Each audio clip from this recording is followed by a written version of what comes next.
where he can sort of, get the spotlight, maybe luxuriate in it a little bit, as Rodgers has been known to do. But I'm not surprised I feel like Travis Kelce and Aaron Rodgers are going to end up being best friends. They remind me a little bit of each other, and they're both going to be regular guests on the Pat McAfee show. I don't know. All those guys seem like they're destined to be some sort of clique. Well, they say with friends and family, sometimes you shouldn't talk about religion and politics. So the two things to stay away from. If they're going to be friends, they should also not talk about vaccines or science or anything like that. Yeah, this vaccine thing is very polarized. Well, the only one who seems to be hanging on to it is Rodgers, to be honest. And Kim Mulkey. Yes, and Kim Mulkey. The two of them are fighting a good fight. I forgot about that. Was from yesterday, right? Doesn't it feel like there's this Pat McAfee, J.J. Watt, Aaron Rodgers sort of group of players, and Kelce sort of very, very visible NFL players, and I think Kelce and Rodgers are probably both going to work for the same network at some point very soon. Oh, that's They're going to put this past them.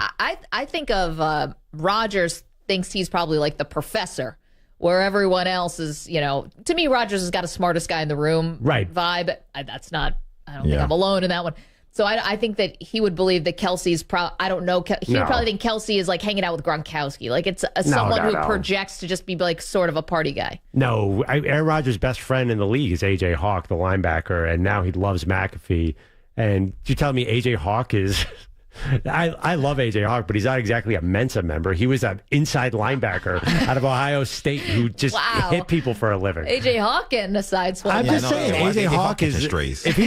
Travis Kelce is the same. I don't think he thinks Travis Kelce is dumb or anything. No, but Kelce's got the party boy thing, just like Gronk. It's not exactly the same like Gronk, like, crushing a Bud Light and smashing the can on his forehead, but it's not that far away. No, Travis Kelce's got the New Heights thing. He is Mr. Cleveland, Mr. Family Guy, Mr. Low-Key Humble. I think Travis Kelce's got a totally different vibe than Gronk. New Heights Humble? Low-Key hosted SNL. If you listen to New Heights, it's basically we're two kids out of Cincinnati. Okay, no. We're not talking about... We're talking about... New Heights is a big part of his personality. He's not Gronk. We're talking about the brand. He's closer to Gronk than he is to Rodgers. Have you ever seen him spike a beer? He called the mayor of Cincinnati a jabroni on national TV. Yeah, but he's known a little bit for his humility as well. No, he's doing a WWE impersonation. You gotta fight in real life. But listen to the New Heights podcast. He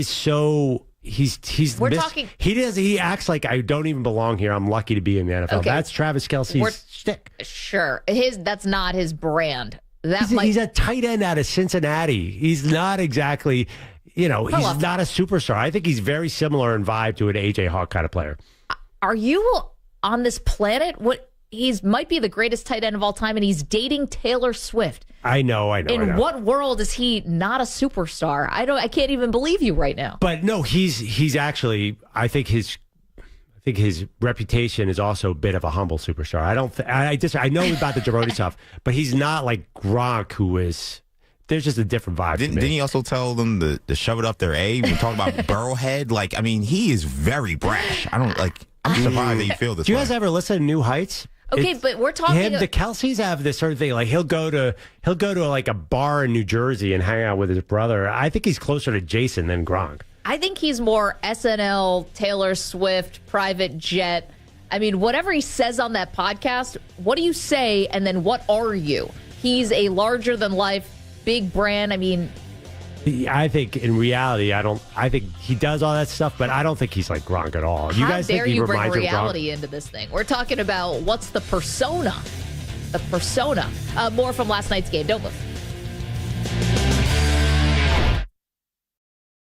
Are your wiper blades chattering, skipping, or squeaking? Don't compromise your visibility with streaks or smearing on your windshield. When it's time to replace your wiper blades, stop by O'Reilly Auto Parts. Their professional parts people will help you choose from their wide selection to find just the right wiper blades for your vehicle. They will even install them free of charge. See better and drive safer with new wiper blades from O'Reilly Auto Parts. Get the parts and service you need fast from the professional parts people at O'Reilly Auto Parts. Black Friday is now a game day. The Dolphins take on the Jets in the first ever Black Friday NFL game. Stream for free only on Prime. Black Friday football. Dolphins versus Jets. coverage begins this Friday at 1:30 p.m. Eastern. Only on Prime. Restrictions apply. See Amazon.com/watch Black Friday football for details. Has been sponsored by Allied Injury Group, not available in all states. This important message from Allied Injury Group reminds you that if you or someone you love was injured in an accident that wasn't your fault, you deserve financial compensation for your medical expenses, lost wages, pain, and suffering. Don't rely on insurance companies to look out for you. If you haven't spoken to an attorney, call our legal experts now. Work accident, truck accident, collision with an uninsured driver, or a slip and fall. Allied Injury Group has helped clients win hundreds of millions of dollars in damages. They're available 24/7 to take your call and fight for you. Remember, if you or someone you love suffered injuries in an accident that wasn't your fault, like being struck by a drunk driver, a collision with an 18-wheeler, were a victim of workplace negligence or more, get the financial compensation you deserve. Call Allied Injury Group for a free consultation now. Call 800-781-1815. That's 800-781-1815. Again, 800-781-1815. The holiday season has arrived, and the team at Omaha Steaks has got you covered. Go to omahasteaks.com and take advantage of 50% off site-wide during their Black Friday and Cyber Monday sales. Plus, when you use code SIZZLE at checkout, get an extra $30 off your order. Score delicious deals on tender, juicy, extra-aged steaks like their mouth-watering bacon-wrapped filet mignons. Or cozy up to easy-to-prepare meals and carefully curated gift packages that are guaranteed to make spirits bright all winter long. Don't wait. The Black Friday and Cyber Monday deals will be gone before you know it. Head over to omahasteaks.com and don't forget to use promo code SIZZLE during checkout for the extra $30 off. Don't miss out on this opportunity to make your holiday season truly special. That's omahasteaks.com. Promo code SIZZLE at checkout. Minimum order may be required. Omaha Steaks, America's original butcher. In today's troubled world, our USA Armed Forces stand ready to protect you, your family, and our American way of life. When veterans return to civilian life, they deserve your recognition and support. You can help put vets to work by donating your car, truck, or van to Patriotic Hearts. Your donation will directly support programs to help vets find jobs or even start their own business. Donate today for fast, free pickup of your vehicle, running or not. Operators are standing by to answer questions about making a tax-deductible vehicle donation. Find out how you can make a difference in the life of the United States veteran. Call 800-209-3485. Call 800-209-3485. 800-209-3485. That's 800-209-3485. Sponsored by Patriotic Hearts. Are you paying too much for term life insurance? There is a tremendous price war in the term life industry. Rates have dropped dramatically in the past few years. For example, a man aged 45, non-smoker, can get $1 million of coverage for $75 per month, level rate for 10 years. Or a man aged 50, non-smoker, can obtain $500,000 of coverage for a monthly premium of $110, level rate for 20 years. That's right, guaranteed level rate for 20 years. If you're a smoker, we have great rates available for you as well. At Term Busters, we specialize in policies of $500,000 and above. If you're looking for new or replacement term life insurance, call today for a quote. 1-800-908-7636. You're probably paying more than you should. Call 1-800-908-7636. Remember, 1-800-908-7636. Sample rate quotes based on preferred non-smoker rate class. Exam required to qualify. KNBR and KNBR FM, your home of San Francisco 49ers football.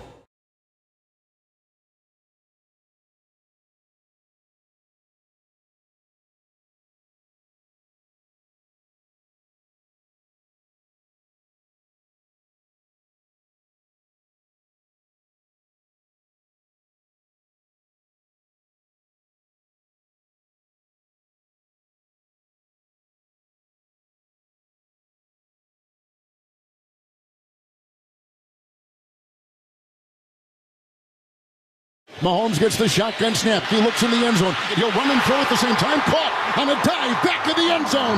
Touchdown, Watson. First and goal from the 3. Hand to Swift, runs laterally at the 5. Cuts in over the tackle toward the far sideline and inside the pylon for a 4-yard touchdown run by DeAndre Swift. Shotgun snap to Mahomes. Line drive pass over the shoulder catch. 5 near sideline. Touchdown, Kelce. Hurts takes it. He'll run it himself. The 10, a block at the 5. Running into the end zone. Touchdown, Jalen Hurts. It's the brotherly shove on first and goal at the 1. They shove him across. A 1-yard quarterback sneak. Jalen Hurts. Shotgun snap to Hurts. Winding up. Deep pass down the sideline. And caught on a squat at the 1 by the receiver, Devontae Smith. A 41-yard completion. Back to pass, Mahomes 7. Winds up. Long pass. Down the middle. He's got him. Over the shoulder. Drop. A drop at the 2 by Marquez Valdez-Scantling. 4th and officially 25. There's a shotgun snap from the Chiefs 34. Mahomes drifts back. Winds up. Long pass. Far side. Off the fingertips of the receiver. And incomplete at the 40. And Philadelphia is going to win it. Eagles 21. Chiefs 17. And that should do it. Oh, the Warriors end the losing streak. And the Birds get revenge from the Super Bowl loss last year to the Kansas City Chiefs. What's up, everybody? Happy Tuesday morning. It is Marcus the Waterboy Boucher back with Overnight Dave on the 1s and 2s this morning. And we're going to be taking you all the way up to 6 a.m. on the leadoff spot.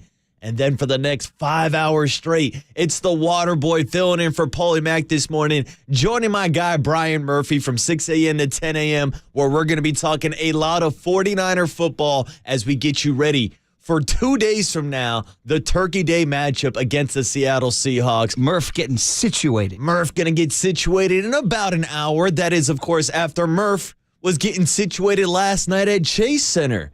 And usually me and Paulie like to poke fun at Murph for being the cooler and showing up and watching the Giants start losing streaks. But last night, he was the winner. He's the guy that changed it all. Maybe it was Murph's brand new beard as he walked into Chase Center, because the beard is 1-0 now as the Warriors ended their 6-game losing streak. They took down the Houston Rockets yesterday, 121-116. Steph Curry dropping 32 points. Chris Paul with the masterclass leading the offense with 12 assists and only 1 turnover. And our guy Klay Thompson dropped 20 points for the first time all season. Klay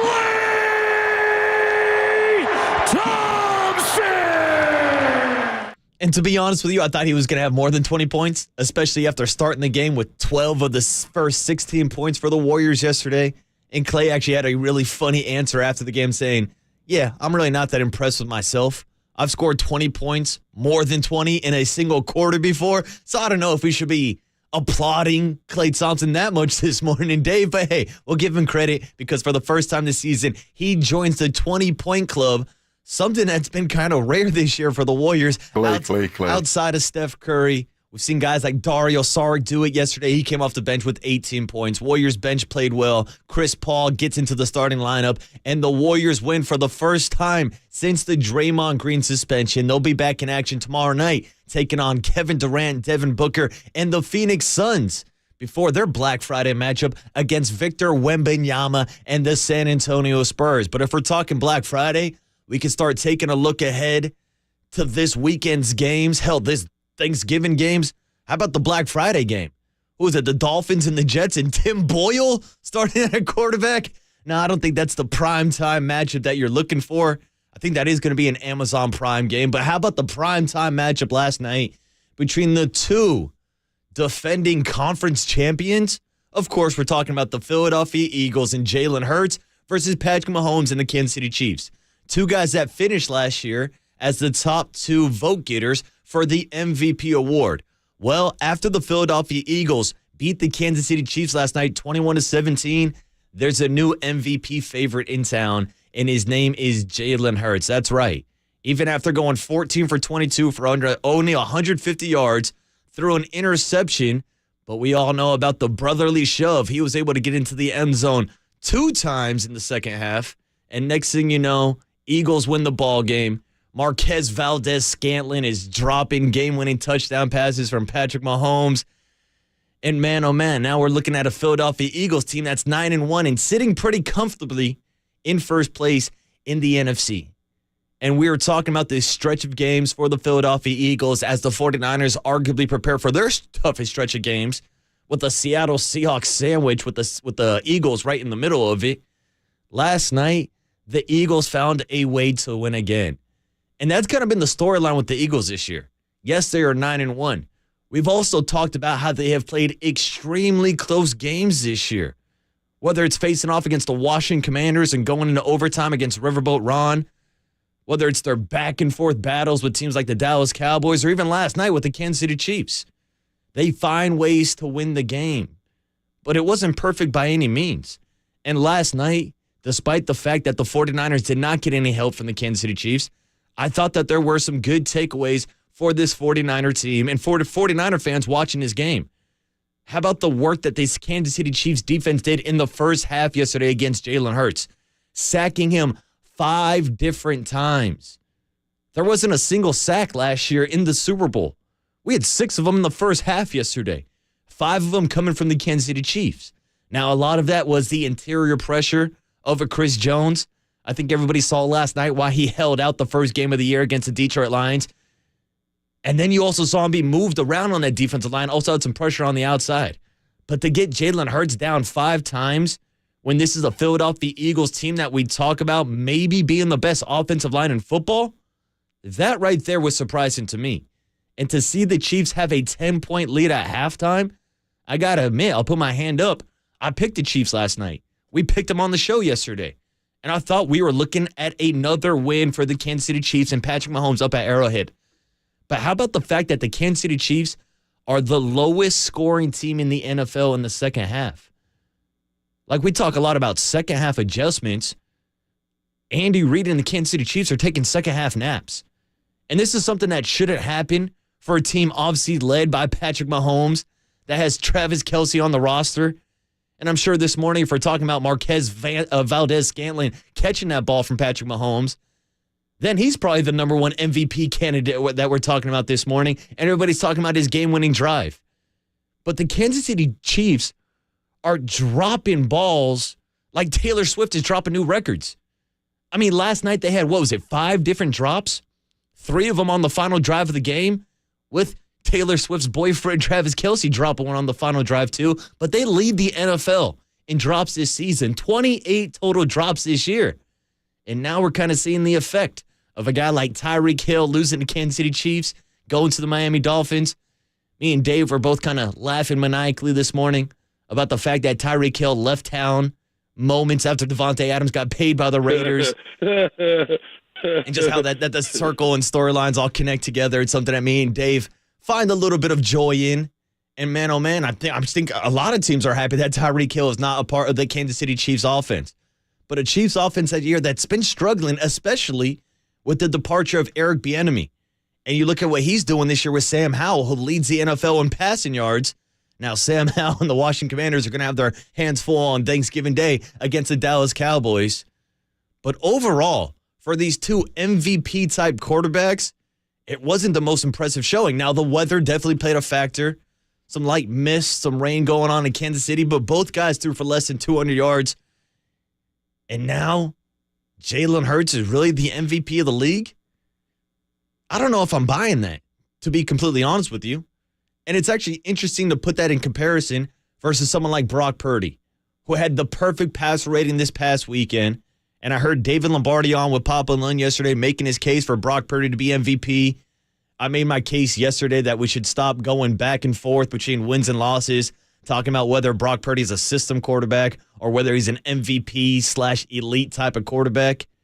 And the question kept popping up. What else does Brock Purdy need to do to actually be in the MVP conversation? Well, I will say that he's in it because right now, if you're looking at the Las Vegas odds, he's about 5th or 6th or 7th, depending on where you're getting your odds from, still plus 1,500, but still behind guys like Jalen Hurts, Lamar Jackson, Patrick Mahomes, Tua Tagovailoa, and even Dak Prescott is ahead of him on that list right now. Now, I think you could definitely make the argument that Brock Purdy's having a better season than Dak Prescott. And statistically speaking, as a passer, he's actually having a much more impressive season than a guy like Jalen Hurts, who has 2,500 yards, We're rounding up and being generous this morning. 15 touchdowns, but 9 interceptions this year. 9 picks. Brock Purdy, more passing yards, 2,600, 18 touchdowns, and only 5 interceptions. Now, of course, everybody's going to point to the brotherly shove. Jalen Hurts getting into the end zone left and right. What's the stat they put up last night that are like 53 for 58 over the past 2 years? And Jalen Hurts has scored 14 rushing touchdowns based on the brotherly shove. Now, I don't know if that's impressive. I guess technically it is because Jalen Hurts is one of the few quarterbacks that's strong enough to drive the pile. Also got to give love to Jason Kelce out in front, moving that rugby pile. But we're talking about like 1-yard rushes. That's going to put him over the edge to win MVP. And I know points are points and winning games are winning games. And hey, Jalen Hurts is winning games right now. They're 9-1. And it's looking right now, if you want to get to Las Vegas for the Super Bowl, that path's going to have to go through Philadelphia. Last night was one of the few shots that the rest of the NFL had to knock them down a peg.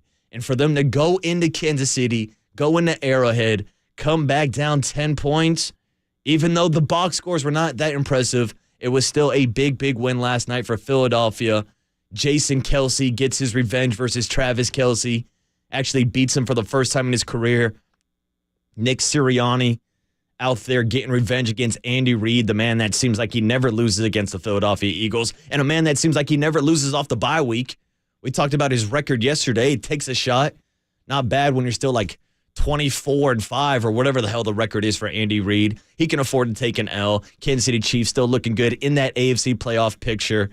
And at the end of the day, Dave, I guess the battle is settled. Jason Kelce and DeAndre Swift over Travis Kelce and Taylor Swift. And I know Dave was really worried this morning, asking about where Taylor was last night. No, Dave, she was down in South America on her new Eras tour. So sorry you missed out on T-Swift. Oh, my God. But DeAndre Swift made sure to put on a performance. He had one hell of a game yesterday for the Philadelphia Eagles, leading that rushing attack, 12 carries for 76 yards, got into the end zone, also added 30 yards receiving. Devontae Smith had another big game like he did in the Super Bowl last year, 6 catches, 99 yards. But man, oh man, for that Kansas City Chiefs defense to kind of take away A.J. Brown, only 1 catch for 8 yards. Again, I think there were some, not dead giveaways of weaknesses for the Philadelphia Eagles, but watching them lose in the trenches for 3 quarters of the game, of course they won the 4th quarter, was something that 49er fans and 49er players are going to be keeping an eye on. And I'm sure they were all watching the game last night as the score went final and as that ball went through the hands of Marquez Valdez-Scantling. Again, the Kansas City Chiefs leading the league in drops. Last night was a dropped opportunity, and the Philadelphia Eagles get revenge for last year's Super Bowl. But hey, last year's Super Bowl's in the past. We're talking about the path to the Super Bowl this year. And this weekend, or excuse me, this Thursday, it starts for the 49ers taking on the Seattle Seahawks. It's a Turkey Day special, Thanksgiving night up in Seattle. And yesterday we were dealt some big, big injury news on Talanoa Hufanga. We'll talk about his replacement, Jer Brown, and also take a look at the injury report from the Seattle Seahawks and what's going on with Geno Smith, Kenny Walker, Jamal Adams. A lot of injuries right now dealing with on both sides of the ball, both sides of the Bay, both sides of the West Coast. It's a Thursday Thanksgiving showdown. Pete Carroll versus Kyle Shanahan. Geno Smith versus Brock Purdy. We'll find out on the other side. It's the Waterboy Marcus Boucher on a Tuesday morning on KNBR 104.5 FM and 680 AM, the sports leader.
First and 10, Tampa on the 22-yard line, play action. Baker moves away from Bosa, checks it down to Rashad White. Good move there on Talanoa Hufanga, and he runs out across the 30, and he's got a first down across the 32.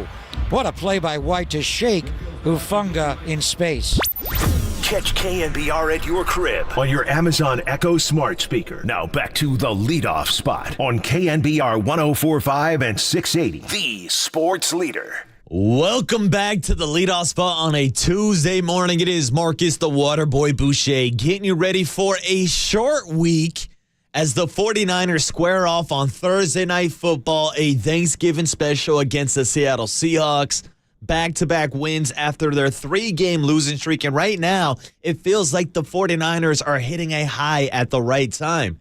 But also, they were hit with a little bit of a low blow yesterday as they got the news that confirmed that Talanoa Hufanga, the second-year All-Pro safety, is out for the remainder of the season with a torn ACL. And here was the update live from Kyle Shanahan yesterday morning down at Levi's Stadium, confirming the news that we speculated about yesterday, that Hufanga's season is officially over. All right, guys. The guys from last night, got confirmed with Huff this morning. He does have a torn ACL. They don't think there was any meniscus or anything, so it's as clean as it could be for just being ACL. Shamar Jean-Charles still has shoulder. He'll be day-to-day this week. And all other injuries, if there are any, will come out later today. It's still a little bit early for us. So that was yesterday morning. Kyle Shanahan moving up his media availability. He's actually scheduled to speak to the media again today with the short week before Thursday night's matchup. But he confirmed the news right there that Talanoa Hufanga's season is over. Sounds like it's a clean ACL tear. He did also confirm his timeline that he will have surgery this offseason and should be good to go for week 1 of the NFL season next year. But that doesn't help the 49ers Super Bowl odds this year. More importantly, this Thursday against the Seattle Seahawks, against DK Metcalf, Tyler Lockett, Geno Smith, that is if he's healthy and ready to go. And I guess that's the question because the 49ers did not practice yesterday. I was down at Levi's Stadium. I didn't see anybody out there. And I know every time I drop that on people, like, what the hell is Waterboy doing at Levi's Stadium on a random Tuesday? Well, I move all the 49er radio gear. If it wasn't for me, Tim Ryan and Greg Papa can't do their touchdown San Francisco and their Ayuk is on fire calls because someone's got to deliver that radio gear. Yeah, Dave, I'm the man responsible. I had to move it yesterday so that it could get flown out to Seattle for Thursday night's game. Now, the question is, who's going to be on that plane? Because we know Aaron Banks has been dealing with a toe injury with the turf toe. That's why John Feliciano has gotten back-to-back starts. And this is something that I've talked about a few times on the show. I riffed about it with Murph and Mac. The fact that there are now estimated practice reports. That's right, estimated. So yesterday, the Seahawks and 49ers both did not practice. But now the 49ers are sending out these estimated practices. And they would have estimated by saying, look, we didn't practice yesterday, but if we did, these guys would not have participated. Aaron Banks, Spencer Burford, and Talanoa Hufanga, obviously. Then you would have had limited participation from Hargrave and Ray McLeod. Meanwhile, here's the Seattle Seahawks saying the same thing about Geno Smith and how yesterday they estimated that he would not practice. Again, a lot of estimations out here. Limited for Jamal. I feel like I'm just talking in circles here. There's no point of even talking about this stuff. Why not hear from Adam Schefter to get the actual injury updates? But first, Dave, I think we actually have the sound from Kyle Shanahan on Jer Brown. Give me the Adam Schefter if you could. This is Cut T on Geno Smith and Kenny Walker and the Seattle Seahawks injuries ahead of Thursday night's games. The Seahawks have some major injury woes going into Thursday night's game against the 49ers. Geno Smith went down yesterday with a bruised elbow. However, Pete Carroll said he does expect that Geno Smith will be able to play on Thursday night. However, running back Kenneth Walker is dealing with an oblique injury, not expected to be out there on Thursday night versus the 49ers. So that's the latest from our friend Adam Schefter. Kenny Walker, the K9, sounds like he's doubtful.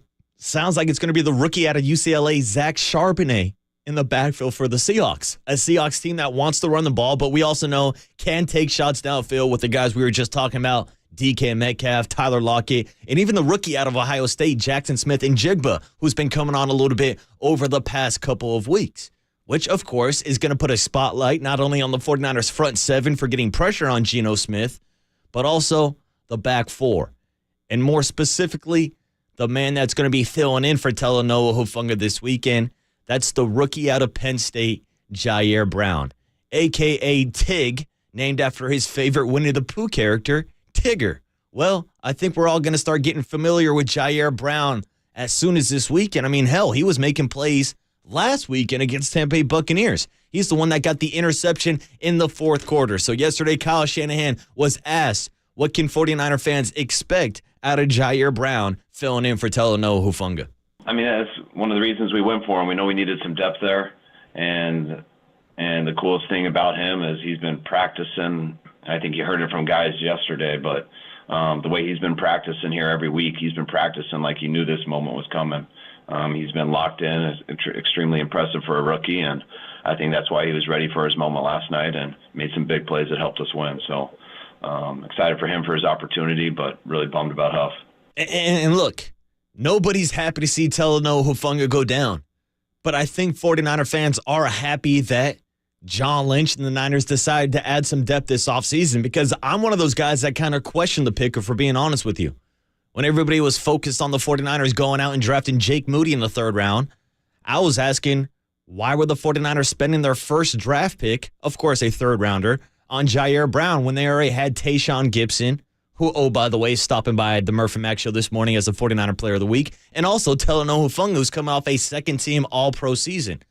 Now, the thought process behind it would be that Tashan Gibson, no offense to our 49er Player of the Week, is more towards the back end of his career. So this was a situation where Jer Brown could maybe step in a redshirt situation, learn for a season, before he then gets paired up with Hufanga for the next foreseeable future.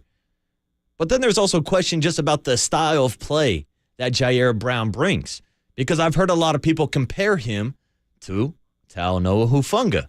So it's interesting if these guys are in the same shape or same mold if you want two kind of in-the-box safeties. Now, I will point out that Jer Brown did have 10 interceptions in his 2 years as a starting safety with the Penn State Nifty Lions.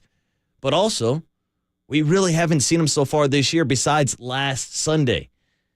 And when I was going over his scouting report when he got drafted, I remember Daniel Jeremiah breaking him down as actually his best safety in the draft, but also talking about how his metrics were not the greatest, how he didn't have the greatest 40 speed, even though he does show better speed on tape.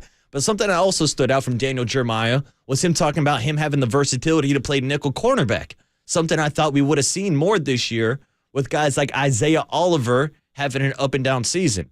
Now, obviously, those plans are out the window, and it's Jer Brown's time to step in this weekend, and we'll see if the rookie can make plays against DK, against Tyler Lockett, against Jackson Smith and Jigga, because as much as the Seahawks want to run the ball, we all know they're going to do the play action. They're going to take their shots downfield. And, of course, that's all going to depend on if Geno Smith's elbow/tricep is healthy enough to take those shots downfield. But I'm expecting to see that this weekend from the Seattle Seahawks. Here's the breakdown from Kyle Shanahan on what he expects to see on Thursday from the Seahawks, a team that he is very familiar with.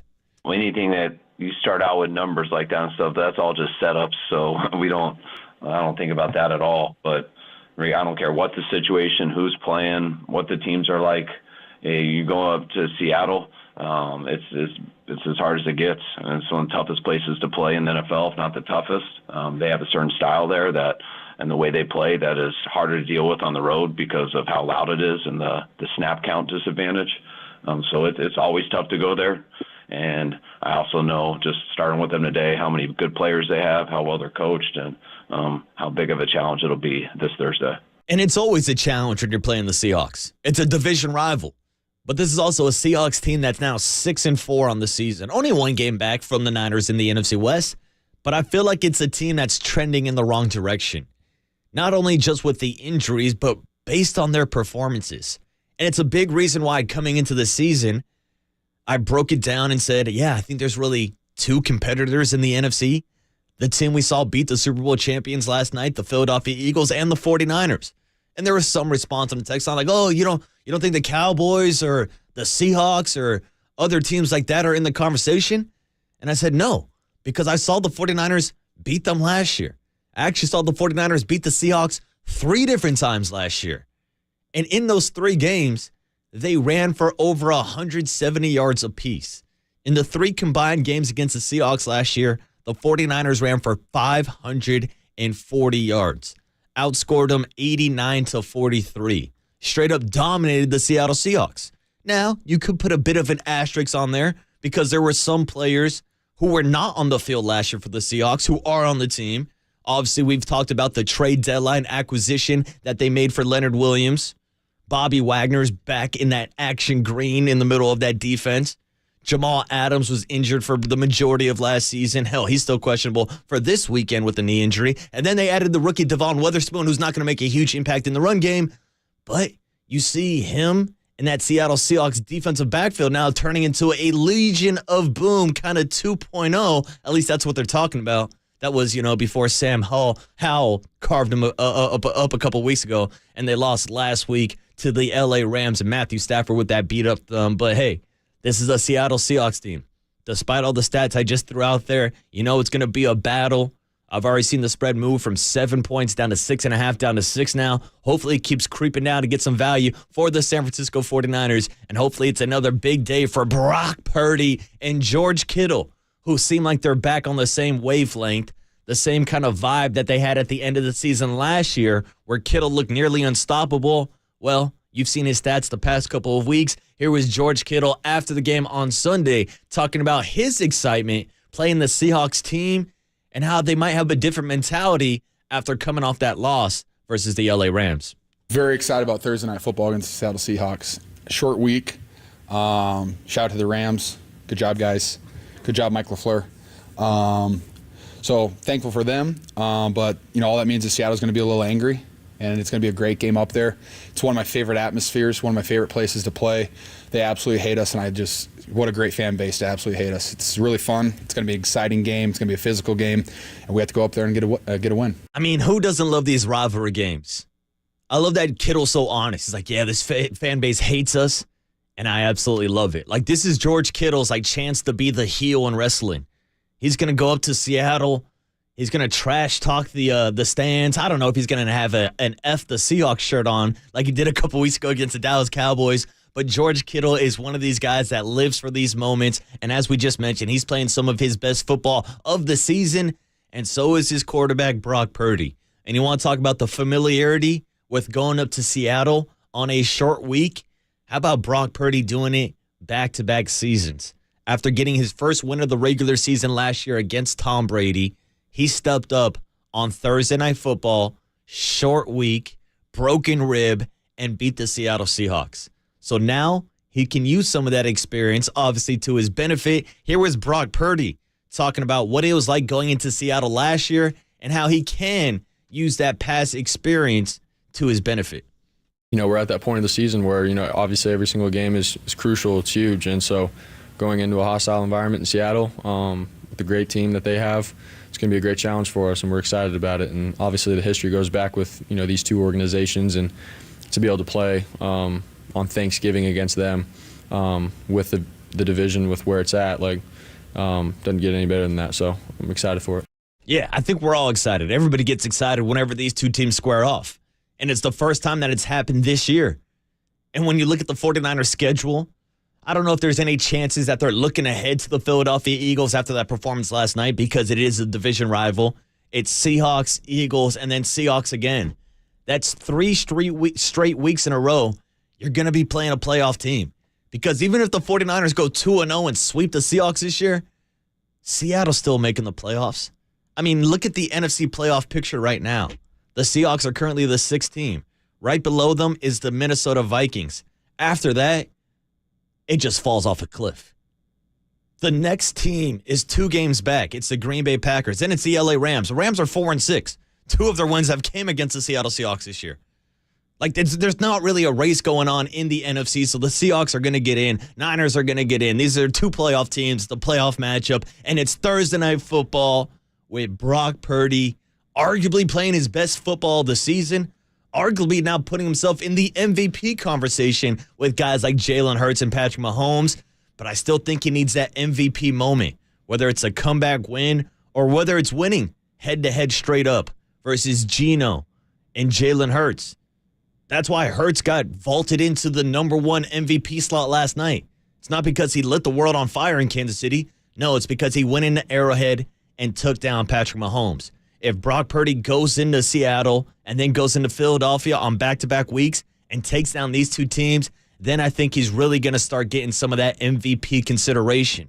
We mentioned it earlier in the show. He's got the 6th best odds right now. I think those odds improve, especially after his performance this past weekend with the perfect passer rating. And the thing that we've been talking about for the past 2 weeks now, what stands out outside the system is Brock Purdy taking shots downfield. Again, yesterday, 7 of his 10 passes were completed at least 10 air yards down the field. It was over 200 yards, 2 of his touchdowns. He's doing stuff differently in this Kyle Shanahan system. And I like to remind people that he's doing this less than a year coming off of internal brace elbow surgery. And it looks like his arm strength might even be better this season. Here's a last cut from Kyle Shanahan talking about the arm strength of a Brock Purdy. And if it was ever a question, even dating back to the time where they drafted him. I think it's definitely stronger than what we thought it was when we drafted him. But we saw that the first day out at rookie minicamp. I think when people talk about arm strength, can he sit there and take 3 hitches and make the wrong decision and just wait and throw it 70 yards down the field? Probably not. But when do you ever want a guy to do that? On a Hail Mary, maybe? But you like guys who can make all the throws and the timing of the play, which is usually going by the right decisions and when to throw it deep, when to throw it short, when to check it down, when to go over the middle. And Brock's always had the arm strength to make all those throws. And it's crazy. These are throws that we haven't seen in the Kyle Shanahan system over the past couple of years. I'm not even going to start dropping names on what quarterbacks couldn't or can't do. What Brock Purdy's been doing so far this year with the 49ers.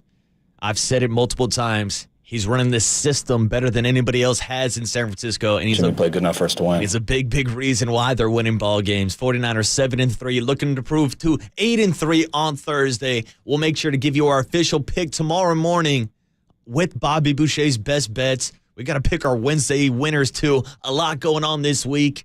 And a lot of stuff to talk about outside of Brock Purdy's arm injury. All things that we can talk about this morning at 8 a.m. with 49ers GM John Lynch. And then 8:30 is the 49er Player of the Week, Tashan Gibson, stopping by the Murph and Mac Show this morning with Marcus, me, filling in for Paulie Mac. But how about on the other side, we take a look at Brian Murphy's night last night down at Chase Center. Look at the Warriors and in the losing streak. And Klay Thompson scoring 20 points for the first time all season. Let's talk Dubs on the other side. It's the Waterboy Marcus Boucher on KNBR 104.5 FM and 680 AM, the sports leader.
And the Warriors' losing streak is over. Steph hadn't had a 6-game losing streak since his rookie year. Look at Steph celebrating. We did it! So they've beaten the Rockets twice. Rockets, they're a team you got to deal with. Back end of a back-to-back, they gave the Warriors all they would want. Ready to go to Phoenix? I am. Let's do it. The losing streak is over. The streak stops at 6 last night at Chase Center as the Dubs get the 121 win to 116 over the Houston Rockets. And I'm not throwing a party or anything this morning. I mean, the Rockets are a 6-6 ball club, but I guess technically they had a better winning percentage before yesterday's game against the Warriors. They're now 6-6. Dubs are 7-8, still trying to get back to that 500 record, and only won yesterday for the second time all season at Chase Center. I mean, that was the weirdest part about this 6-game losing streak, that they were losing game after game after game at Chase Center. And we talked a little bit yesterday about the overtime loss on Saturday against OKC. Chet Holmgren hitting the turnaround jumper. Seemed like it was pretty demoralizing for the Warriors, especially going into overtime with a veteran team, maybe not having the same energy and youth as the OKC Thunder. But last night, it was the veterans leading the way. Whether it was Steph Curry making more history, whether it was Chris Paul dropping 12 assists and only 1 turnover, or our guy Klay Thompson dropping 20 points for the first time all season, which really does seem like a small accomplishment for somebody like Klay Thompson. But hey, it was good for the Warriors to finally get a win last night at Chase Center. Now they'll hit the road tomorrow to go out to Phoenix to take on Kevin Durant and Devin Booker and the Phoenix Suns before their Black Friday matchup against Victor Wembanyama and the San Antonio Spurs. And maybe there'll be some good news for the Dubs that Gary Payton II is close to a return and actually has a chance to be back on the court as soon as tomorrow night.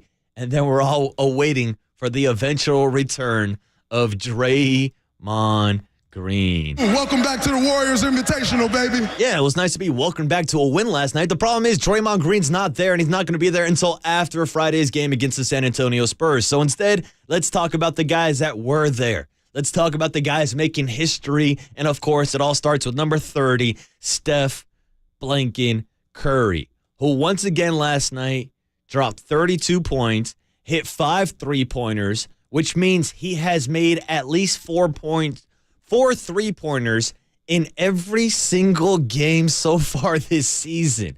He's the first player in NBA history to have 13 games straight with 4 or more 3-pointers. And now we're talking about all the accomplishments that Steph Curry has ever made. We know he's the greatest shooter on the face of this planet, hell, on the face of this universe. He's got all the records for most 3-pointers ever made. This year, he's averaging 5.5 3-pointers, which, of course, would be a new NBA record. So here's Steph still in his mid-30s, putting up historic performances and really carrying this Warrior squad. Because outside of Steph, there hasn't been too much scoring. I mean, we literally have been keeping track on the few players that have scored more than 20 points this year.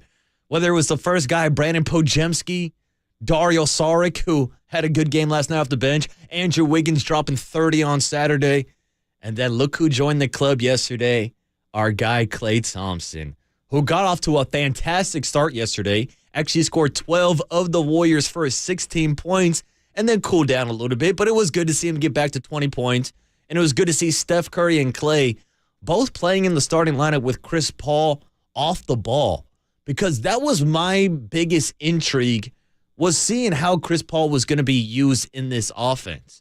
Now, immediately, my first thought was, all right, he'll be the sixth man. He'll be coming off the bench.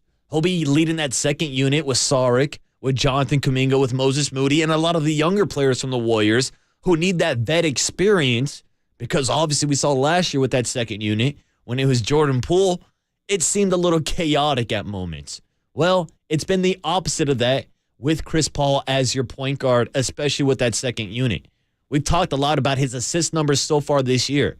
How about the fact that the Warriors have cut down their turnover percentage nearly in half when he's on the court versus when he's off the court?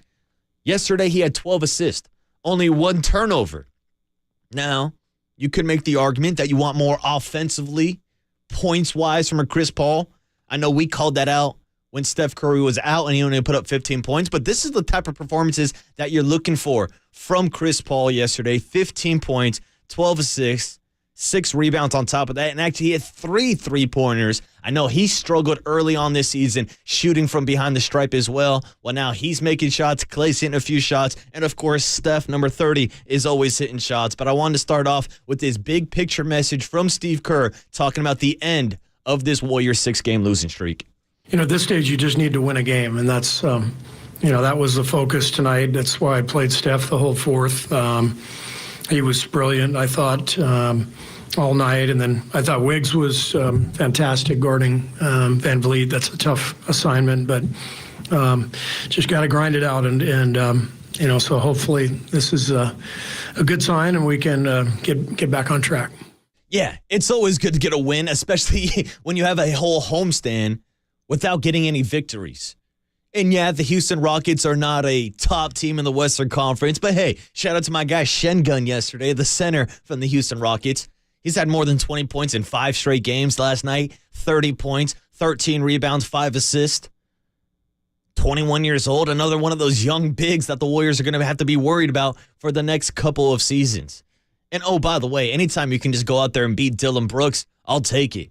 Just seeing his face on the court yesterday was bringing up some old emotions. It was probably a good thing that Draymond wasn't on the court for that game. But you know who was on the court? CP3. He was controlling the offense yesterday. And check out this cut from Steph Curry talking about the quote-unquote masterclass that Chris Paul led last night. Plus 12 tells you everything about the game tonight and how he controlled tempo and just the action, trying to get us in and organized offensively, especially in that first half to finish out the second quarter. This is kind of a masterclass of just reading the flow. He called the play where I got the N1-3. Wasn't playing or anything from the bench. It just he saw a clear side and got me and Loon in the right action. So 12 assists, 1 turnover, plus 12. And, a game where, like I said, we needed to kind of connect both sides of the ball. It was a masterclass. It was a masterclass. And he's right. This is why Chris Paul is one of the greatest point guards of this generation. Hell, that's why he's got the nickname the Point God. Now, he's also the point grandfather since he is 38 years old, so we'll see how much this lasts throughout the season if he can stay healthy and hopefully active on the court. But that's something that I was curious about a couple weeks ago when he was struggling from the three-point line, when he was coming off the bench for the first time in his career. It's a topic that I asked Murph about. And it's something I'll probably ask Marcus Thompson about today. Whether or not his shooting is impacted off of being in the starting lineup or coming off the bench. Because this is a guy that's never came off the bench in his NBA career. And so maybe he was a little slower to get into a momentum shooting the ball. Yesterday, we saw him in the starting lineup, and we saw him hit 3 3-pointers and shoot pretty efficiently. He's been hot the last couple of games without Draymond Green in the starting lineup and CP3 stepping up in those big moments. But also, last night was a huge moment for Klay Thompson to step up. Got the game started with 12 points in the first quarter.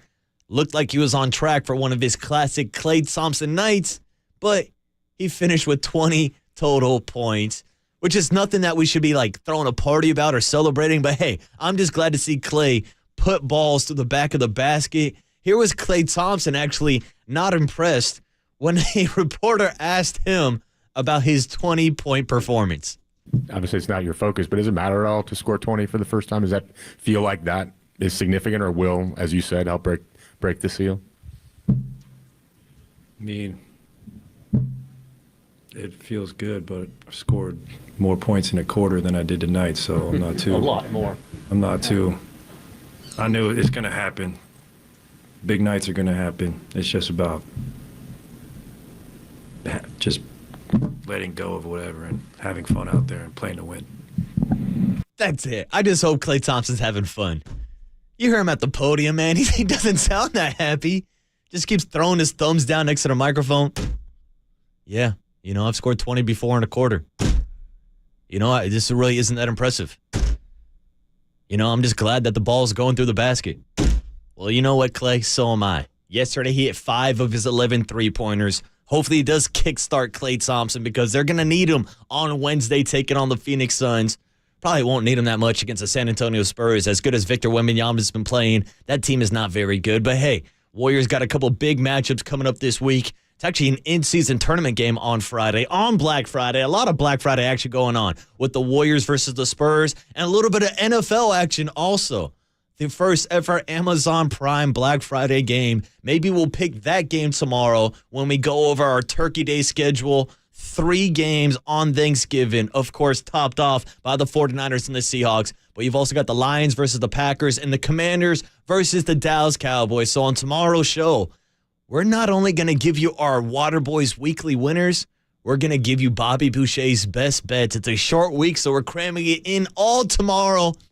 And then we'll talk all 49ers and Seahawks with my guy Brian Murphy, as I'll be filling in for Paulie Mack for the next 2 days. Shout out to the superstar Paulie Mack getting on social media and then only working 1 day a week. No, I'm just kidding. He's out in Oklahoma visiting some family. I know a lot of people are taking off this week, flying out of SFO down in San Jose. Hell, be safe, have safe travels, and enjoy your Turkey Day. Dave, we still got one more show tomorrow, so I don't know why I'm saying goodbye to everybody, but it's the goodbye for the leadoff spot on a Tuesday, because on the other side, we'll make the connection with the bearded man himself, Brian Murphy, who saw the Warriors snap the streak last night at Chase Center. Also want to get his reaction to Jalen Hurts and the Philadelphia Eagles getting their revenge against Patrick Mahomes and the Kansas City Chiefs. Jason Kelce and DeAndre Swift get the win over Travis Kelce and Taylor Swift. We'll talk about it next with Murph and Marcus filling in for Mac on KNBR 104.5 FM and 680 AM, the sports leader.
Good morning, and welcome to the KNBR Morning Show with Brian Murphy and Paul McCaffrey on KNBR 104.5 FM and 680 AM, the sports leader. Well, you know there's no face-off when the bells start at 6 a.m. because usually when Marcus is handing it over, Paulie and I come in and we get all sloppy and we chat it up. Next thing you know, it's 6:04 and the bells haven't sounded. So with Paulie Mack out, look who's on his best behavior. Dude. Marcus Boucher, a.k.a. El Chico de Agua, getting us in here right at 6 a.m., buddy. Congratulations. Thank you, Murph, because I make sure when it's Marcus filling in for Paulie Mack on the Murph and Mack Show with Marcus, I make sure those bells go off at 6 a.m. precisely on the dot. Here we are. No Paulie Mack, but the Water Boy is here for you, Murph. Great to see you, buddy. And you sounded good as I was stuck on 101 South again. How are they doing that to me on a holiday week, by the way? Holiday week. Can't they just let us get to work? They got you again. And you would think like people would be taking the week off. You would think. Who's on the road at 5:15 anyway? Well, me and about 100 of my closest friends as we idled on 101. But entertained by you, though, as we got settled in. Finally made it. Happy to be here. Happy to be on a holiday Tuesday. Today's like a baby Friday, isn't it? Dude, I was telling Overnight Dave this morning. I walked in. I said, "Hey, Dave, happy hump day. We're already halfway through the week. It's a Tuesday hump day." You guys didn't play the drinking at noon, did you, today? No, we didn't. We probably should have because on Thursday we won't get the opportunity. But Thursday, Thanksgiving, I'm for damn sure drinking at noon. Murph. Your boy had a rare Monday night beer last night. Wow. Your boy had a rare Monday night beer. And I want to just give the first of many shout-outs to my guy, Lex, who runs Augie's Deli at Chase Center. Well, that's a good name, too, Lex. Have you gone to that deli, that Montreal-style pastrami smoked beef deli? No. Oh, yeah. Well, you mentioned smoked beef, and now I'm interested. Dude, you've piqued my interest. Well, first of all, smoked beef in Montreal style is a thing. Oh, hell yeah. This goes back to when the Giants used to go to Montreal. I remember hearing as a kid that, as a kid, I was in my early 20s, but Mike Krukow would say that he would love to come to Montreal for the smoked beef, or as they call it up there, less smoked beef. Less smoked beef. But anyway, there's a guy who runs a Montreal-style deli at Chase Center. His name's Lex. And I got a killer pastrami sandwich just carved off the, you know what I mean, off the carving knife. You know what I mean? Nice. That sounds good. Just peeling off under the lights. You could see the steam and the juices. You know what I mean? That's great, too. And I've always been like, I've had friends who, I don't know if this makes sense or not, they've suggested that I should work at a French butchery or a French butcher shop because my last name Boucher actually translates to the butcher in English. Ooh, I didn't know that. Yeah, Actually, I should know that because isn't there a place in New Orleans called Boucher? Yeah, I think it's Le Boucher. Dude, I think we found your calling. That's it. I got to put a little chef hat on. Does anybody call you the butcher? No, we shouldn't probably because of other shows around the Bay Area. We're not going into that, Murph. We'll stick with the Water Boy. How about that? That was funny. That was very funny. Anyway, Les smoked beef in Montreal. So anyway, and I'm buying it. And my man Lex, who's the guy who runs the joint, he obviously is a KNBR guy because he said, "Hey, what's up? You know, Murphy Mack and all at KNBR." And he said, "Hey, man, get a Kolsch." He goes, "The Kolsch washes down the pastrami perfectly." And I just got to tell you, it was the right call, Water Boy. So there I was at Chase, getting you a W, eating my my pastrami, my juicy, tender pastrami on rye with the spice mustard, washing it down with a Kolsch. Dude. So anyway, just letting you know, I'm in a good mood. Dude, and that's it. And Murph, you've now showed up to Chase Center and you stopped the streak. The Beard is officially 1-0 at Chase Center this year, Murph. Everybody Congratulations. look at YouTube and Twitch because here it is. The Beard is 1-0. Yeah, the Beard's freaking undefeated. Oh, now you can't touch the thing. Now you're on a winning streak, Murph. I thought about how long am I going to keep this thing. But I'm going to see my barber today, the man who suggested the whole thing, Kenny Thunderhawk down here on Battery. And we'll see what he says. We'll see what he says. We'll see if he's pleased or not pleased or if he has any tips or whatever. You think he's going to give you like the Gabe Kapler lineup? I don't know. I'm wide open. I'm going to walk in and I'm going to say, "Hey, listen, Kenny, this is your idea." And second of all, I mean, what do I do now? Like, what do I do now? Well, now you got to keep it, Murph. It's kind of like Tim Ryan in his pledge that he's not cutting his hair until the Super Niners win a Super Bowl. I didn't know that. Yeah, that's why he's growing out his hair. At least that's what Papa, I've heard them talk about on the show. He's not cutting his hair until the 49ers win another Super Bowl. Well, there's a chance for us to transition to will they win a Super Bowl in a year where the Philadelphia freaking Eagles seem to rule the roost. I don't know what it was, Waterboy. I got upset last night. Had another dispute with my teenage kid because he's like, there's a long way. He was being very rash. He's like, there's a long way to go. As many they can do that. I was like, stop. I said, can you let me get mad? Yeah. Can you just let me get pissed? He's like, it's not the end of the world. They can still beat the Eagles, and the Eagles can lose a game. I'm like, no, this was the game the Eagles are supposed to lose. Mm-hmm. I wanted them.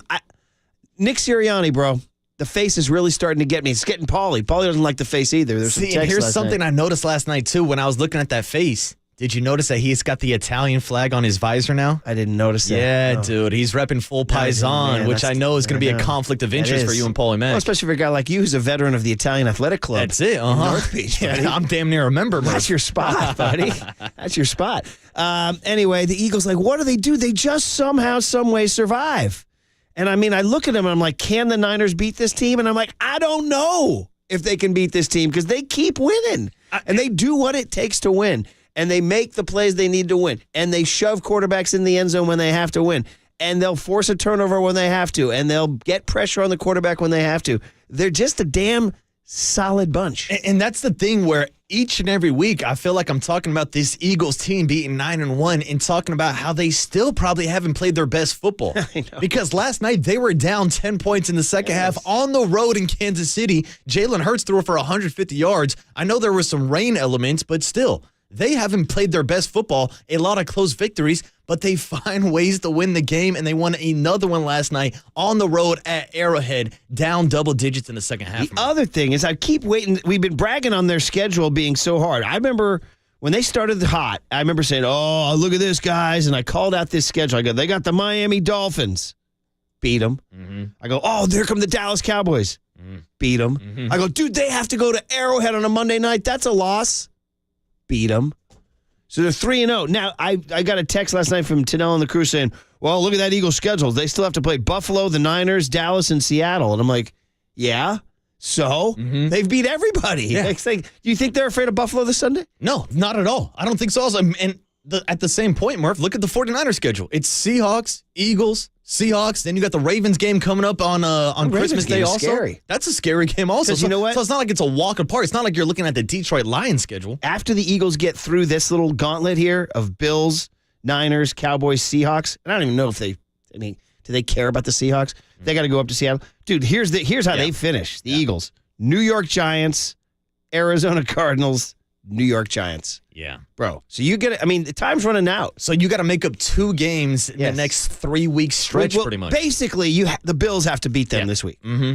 I mean, can they? Yeah. The spread is Philly's only a 3.5-point favorite. I mean, and the Bills are coming off of what, 32? What they score, 32 last week? They embarrassed the Jets. But Zach Wilson is obviously not Jalen Hurts. Tim Boyle's Jets? Dude, Tim Boyle starting this week. I had to look that up, by the way. Not Trevor Siemian, Tim Boyle. Undrafted, started at UConn, finished at Eastern Kentucky. Undrafted in his 5th year. Shout out UConn football products. I mean, at this point, I'm just waiting for Aaron Rodgers to walk through that tunnel again with his torn Achilles. So, I mean, the Bills could maybe do it. Could they lose at Dallas on a Sunday night? I mean, I keep saying they could, but they keep winning everything. Exactly. I mean, how many times have we said that about the Eagles this They year? were supposed to lose last night. And if Marquez Valdez-Scantling catches that ball, Murph, maybe we're talking about a situation where they do lose that game. That was the reverse of the Jimmy G to Emmanuel Sanders. Yeah. Where Jimmy just missed a guy. Mahomes put that thing right on the money. Yeah. Dude, you're an NFL player. You have 2 steps on your defender, and that ball hits both of your hands. Bro, you're getting paid a lot of money to hold that ball in. And that last night was the 5th drop of the game. The Kansas City Chiefs lead the entire NFL this year, 28 drops. Their wide receivers drop more balls than anybody else, Murph. And you have Patrick Mahomes playing quarterback. Mahomes only threw for 177 last night. Dude, how about the fact that the Chiefs are the lowest scoring second half team in the entire NFL? I mean, first of 2 things. One, repeating as Super Bowl champ is hard.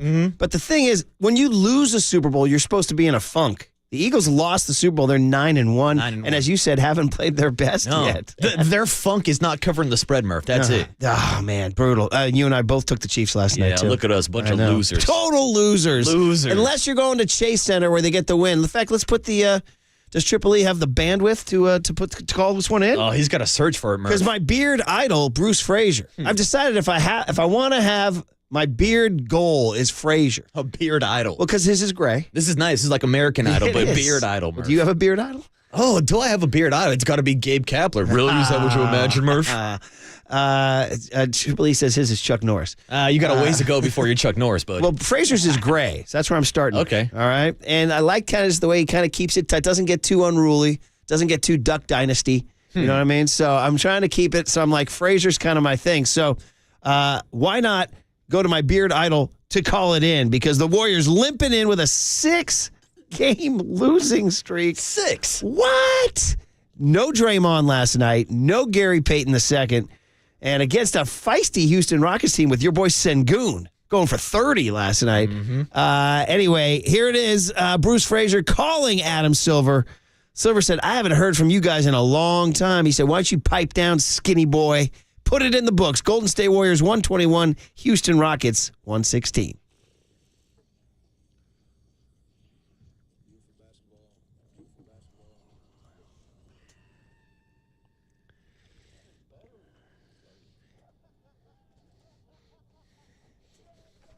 That cackle. The Warriors improved to 7-8 on the season. They're still 10th in the West, 2-6 at home this year. 2-6, Murph. Now go to Phoenix on Wednesday night. Now I'm going to need that one on Wednesday night. Dude, you know against Kevin Durant and Devin Booker. They're only 7-6. They're not playing great either.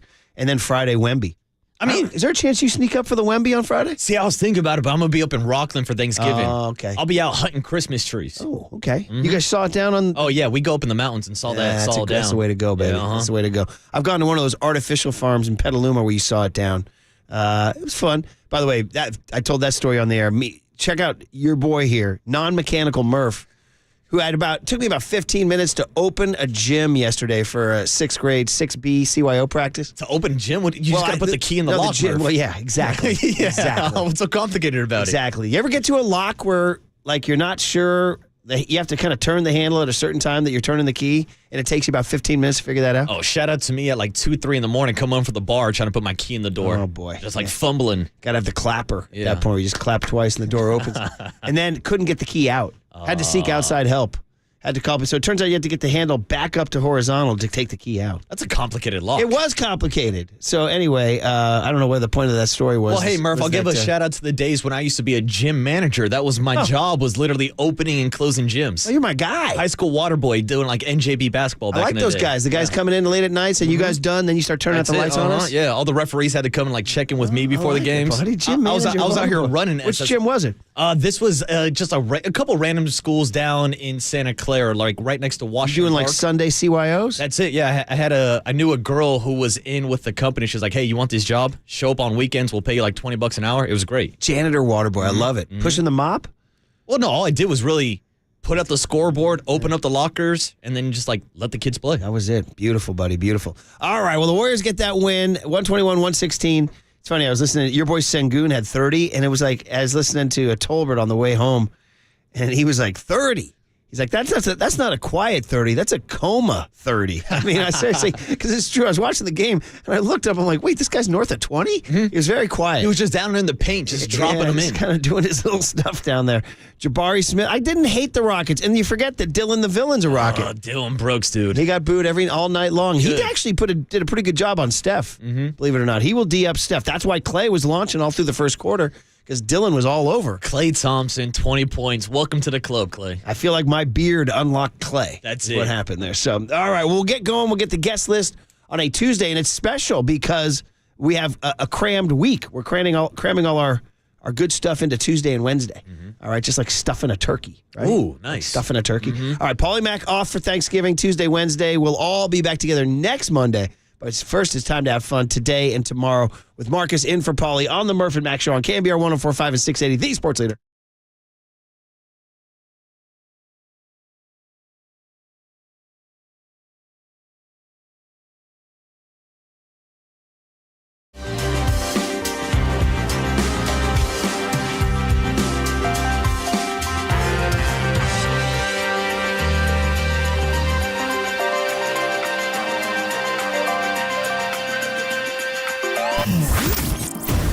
What's trending now? Trending now.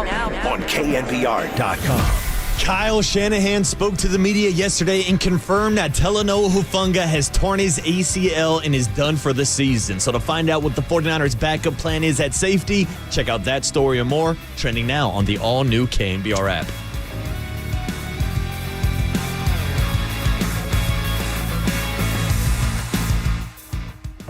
Menlo Park, shout out to you for supporting KNBR, Menlo Park's sports leader.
time for the Protect Your Assets with David Hollander Business and Technology Report.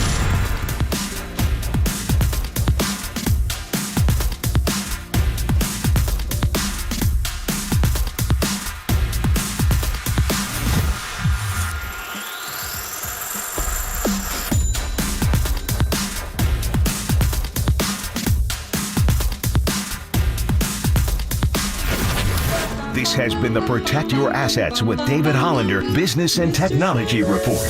Do you want to pay less taxes this year? Learn more. Listen to David's show every Saturday morning on KNBR or call 1-866. Listen to the sports leader anywhere, anytime. Download the all-new KNBR app. Now, Murph and Matt continue live from the KNBR Casino Matrix Studio. Casino Matrix Progressive Jackpots are here. Where are you? Just drop in. Please play responsibly. 1-800-GAMBLER.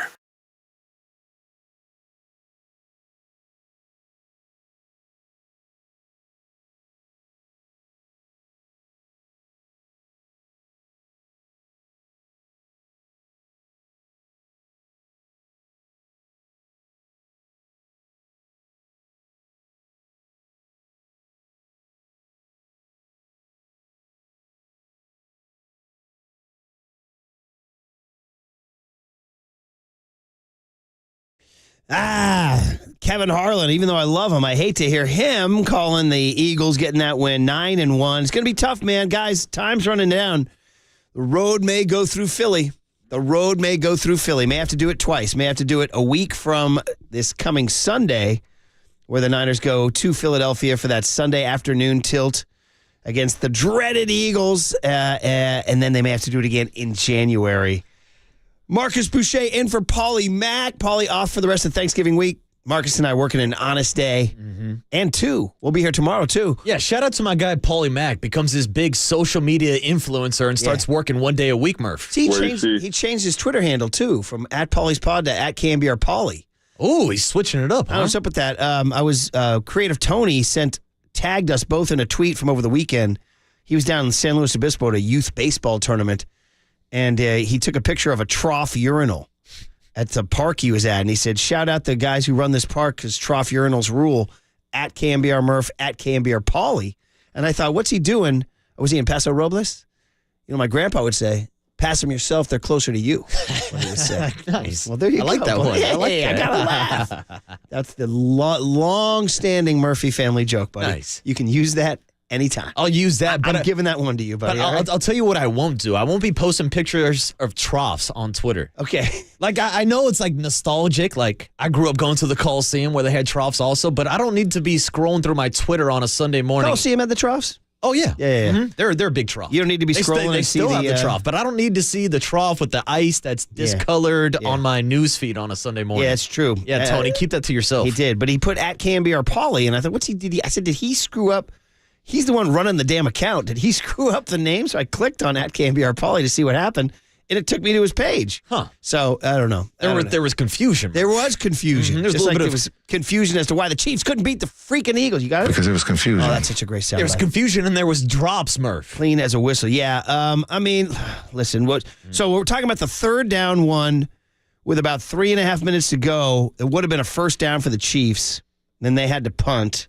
And then we're talking about Kelce dropped one that would have been a first down on the final drive. Yeah, he did catch the next pass on fourth down, but That's still, true, it was yeah. one of his big drops on the night. Yeah, and then obviously the signature one is Marquez Valdez-Scantling, MVS, as they call him. And Mahomes put it right on the money. What are you going to do? Now, there was 1:40 left. And in the NFL, God, it's funny. It just happened in, what game was it? Seattle on Sunday when they were playing the Rams. I was listening to that game. And the Rams kicked a field goal with 50 seconds left. And, the Rams take the lead, 17-16. I am conditioned now to the point, Marcus, where if a team has 50 seconds left and all they need is a field goal, I rate them like a 80% chance of success. You know what I mean? It's like getting a field goal in the NFL with under a minute to play, No problem. Well, that's the thing now, like especially with the kickoff rules changing to where the touchback goes to the 25. All you need is 25 to 35 yards to get to the 50 to the 40-yard line, and then you're in striking distance. And teams are playing, they don't want to give up the big play, so they're giving you those cushions. Oh, just soft coverage to let you get everything underneath. And quarterbacks are accurate, and receivers are good. I mean, you can get, and Seattle did get down to the 38-yard line in a heartbeat with 30 seconds to go. Yeah. They just screwed up the clock from there, Yeah. which helped out. So the Niners, okay, so as it is right now, Niners are the 3 seed. Detroit is the 2 seed. Detroit's schedule is pretty darn easy the rest of the way. Now, it's the NFL, right? Any given Sunday, Murph. Well, there you go. That's why they play the games, is what a wise man once told me. There you go, buddy. Let's see. So just to give you guys a little, the Lions play the Packers this Thursday. Yeah. I don't see that. No. We're making our Turkey Day picks tomorrow? Oh, let's go. All right. All 3 games. All 3. And then do we even dabble with the Black Friday? I was thinking about it. Might as well. Sure. It's the first Black Friday game ever, Murph. Miami, a 9.5-point favorite over Tim Boyle and the Jets. Tim Boyle, dude. On Amazon Prime. It's a noon kick, our time. Shouldn't you be out shopping at that point in time? Probably. It's Black Friday deals, but I wouldn't be surprised if they try to integrate shopping ads on Amazon Prime while you're watching the Black Friday QR game. code on the Here's what you're interested in, Murph. Will Kirk Herbstreit now Michaels do that game? They should. I mean, they're the Amazon Prime guys. Let me tell you what, the new generation is not embracing the great and legendary Al Michaels. Well, I don't think Al Michaels is embracing doing Thursday night football games on Amazon Prime. He's kind of laying. Oh, he's mailing it in. He's mailing it in. He's just like, you're putting me on, we've got these terrible matchups. Like last week, he actually seemed a little excited with Bengals and Ravens, and then Joe Burrow went down, and he was back to being all grumpy Al Michaels. It's tough for me to think of the legendary Al Michaels as a guy who's not getting it done, because he always got it done forever. He did the Giants in 1973, 50 years ago. I mean, there I was, Lake Placid. We were all there, and now he's seen as he's a comic meme or whatever for this new generation. I'm like, you don't understand. That's Al Michaels. They memed him, Murph. I know. They memed him. Anyway, that's going on Friday. Niners Seahawks at 5:20 on Thursday. Packers Lions is the 9:30 game. Commanders Cowboys is the 1:30 game. I mean, really the only competitive game is going to be 49ers Seahawks, right? I mean, I know they're all division matchups, and as we were just talking about, anything can happen, but to me, if you're circling one game on Thanksgiving, it's got to be the nightcap with the Niners and Seahawks. And it's down from 7 to 6.5. Oh, that line's moving, Murph. I like the 6.5 way better than I like 7. Oh, keep on moving. Keep on going down to 6. Yeah. So, because I think Pete Carroll said, the quote on Geno Smith, quote, he'll make it back. Is what he said. Now, Kenneth Walker, probably not, maybe. I don't know. K9 is going to be up in his cage. He's sitting out this week. But are we going to look past the great Zach Charbonnet? That's my guy. I need a breakdown on Zach Charbonnet from a UCLA Murph. He's one of the few things out of the Chip Kelly program that I like. I was going to say, did Chip Kelly use him correctly at UCLA? Yeah, he did, actually. Charbonnet is a high point for Kelly. He transferred from Michigan. Oh. He's an L.A. kid, went to Michigan. I don't know what happened there, whatever. He didn't like Harbaugh. Harbaugh came west, and he was probably one of the best players UCLA's had in the last 10 years. Yeah, and went in the second round of the draft. Yeah. Right? There's a lot to like there. By the way, how about your boy? I came home last night from the Warrior game. So going to a Warrior game on a school night, very iffy. But, hey, I had the tickets. I'm like, I took little Rory, wearing his Steph jersey. And we went from CYO practice, made it full. I'm trying to immerse him in the hoops, get him ready. Did Rory go with the smoked meat also? He did not. He went straight hot dog. Okay. He just wanted a hot dog. Really? So he'll get a crab sandwich at a Giants game, but only a hot dog at Chase Center. He balances out because it was only $8.50 for the hot dog. Some people call that breaking even, Murph. That's true. But he just loves there is the refillable soda. Oh, yeah. He loves it. I know you're not getting that because you're getting the $20 That's beer. the thing. You better be refillable if you're paying $10, $15 for that soda. So I got the Les Smoked Meat. Shout out Lex, who runs Augie's Montreal Deli near Portal 22. That's my portal. But if you come out and make a right. So what we have in our little portals, we have a Tony G's Pizza. For some reason, the kids just won't do it. Declan declares that the pizza at Chase is different than the pizza at Oracle Park, even though it's the same guy. They're both Tony, right? Yeah, but he says they prepare it and cut it differently. Huh. That's what he says. Well, one thing I will say that's interesting, I had Tony's this past weekend at Levi Stadium, and it was a Sicilian slice. It wasn't the traditional New York slice. What's Tony doing? Mixed messages. The mixed messages of a Tony G. That's why you go to Amici's. Oh, shots fired. I don't want to get in between you and Papa, Murph. Let's not make this personal. So we have Tony G's. We have a Sam's Chowder House, which I've never really done.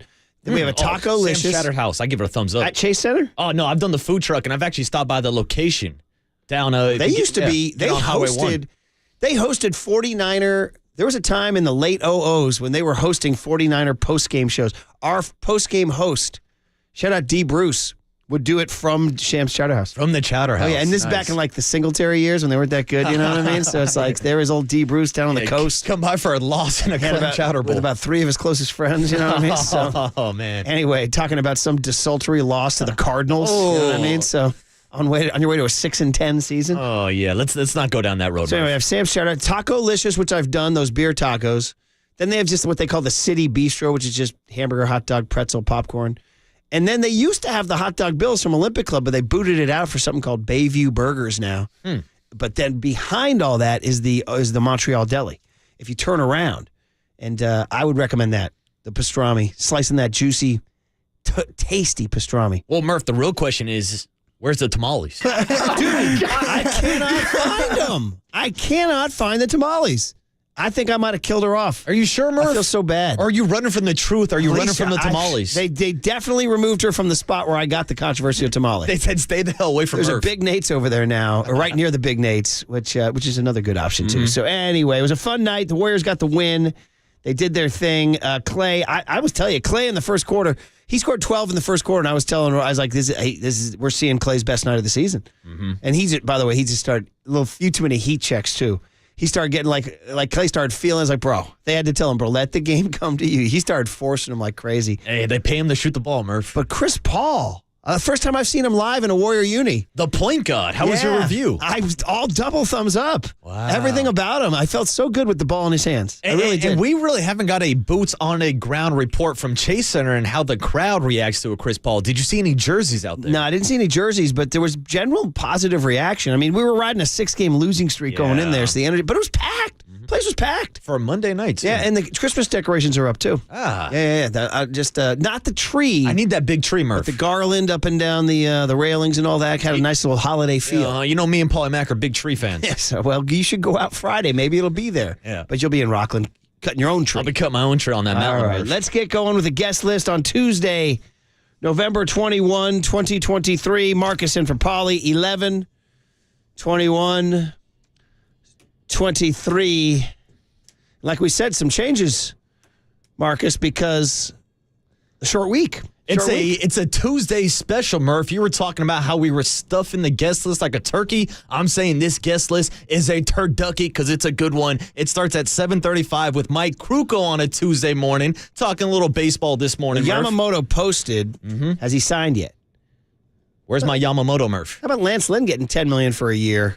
How about Aaron Nola getting 7 for 172? What does that say about Blake Snell? How about the Giants quietly this weekend re-signing Yaz and Slater? I know, I saw that. Something we haven't talked about much. I mean, listen, I like those guys, but Yeah, welcome back to the Platoon Invitational, Murph. Oh, man. That's pretty good. Yeah, we'll talk to Mike Krukow 7:35. Then we'll do our big hit this morning. It's 49ers GM John Lynch at 8 a.m. this morning, moving up his usual Thursday hit because, of course, Thanksgiving, Murph. Hey, remind me to ask him about the brotherly shove. Okay. We haven't asked him yet.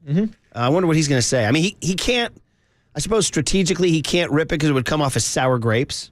You know, they'd be in Philadelphia. Oh, Lynch is crying about the brotherly shove. So he's probably going to give a political answer because they don't want to give bulletin board material. Or who knows? Maybe he will. Yeah, I wonder what his strategy would be because we saw Fred Warner earlier this year dive over the pile. I wouldn't be surprised to see John Lynch do like a Troy Polamalu move where he used to jump over the pile also. Maybe that's how they'll try to slow down the brotherly shove. We'll talk to John Lynch this morning at 8 a.m. Did you see Jalen Graham almost intercept the spike? Yeah, where he dove up the middle. He said he saw some like high school kid do it. No, it's incredible. Yeah, like I've seen people like try to like swat the ball and cause a fumble when they're trying to take a knee at the end of the game, but I don't know if I've seen anybody try to intercept a spike. That was pretty nifty. Yeah. He almost did it. It's creative. All right, yeah. It's something else. So we'll talk to John Lynch this morning about all things 49ers, the Talanoa Hufanga injury, and Jer Brown stepping in this weekend. Then we'll do our cooler of content and talk to the other safety, Tashan Gibson, as our 49er Player of the Week at 8:30 this morning, Murph. Yeah, he was good. And he's the guy now. He's the backline guy. He's gonna, hey, dude, you got to take this young Jedi named Jer Brown. Named you Tig. coach him up. That's if he's earned the nickname Tig or not. All right, so we'll talk to Tashan this morning at 8:30, then wrap up the show 9:15, talking Warriors and 49ers with MT2 Marcus Thompson. Yeah, Warriors got that win, and they'll get going here. Okay, we got to get into Shanahan, what he had to say. What did Pete Carroll have to say? Get you guys ready and still be pissed at the Chiefs for not beating the Eagles last night. Plus the Warriors won. On KNBR 104.5 and 680, the Sports Leader. Amici's, not just a pizza, a way of life.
Our digital team is dropping daily dimes on TikTok at The Sports Leader.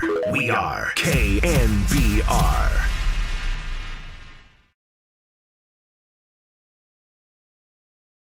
It's all on this. The last second attempt from 55 yards off the left hash mark for Jason Myers. Out of the hold of Michael Dixon. Perfect snap. Kick is away. The kick is going to be long enough, and the kick is no good. Myers cannot hit from 55. 3 seconds left.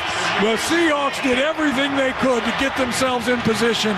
Jason Myers has been absolutely money this season, and from 55, he just can't coax that one through as that ball just tailed away at the very end, and Jason missed it to the right. And the Seahawks are going to come up short here in Los Angeles for the second time this season. That was pleasing to listen to live. I was in my car doing the SiriusXM NFL Blitz where they go around. It's like the radio version of Red Zone, and they're like, let's go to L.A. where the Seahawks are. And I heard the stupid pass down to the 40. And he's like, oh, the 12s are in the house. I was like, shut up. Shut up. Did you hear the Rams in the background with that drop that they use? Whose house? Oh, man, that's pretty bad. It's not the Rams' house, I'll tell you that. No, definitely not. It's not the Chargers' house. It's not the Rams' house. It's anybody else's house. Yeah. So I was like, the Seahawks are going to win. Darn it. And I was like, well, okay, 7-3. They're coming into town, or the Niners go up there and play a 7-3 Seahawks team. And sure enough, they missed it. Actually, have they played one game fewer? Are they 6-3? What's their record that's right a now? good question. They're not 6-4, are they? They are one game back of the 49ers. I believe they're 6-4. They're 6-4. Yeah, they're 6-4. And how about the fact that the They are Rams 6-4, have only won 2 games, or excuse me, they've won 4, but half their games came against the Seahawks. The Seahawks just got swept against a bruised and battered Matthew Stafford. Yeah, McVay is 9-5 against Pete Carroll. Wow. Listen to the Seahawks fans. The 12s are in attendance here. Yeah, I had to listen to that. And I was like, God, they're going to make that. And I was so happy when he missed the field goal. I pumped my fist in the car, and they blew that play. They had a chance to get closer, but they blew the clock and they blew the play call. Mm-hmm. Geno Smith couldn't hear in the ear and everything. So the 12s are in attendance here. The 12s. You're really coming at me there. The 12s. Let me ask you some history on the nickname the 12s. What came first, the Seahawks and the 12s or Texas A&M and the 12s? Question, Texas A&M. That's what I thought. Yeah, but they just stole their whole entire bit, correct. huh? Yes, they stole their bit. Oh. It's like, I'm gonna go ahead, Marcus. I'm gonna form an NFL team. I'm going to make the team colors silver and black, and I'm going to start calling my fans the Black Hole. No, get the hell out of here. How do you feel about that? I say take a hike. That's one thing that annoys me. Like, I know a lot of people refer to their fan base as the Nation. I think the Raider Nation should be able to claim Raider Nation. Do you think they invented that? I think the 49ers should claim Faithful. Broncos have their Broncos Country. The Steelers have their terrible towels. The Packers have the Lambeau Leap. Like, there's just some things that belong to certain teams. What are the Yankees? Country, let's rock. What do the Yankees call their whole deal? Well, I've always heard the Yankees referenced to as the evil empire. Okay, well, that's John Henry called you guys that back in the earlier ways. Yeah, that's my lifetimer. So if I'm going to do this correctly, the Niners beat the Seahawks 3 times last year. Oh, they dominated the Seahawks 3 times last year. So beat them 27-7 at Levi's last September. Beat them 21-13 up in Seattle at what they now call Lumen Field with Brock Purdy's broken rib. And then they got him in the playoffs. What was the score? Boy, they were losing at halftime at that game here. And then they came back. Yeah. And Murph, by my calculations, I don't even need that final score for the playoff game last year. The 49ers outscored the Seahawks last year at 89-43 in the 3 combined games. 41-20. That's great detail there. 41-23 was the final score. So, so we're fresh off of a 3-game sweep of these guys. They're not playing that well. I feared them coming into the season. I really did because they had such a great draft last year. Geno seems to be regressing a little bit. A lot. A little bit. A lot, you think? I think so, a lot, yeah. Well, let's look at this thing. 12 touchdowns, 7 picks, if you go by that. Do you go by a passer rating? It's 89, whereas Brock Purdy's is 111. You know what I mean? So it's distant behind that. His yards per attempt is 7.2. Brock's is over 9. Statistically, the 49ers are significantly better than these guys. So, you kind of got to like the matchup, but it's Seattle. It's a division game. It's a short week. And according to Triple E, he says that prior to that, though, Seattle got him 2-4 in the last 6. Is that right? That not including the playoffs will include the playoffs. So 3-4 in the last 7. The Niners had lost 4 in a row to them prior to last year. But that wasn't Geno Smith. That was with Russ. That was with Russ, yeah. Geno Smith has yet to beat the 49ers 0-3 just based off of last year. Good stat. So here's, Pete Carroll about Geno Smith, because if it's not Geno Smith, it's Drew Lock.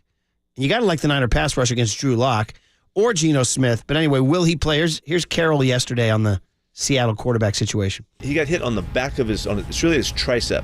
Okay, the swelling does affect his elbow, but he got hit back here. It's not an elbow injury. So it's just a matter of, how sore he is and if we can maintain, keeping the swelling down so that he has the freedom to throw. And he looked great when he went back out there.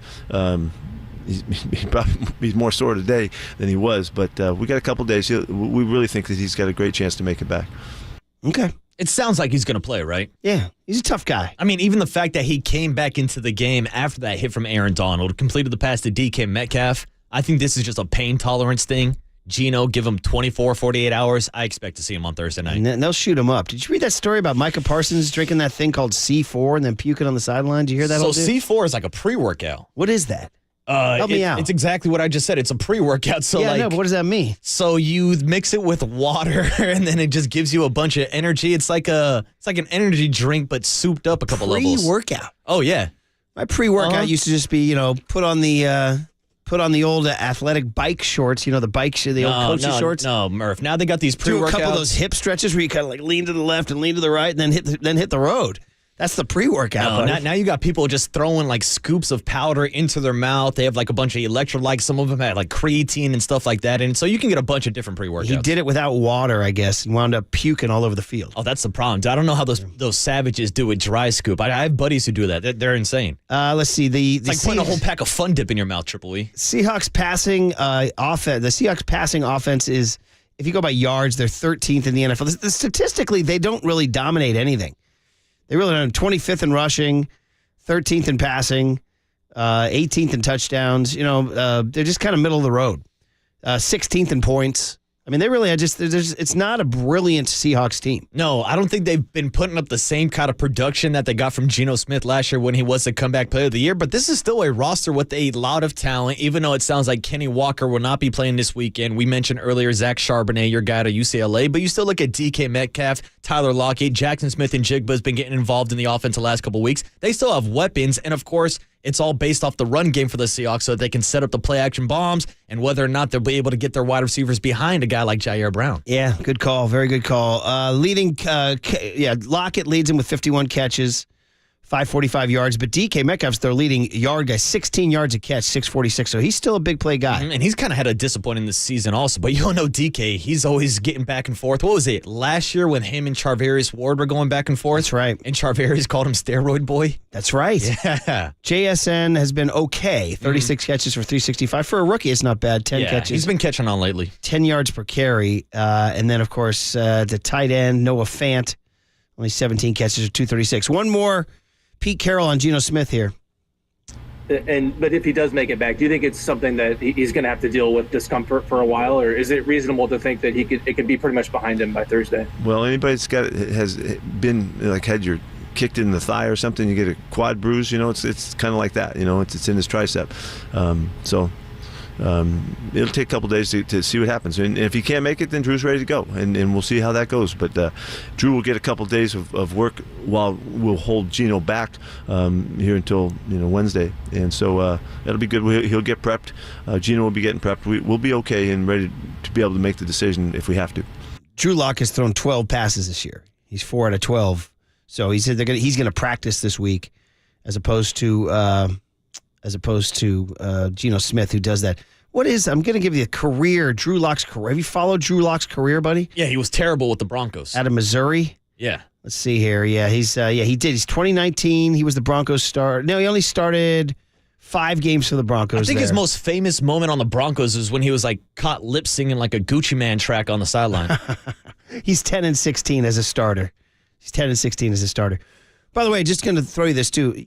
I mean, I know this has happened for decades, so I'm not breaking news, but every now and then it just never fails to amuse me how you cannot have an NBA half-court set without loud beats under the. It's incredible. It's part of the game now, It's Murph. unbelievable. I just start to laugh sometimes. I'm like, well, here we go. Because they're going to run some screens and some passes here because it's just set to the beats of your favorite hip-hop. It sounds like Waterboy's rejoins. That's what it sounds like. Like Warriors games will play a lot of Nicotina, a lot of Bay Area tracks. Yeah, it's incredible. Why don't we play this during? How about we bring this to other sports? Why aren't we playing this beat during an at bat? Why aren't we playing this beat during a Brock Purdy coming to the line? Why aren't we playing this beat during a backswing? Down at the Masters, Murph. Yeah. We were just talking waste management last week. There you go. Well, bring the NBA beats. That's it. All right, and then one more on the running back situation in Seattle. Kenny Walker, their star, has an oblique injury. What do we got? Well, the first thing I say is not having him the week before was really obvious to me. Then because we've already started to lean on his style and what he adds and how he complements what Kenny does and what we do in the running game. So to get him back it felt great. And the first guy I went to today, how you doing? How do you feel coming out of the week? And all that. And he feels great. So we got him again this week, and that's a real positive because he's such an all-around player. He can do everything. He can run and he can catch and he can block, and he's a good special teams guy. He does everything really well. So he's doing great. Yeah, he's talking about Zach Charbonnet. My guy. That's my guy. He's a good player. Yeah, and really, if Kenny Walker's not playing this weekend, which sounds like he's not going to on Thursday, Zach Charbonnet is really the only change on this offense from the Seahawks offense last year, correct? Yeah. It's most of the same players. Now, I think where the difference is this year defensively, when you look at the return of Bobby Wagner, when they drafted Devin Witherspoon in the first round, Jamal Adams was injured last year too. Yeah. And they went out and traded for Leonard Williams. Yeah. So to me, I think that's the bigger matchup this weekend, Murph. Yeah, for sure. Good call. Here's the deal. Mark Spears joining Papa and Lund today at 10:30. And anyway, there's your Seahawk kind of update. I mean, it's, Vegas thinks the Niners are 6.5-point favorites in this thing. So there's something to like. Niner injury situation. Obviously, it's the Hufanga, Jer Brown situation, which Shanahan addressed, and we'll get into next on KNBR 104.5 and 680, the Sports Leader.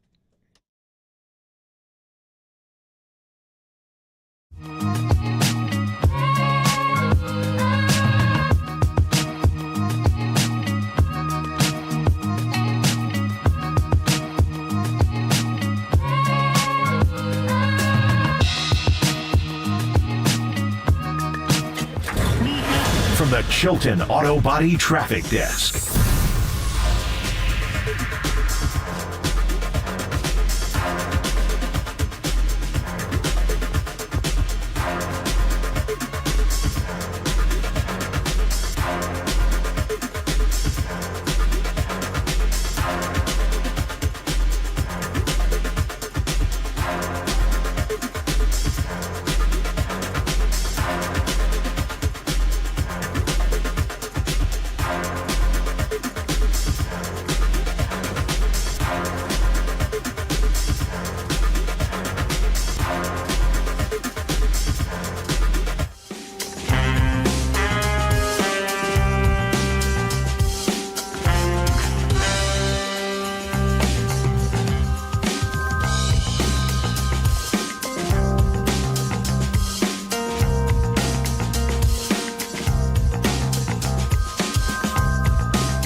Listen to the sports leader anywhere, anytime. Download the all-new KNBR app. Now, Murph and Matt continue live from the KNBR Casino Matrix Studio. Casino Matrix Progressive Jackpots are here. Where are you? Just drop in. Please play responsibly. 1-800-GAMBLER. Purdy going to can the play here as three receivers right, Ayuk and Juszczyk left, going deep down the sideline for Ayuk. He's got it, and he's gone. 20, 10, 5, touchdown! San Francisco! Ayuk is on fire! House call, baby. What a throw from Brock Purdy. There it is, the sounds of a Sunday win for the 49ers over the Tampa Bay Bucks. Get ready for Thursday, baby. 5:20 kickoff. Niners 6.5-point favorites at Seattle. We'll talk to John Lynch today at 8 a.m. Marcus Boucher in for Paulie Mack, who's off for the rest of Thanksgiving week. How about that? Again, changes in life over the decades. Kids used to go to school all the way up till the Wednesday before Thanksgiving. And Waterboy, that's when you would take your hand and draw it on a you'd pencil trace it on a brown paper bag, then cut out and have your little turkey. Murph, I still have my kindergarten handprint turkey at my parents' house. Oh, yeah, dude. That's heartwarming. Yeah. That's heartwarming. Will that be out on display this Thursday? Oh, it better be. I demand. It'll be part of the what do they call it? The cornucopia in the middle of the table. That's it. I need it for the ambiance. Pine cones and turkey hands and all that. Waterboy's turkey hand. Does it have your name written on it and all that? I think it's got like Marcus spelt wrong. And does it say Waterboy in small kindergarten writing? El Chico de Agua, Murph. All right, you're listening to KNBR and KNBR FM San Francisco, the sports leader, a Cumulus media station. Good to have Marcus in. We'll do it again tomorrow. John Lynch joins us at 8 a.m. Little baseball hit with Krukow at 7:35, pre-Thanksgiving with Mike. And then our 49er player of the week is Tashan Gibson, who's going to have to be the Yoda to Jer Brown's Jedi in the backfield this Thursday in Seattle, because Seattle's going right at Jer Brown. Oh, they're going to be taking shots 100%, Murph. By the way, speaking of shots, we had some listeners check in on this, and this is true that you asked about the 12s and Texas A&M and the Seahawks. Apparently, it is documented that Texas A&M has gotten monetary compensation from the Seahawks for using the 12th man. So this is great knowledge from the 604 on the Golden State Lumber and Building Material text line. First of all, I had no idea where the hell the 604 was. I looked it up. It's like British Columbia, Murph. We do have a crew in Canada. We do. Well, shout out Dylan the Villain Brooks. I was thinking about that. There it is. Canadian. Yeah, yes. well, the 604 came in on the text line. It's like, yeah, it's documented. The Seahawks pay to rent the 12th man tradition. Like they're paying royalties. Pretty much. It's like kind of complicated. Just come up with your own damn idea. Yeah. 12th man trademark. Yeah, call yourself like the Hawks Nest or something. I don't know. I don't know. How about when Tim Lincecum raised the 12 flag? That was a tough one for us. That's a bad look. I know, but what are you going to do? You got to let Timmy be Timmy, as Paulie would say. Yeah. All right, guys, here's the deal. So the Niners are going into this game with Jer Brown at safety, and that's because Talanoa Hufanga did tear his ACL. Kyle Shanahan yesterday on that and other injuries going into Thursday. All right, guys from last night, got confirmed with Huff this morning. He does have a torn ACL. They don't think there was any meniscus or anything, so it's as clean as it could be for just being ACL. Shamar Jean-Charles still has shoulder. He'll be day-to-day this week. And all other injuries, if there are any, will come out later today. It's still a little bit early for us. So. Okay, so, I guess, quote-unquote, good news that Hufanga didn't sustain any knee ligament damage, as clean as an ACL can be, which means that we talked about this going into next year, but they're saying this kind of injury could be healed by the start of next year. Yeah. So he could play a clean 2024 season. And that's the good news. Anytime you have an ACL injury, obviously you don't want the other ligaments to get damaged. Kyle said no MCL tear there, so he should be good to go week 1 next year, but that doesn't help the 49ers right now, Murph. He might want to check with Aaron Rodgers. He could be back for the Eagles game. That's it. Checks with Aaron Rodgers. Going to a dark place. He'll be back in 2 weeks. Hear Travis Kelce say Aaron Rodgers Tuesdays are his game days. Did you hear that? No, because is that his Pat McAfee days? I said Tuesdays. Yeah, Rodgers suiting up for McAfee, huh? Anyway, so here's Kyle Shanahan on this kid, Jer Brown, number 27. Get used to him, man. Penn State Nittany Lion out of Trenton, New Jersey. Had a couple of big plays on Sunday, but he also gave up a big one, 41-yarder, right out of the gate to this kid, Raheem Jarrett. So here's Kyle Shanahan on the Rook in Seattle. I mean, that's one of the reasons we went for him. We know we needed some depth there, and the coolest thing about him is he's been practicing. I think you heard it from guys yesterday, but the way he's been practicing here every week, he's been practicing like he knew this moment was coming. He's been locked in. It's extremely impressive for a rookie, and I think that's why he was ready for his moment last night and made some big plays that helped us win. So excited for him for his opportunity, but really bummed about Huff. It's funny they say that he's been practicing like he knew it was coming, kind of eerie. And then Saturday night, Fred Warner said he went down to get his IV at the hotel, and Jer Brown was getting one. He's like, "What's up?" He's like, "I got to be ready." He's like, kind of weird, kind of eerie, like he knew something was going to happen. Well, Murph, all good players stay ready so they don't got to get ready. Well, there you go. That's the mentality. And in the NFL, I mean, look at this Friday. It's Tim Boyle starting from the Jets. Like, you don't know when your card is going to be called. Remember last year when that dastardly Lonnie Walker the fourth ended the Warriors? Oh, dude. He scored what? He scored like 19 in the fourth quarter, and they said that he was on they call it the stay ready bus. That's it.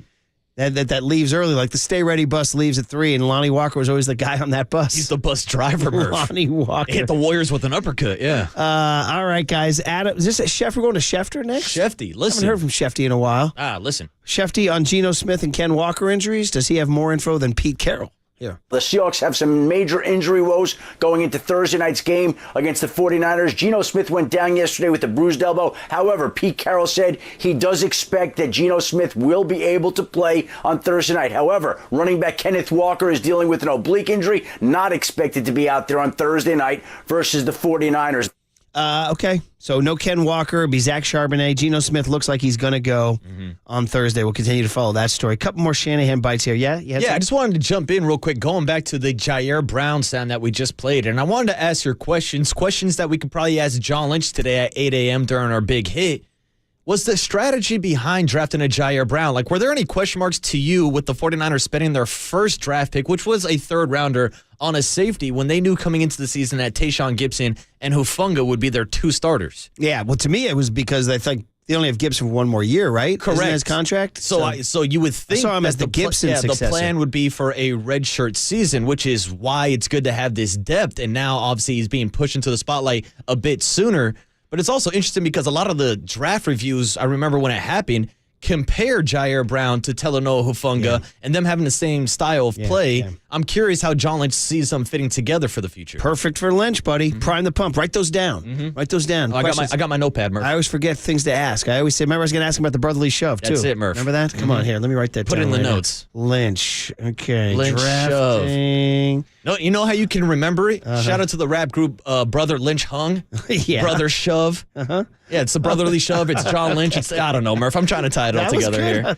I like it. Did they play that during a half-court beat? They probably will. It's some instrumentals for you. And then Shanahan on playing at Seattle on Thanksgiving night. They owe them some turkey, man. They owe them some turkey. They got to eat it. Will NBC serve turkey to the winning team? Is that a guarantee? I mean, it's Thanksgiving. They have to. Will Melissa Stark be serving the turkey? It's Collinsworth and Tirico, right? I believe so, yeah. So here he is on playing Seattle. Anything that you start out with numbers like that and stuff, that's all just setups. So I don't think about that at all. But I don't care what the situation, who's playing, what the teams are like. You go up to Seattle, it's as hard as it gets. And it's one of the toughest places to play in the NFL, if not the toughest. They have a certain style there and the way they play that is harder to deal with on the road because of how loud it is and the snap count disadvantage. So it's always tough to go there. And I also know, just starting with them today, how many good players they have, how well they're coached, and how big of a challenge it'll be this Thursday. Okay. Well, they only have one home loss this year. They got smoked by the Rams 30-13 in week 1, which was totally inexplicable. Then they beat Carolina at home 37-27. They beat Arizona 20-10. They beat the Cleveland Browns 24-20, and they beat the Commanders 29-26. They've been close games. Oh, yeah. Their last 2 home wins over the Commanders and the Browns were 3- and 4-point games. So, I mean, it has, again, not a dominant season. This is not the Russ Wilson, Richard Sherman Seahawks. I liked them last year. They were young and up and coming, and they remain young and up and coming. So I have full respect for this thing going in, but gotta like the 49ers' chances, man, the way they're playing right now. And it's interesting, Murph, because we've talked a lot this season about our level of fear of the Seattle Seahawks. Now, going back all the way to last season, watching the 49ers beat them 3 times, the reason why I was never fearful of the Seahawks team was because of that rushing defense. Yeah. And in those 3 games that we talked about earlier, the 49ers outscoring them 89-43. The The 49ers ran for a combined 540 yards in those 3 games. That's 170 yards per game in those matchups. Man. And yes, the Seahawks defense has improved this year, bringing back Bobby Wagner, and they traded for Leonard Williams. But look at that loss a couple weeks ago to the Baltimore Ravens, 37-3. The Ravens ran for nearly 300 yards on the Seahawks. That's the game plan. That's the strategy for Kyle Shanahan. That said, that's really the only game where a team went off on them, because the last 2 weeks, Commanders only rushed for 68, and then last week, or 2 days ago, the Rams only rushed for 82. So they've held their last 2 under 100. Yeah, Rams also don't have a running back right now. Yeah. Prior to that, though, the Browns ran for 155. Yeah. Cardinals ran for 127. So they had a 3-game stretch there where they gave up at least 127 yards on the ground. And then the last 2. Commanders, and the Rams, you're right. Those are not 2 prolific rushing offenses, the Commanders and the Rams. No, Rams are down to like their 3rd, 4th string running back right now. Well, will the Niners are they going to feed McCaffrey or use Elijah Mitchell? Who knows? Anyway, Brock Purdy going to Seattle. Hey, he's 1-0.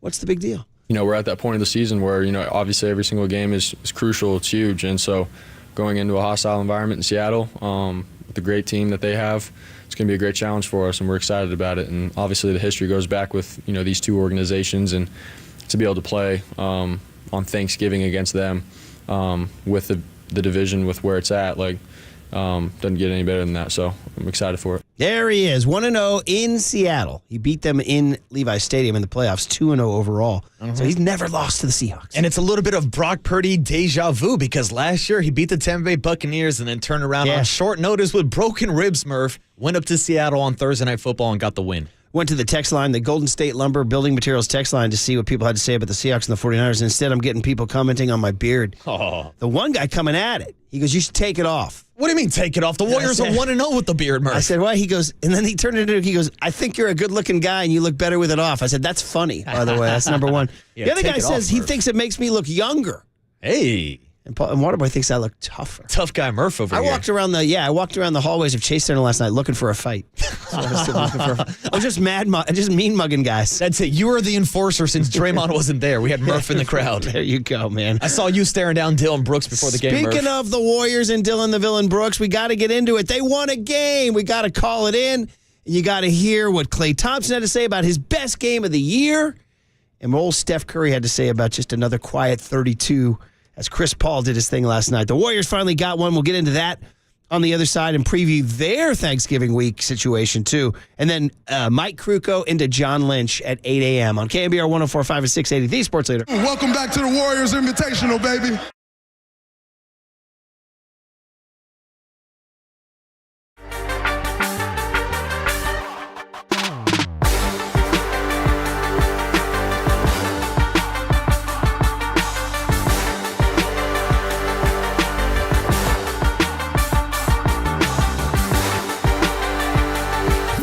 Jose. Shout out to you for supporting KNBR, San Jose's sports leader.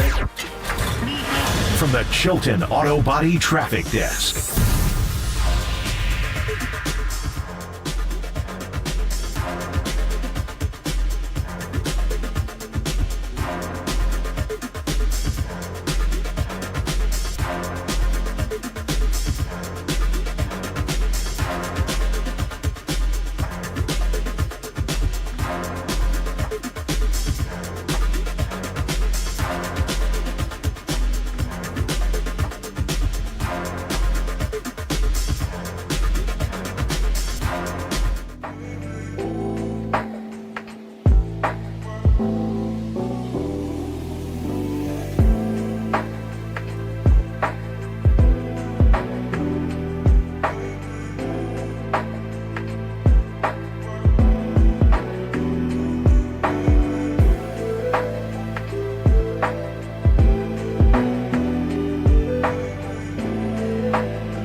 Now, time for the Protect Your Assets with David Hollander Business and Technology Report.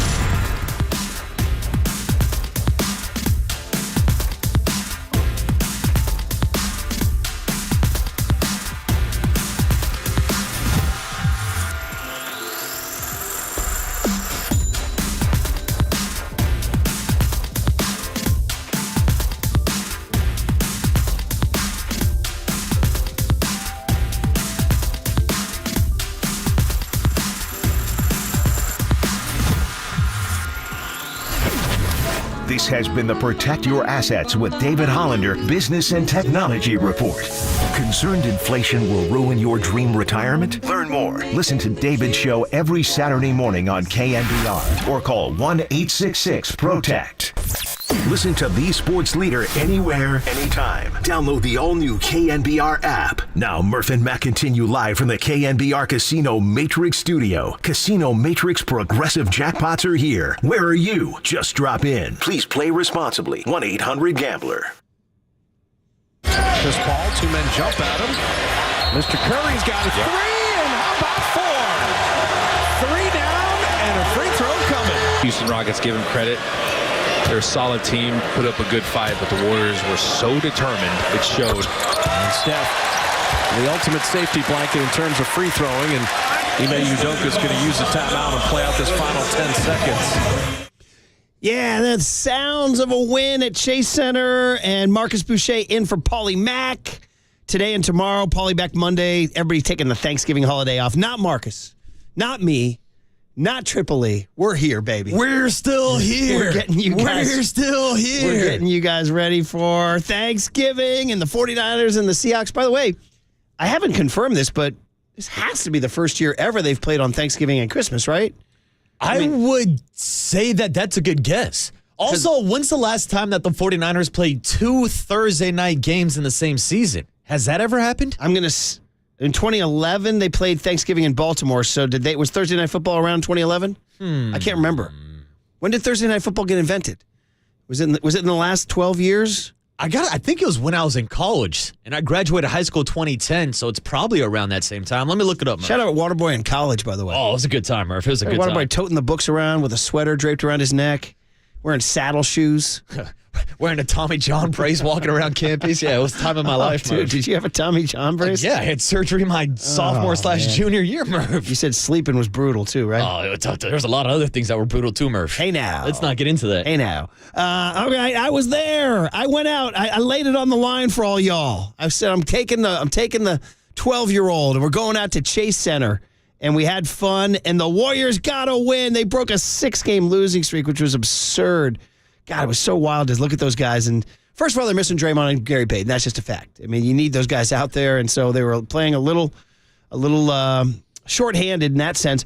I got to see Chris Paul live for the first time. CP3. Liked it, and started. He was starting to. And the big thing that just happened right out of the gate was Klay Thompson. He just started hitting some threes right out of the gate. And I told little Roy, I said, we may be seeing Klay's best performance. And sure enough, even though it wasn't a vintage Klay performance, he got to the coveted 20-point mark for the first time this season. Welcome to the 20-point club, Klay. Which is kind of crazy, especially because he had 12 in the first quarter. Yeah. I was like, we're going for like 30 tonight? Let's go. He kind of cool. By the way, Klay, he's so desperate to force action that once he hit a couple threes, dude, he started launching. He took a couple of crazy ones. I'm like, Klay, easy now, easy. Oh, when Klay gets that first taste, there's no stopping him. The heat check was coming. It really was. And it was actually strategically the right thing to do because Dylan Brooks actually was doing a good job shutting down Steph. Dylan Brooks was devoted to shutting down Steph, so he took him out early. So Klay's like, fine then, I'll go. And Chris Paul, by the way, recognized it, being the smart guy he is, and he just started feeding Klay. In fact, he had 4 assists to Klay in the first quarter alone. And this was on a night that Steph Curry was describing Chris Paul as putting on a masterclass leading that first offense. We have that sound for you. 12 assists, 1 turnover, Murph. It was just so solid. You haven't seen, like, if you go to Warriors games, you haven't seen that kind of solid, smart, sound point guard play, like, ever. Like, I mean, they don't really have anybody who's played like that. I mean, yes, Steph has been great, but he gets sloppy with the ball. Yeah, but they really haven't had in this run, you got to go back to, I don't know who you go back to, but Tim Hardaway or somebody like that. But I mean, in this run, this Kerr championship run, they haven't really had this really solid point guard. No, I mean, the closest thing they've arguably had to a traditional point guard might be like someone like Andre Iguodala. Yeah. And back when he was bringing the ball up and letting Clay stay off ball. Yeah. Kind of what we saw last But night not with a CP3. true point guard But no, not like a true Chris point Paul. guard. Not like CP3, who's one of the best point guards of our generation. He was fantastic last night. Two things. One thing is that we are proudly sponsored by O'Donnell Financial Group because planning is a process for loans, insurance, investments, and retirement. Call Greg O'Donnell at 866-496-2300. And I can hear Danny Dunn at 10 a.m. to 2 p.m. producer saying, well, it's not official until it gets called in, right?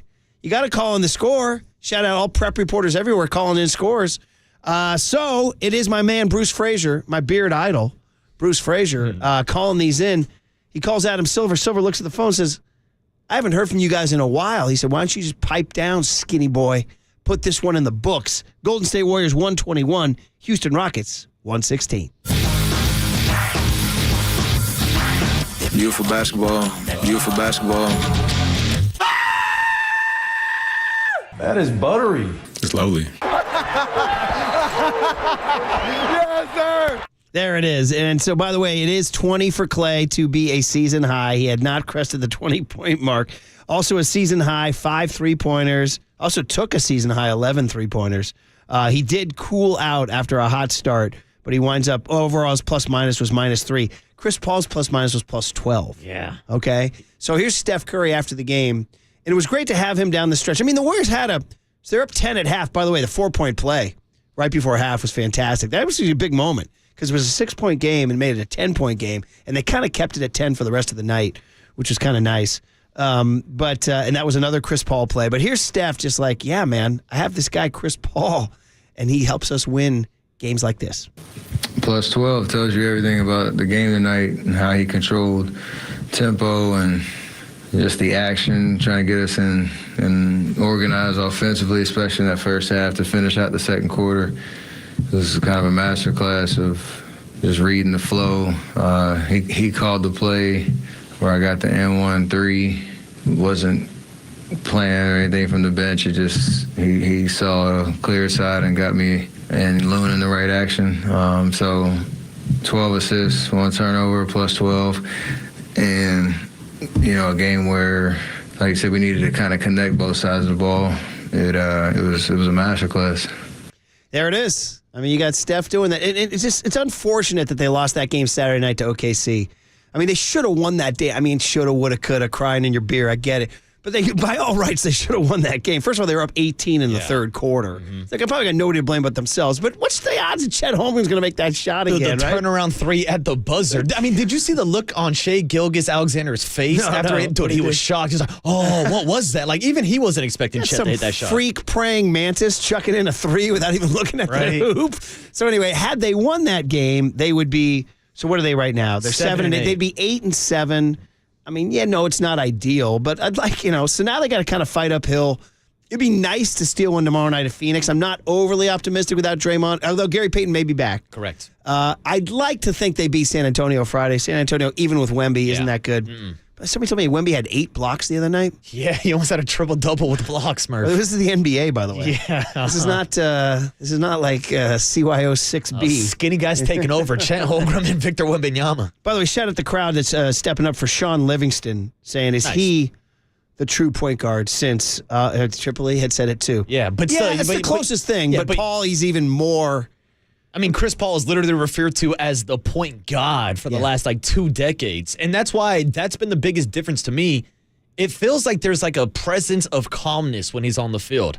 Like, it was fun when we had the pool parties going on. It's a pool party! But we know how chaotic that was. Murph, now it feels like Chris Paul is like the instructor of a water aerobics class. And now everybody's following the line and following his example in the pool instead of the pool party with Jordan Poole. Very good. Very good. Let's get a little Klay Thompson out here. Yes, 20. He did it. Let's go, Clay. How'd you feel, buddy? How'd you feel? It feels great, and hopefully breaks the seal for many floodgates to open. And it always feels good to shoot the ball well. Does not feel good to not shoot the ball well. So I was very happy that I made some shots tonight, even though I feel like I could have made more. But at least they were great looks. Yeah, and as my buddy Daryl texts in, he says, I'm still not impressed. He faded late. People down on Clay. So let's pause for a minute on Clay. Pause. Are you are you of the opinion that he's showing us right now that he's coming to the end? No. There is that. I mean, there's two schools of thought.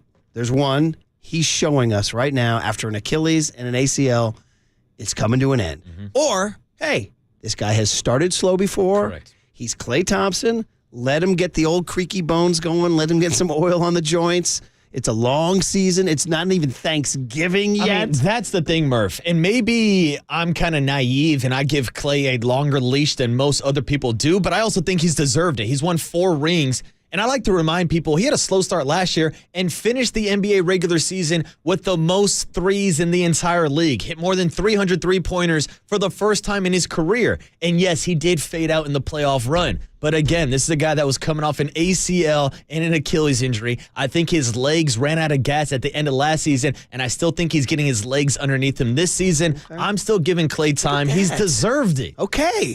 Okay, you're helping me come around because I'm more towards the fear than I am the inspiration. And I hear it, and I understand the argument, Murph. And I'm not saying that out of a place. I mean, who doesn't love Klay Thompson? So Clay's going to go down as like one of my favorite Bay Area athletes of all time. Without question. Yeah. Like he hasn't been, it's noticing there's the joy gone. He's not posting from the boat lately, has he? No, I haven't seen any videos. I need of some Rocco. joyful boat videos from him. Some Rocco videos. But maybe, let's watch the next few games. Let's watch how this goes. Again, it's so early. And as you pointed out, January and February is when he heated up last year.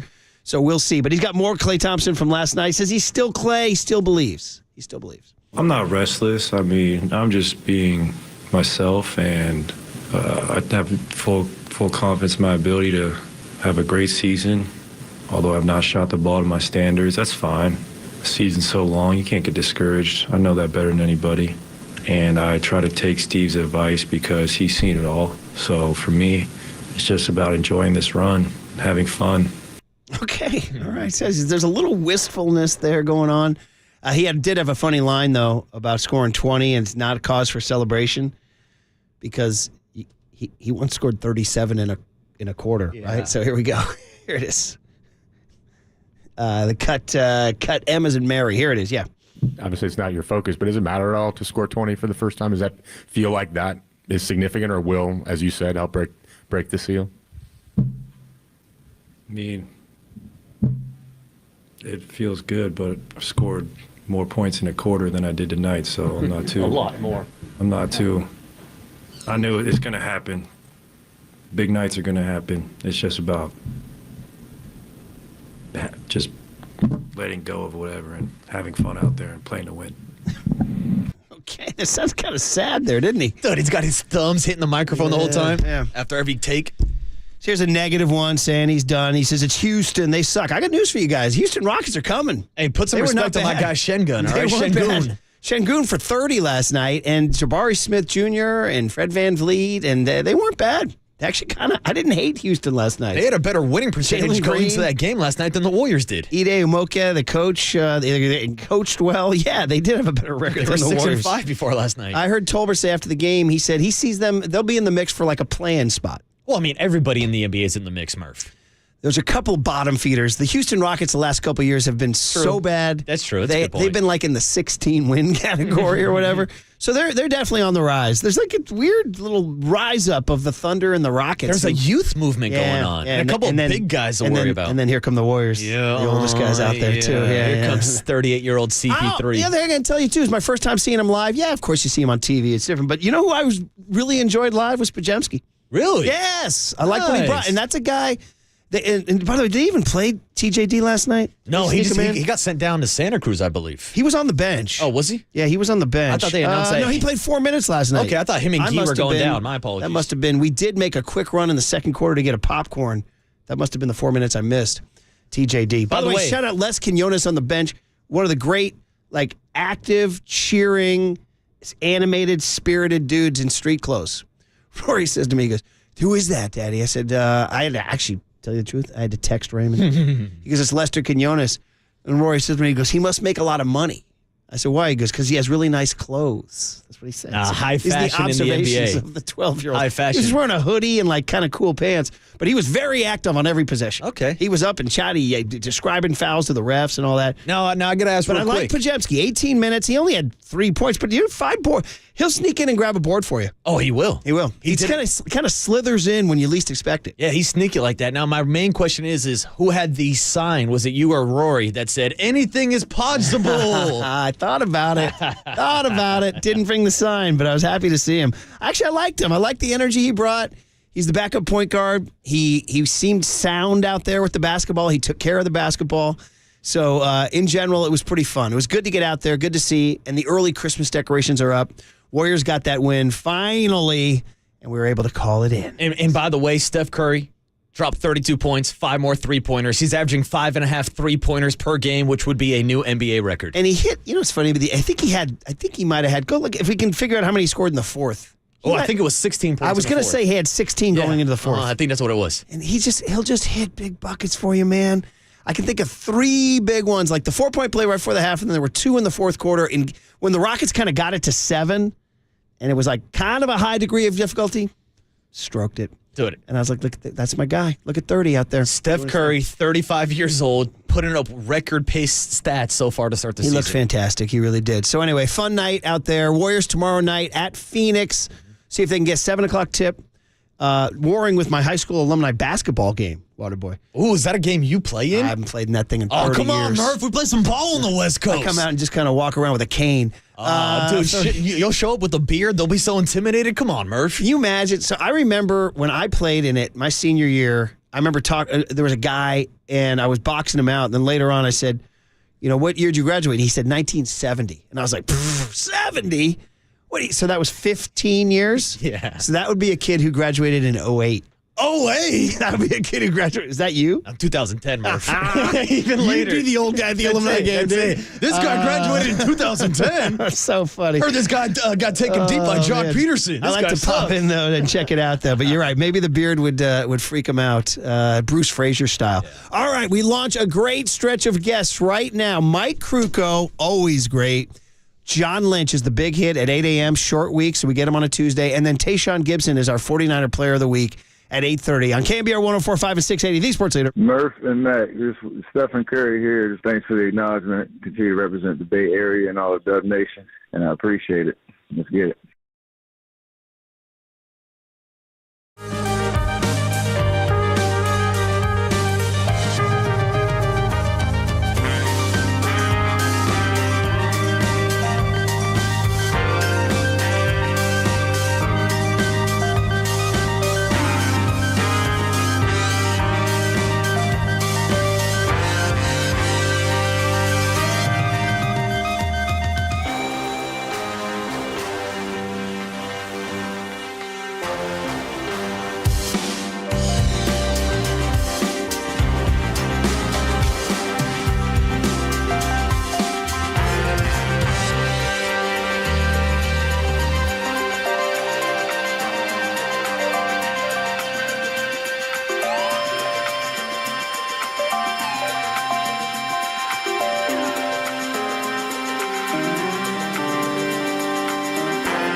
Good morning, Bay Area. Good morning.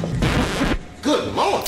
The sports leader welcomes you to Murph and Max Power Hour. There's no question we've got the best in the booth. That's why Murph and Mac catch up with Kruk right now. Sponsored by your Northern California Honda dealers. Honda is value. Get a great deal now at your NorCal Honda dealers. On KNBR 104.5 FM and 680 AM. All right, the only chance we get to talk to Mike this week because of the holidays. Let's enjoy it. By the way, Steve Kerr joining Copes and Marcus Thompson today at 5:30. So, Brian Price did some media. He spoke about his philosophy of pitching. The Giants re-signed Mike Yastrzemski and Austin Slater. The Hall of Fame ballot is out, so a number of fun stuff to get to with Mike Krukow. But first and foremost, Mike, it's our chance to say happy Thanksgiving to you and your family up in the beautiful High Sierras, and I know you guys have a good old Krukow Thanksgiving coming your way. And Marcus Boucher in for Paulie Mack today, who's off to Oklahoma for his own Thanksgiving. So good morning, Mike. Hey, morning, Mike. Yeah, good morning, and Marcus, welcome to the show. Yeah, it's gorgeous up here. Going to be brilliant weather through the weekend. A lot of sun, a little cool over the weekend, but it's just gorgeous. I mean, fall up here has just been crazy beautiful. Yeah.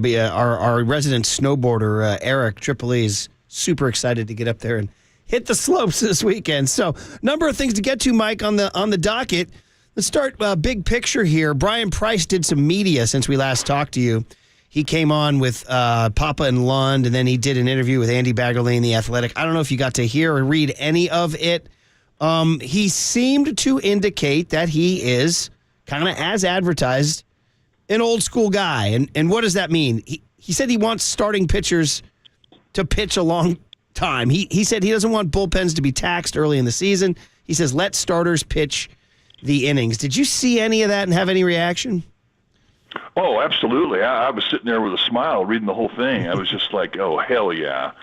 I just think, and you know, we've had this discussion many times, that the one position on the field that has been completely devalued has been the starting pitcher. And it's because of that damn pitch count. You know, and it doesn't even make sense to me. Because, you know, when you are throwing in a good set of mechanics, you do not take a lot out of your arm. And time again, excuse me, we've seen guys go out and they're just cruising. They're in complete command of a ball game. But they get around the 100 pitch count, whoop, gone.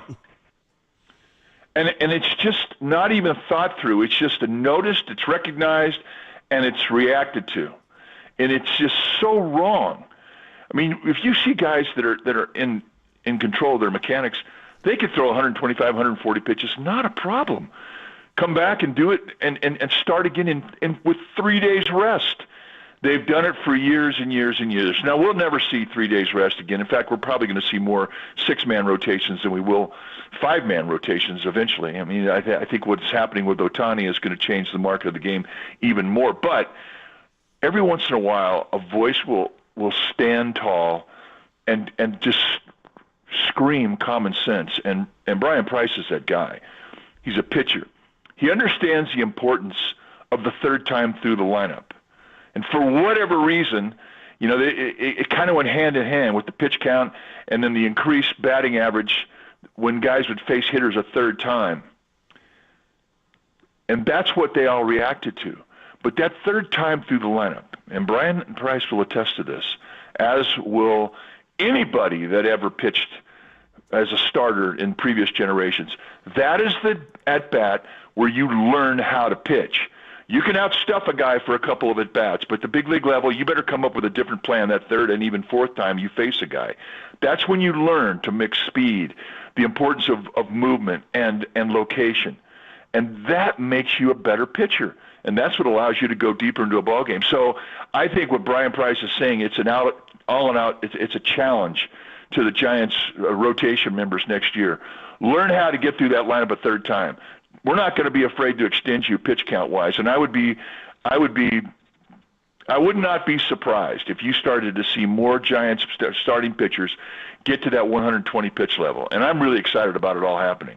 And Mike, that's why I wanted to ask you about the approach of Brian Price, because the Giants, obviously the last season, used a lot of the bullpen games. a lot of guys out of the bullpen. But on the other side of the argument, they also had Logan Webb lead Major League in innings pitched last year. So how do you think they find that competitive balance between whether or not they let their pitchers face somebody a third time, or do you think it comes down to a pitcher-by-pitcher basis? Yeah, pitcher by pitcher. I mean, it's really the pitch count. And if you take a look at Logan Webb gets a lot of quick outs, a lot of outs within 3 pitches, and he puts the ball on the ground.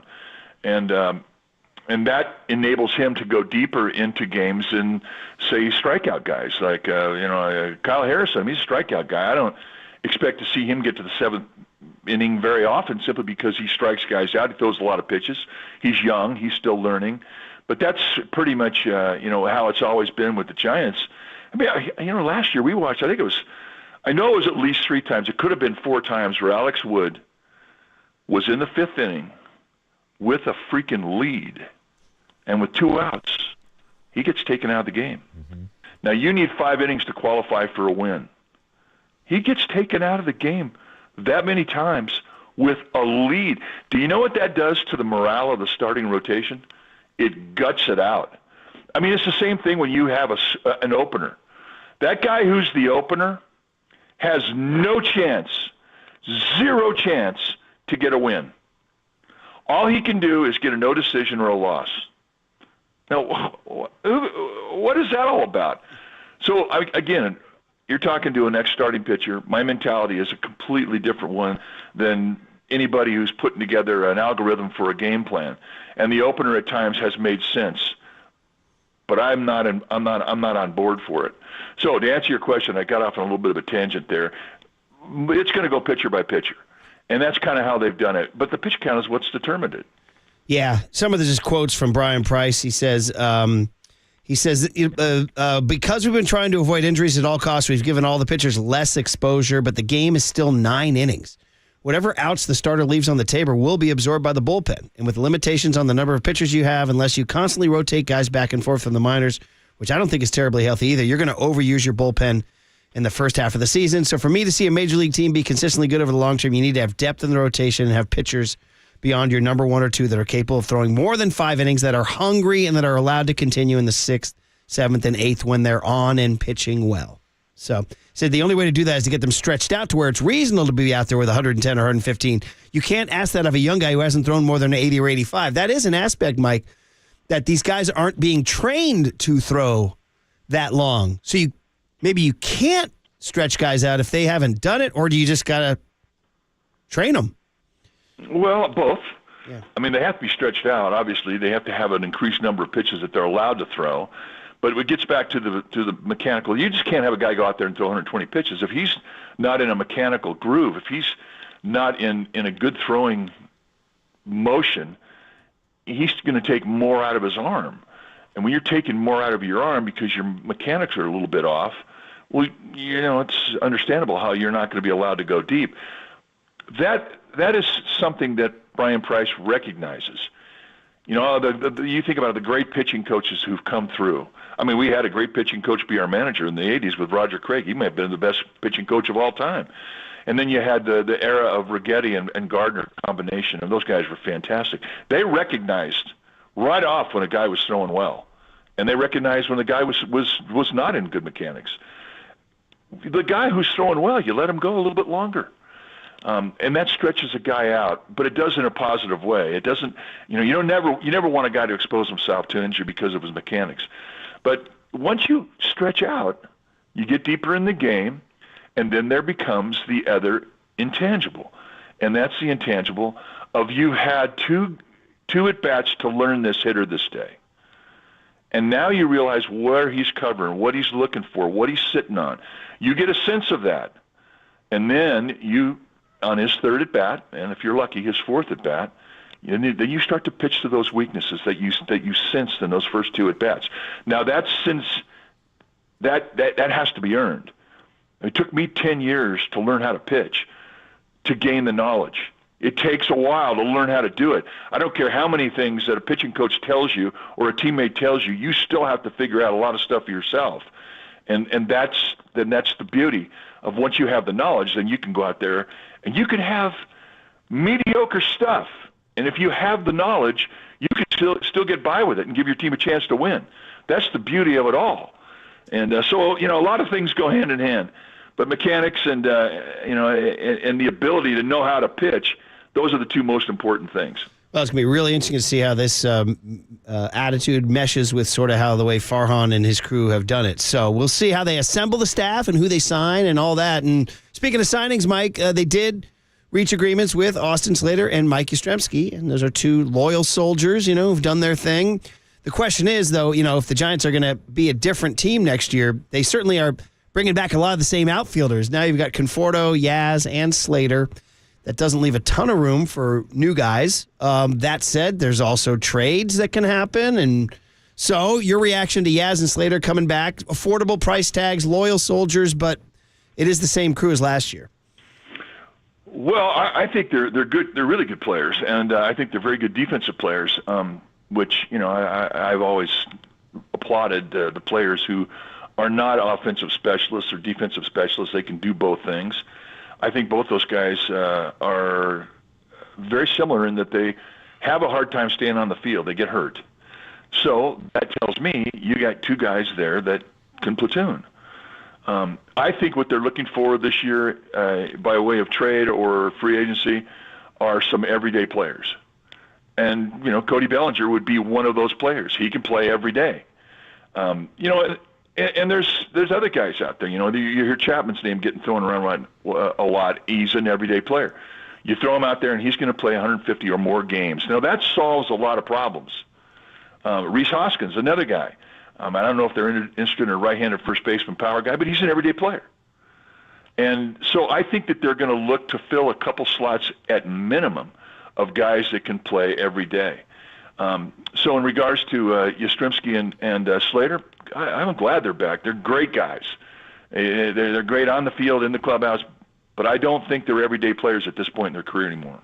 Mike Krukow, our guest on the Uma Guest on this morning. And Mike, I wanted to ask you about someone who might be having the chance to play every day next year, and that's Marco Luciano at shortstop. Now, Marco's currently playing winter ball right now, and I actually wanted to ask you about the concept of playing winter ball because I thought it was really cool to see someone like Ronald Acuna post a highlight of him hitting a home run down in the Winter League on the same day that he was named the National League MVP. So where do you find that balance? Because if someone like Ronald Acuna is out playing Winter League, shouldn't everybody in the major leagues be playing in the offseason, or is there a balance to taking some time off?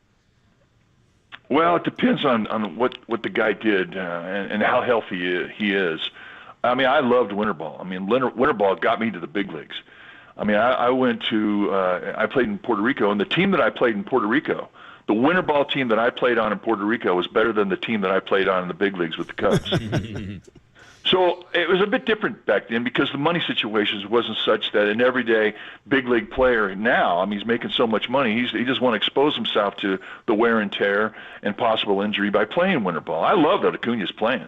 I mean, it was, and it's a big deal down there for the Latin guys to play in their home countries. It's the only time they get a chance to play in front of their friends and family for the most part, and they take that chance.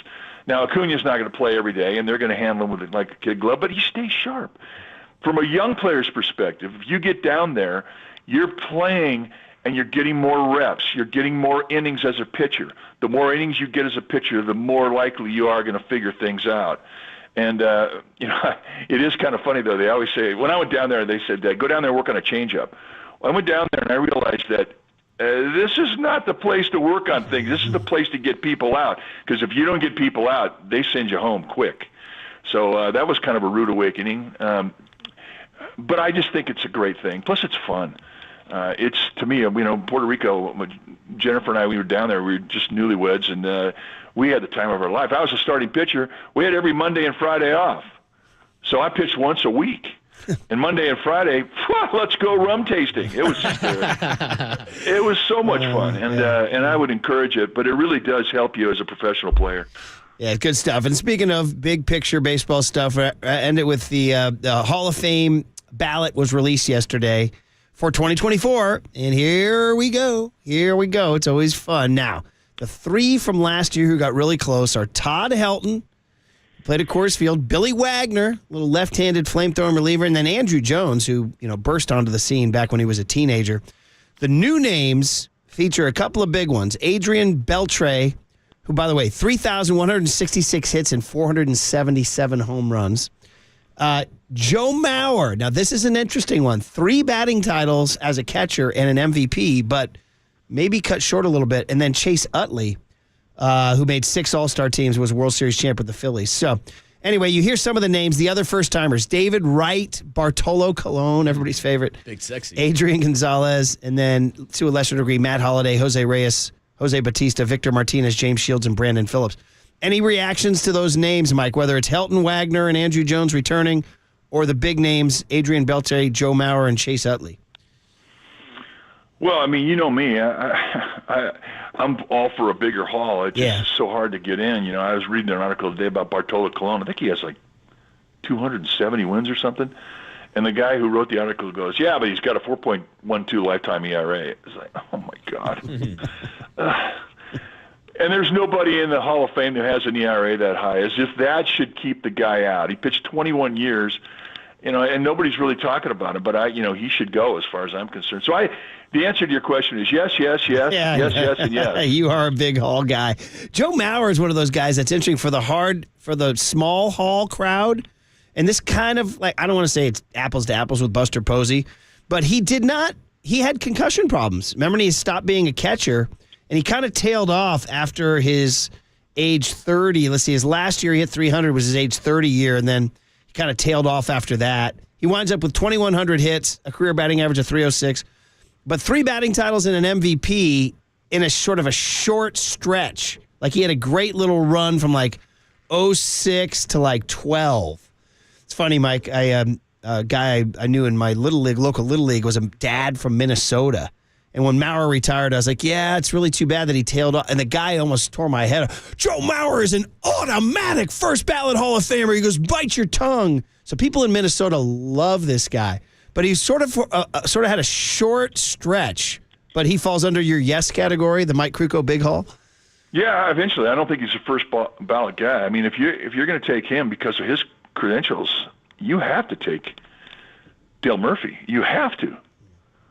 I mean, and the fact that he isn't in is a complete, I don't understand, you know. I mean, Steve Garvey, another guy, and I could sit there, I'm just off the top of my head, I'm not looking at the list of guys who've been through the 10 years, been through all the process, and they're still not in. I mean, I think Mauer is a great choice, but, you know, for the most part, he was kind of a singles hitter, and he couldn't stay on the field. And, you know, I don't see that many first ballot guys that couldn't stay on the field, you know. So I think eventually he's going to get in. I hope he does. He was great. Yeah, it's funny you mentioned Dale Murphy, 2-time MVP. But again, it was a stretch from like 80 to like 86, which kind of brings up a guy like Tim Lincecum, you know, who it wasn't exactly like Koufax, but sort of a same kind of brilliant small stretch. But the Hall just doesn't reward that. They want longevity. Yeah, which is, again, the reason why, you know, Bartolo Colon, they like longevity. I mean.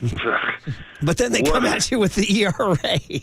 Yeah, you know, they did the same thing with Jim Cott, who I think he pitched 25 years, and he finally got in, but it was just so overdue. And I hope that Bartolo Colon doesn't have to wait as long as he did. But it's just a lot of guys that have great arguments that are coming up on the ballot this year. A lot of really, really good arguments. I mean, how many hits did Chase Utley get? Can you look it up right now? Have you got time? Sure, I can look that up for you there real quick. How about the fact that Adrian Beltre, by the way, had over 3? I think Adrian Beltre is one of those guys who I think he might glide in first ballot. Yeah, and Mike. Yeah, I think he might even go unanimous. I mean, he had like over 3,100 hits. Yeah, that's 1,885 hits for Chase Utley, shy of 2,000. Career 275 hitter, 259 bombs. But you know the other thing, too, about Chase Utley, and you know it. I mean, he was an absolute hard-nose. That to me, that's really what a Hall of Famer is. It's a guy that doesn't take a pitch or a play or a day off. They just grind, and you know where they are every minute of the game, whether they're on the field or they're in the batter's box or on the mound. You know, you feel them. And Chase Utley, and he was that guy. I mean, to me, I always thought watching this guy play, even when he first came up, this guy's going to be a Hall of Famer. And then that would be the argument that keeps him out, because there are not many Hall of Famers that have less than 2,000 hits. Yeah, true. Buster Posey would be one, because he finished with 1,500, I think, and everybody thinks he's going in. So anyway, it's always fun. It's always a big discussion. We know you're a big Hall guy, so Mike's a friend of the player is what he is. All right, Mike, we'll end it with a Thanksgiving wish. I know you got your big, beautiful family. Hopefully you get to see some of them this weekend and watch the Niners on Thanksgiving night, right? God, I can't believe it. 5:20, I think, is kickoff. And I mean, it's like right in the middle of dinner.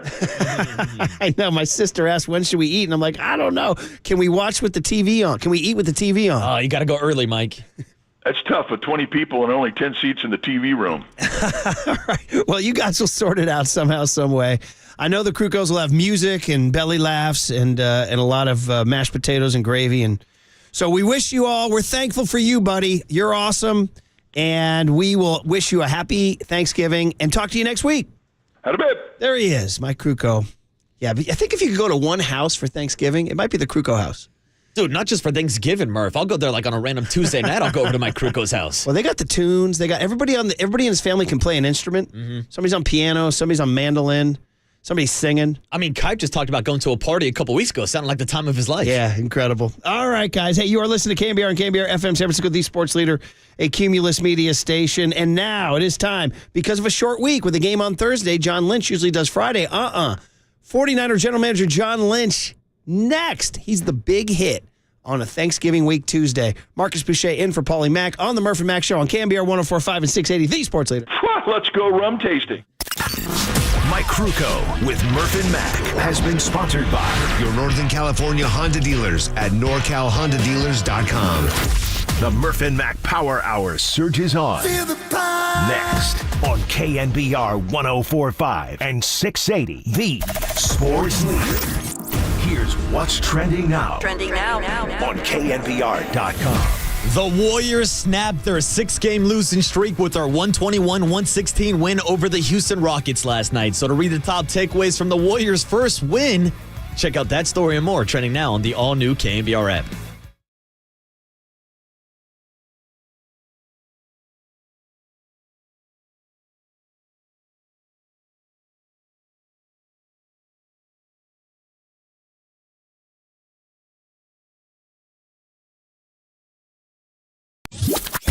Now. This is Murph and Mack's Big Hit. I'll take a hit. Hit me.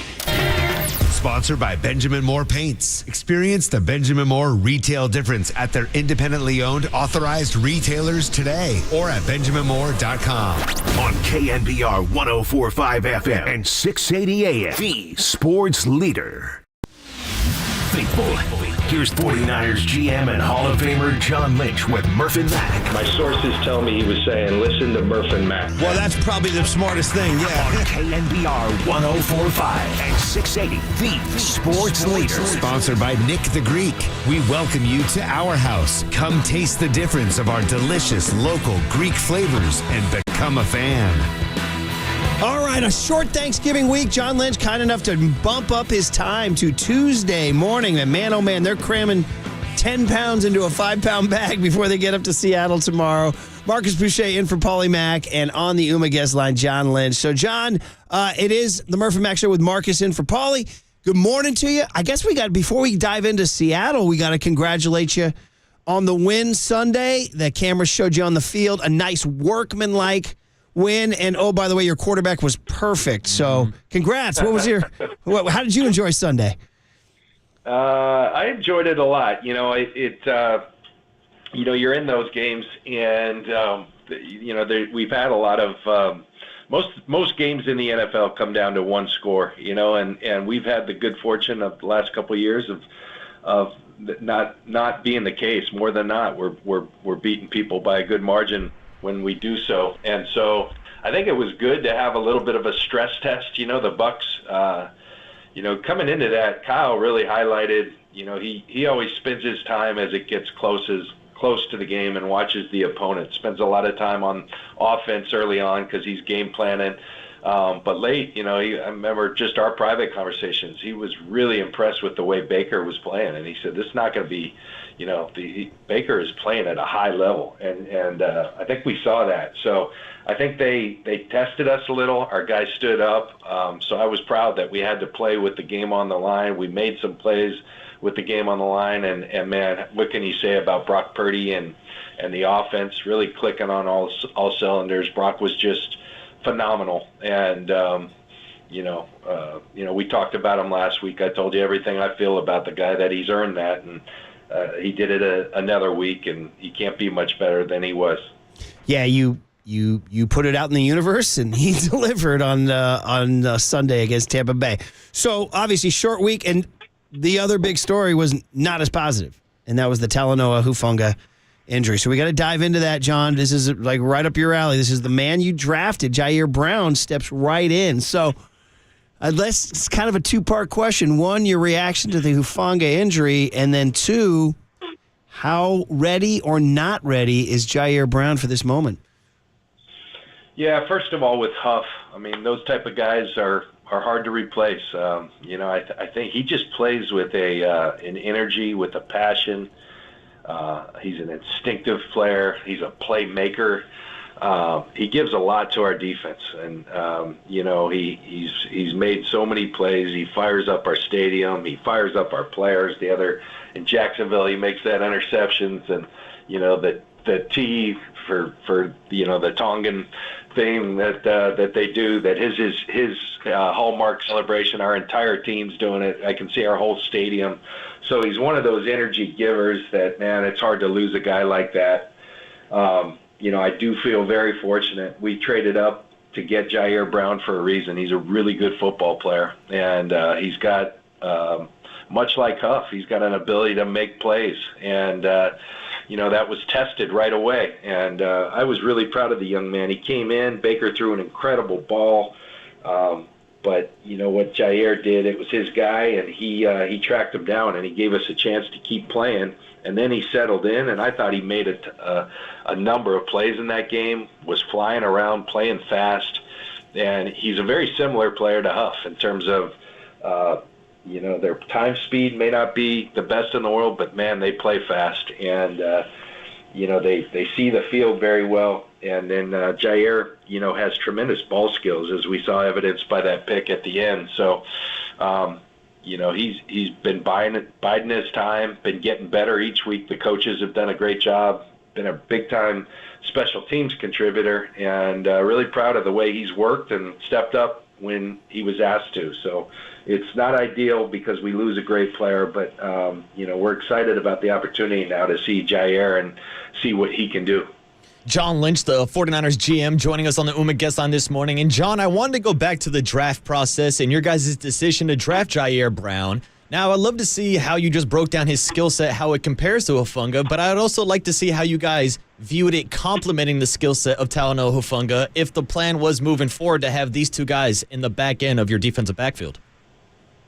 Well, I think you try to get as many good players as you can.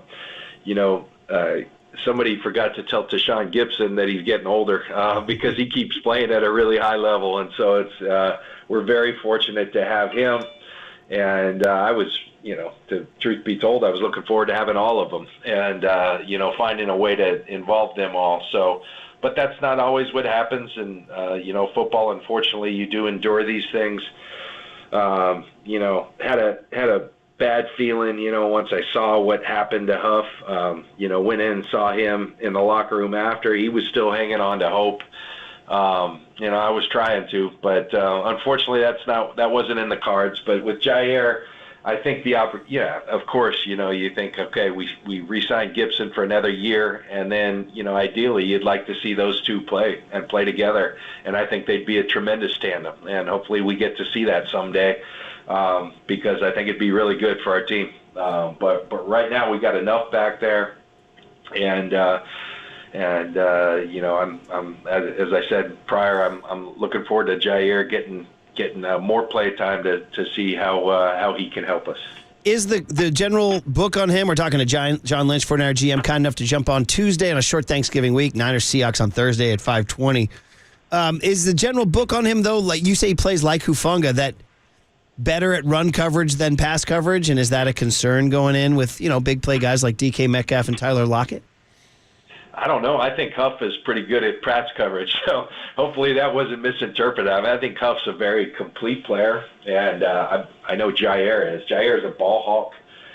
Got 10 interceptions his last couple of years at two different levels, the junior college level and at Penn State, led the nation in interceptions. So I think he's a guy who has the ability to play well in all facets of his game, much like Hufanga. So I don't want to crown them, but they're similar in that, like I said, they didn't light up the combine with their 40 times, but they play extremely fast, and the GPS speeds speak to that. And with Jair, you're talking about a team captain type of guy at Penn State, so he's got a similar love for the game, a passion for the game, and it manifests itself with really physical, fun play out there on the field.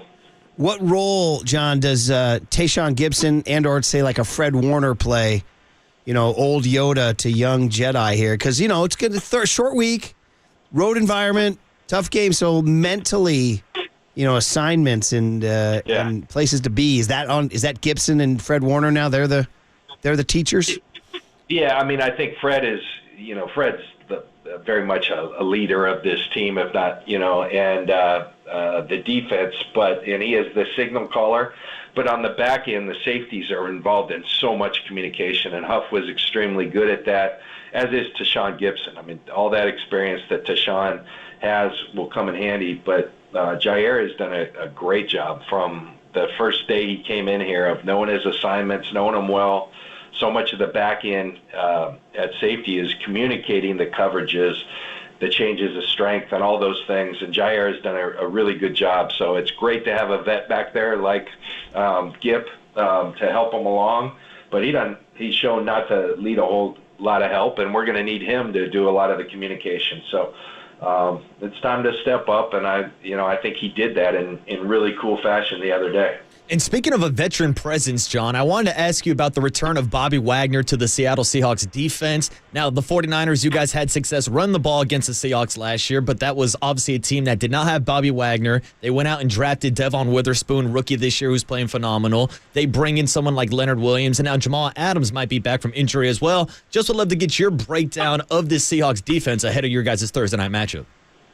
Yeah, they bring a lot to the table. I think you've been watching them. I know earlier in the season I was watching a game, and I think they had 10, 11 sacks. Yeah, you're right. They brought Bobby Wagner back, who seems Father Time has not taken him down yet. He's still playing. He's making tackles all over the field. John Schneider and Pete Carroll have done an incredible job over the years. Way back to the Legion of Boom teams, and then kind of reinventing themselves, and then continuing to add to it with players like Devon Witherspoon. They really do a nice job assembling a roster, and this defense it's legit, and they're playing at a high level, and it's going to be a great test for us up there, and Seattle always is, and looking forward to the matchup. Talking to John Lynch, a few more minutes here before they get ready for this Thursday nighter up at, I do have to ask you about last night. I know your only opponent is yourself, and you have a game on Thursday, but wouldn't it have been nice to see the Eagles lose last night, John? Yeah, that would have been nice. I can't say. Yeah, I think we can certainly say that we were rooting for the Chiefs, but I think nobody taught me better than Tony Dungy. Tony used to always say, you don't scoreboard watch this time of year. And we certainly have we haven't earned the right to do that. We got to go continue to knock down these opponents. We got a really tough one, so our singular focus right now is on the Seattle Seahawks, which is going to be a great test, and it's a great opportunity for us. And to try to go get another win, and it will be difficult, and on the short turnaround, traveling, all those things. But this is why you play, to take on these challenges. No, it's gonna be super fun. And then we can't let you go without comment on Purdy, who we opened with. I mean, I'm watching his highlight reel, and all of a sudden you got Daryl LaMonica, the Mad Bomber. You guys are chucking it down. It's Danny Marino. He's 2 plays in 2 weeks in a row, a 66-yard touchdown and a 76-yard touchdown. And when you and Kyle have assembled your team, I mean, that hasn't always been the hallmark of the 49ers, is the big play down the field. What's going on, John?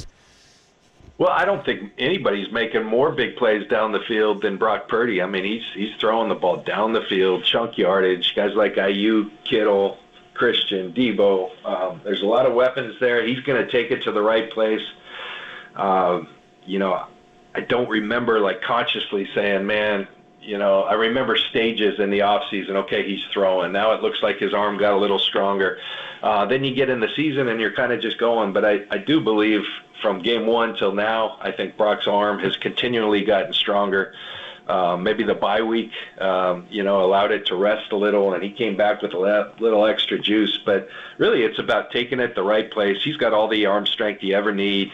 He throws it so accurately. He makes such good decisions, and he's just playing the position extremely well right now. We got to keep that going. Yeah, and John, I remember that being a narrative surrounding Brock Purdy after you guys drafted him, is him not having the arm strength. I would love for you to just tell us how that's developed over the past couple of years, and if it's possible that his arm has gotten stronger after this offseason internal brace elbow surgery. We need what was that show we watched with Lee Majors growing up? The $6 Million Man, right? Yeah, we need that music queued up. I have it in my head. But, he's got all the arm strength you ever need. And is it stronger than where it was last year? I don't know. But it's looking really good right now, as evidenced by the perfect passer rating, all those things. And most importantly, he led us to a win. And, Brock is, he's so mature, and, quickly after that game was already talking about Seattle in the locker room. So he understands. He's a tremendous, leaders to me, you make people around you better. I think he's got that quality in his play, also in his demeanor. And he had turned the page already and was looking forward to the challenge, and knowing that we got to put together a great effort in short order against the Seahawks. Well, Tim Ryan calls it the synthetic slingshot, and then for you and me, and here it is. I believe this is it. Now, taking you back to John Lynch and his jammies doing his homework here. Wait, here it is. Here it is. Here it is. I remember this. Yes. Turn it up, Triple E. We can rebuild him. We have the technology. The first Bionic Man. And now we're going to get the theme song. Da-da-da. Steve Austin. He will be that man. Here it is now. Here it is. It's coming. Better, stronger, faster. There it is. Here it is. There you go.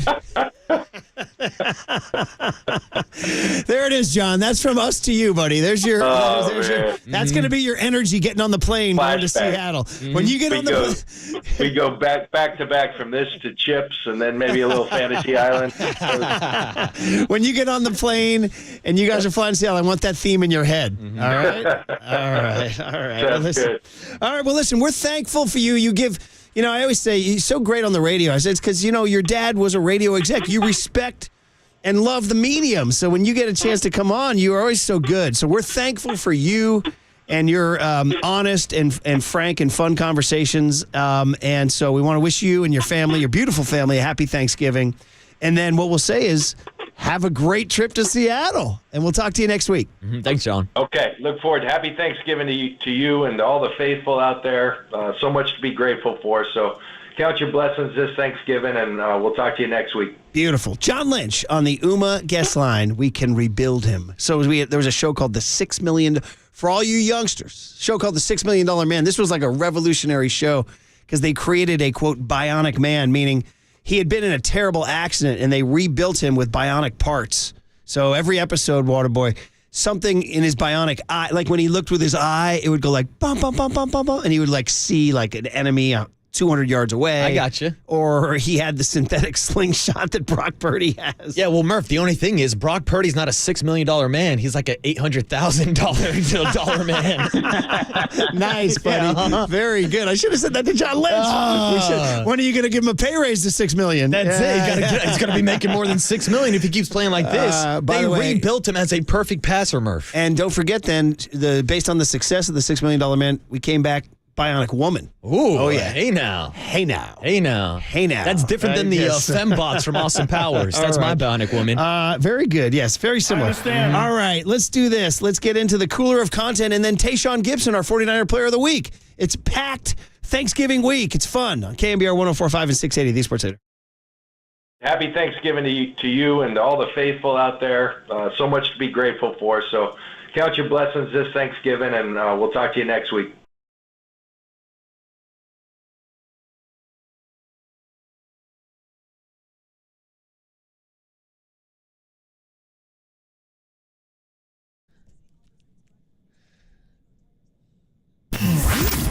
Here's what's trending now. Trending now. On KNBR.com. The one and only Tim Ryan stopped by the Murphy Mac Morning Show yesterday morning to talk about the synthetic slingshot and Brock Purdy's perfect passer rating against the Tampa Bay Buccaneers. To hear that podcast and more, check out what's trending now on the all-new KNBR app.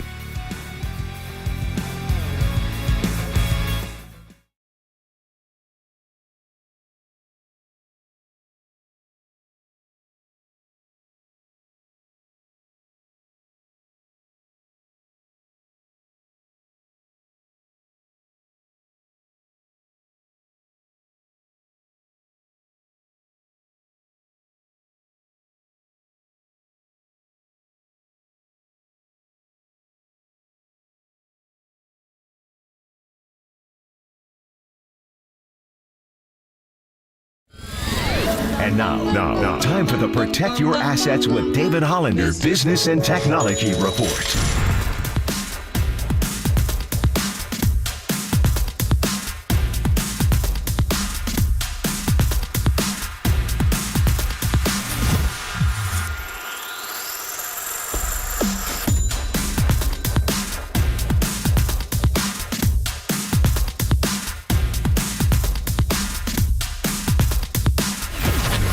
This has been the Protect Your Assets with David Hollander Business and Technology Report.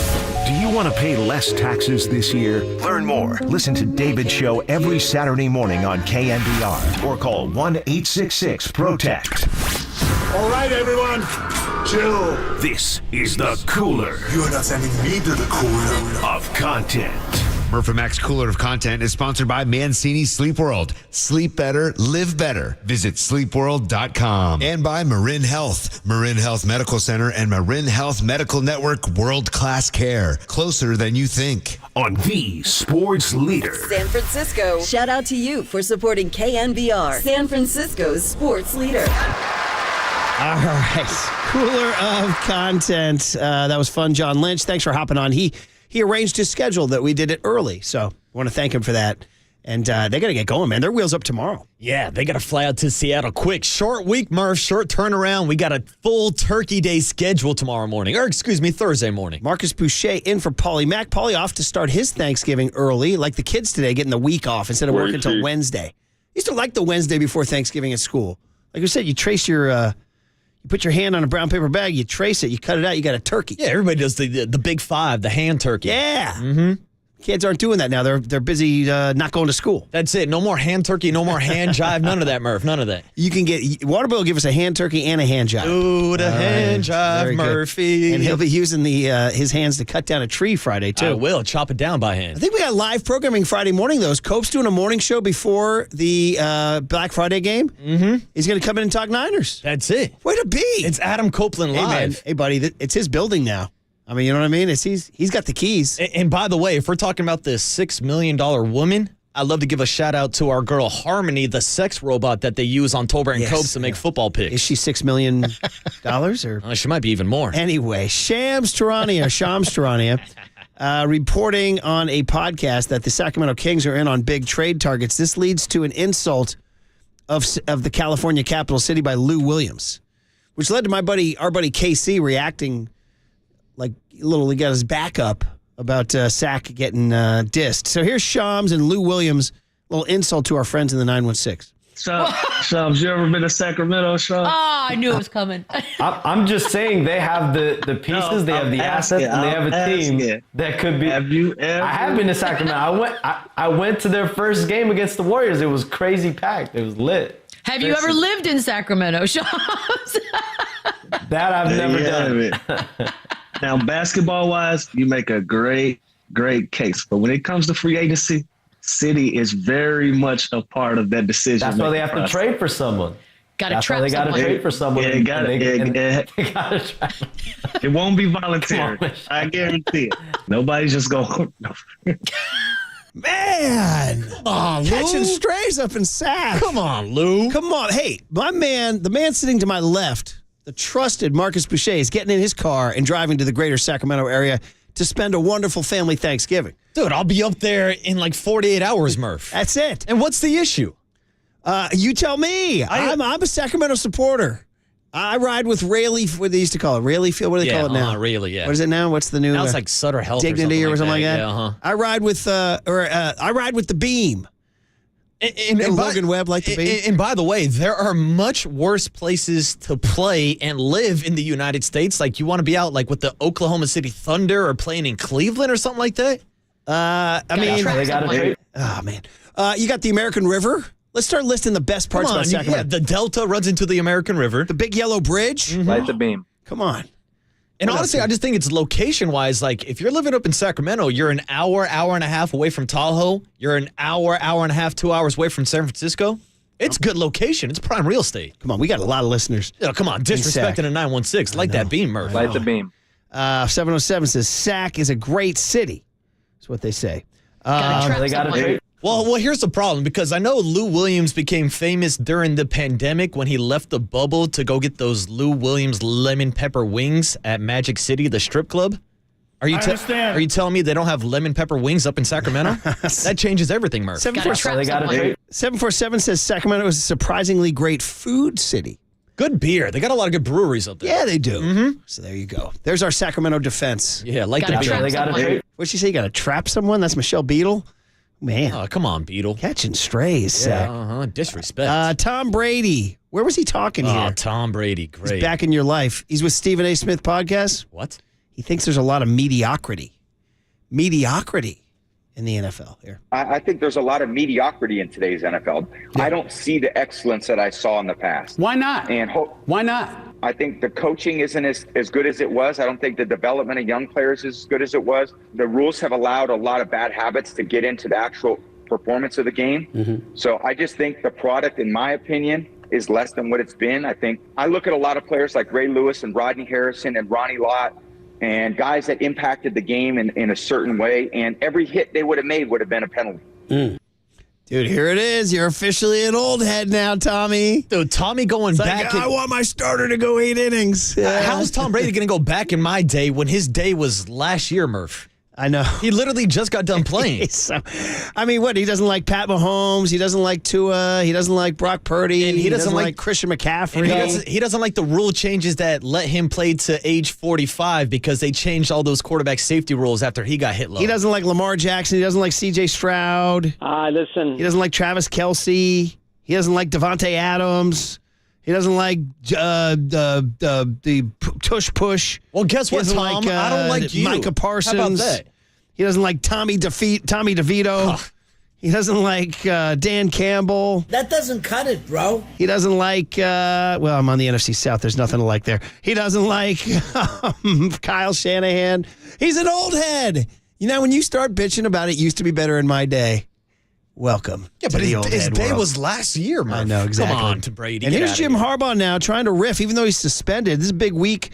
They play Ohio State. See if you recognize this line. Here it is. It's like the Ted Lasso show. Believe. And what comes out of that is believe. And I'm just so proud. Of our team. Despite that noise, our locker room's in one piece. And like Ted, for me, locker rooms, a lot like my mom's bathing suits. I like to see them in one piece. And we've got that, and it's amazing. So there it is. And he stole that from Lasso. That's a Lasso line. Yeah, that is a Lasso I heard line. that driving in this morning. It made me chuckle. Okay, you got a chuckle out of it. There you go. How about him? He's just like doing material now, even though he's been suspended. It's suspended. Yeah. Yeah, but what about that swimsuit, Murph? I need it in one piece. You need it in one piece. Do you want to see? Do we even go down that road? No, I don't think we should go down going that road. into that. We don't want to talk about our moms in bathing suits. No. Let's move I'm on. not going into that. No, let's not go into Happy it. Thanksgiving, Mom. See you soon. Exactly. All right, here's the deal. That's your cooler of content because our player of the week, Tashan Gibson, is next on KNBR 104.5 and 680. These Sports Leader. Locker rooms, a lot like my mom's bathing suits. Like to see them in one piece.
We're getting closer to time for next level flag football.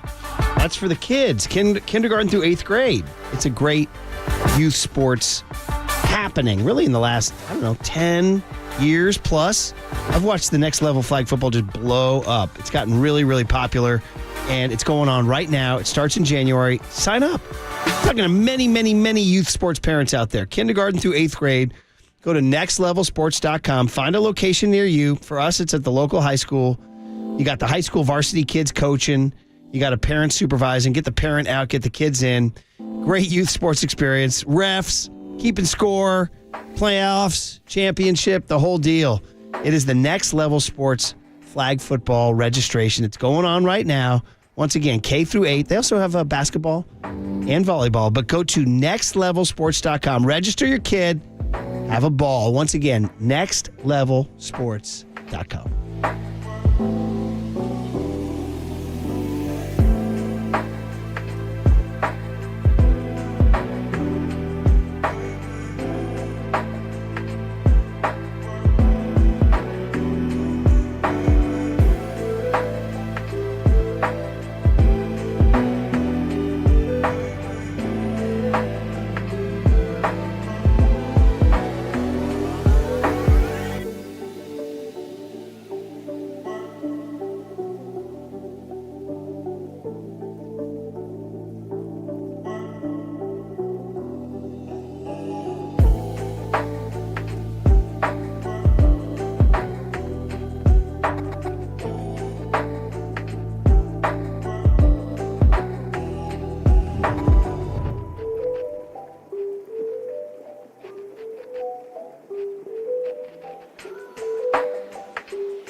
helmet is off and his mic is on. Time for our 49ers Player of the Week with Murph and Matt. Touchdown!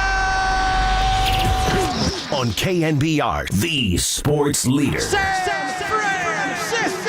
Sponsored by Benjamin Moore Paints. Experience the Benjamin Moore retail difference at their independently owned authorized retailers today or at benjaminmoore.com. And by Nick the Greek. We welcome you to our house. Come taste the difference of our delicious local Greek flavors and become a fan.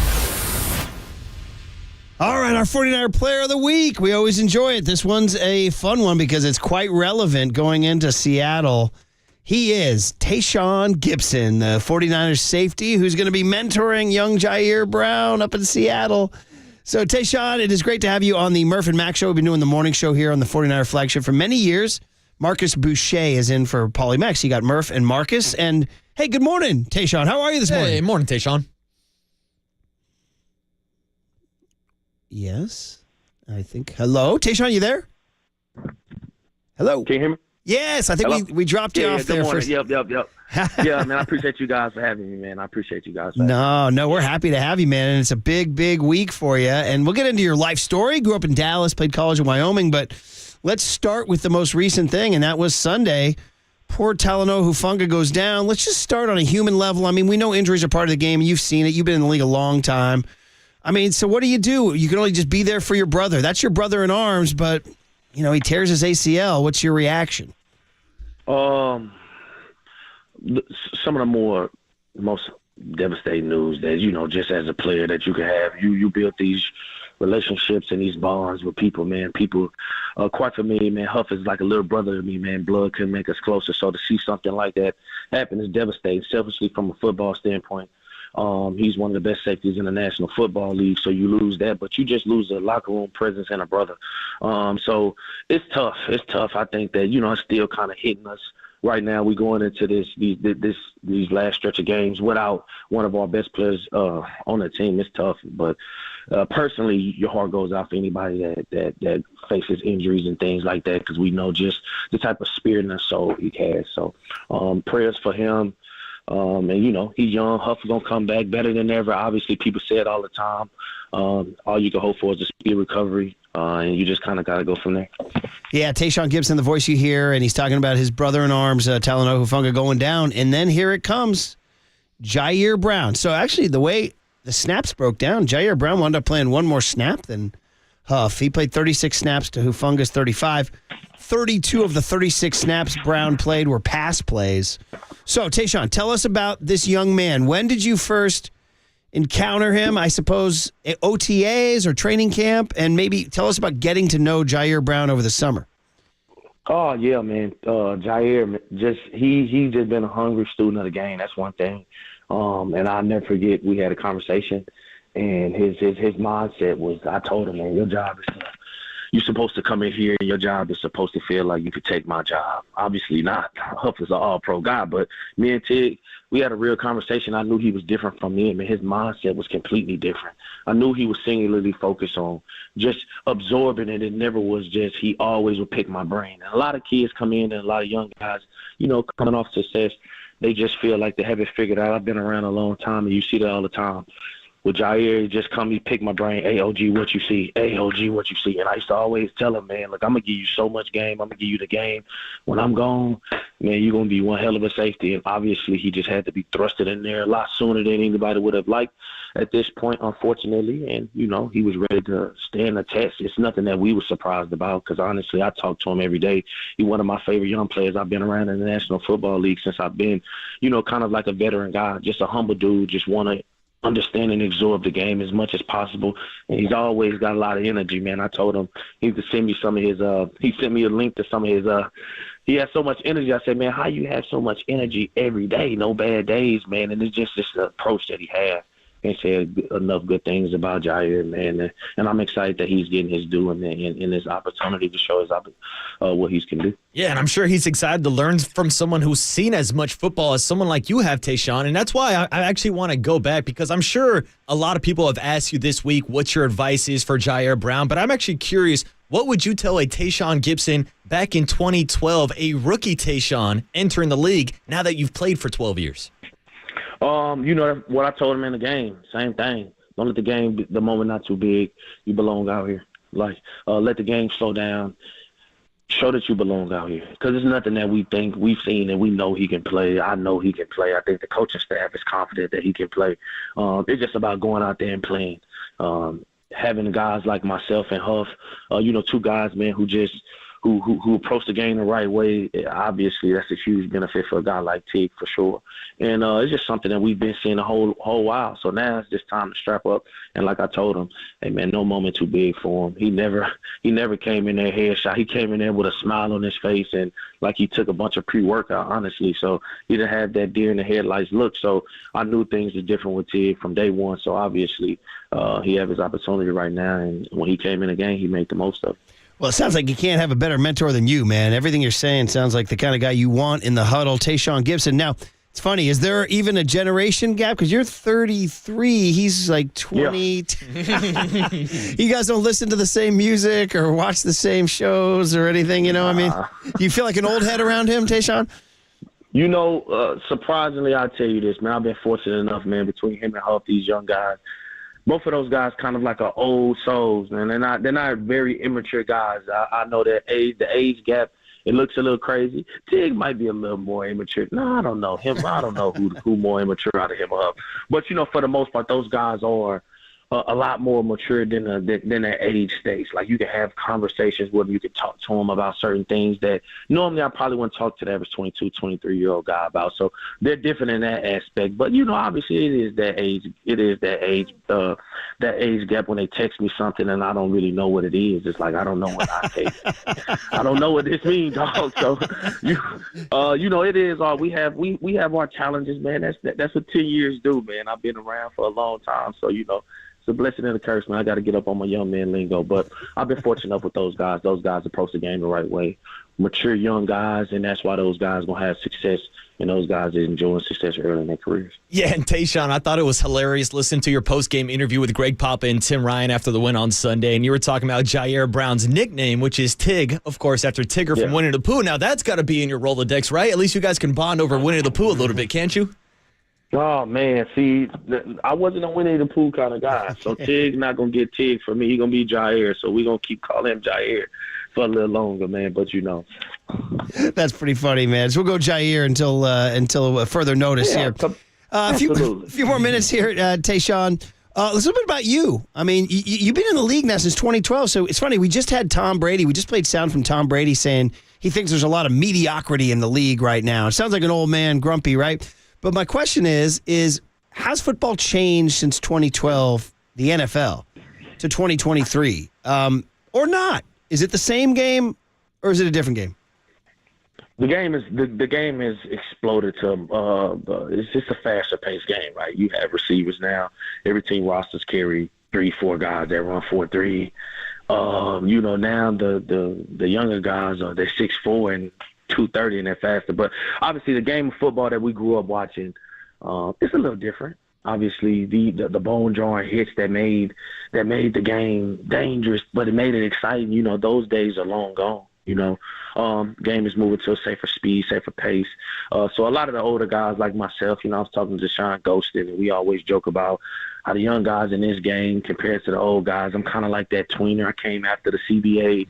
So when they kind of start twisting things, but you can still, hey, man, Troy Polamalu, Ed Reed, and Ray Lewis, I still remember those days. They come across the middle, man, they knock your head off, And nowadays, it's just a completely different pace in the game. So I've been able to transition with the new school game, thankfully, but I've also been around. I'm old enough to have been around towards the end of that age. And it's a little different game of football, but, with me, it's just all about trying to keep up with the times and understand how the game is changing, man. You want more safer football. I have my opinions on that. I keep off the radio show. Okay. But, rightfully so, man, you want this game to be a safer game, and that's what the league is going to. Those are the rules. We just got to abide by them, whether we agree with them or not, Yeah, and it's definitely a league that's been trending in the offensive direction with more points being scored than ever. But I actually want to talk about your guys' defense that's number one in the NFL right now, only allowing 15.7 points per game. Talk to me about this defense and whether or not you guys feel like you are the best unit in football.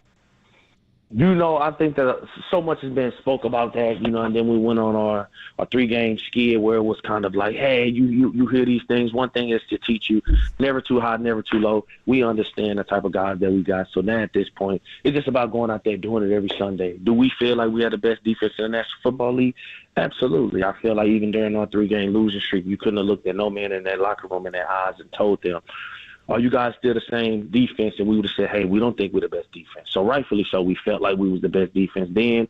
We will continue to feel that way. I mean, look at the guys that we have. It's hard not to believe that. And when we're playing our brand of football, which we're going to play our brand of football, it's hard to beat us. Obviously, the offense is going to do what they do. But defensively speaking, I mean, we had too many guys at every level that could change the game. So it's hard for us to not feel like we are the best, but obviously you just got to go out there consistently week in and week out.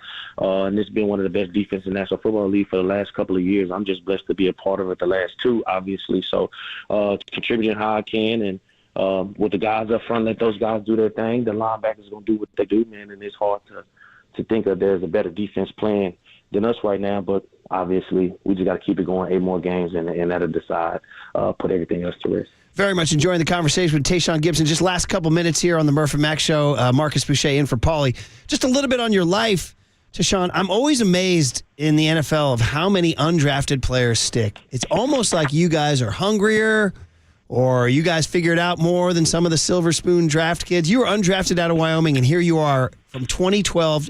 You're 33 years old in the league now, playing all these years since 2012. Browns, Jags, Texans, Bears, 49ers. Is there something to being undrafted that makes you hungrier or different, or has made you last this long? Honestly, it's always kind of cool when you look back and say, man, I've been playing for a long time. When you think about it in that sense, I just credit God, just the opportunities, the blessings to be able to be put in certain situations. Being undrafted has its perks, as crazy as this may sound, right?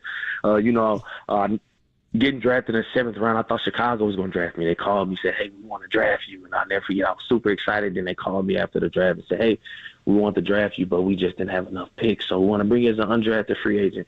And, that kind of those type of things where it's like, hey, man, I would have been thrust in a situation that probably wasn't ideal, beneficial for me. I was able to sit back and say, well, I looked at this roster, and instead of being a 7th-round draft pick in a team like Chicago, for example, who drafted a 3rd-round safety that year, I'll never forget.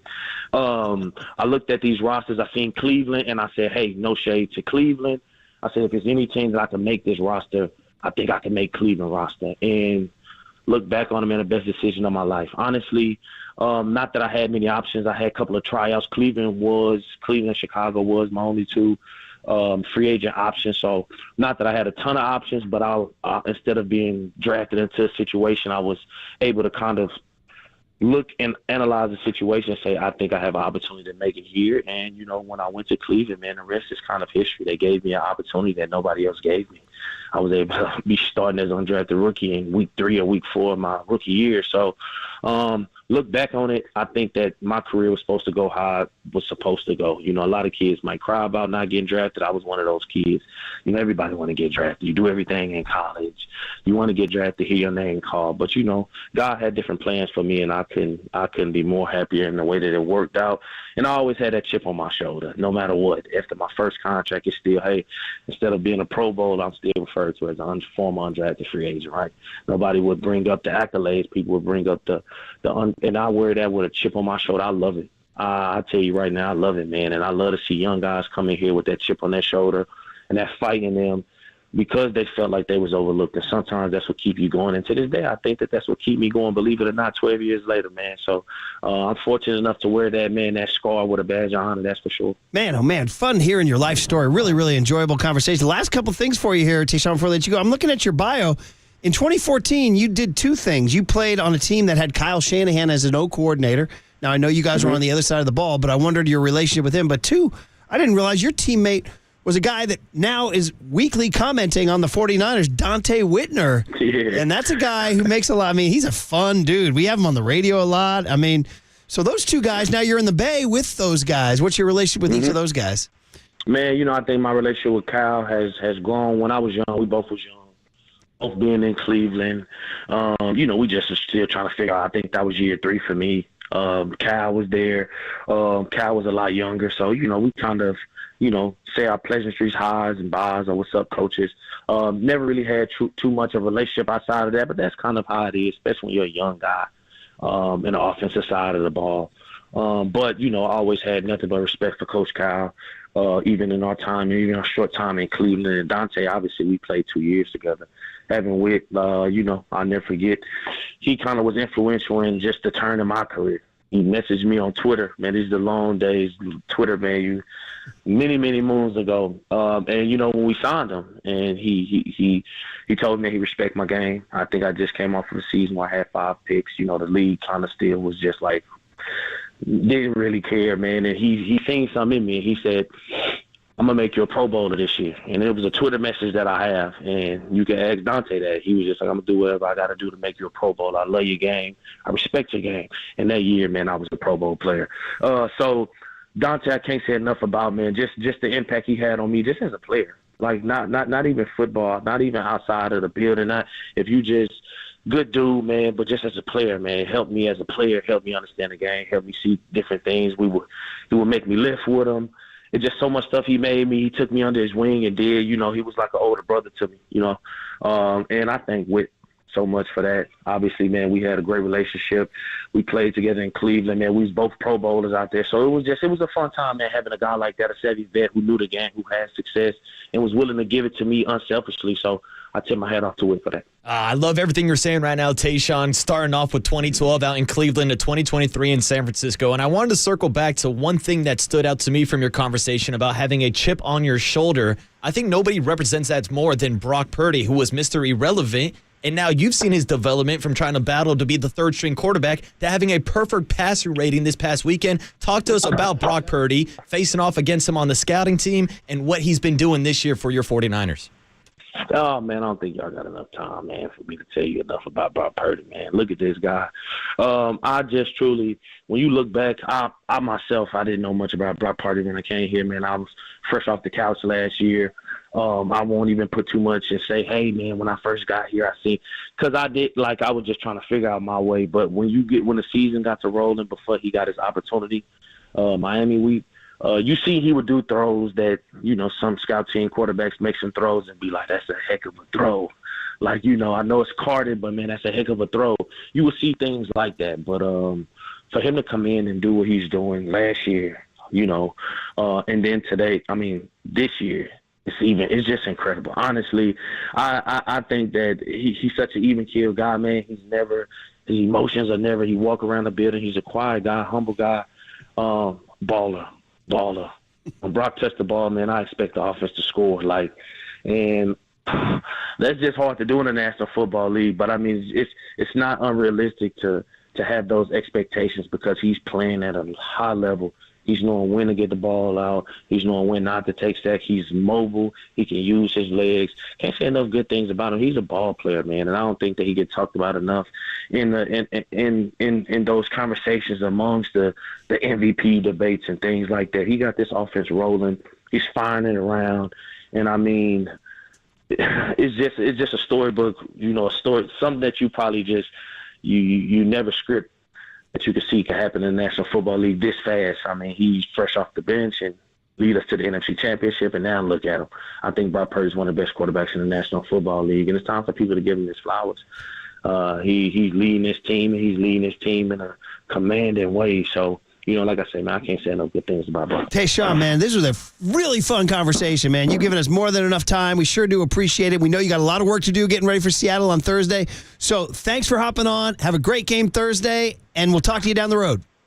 No doubt. I appreciate you guys for having me. Tashan Gibson, everybody, and that was really fun. Hey, we are proudly sponsored by O'Donnell Financial Group because planning is a process for loans, insurance, investments, and retirement. Call Greg O'Donnell at 866-496-2300. More football with Greg Cosell at 3:50 today with Copes and Marcus. Man, that was fun. All right, Marcus Thompson at 9:15 on KNBR 104.5 and 680, the Sports Leader. Baller.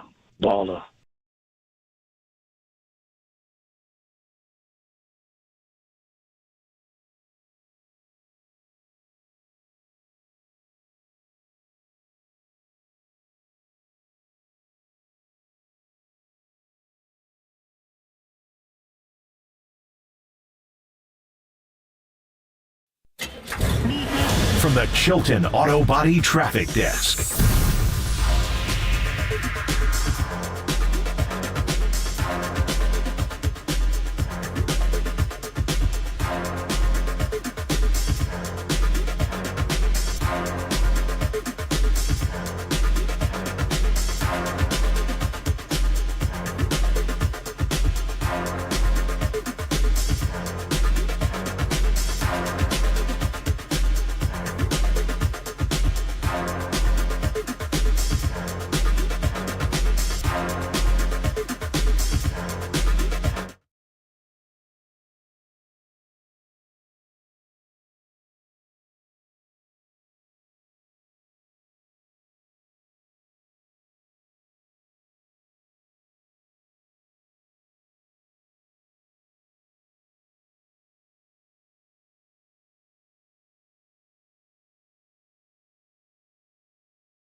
Listen to the sports leader anywhere, anytime. Download the all-new KNBR app. Now, Murph and Matt continue live from the KNBR Casino Matrix Studio. Casino Matrix Progressive Jackpots are here. Where are you? Just drop in. Please play responsibly. 1-800-GAMBLER. Oh, man. See, I wasn't a Winnie the Pooh kind of guy. So Tig not going to get Tig for me. He going to be Jair. So we're going to keep calling him Jair for a little longer, man.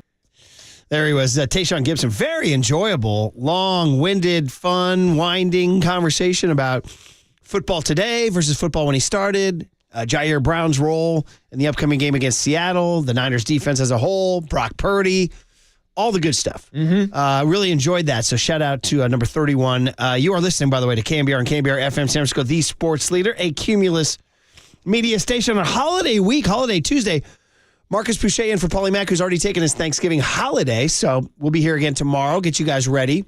Dude, we just finished up a run of Krukow, John Lynch, and Tashan Gibson. Back to back to back, Murph. They were all very good. They were all fantastic. Yeah. Now I need to know, where does a Brian Murphy come down with some Winnie the Pooh knowledge? Well, I'm interested, says, you know, as the resident, literally the graybeard, literally. Shout out to the live stream that you can stream every day live on KNBR.com and the KNBR app, Murph. And at YouTube. At KNBR 1045. Bang. Is that it? Or twitch.tv/thesportsleader. All right. These are shout out codes. Shout out our new signs up on the window that we're reading. They're everywhere. I can barely see Triple E behind the glass. So there is that phrase called the graybeard, and I am now literally the graybeard. So where do I come down Winnie the Pooh? I'm very surprised that you guys even know. I would have thought Winnie the Pooh would have faded a long time ago. Well, he's one of those characters that are going to go down with Mickey Mouse and Donald Duck, Does he? a lexicon of famous cartoon characters. Okay, I didn't think he had those kind of legs. Oh, well, they still got a whole little Winnie the Pooh area at Disneyland. He's part of that whole cast and charade. Did he? Is he? Yeah, over where they used to have Splash Mountain. It's called the nature, the Woodlands or something like that. Last April, I do not remember. Oh yeah, they got some Winnie the Pooh characters out there. Walter just ran in and said it's rumbly and it's tumbly. All right, so man, thanks, these Walt. guys are doing you guys are doing the British 1910 A.A. Milne. I didn't think that stuff translated to 2023 with our Larry June rejoins and our Andre Nicotina rejoins. I didn't think Winnie the Pooh played in that crowd. We're making it work. Tashan Gibson saying he gets texts from Hufanga and Jer Brown says, "Yeah, I don't know what that means." Yeah. He says that's why I asked him, because he's 33 years old, so he's a couple years older than me. So I thought he would have been down with Winnie the Pooh, because my older sister, who's 35, is a big Winnie the Pooh fan. Okay, all right. I mean, he's cute and all, and I had the whole Christopher Robin Now We Are 6 book or whatever when I was 6, but I definitely thought that was left in the dustbin of the 20th century. No, and yesterday we were just talking with Paulie Mack about how he doesn't wear pants either. What's up with that? These cartoon characters without their pants on. Yeah, and then Eeyore was always kind of the guy. You got to know everybody. If you have somebody in your group who's a real downer, he's like the Eeyore. We would have at kid parties, when you play Pin the Tail on the Donkey, it was always Eeyore. Okay. Yeah. All right. So there you go. All right, we're all set. Listen, it was fun and enjoyable, and the Niners sound ready to go. Short week up to Seattle. Jer Brown's going to be the dude. It's going to be. It seems to me it's going to be. To me, that's the number one storyline. It really is. Because this Niner defense is coming off. Well, listen. I thought they played well. I saw some people on social media saying they didn't think the defense played well. They held Tampa Bay to 14 points. Not twice. They had to stiffen inside the 15-yard line. You had the pass break up to Mike Evans, then you had the interception. And Tampa Bay ran more plays than the Niners. They ran 71 plays to the Niners 60. So, time of possession was almost dead even in this game. It was almost exactly 30-30. So, the Niner defense obviously is, the engine that drives the bus. Well, I'd say it's the engine that drives the bus, but Brock Purdy's doing his thing. Anyway, the point is that Seattle's offense isn't fantastic. It's good. It's got Tyler Lockett and DK Metcalf and Zach Charbonnet if Ken Walker is out. Geno Smith, kind of the old sort of the Tashan Gibson of quarterbacks, right? But my point is that Jer Brown, to me, is the story. They're going to go after him. How's he going to play? Is he going to get burned? He got burned by Raheem Jarrett on that first play. So I don't know. I'm curious to see how he's going to hold up. Well, I just want to see him on the field also, because we've heard so much about him since he was drafted out of Penn State. I remember he was just MVP in the Rose Bowl game last year. But it's also something that we talked to John Lynch earlier this morning about how they see him and Hufanga as a player with similar skill sets. Yeah. But then you would also think at the same time that they want to pair these two guys together on the field at the same time. So how's that going to work out? I know. I agree with you. That is a little unusual. You think one guy would be like a rangy speedster, the other guy lumbering hitter. You should go for like a ball hawk free safety and an in the box kind of strong safety. So it seems like they are kind of two guys who are willing to maybe hit running backs closer to the line of scrimmage than be the deep guy on coverage. Correct. But they say they're ball hawks. They're smart players. There's that theory that you just want good, smart players, and it doesn't matter. You know what I mean? Just give me a good, smart player. True. Like Jer Brown and Hufanga. But anyway, we had John Lynch on, so we asked him about things like this. And we begin with, I believe, we're going to start with here, cut F, as in Fred. So this is John Lynch on our show last hour about Jer Brown and the guy we just talked to, Tashan Gibson, kind of mentoring him here. Somebody forgot to tell Tashan Gibson that he's getting older because he keeps playing at a really high level. And so it's we're very fortunate to have him. And I was, to truth be told, I was looking forward to having all of them and, finding a way to involve them all. So, but that's not always what happens. And, football, unfortunately, you do endure these things. Had a bad feeling, once I saw what happened to Huff, went in and saw him in the locker room after. He was still hanging on to hope. I was trying to, but unfortunately that wasn't in the cards. But with Jair, I think of course, you think, okay, we re-signed Gibson for another year, and then, ideally you'd like to see those two play together. And I think they'd be a tremendous tandem, and hopefully we get to see that someday. Because I think it'd be really good for our team. But right now we got enough back there, and I'm as I said prior, I'm looking forward to Jair getting more play time to see how he can help us. Yeah, there was recently a story Eric Branch wrote about the Niners not getting much from that draft last year. Really, they're getting nothing. I mean, Jake Moody. Yeah. That's about it. Well, let's see. That third rounder was Jer Brown, who really hasn't played until this past weekend. Jake Moody and Cameron Letu, that guy, who's been injured the entire season. Yeah, so that was Letu was a big disappointment, I think. More on Jer Brown coming in to replace Talanoa Hufanga on Thursday in Seattle. So here's a comp from John Lynch here. I don't know. I think Huff is pretty good at press coverage, so hopefully that wasn't misinterpreted. I think Huff's a very complete player, and I know Jair is. Jair is a ball hawk. Got 10 interceptions his last couple of years at two different levels, the junior college level and at Penn State, led the nation in interceptions. So I think he's a guy who has the ability to play well in all facets of his game, much like Hufanga. So, I don't want to crown them, but they're similar in that, like I said, they didn't light up the combine with their 40 times, but they play extremely fast, and the GPS speeds speak to that. And with Jair, you're talking about a team captain type of guy at Penn State, so he's got a similar love for the game, a passion for the game, and it manifests itself with really physical, fun play out there on the field. To his point there about the 40 times. So let me give you a guy, 40 time was knocked. Jerry Rice, his 40 time was knocked. And the other ones, look at Brock Purdy. Yep. That's a guy who supposedly, dude, his in-space 5 to 7 yard bursts are fantastic. Like, he's so elusive. Every time I watch him, I'm like, this 40 time, who cares? He's got escapability. And that's why I've always thought it's one of the most overrated things in football, especially at the combine when these guys are running in their underwear, Murph. Like, give me the speed of a guy that's got his shoulder pads on, his helmet's on, all of his pads on, and he's chasing somebody down the field. Because from my experience, I run faster when someone's chasing me, Murph, than when I'm just in my underwear running down 50 yards down the sideline. I mean, the combine baby thing is so real. It's like, there literally is never a time in a football game when a 40-yard dash time applies, because you're never in a shorts and a tank top running unimpeded for 40 yards. Never. Right? And it makes even less sense that they make offensive linemen running. Yeah. When is an offensive lineman running 40 yards downfield? I mean, I suppose you're getting, their fast twitch, and I get it. There's a somewhat useful data point, but it's not as important as they make it out to be. No, I think game speed is much more important because that's guys actually taking angles and using football knowledge to get from point A to point B faster and in a smarter way than their opponent. Put on the film, right? Put on the film. So there you go. By the way, people checking in on the Winnie the Pooh thing. 650 says, Pooh got legs, Murph. Okay. All right. And then 41.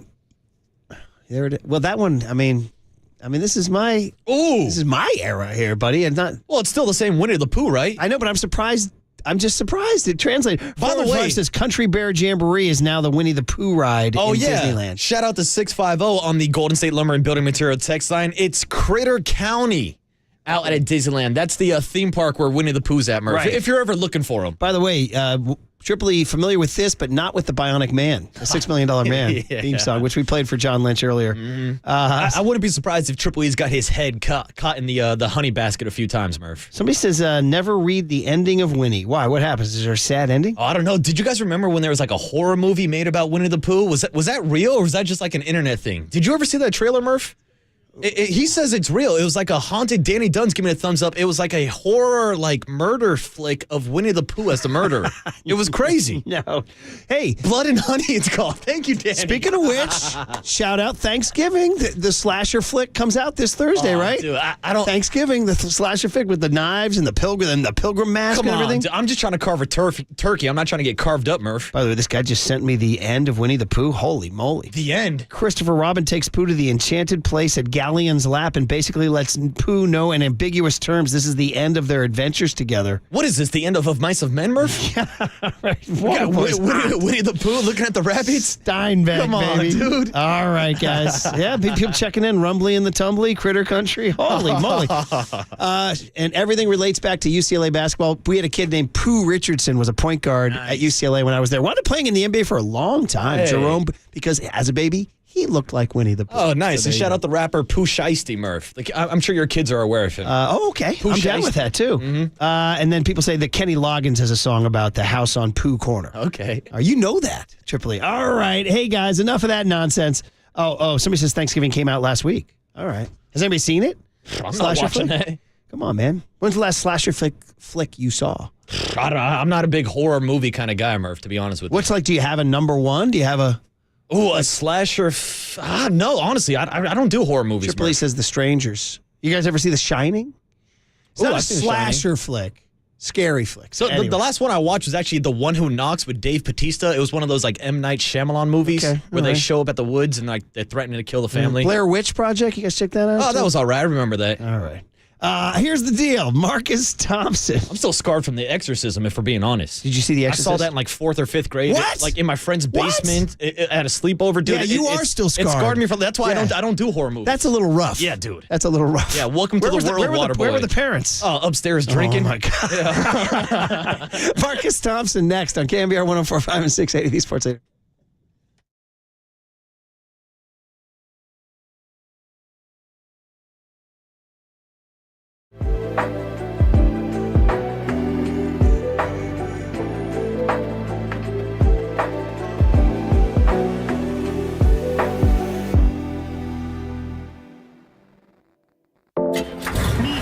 From the Chilton Auto Body Traffic Desk.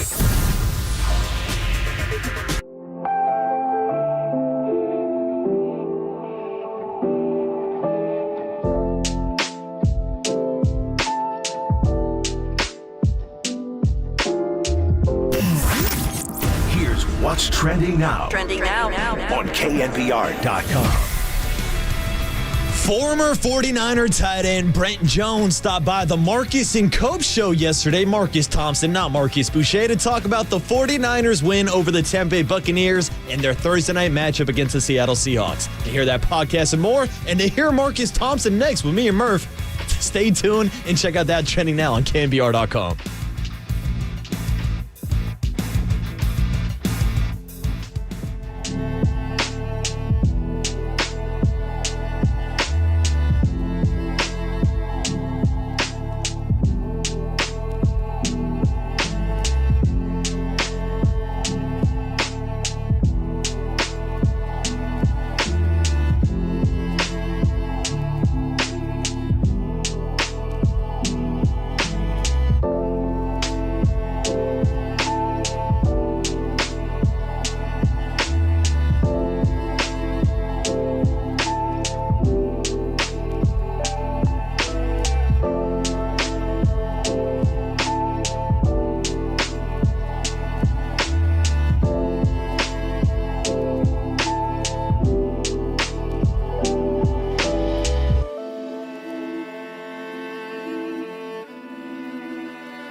And now, time for the Protect Your Assets with David Hollander Business and Technology Report.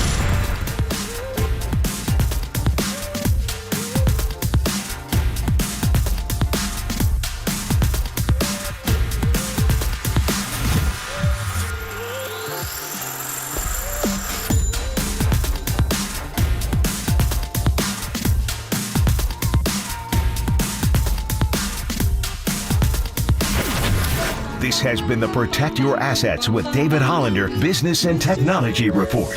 Concerned inflation will ruin your dream retirement? Learn more. Listen to David's show every Saturday morning on KNBR or call 1-866-PROTECT.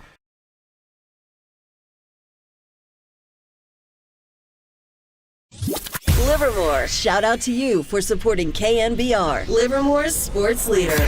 The KNBR Morning Show now continues with Murph, Mac, and Marcus. It's our Dubs insider from The Athletic, Marcus Thompson, on KNBR 104.5 and 680, the sports leader. Obviously, it's not your focus, but does it matter at all to score 20 for the first time? Does that feel like that is significant or will, as you said, help break the seal?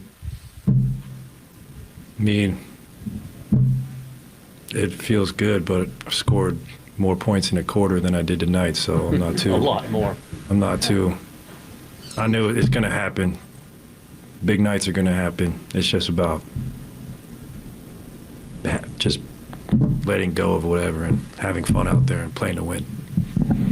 All right, Klay Thompson celebrating his 20 points with sort of like, hey, man, I've done a lot more than that. But they got the win. One of the many things we could talk about with Marcus Thompson of The Athletic. 49ers, Seahawks this Thursday. 49ers, Bucks last Sunday. Warriors' awful road trip, or pardon me, awful homestand, finally ending with a win. Million topics. Marcus Boucher in for Paulie Mack. So, Marcus, you got another Marcus. What's up, Marcus? Boucher, and you got your boy Murph. Good morning, man. How are you? Hey, has he gotten you hooked on tater tots yet for Thanksgiving? Dude, listen, don't I'm not... fall for the banana tailpipe. See, Marcus, that was actually my first question. If the tater tots made it to the table spread last year for the holidays. Did not and will not. Oh, come on, dude. Can't win with him. Dude, Won't do it. Marcus, your daughter was on my side. She was even asking for tater tots by the time our show ended.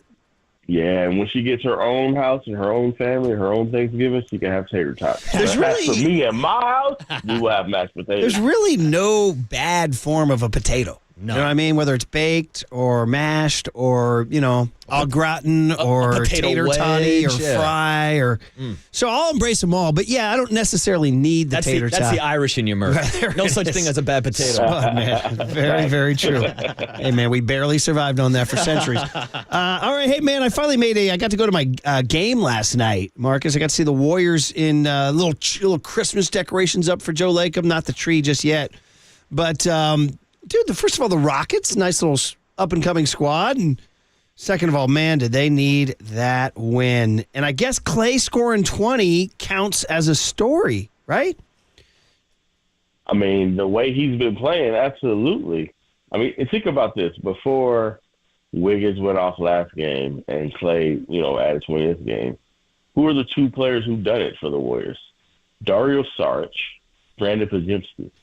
That's been out here having this MVP start to the season, and nobody's riding with them. The bench has been great. You know who the two issues have been?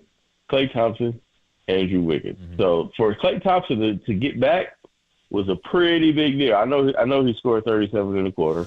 I know he's had 60 on 11 dribbles, but they don't need that. They just need a nice, solid 20 or 25 from Clay. So if he can deliver that, it's all good. But he wasn't, so that's why it's a big deal. It was a big deal. It was hot early. It's funny. You see a couple heat checks. Like he started feeling it a little too much. I thought it was kind of funny. That's what Steve said. He's like, he hit a couple shots and immediately took 2 bad shots. Yeah. It's like he's trying to generate that 37-point. Well, and it's funny because they did talk about that. Like Steph said, you got to let the game, and I think classic case of pressing, right? Just let the game come to you the way Steph did last night. If you were I went to the game, so I was able to really enjoy it. And Dylan Brooks was pretty much, he made Steph's life very difficult in the first quarter until he got into a little bit of foul trouble. And Steph, though, didn't force. I think, Marcus, he only had 16 going into the fourth, and he finished with 32. Yep. And that's kind of what I think Clay, you got to remember, just let it come to you, right? Well, yeah, that's the mindset, right? Steph believes in the offense, and he knows eventually, he's going to get him up. Also, he's shooting the ball pretty well, so he could be a little patient. The difference is, Clay doesn't have much control over when he gets his shots. So when he gets the ball, he's like, all right, I need to get going. I'm going to create this one-on-one. Whereas the offense is built around Steph, he knows they're coming. And if he wants it to come, then he can flip a switch and they're going to come. So Clay, not knowing where they are, they're trying to tell him, trust the offense. But when you're slumping, and you want to get going, you're like, yo, I need to shoot. My next shot is the one that's going to end this slump, so can we get this next shot? That's why I think the value of Chris Paul really showed up, because Chris Paul, running the point, can say, all right, Clay, I got you. A point guard telling him, I'm going to get you the rock, man, relax. I got you. They're going to pay attention to Steph, and I'm going to hook you up, and that's what happened. So it's a little bit easier for Steph to be that way because he essentially controls everything, even when he doesn't have the ball. But Clay, if he gets that mindset and trusts the flow, they believe he'll take better shots, and that's really what it's all about with him. And Marcus, just to follow up on the slow starts for Klay Thompson and Andrew Wiggins, I mean, we're only 15 games into the NBA season, and in the NFL, we usually like to wait until that 4th or 5th game of the season, and in baseball, we usually wait for that 40-game mark. So at what point of the NBA season do you start worrying about the slow start, the slump, and when it becomes to be an actual problem for the season for guys like Klay Thompson and Andrew Wiggins? Yeah, to me, there's a couple checkpoints. The first one is Christmas, right? Where are you by Christmas? Because that's where, things really start in the NBA. I don't know. Maybe Murph, they start at the in-season tournament now. I don't know. Maybe there's a new checkpoint before that. And then after that is obviously All-Star break, right? How are you? By All-Star break, you kind of know what kind of season the guy's having. So to me, those are the 2 checkpoints. The problem with the Warriors is, we've already seen this movie so many times, that they'll start slow and then they'll finish strong, or they'll start fast and finish slow. But Clay is I don't know what it is. He doesn't like Novembers when it comes to shooting. He needs winter to kick in, right? He always has these massive slow starts. One of the most famous ones, he was struggling mightily. I remember we were asking him about it. He was tired of answering about it, so he went out to Chicago and hit 14 threes in the game. So I think last night he was looking for that big game to tell everybody to shut up with, and it turned out to be an okay game, which is why he wasn't excited about it. But he thought it was going to be one of them games. It was like, see, I'm Klay Thompson. I got 4 rings. Y'all better stop asking me questions. But it didn't turn out that way. Yeah, very good, man. We're talking to Marcus Thompson. By the way, you mentioned in-season tournament. Warriors, we got to get on their horse. Kings and T-Wolves are 2-0. Warriors are 1-1. We got Tournament Friday coming up, baby. We need that dub. Against Need Wendy. that W, baby. So, hey, we have way too hype about this. I am. I'm all in, baby. I love it. Give me that NBA Cup. Hey, we haven't talked to you since, at least on our show. I know you hosted yesterday, and you're going to host again today, so people can get their afternoon hits. But for the morning hit, Draymond, man, I felt his absence last night, and he wasn't even on the bench. By the way, shout out Les Quinones on the bench. He's very entertaining and very active and into it. So. But no Draymond, and I'm feeling his absence, and it's a couple more, right? So, wait, it's 2 more. Or Phoenix and then San Antonio, 2 more? Okay. Yeah. And, and since we last talked to you, Steve had his harsh words, and SNL went in on him a little bit. It's pretty funny, but I don't know if you've had any extra thoughts as he sits out 5 big ones here. And I don't know if you've had a chance to talk to him or any of the teammates, or are they just nothing to see here, move on? Where are we at right now with this 5-game suspension? Yeah, you get the sense that there's a feeling of this is why you kind of got to be on your best behavior. Like, I don't think they believe he was completely in the wrong. He went too far, but his intentions they like. But this right here is why it's like, all right, when you get back, you got to be on your top behavior because they clearly need him. Well, they really needed him against Oklahoma City when nobody could guard anybody, and Shea Gilgeous-Alexander got whatever he wanted. And it's like, yo, who's the guy you put on that? It's Draymond Green. Go stop this dude. They need him. Like, they want to have him. They're not as good defensively without him. Like, Alperen Sengun was having his way in the fourth quarter. They almost lost that game because they couldn't guard Sengun. It's like you could see where not having Draymond is there. So the sense is like, all right, now I understand you got to do your thing and you got to be you. But here's what happens on this team when you're not here.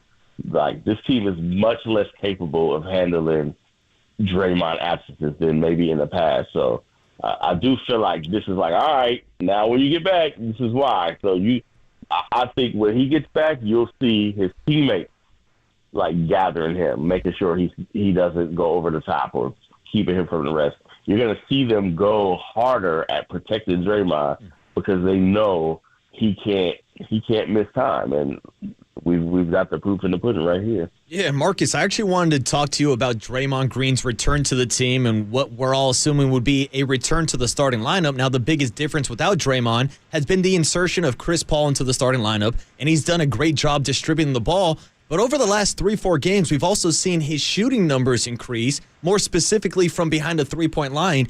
Do you think there's any correlation of Chris Paul getting off to a harder start when he starts the game versus coming off the bench? No question. I think Chris Paul, like, it might even be psychological because you could tell he don't like this coming off the bench stuff. Like, he's being a good soldier and he's doing his part, but you could tell he don't like it. Last night we asked him, I think it was Tim Kawakami, asked him, you played 34 minutes, could you do this regularly? He's like, yes. Like, he wants to be on the court. And the bigger part, when you start thinking about it, like, especially when you talk to him privately, he wants to be on the court with Steph Curry. Yeah. Like, he wants his minutes with Steph. If he's coming off the bench, his minutes are with reserves. But he's here to play with Steph Curry. That's when it's fun because he's got Steph and Clay and he can do his thing. So I think it's better. Chris Paul is better when he starts. And it's hard to look now after this stretch of games to say they're not better when Chris Paul is better. They kind of need Chris Paul to be pretty good. Like, he can't just be like the Kuminga whisperer. Like, he's got to be a pretty good player. So I agree. I think it'll be tough to send him back to the bench unless somehow you figure out a way to give him 30 minutes even while he's coming off the bench. But to me, it's more valuable to Steph, to Clay, for Chris Paul to start the game because now they can get off to the start they need to get off to. Who would you bench? It's got to be Looney at this point. Real small. He's not giving you the difference. Yeah, you go small with Draymond. I mean, they're small anyway. Like, last night they started with Wiggins at the 4 and Looney. So Wiggins at the 4 and Draymond is probably about as small as you can get, right? But, like, I don't know. I guess you're not starting Clay, right? So the only other option is Wiggins. And he's just kind of getting going, and you need him defensively on the perimeter, especially if you got Steph, Clay, and Chris Paul. So it feels like Looney's the only option at this point. And he's not playing particularly well. He's still Looney, still does his thing, but, like, they could use something else in the starting lineup to really push him because that starting lineup isn't getting the job done. So I'd probably go Draymond. I don't think Steve is doing any of this, by the way. Right. I don't think he can start small. I think he's gonna be afraid of rebounding, and Looney's a rebounder. But I'd start Chris Paul and Draymond. Warriors currently at the 10 seed at 7-8. I know it's crazy to talk about, but just talk about how balanced the West is. You got like Minnesota 10-3, Denver's 10-4, OKC's 10-4, Dallas is 9-5. So it'll be an interesting game tomorrow night. Phoenix is not off to a great start. They're 7-6. They're kind of right around the Warriors, so maybe the Warriors can steal one on the road. We shall see. Dude, can't let you go without just a quick word on the Niners. I loved your line that Brock Purdy has all the swag of a suburban youth pastor. That is 100% correct. He looks like he'd be on the yellow bus. You know, we go off to the summer camp, and he'd be like playing the acoustic guitar around the campfire. You know, singing the. Murph. When he's at the podium after the game, you know, he's got his little blazer and his shirt on. I just want to go up to him and ask, be like, "Hey, man, my parents are tripping. Can I talk to somebody about it?" And I can just see him put his arm around me and say, "Hey, man, I got you. Let's go talk about this." Yeah, it's what you're feeling is totally normal, man. We're all going through it together. I'm here for you. No, and this guy's a stone cold killer, man. He's a stone cold killer, and he even did, I think, the Sam Cassell. Yes. I think he did the Sam Cassell. The Pedro Serrano, right? So that was not the suburban youth pastor. There was a little bit of dog there. No. Absolutely. That was the kind of juxtaposition of like, yeah, I mean, he looks unassuming. And it's partly why people are still waiting for him to fail or expecting him to fail or calling him a game manager. But, like, I mean, just think about how these players talk about him. Christian McCaffrey, it's like, yo, the doubters are silenced, right? Like, Nick Bosa is talking about him like, this guy's a beast. Kyle Shanahan, who we know will dispose of a quarterback in a heartbeat, is talking about this guy. Like, they see the dog in him. Like, you'll miss it if you just go by, like, the appearance and how he's talking. Like, he's on the field, like, he's going for it in a way that might cost him sometimes, right? Like, even the touchdown to Ayuk last week, they were talking about how that was a terrible throw, but he got it done. Like, he's a savage on the field. Like, he's got that other part of him. And when he celebrated with McKivitz, like, he kind of said, yo, I got that in me, you know. I got some heaviness to me. I got some depth, right? So I like it.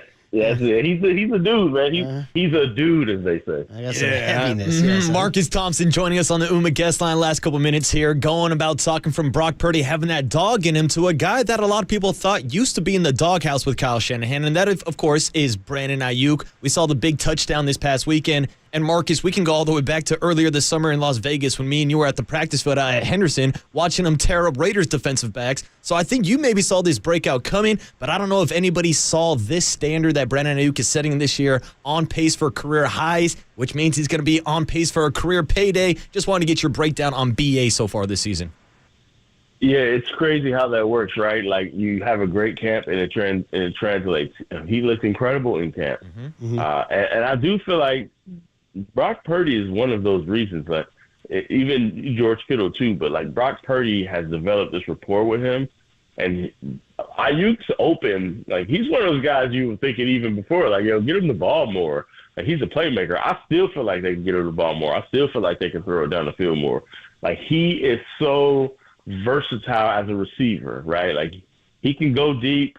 He's a good route runner. Like, he's worked on his technical ability, and now he's a really precise route runner, probably the best route runner they have. Like, I don't know, maybe like Ronnie Bell's a great route runner, I don't know, but Ayuk, for what we see, is like the best route runner they have. He still can make a play, and they have a nice chemistry. Like, he put in the work this summer. He stayed here. He trained. He brought in people. Like, he worked this year to have this kind of year. So it's interesting to see, like, it pan out, because they were talking about him all training camp. Like, he was the best player in camp. Like, if you had to list him, Brandon Ayuk was one of the top players. Remember, Debo said, hey, man, you can't guard this dude in a phone booth. And now it's working, and you got a quarterback who can get him the ball, like, even downfield. I think this is the beginning. I think he's going to end up with like 1,200 yards at this rate, just because he's looking really good and he's making plays, and he's got a quarterback that looks for him. Purdy to Ayuk. Thursday night in Seattle. We'll watch it. We'll listen to you this afternoon. It's our chance to say happy Thanksgiving to you and yours. No tater tots. Oh, come on. Put the tots on the table, Marcus. Gravy, potatoes. What is the one unique thing? Is there anything you do that's slightly different than the tradition? He's anti-turkey, Murph. He doesn't even like turkey, right, Marcus? What's he going then? Prime rib, ham, duck? What are we doing? I think we're going steak and chicken this year. Steak and chicken? I haven't heard that one. Yeah.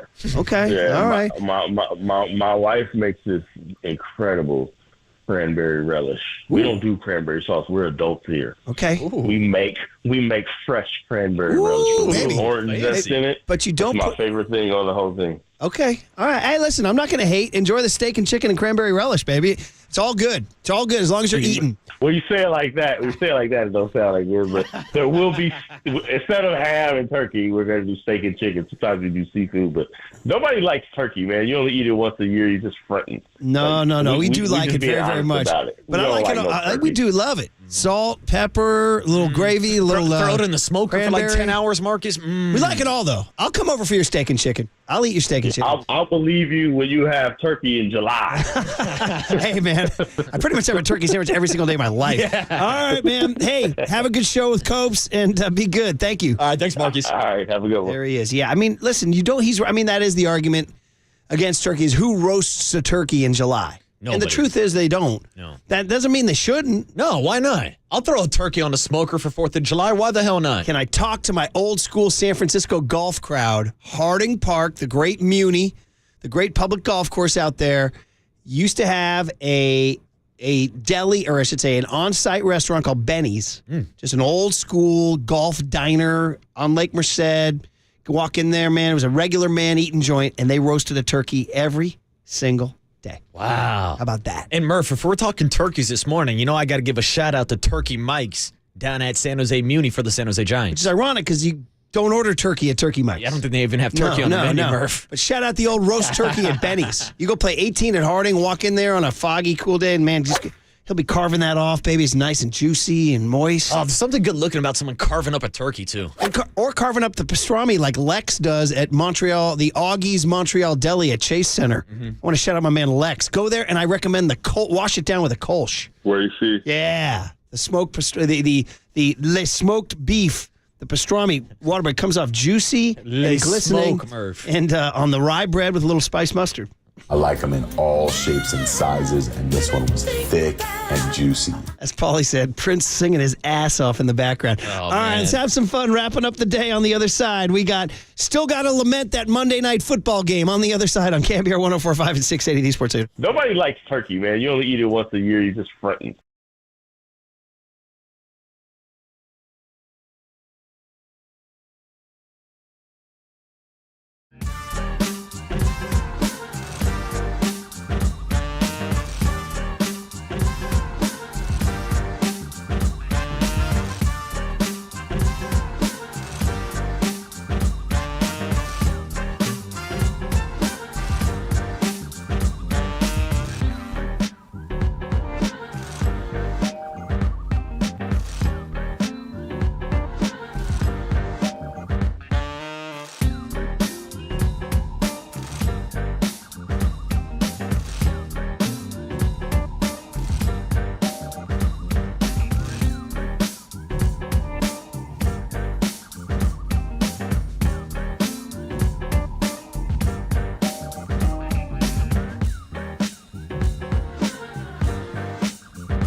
Listen to the sports leader anywhere, anytime. Download the all-new KNBR app. Now, Murph and Matt continue live from the KNBR Casino Matrix Studio. Casino Matrix Progressive Jackpots are here. Where are you? Just drop in. Please play responsibly. 1-800-GAMBLER. Yeah, I mean, they know I'm gonna keep firing it. That's just who I am. I'm gonna fire it to the guy who's open, and they're gonna make the plays. I mean, it happens. I mean, I threw an interception in the red zone if I just flattened Jay Watt off. So that didn't just lose the game. I mean, there was a lot of stuff that happened throughout the game, and so you just gotta keep firing. There he is, Pat Mahomes, the guy who let us all down last night. Dang it. Well, it was actually more of Marquez Valdez-Scantling who let everybody down, letting that ball fall right through his hands, Murph. But as Mahomes pointed out, he threw a pick in the red zone too. Yeah, he threw a pick in the end zone. Mm-hmm. So and they also had a 10-point lead at home yesterday. Kelce fumbled in the red zone, and they blew it. That one really angered me. I had mostly a fun night last night, going to the Warrior game and being the anti-cooler, breaking the losing streak, getting the win, getting that beautiful pastrami sandwich over there from Lex at Augie's Deli. Hey, I want to tell you that when we mentioned the turkey, we were talking about carving and fresh stuff and fresh meat.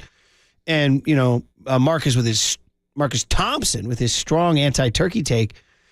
The Harry's Hofbrau Mafia has come out. Good. Redwood City and San Leandro. They said they're roasting turkeys on the daily there. Get your A in there. Well, that's the thing. Enjoy a turkey. Murph, I was just telling you during the break, there used to be a Henry's Hofbrau right across the street. Actually, I don't want to give away my address, so I probably shouldn't say that on 50,000 watts, but pretty close to where I live now, but they closed down the one in Santa Clara on the Santa Clara-San Jose border. Do you fear, like, groupies or break-ins or what? Break-in? Yeah, I fear someone crashing into my car again, Murph. Oh, that was a tough one. By the way, just randomly, just parenthetically of nothing, San Diego Padres just hired Mike Schilt as their manager. Mike Schilt. Okay. All right. Former Cardinal skipper, former Redbird skipper.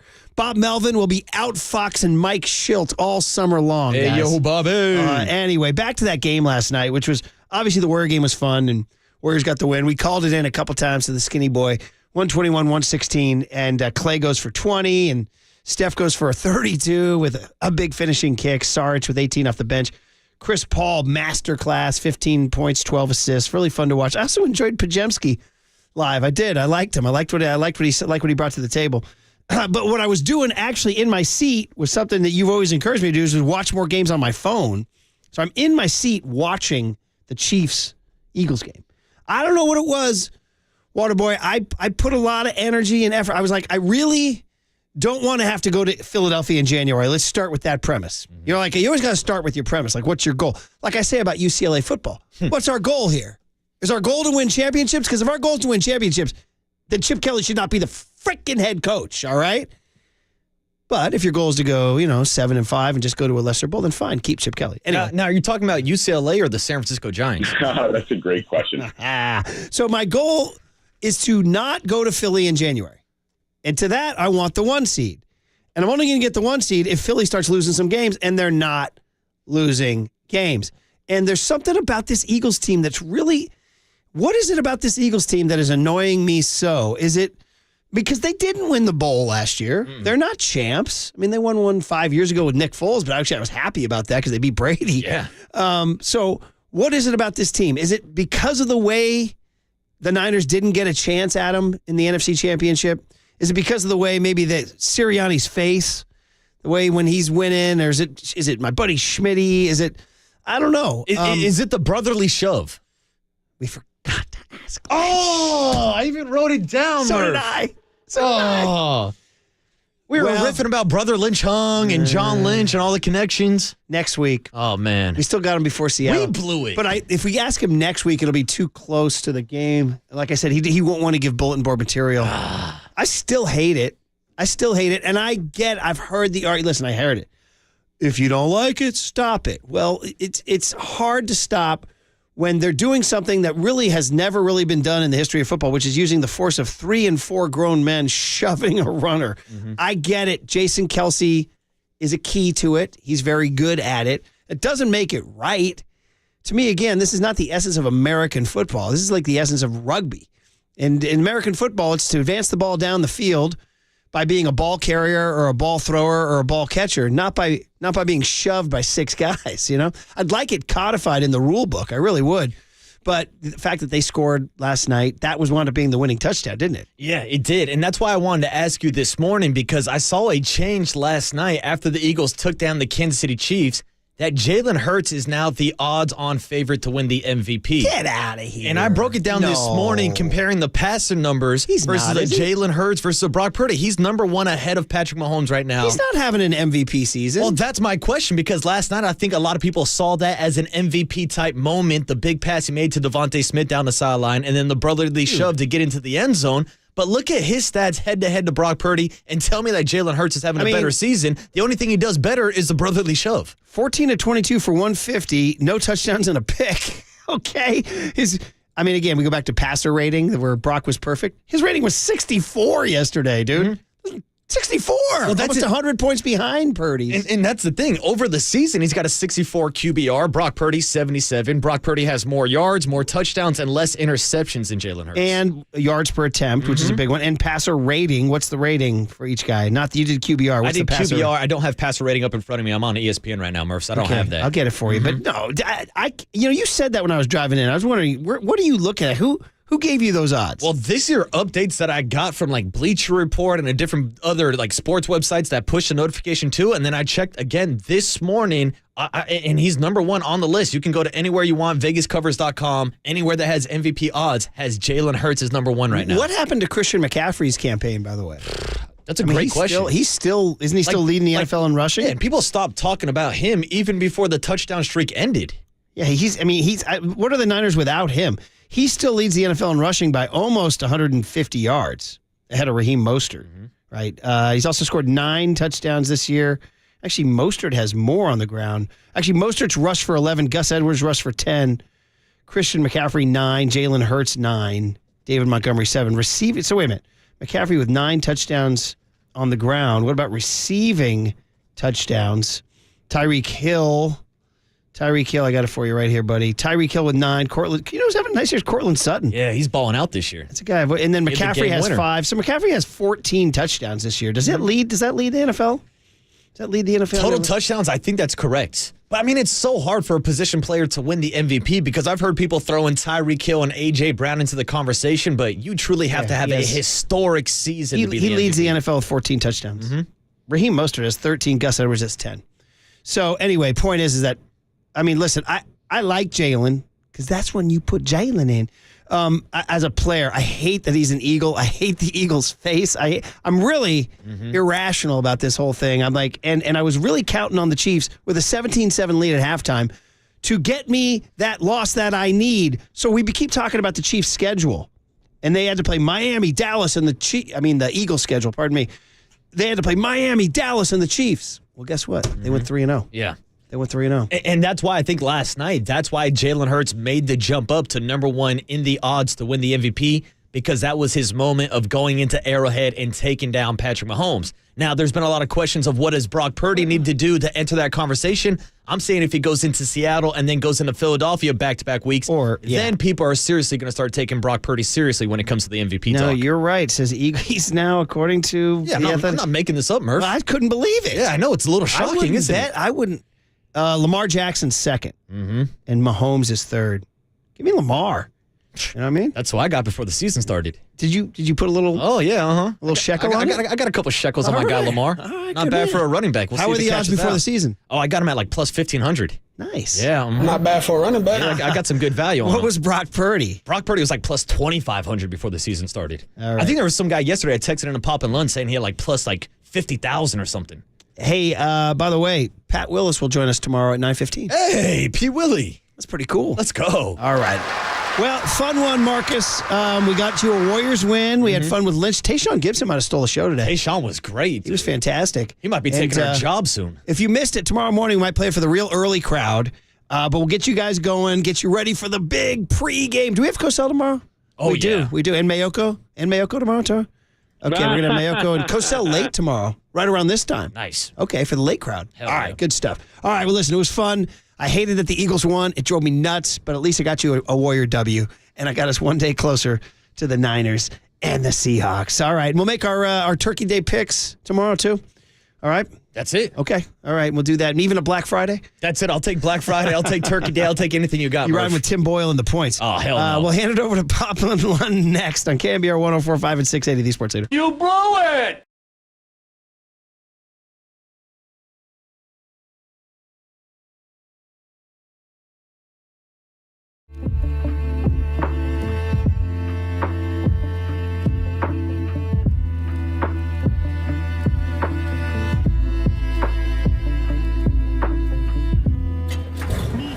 From the Chilton Auto Body Traffic Desk.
Listen to the sports leader anywhere, anytime. Download the all-new KNBR app. Now, Murph and Matt continue live from the KNBR Casino Matrix Studio. Casino Matrix Progressive Jackpots are here. Where are you? Just drop in. Please play responsibly. 1-800-GAMBLER.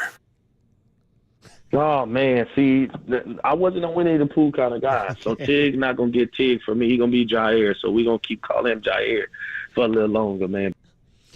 Man, I mean, I did not anticipate a Winnie the Pooh type. I think we've really hit on something with Triple E. I think he really likes it. Dude, I wouldn't be surprised if he takes off his shirt and he's got a Winnie the Pooh tattoo, Murph. So apparently you were telling me that that's actually a thing, is to go Winnie the Pooh at home where you just go shirt. See, I wasn't saying that's a thing. That's my guy, Walter, the producer for Pop and Lund. He goes, hey, Waterboy, you ever just go straight Winnie the Pooh mode? I said, what the hell is that? He goes, yeah, you just walk around your house with only a shirt on. Boy, that's... At that point, just take the shirt off. No, we don't want that. Nobody wants it. Nobody wants to see that. Hey, that's the midday producer. All right, well, let's hand it down to Santa Clara, where the boys are fully clothed. As we tell them, Mark Spears joins these guys at 10:30 today. Nice. All right, you guys have it all down on lockdown. But we had Tashan Gibson. He was fantastic. Great talker. And it was the same conversation we had with him on the postgame show, whether or not to call Jair Tig or not. Yeah, that was... but Papa, we had to do the deep dive. Apparently, Tay is not a Winnie the Pooh fan. Jair's not? No, Tashan Gibson is not a fan of Winnie the Pooh. Even though it seems like it would be more in his nickname. You would think it would be more in his demographic than the young kid Jair Brown.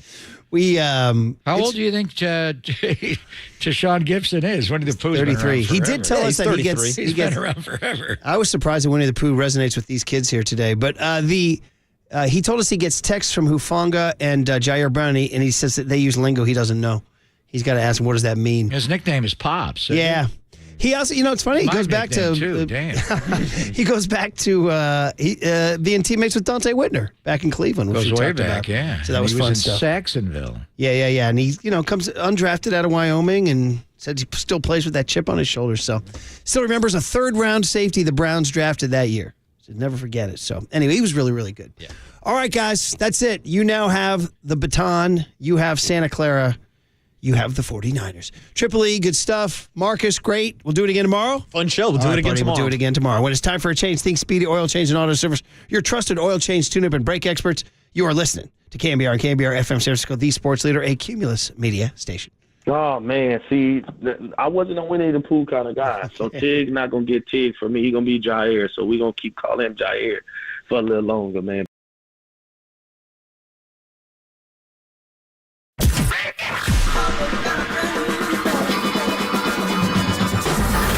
Ladies and gentlemen, prepare yourself. Prepare yourselves. I love it when you call me Big Pop. For Greg Papa. Sleeping Boy is Superman. San Francisco. And John Lund.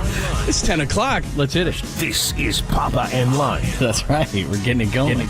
On KNBR 104.5 and 680.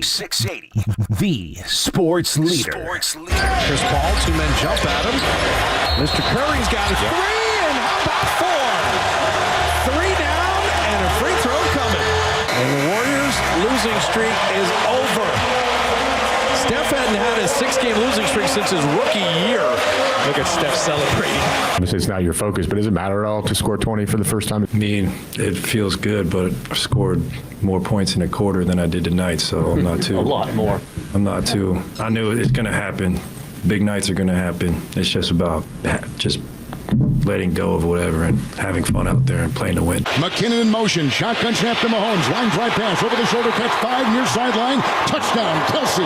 He got inside the pylon on the near side. It's a 4-yard touchdown pass by quarterback Patrick Mahomes to Travis Kelce.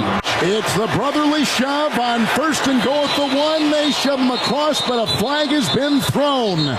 A 1-yard quarterback sneak, and the quarterback, Jalen Hurts, has his second rushing touchdown tonight, and he's given the Eagles their first lead with 6:20 to go, 20-17 at their own 49. Chiefs second down and 10.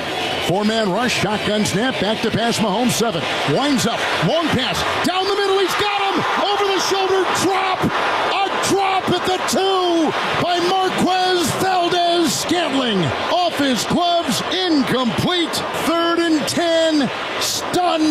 Silence at Arrowhead. Wow. Kevin Harlan hit it right on the head. Marquez Valdez-Scantling might have cost the 49ers home field advantage. If all things work out to a certain extent, they still got to beat the Eagles. There's a lot of games to go. We'll break that down today. But an awesome Tuesday here at Levi Stadium, because what we're doing is with the holiday, we're jamming a bunch of great guests that we normally would have later on the week into today. So Mark Spears is going to join us bottom of the hour, and we'll get into the Warriors. We're going to start with Monday Night Football and what you just heard from Kevin Harlan at the end. The Warriors streak is over, so we'll talk to Mark about that. Matt Mayoka, who normally joins us Friday, will join us today at 10:50. Don't miss that. Our good friend Dennis Brown, Super Bowl champion, will talk Niners defense at 12:30. And the voice of the Seahawks, holy catfish, Steve Rabel, one of the original Seahawks, wide receiver who played with Steve Largent back in the day at the Kingdome. He will join us. He is the voice of the Seahawks at 1:30. So we've got you covered today. First, before we go into anything, and I know I'm not a fashionista, but you are wearing, if people are on YouTube and Twitch watching us, you are wearing that the very popular a tan sweatshirt. I wore this for the entire show yesterday. Everybody in the league is wearing those right now. So very nice look. I like it. Yeah. They wore it for Veterans Day, and the 49ers were in Jacksonville. They didn't wear it when we were there.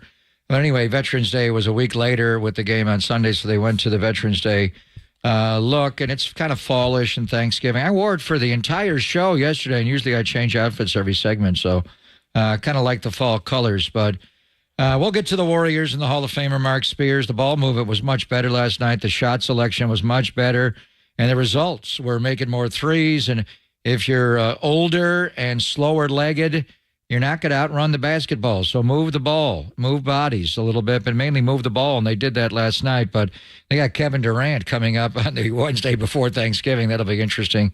Even though Bradley Beal seemingly will never get healthy for Phoenix, that should be a good matchup. But to the Monday night game, and little down when the gun went and Philadelphia found a way to win. That's the kind of game they win. They are a gritty, tough football team. And I just... we're going to have to go there on December the 3rd and deal with them. They got a game in between now and then in Buffalo. Buffalo will look much better since they made the offensive coordinator change. So it is a short week for them. They are playing at home, but maybe Buffalo can go in there and give them their second loss. But they beat Kansas City last night, and I thought, the first half of the game, the Chiefs were the better team. They should have had a bigger than a 17-7 lead. The interception Mahomes threw in the red zone was not good. Kevin Byard obviously baited them into that ball, but that's a bad ball placement. And then Philadelphia just does their thing. And some of the play calling, the running of the quarterback, DeAndre Swift makes a huge difference in their team. What was Detroit thinking moving him? Well, they got David Montgomery, and then they drafted Gibbs. But you don't have to draft Gibbs at 12. You just keep that guy and you draft another guy. Well, they're totally different. Gibbs is electric. He's more of a guy out in space. They wanted Montgomery. They just decided to move on. And, Philadelphia had Sanders last year. It was the best running back they've had there in a long time. But DeAndre Swift is just different. The way there's some runs where you think he's got nothing and he's able to wiggle out of it. And the combination of he and Hurts together are really difficult to deal with. And then they hit him over the top to Devontae. They set you up, and the Slim Reaper runs right by you there. I love the quarterback run when Hurts scored on a blitz, kind of baiting Spags into that. Kelce did score early in the game, but they treated them the way the Chiefs used to treat Antonio Gates, where you're doubling him, but you're not high-lowing him. You're in and outing him. He's not fast, but he slides off a body, goes into your body, leans away. They had guys sandwiched him, and they had nowhere for him to go. He did have two hands on the ball when Roby punch that ball out. Roby's just a ball hawk and bringing Byard in. And then for Kansas City, they're just off. Their passing game is off. It's just guys are running different routes than Mahomes is seeing. If one of your top targets is that Watson dude, who once in a while, he'll make a good one, then he'll drop one, a good one, and he'll drop one. And this, to me, ties back to Purdy. Is everybody is nationally sits there and says, well, he has all this talent. Well, even Patrick Mahomes can't make mediocre talent great. He did last year. And that's what they got. They have mediocre talent outside of Kelce, who's getting older and isn't the player he was. And you got a bunch of outside guys like Valdez, Scantling, and so forth, who Aaron Rodgers had. You got to have talent, no matter what quarterback it is. So they can bitch and moan that Brock has all this talent. Well, that's the point. And what they did is they shored up their defense, which was really smart. but they did it at the cost of weapons offensively. They because said the Mahomes same is thing so about good. them last year, and they got big performances from Juju Smith-Schuster. Kansas Not City this will. year. You think Kansas City's not going to win this year? No, you think they're win done? what? Yeah, they're not going to win the Super Bowl. AFC. They're not going to win the AFC. They're not going to the Super Bowl. All right, mark that down. John Lund says on November the 21st, the Tuesday before Thanksgiving. That team we saw last night? That team will At evolve, home? and they will change. You're not always I know, who you are. They haven't scored a second-half touchdown. Going into the game last night, they had the best record in the AFC. Now they're behind Baltimore. We'll see. It's not about them. They're not on our schedule. It's mainly about Philadelphia. As far as they're a little off in the passing game. Watson, Tom Brady had him in Tampa. He's not a bad player. He's a good option. If they're going to in and out Travis Kelce all night long, then you're going to have to go to somewhere else. But they do lead the league in drops, and he's a big reason why. And then the ball to Marquez Valdez-Scantling, and we know him well. He was a Packer. The pandemic game when Aaron Rodgers played in 2020 here, he went over the top for a touchdown right before halftime. The guy's got straight line speed. Patrick was saying he wishes he didn't throw it out as far, and he underthrew it a little bit. I thought he threw it a little bit flat. Coming out of his hand, the ball looked like the flight of the ball. Wow, this is going to have to be perfect. It was a little long, but I think if he just gets a little air under it because he was so open that he hits him in stride or he lets Valdez-Scantling adjust to it, he had to extend a little bit. It was a catchable ball, but it was not an easy catch on a shot over the top like that. But in any event, I thought Kansas City to me is the better team than Philadelphia, but Philadelphia wins a lot of games like that. And their O-line and their D-line, they're just difficult to deal with. And the reality is now they're the same record they were last year when they started 8-0 and got to 9-1. Quarterback looked healthier last night coming off the bye.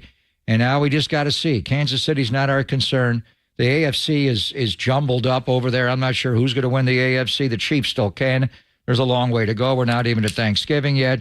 But Philadelphia, is Buffalo going to be able to beat them? I think they'll lose again, in addition to the Niners going in there and have a chance to beat them. They play at Dallas. That could be bad. Dallas as well. And they then after that, they're running out of chances. Just looking at the schedule last night, you're thinking at Arrowhead. And it was a rainy, gloomy night. But they live in South Philly. They win games like that. They're just a gritty bunch. They may not be as explosive as they were last year. I think they're going to get there. There's a little disconnect, obviously, with A.J. last night. He wasn't happy. He got behind coverage, and Hurts didn't see it that way. But that happens. But they're just their O-line, their D-line, their secondary. They are just a tough football team, John. And that's a game where you thought they're going to have that Kansas City at home should be able to beat them, and they couldn't beat them. So they're going to have to lose one more time in addition to the Niners beating them to give them that third loss. And that's assuming the Niners, run the table and don't lose again with a 3-game losing streak. But Philadelphia Eagles are a tough football team. Yeah, that was disheartening. They had a 17-7 lead, and Kansas City, again, there's something going on with them offensively because they haven't scored in the second half in a number of games. That's very un-Kansas City-like. They do have a good defense, but obviously, like you said, the focus is on the Eagles. They couldn't get any help. There is still opportunities, but it's going to be tough to catch the Eagles now. They've got some tough games, though, coming up, and we'll get into the stretches. We mentioned this briefly yesterday. All these teams with their tough stretches kind of all at the same times. We'll take a look, especially at the NFC or at the NFC, in terms of where the 49ers, Eagles, Cowboys, and Lions fit in their next 4 or 5 games. They're going to be really tough ones. We'll get into that. We got a great guest list. We'll flip it over to the Warriors coming up next. Clay finally scores 20, and everybody celebrates. Chris Paul was great last night, too, and Steph was Steph. We'll get into that. Then our good friend Mark Spears is going to join us to talk Warriors and the rest of the NBA at 10:30. It's Pop and Lund. We're live from Levi's, only here on the Sports Leader.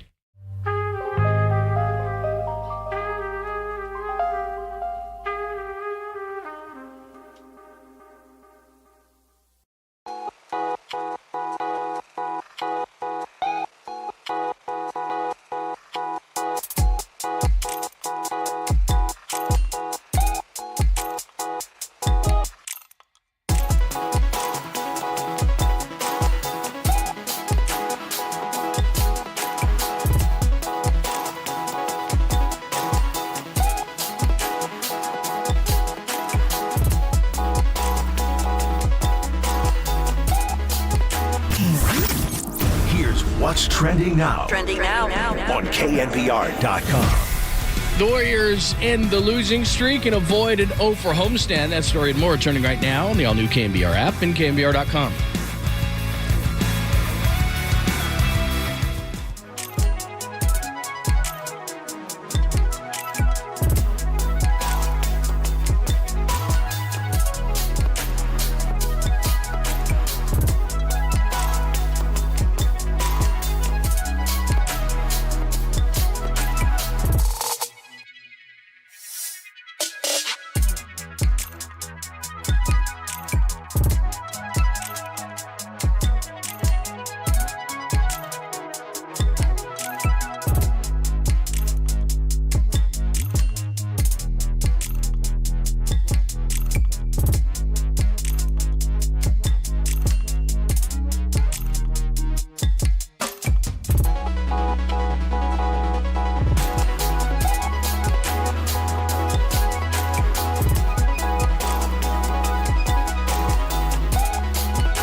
Nation, wherever you are around the globe, stream Gold-Blooded Radio 24/7, 365 on KNBR.com. This is the sports leader. We had a really good practice a few days ago, and we just got back to the basics. 0.5, catching the ball, driving, passing, or shooting, and it's coming together. But it ain't going to look the way it's supposed to until we get Dre back.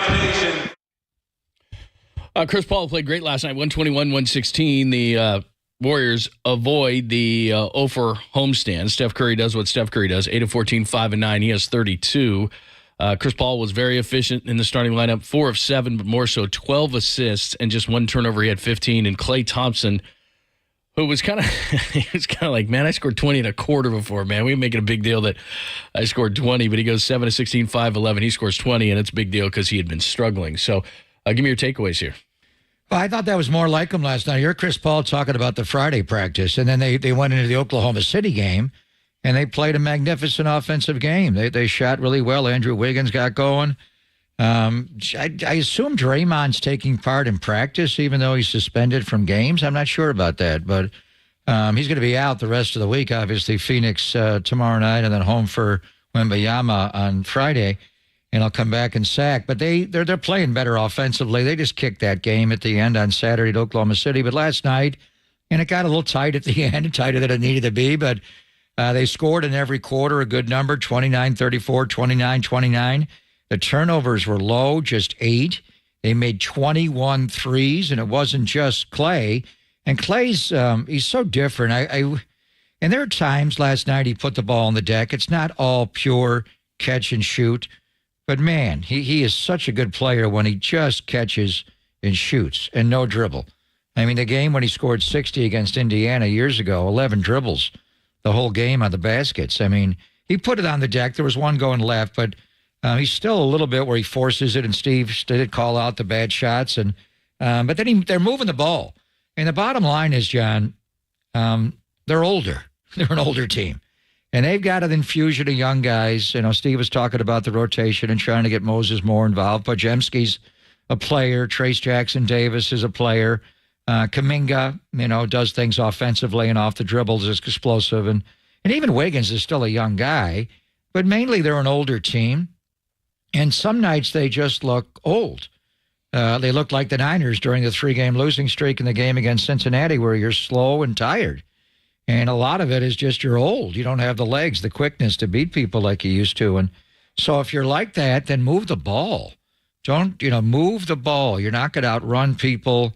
And the Warriors can rip it and run, and Draymond does that so well, and you get in the open floor. They could still push the pace. I'm not saying that. But in the half court, move the ball. And there were some moments last night when it looked like the old Warriors. Remember when Luke Walton was here, Bill's son, we tracked the number of passes, and we did for years, and got to be over 300. 330 is a good number. I don't know how many they had last night, John, but the assist-turnover ratio was strong, 26-8. They didn't get to 30, but they're moving the ball. And I think, you've got great passers. Chris Paul's one of the greatest passers ever. When Draymond gets back, you could have nothing but good passers out on the floor and, get Klay cocked and loaded and ready to shoot the ball. So that's how they have to play to win. We'll see when Draymond comes back, and, how do they beat Phoenix without him? How do they guard him? He's going to miss both Phoenix's games. He didn't play in the home opener, the season opener, because of the ankle, and now this suspension. And I do want to get Mark Spears, the Hall of Famer, because he's tight with Draymond. Just his thoughts on where's Draymond's at in his career. And I thought Steve Kerr's comments last week, for the first time publicly, calling Draymond out. He's kind of danced around it before, but he was pretty clear in his comments last week. They're looking for change from him. But as far as the team, kind of feel the same way. When they get Draymond back, it'll be better. And you see how they're going to play the rotations, even though Steve is still figuring out the rotations. It's early in the year. And normally 20 games into the season, you know who you are a little bit. But Draymond missing so many games, John, what'll it be, 7? The 5-game suspension, the one against Donovan Mitchell, the game that the altercation occurred. And plus he missed, 2 or 3 to open the year with an ankle. So he's missed most of the games this year. It's really kind of hard to figure out exactly who you are because Draymond's been on the floor so little. But last night is the way they have to play to win. Yeah, there's no doubt. I guess as I'm watching, and I think Clay is going to be fine and everybody's going to freak out. But like you said, the difference with Clay since the injury, and this is cool, but it's bad in one sense, is that he's much more retrospective. He thinks a lot. You know, when he answers questions, he thinks a lot. And I wonder if, and only he can answer the question, if he's thinking too much on the court sometimes. And the reason I think he is because he's got a lot of facial expressions, and if he misses shots, you can tell he kind of gets his head down and starts to get frustrated. The great Clay is the Clay who doesn't give a damn, who just keeps shooting, and he shoots and he shoots and he shoots, and it goes. It just seems like since the injury and all this thinking and everything, he's changed in that it does bother him when he misses shots. It does bother him when he has subpar games or a few in a row, and it gets in his head. And it used to be that just Clay just shot it, man, and he was easy and carefree, and he didn't care. And I just wonder if that's a part of this whole thing where he gets down on himself after a while and loses confidence. And the old Clay never did that. Well, he's changed more than any athlete. I mean, Ricky Henderson changed a lot from the beginning. They all do. You know, they mature, they grow. I mean, Elvin Hayes, when he first got in the NBA in the 60s, could barely talk, and at the end he was a team leader. And just kind of the evolution. I remember when Saintly and I interviewed Clay after his 37-point corner on that Friday night against Sacramento.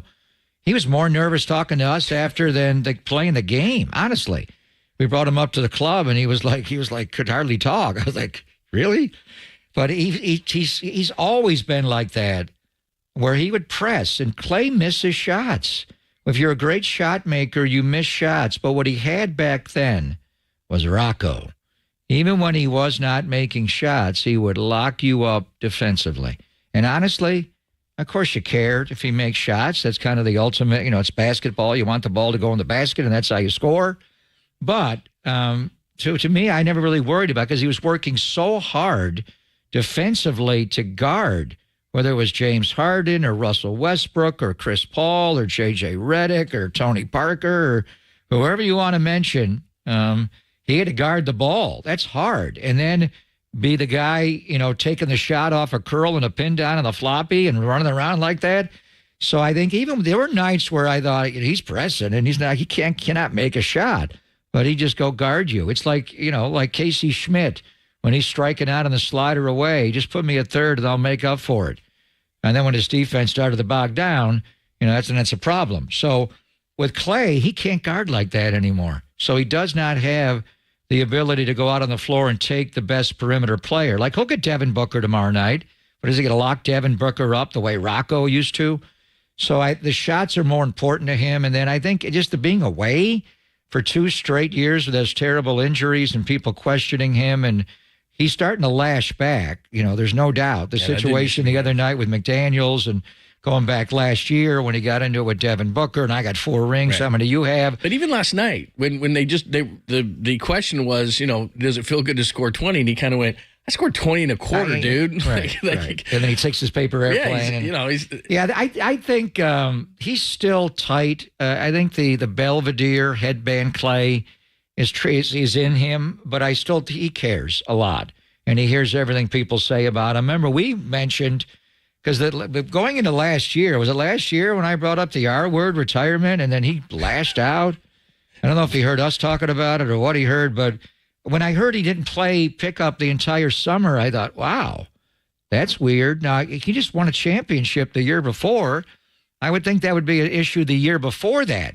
But, whatever mental health and whatever you're trying to get through, and he got hurt in the pickup game the day they drafted Wiseman, so whatever. I thought that's kind of weird. And then he got off to a terrible start last year, and he's slow starting again this year.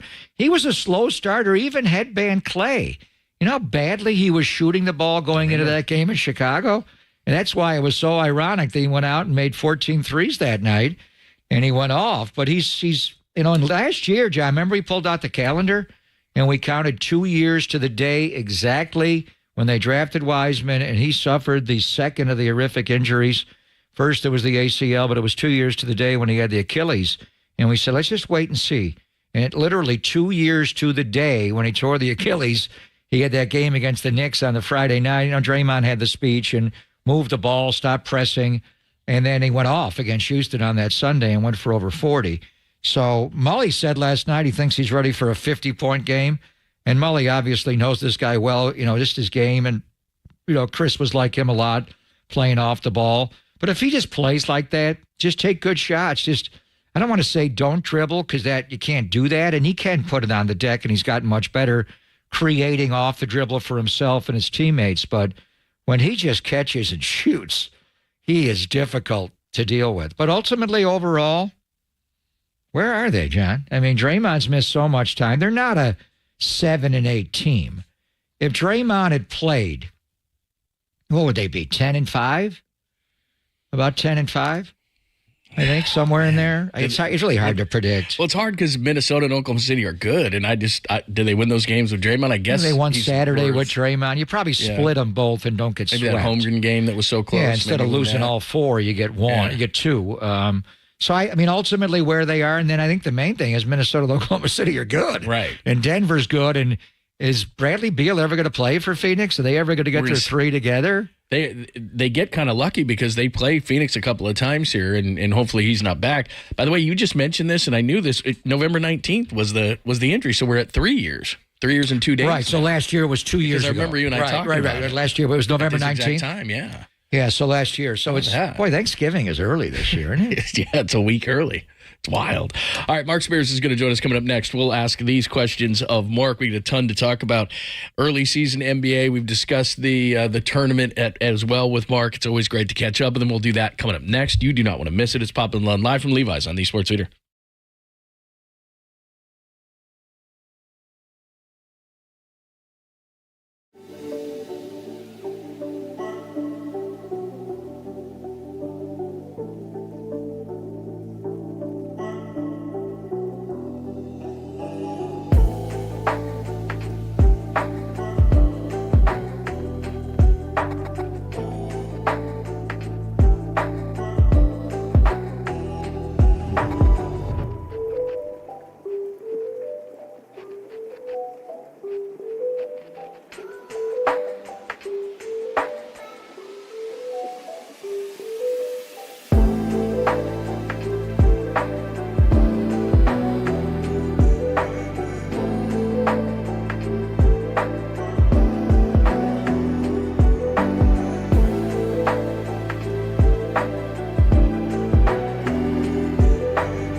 Nation, his work is global. But on The Sports Leader, his focus is local. Here's senior NBA writer from Anscape.com, Mark Spears with Papa and Lund on KNBR 104.5 and 680 and KNBR.com. I thought Clay was much more patient offensively. Took a couple of bad shots early where we had plenty of time on the shot clock, and everybody just keeps telling him, if you just move it, you're going to get it back with this team, and that's what happened. I thought he was a lot more patient. The quality of his shots was much better. Of course, is Steve Kerr. The Warriors break the losing streak, and they do not go 0 for home. 121-116. They beat the Rockets. He's talking Klay Thompson in 31 minutes, 7 of 16, 5, 11, and scores 20 points. Although afterwards, when people said, hey, you scored 20, he's like, bro, I scored 20 and a quarter. So I make such a big deal of this. Double that. He had 37 and a quarter. Come on. Let's talk to Mark Spears about it. We love talking to Mark, for ESPN and Anscape, the Hall of Famer, at Mark J. Spears. He joins us courtesy of the UMA guest line. What's happening? How are you? Yeah, no, it's interesting that you say that, right? Like, are we giving them pity? Are we feeling bad for them? 20 points, right? Like, exactly. And I agree with it. But, hey, man, you got to crawl before you walk, and he's been crawling lately. He hasn't been Klay Thompson lately. I had a guy that was close to Klay for years, used to be with the Warriors, say, man, I was thinking about calling him and checking on him, see if he was okay, And so, no, is this vintage Klay? No, but at least it's a positive sign, because up until yesterday, I was wondering if this was, where they start turning that corner towards retirement. But every time I watched it, and I think Steve said it correctly, like, it was just like a lack of patience. There were bad shots. There were crazy threes taken that were well defended, which I didn't understand that somebody of Klay's intelligence and magnitude was shooting these bad threes over and over and over again. So, to me, I think if he just employs patience, I mean, come on, you got Steph. He's getting all this defensive attention. You got the passing of Chris Paul. He's going to get easy three-pointers. He just has to stop forcing the action. Move the ball. You got great passers on this team. The ball will come back to you. And Klay just catches and shoots and does not dribble and try to create. He can do that some. Obviously, he's Klay Thompson. So overall, normally you wait about 20 games into the season to figure out who you are. We're not quite there. And they haven't had Draymond Green for so many games. First with the ankle injury, then getting kicked out for shoving Donovan Mitchell, and then the situation with Gobert, and then he gets the 5 games. So, to me, it's really hard to figure out who they are, but we know these guys, and the young guys are mixing in. My concern is that they're slow-footed, and they got to move the ball, which they did last night to overcome from a lack of foot speed, but you got to move bodies too. It's not just moving the ball. And then you see young Minnesota come in here and young Oklahoma City come in here, and some of these teams in the West are better than we thought they were going to be, like right now, Mark. So it's early, but just overall, do you have a feel yet for where the Warriors are in the West? I think early on they showed you that they were really, really good, pretty good, but I just wonder if they can sustain another Curry injury or Curry going through a bad stretch. To me, like, we could beat up on Jordan Poole, right? And certainly his era in Washington isn't starting to a great start, but there was a given that he was going to give you a scoring boost. He was a guy that, if Steph wasn't going, could pick up the scoring. And I think the Warriors need that still. They missed that. When you traded for Chris Paul, you traded for an aging Chris Paul, and you lose some scoring. And so who was the guy that replaced that scoring? They didn't replace him. So, should the Warriors get into the Zach LaVine sweepstakes? Should they try to get maybe DeRozan, right? Should they try to get OG Anunoby? Should they try to get Karl Anthony Towns? You have a $30 million contract from Chris Paul that, pains me to say it because I love Chris, but he has a contract that could be attractive to a team trying to save some money. Perhaps Kuminga and Moody might be attractive to some teams that want to add some, young, less expensive pieces. I really do think that the Warriors should explore getting another scorer because say what you want about Jordan Poole, they did not replace his scoring. That's a great point. Mark Spears is joining us. I mean, what I see is we talk so much about championship teams and for years of who's their big two or their big three or whatever, and you look at the Warriors right now, and to me, it's Steph Curry. He's still of that ilk. But then whether you can go Draymond Green, Chris Paul, Klay Thompson, they're all great names, but it's not 2017. So I think it's Steph Curry and a bunch of high-end role players. Or Steph Curry and the Miracle. Right. I mean, and older guys aren't as consistent, right? I'm not talking about us. We're very consistent. But, I mean, on the basketball court, older players are not consistent. So Klay can go out and get 20, and Chris Paul can have the game that he had last night with 12 assists and 1 turnover. But as you get older, you just can't do that as often. Yeah, no, and that's what I'm saying. I think they need. I mean, even I'm a big fan of DeRozan. I'm sure he'd probably want to be promised a new deal, which I don't know if the Warriors would be willing to do that. But with Klay's situation, if you were to trade Chris Paul, I don't think that money that basically Chris commands, you could give it to whoever that new scorer is. And then I just don't think Klay is going to command the same amount of money next year. So maybe you save some money on him. I just think that it's time, man. They gotta do something now. Because also, if you're gonna just lean on Steph that much, I just feel like he's gonna wear down. We've seen it before. And so I just, there's going to be a lot on Mike Dunleavy to try to figure out, okay, do I have to, make some major change? Is Klay to change? Is Chris Paul to change? But from a scoring standpoint right now, please tell me if you guys see differently. I can't trust this team long term to score alongside teams like, the Clippers and some of the other elite teams in the West that also have the benefit of having more size than the Warriors.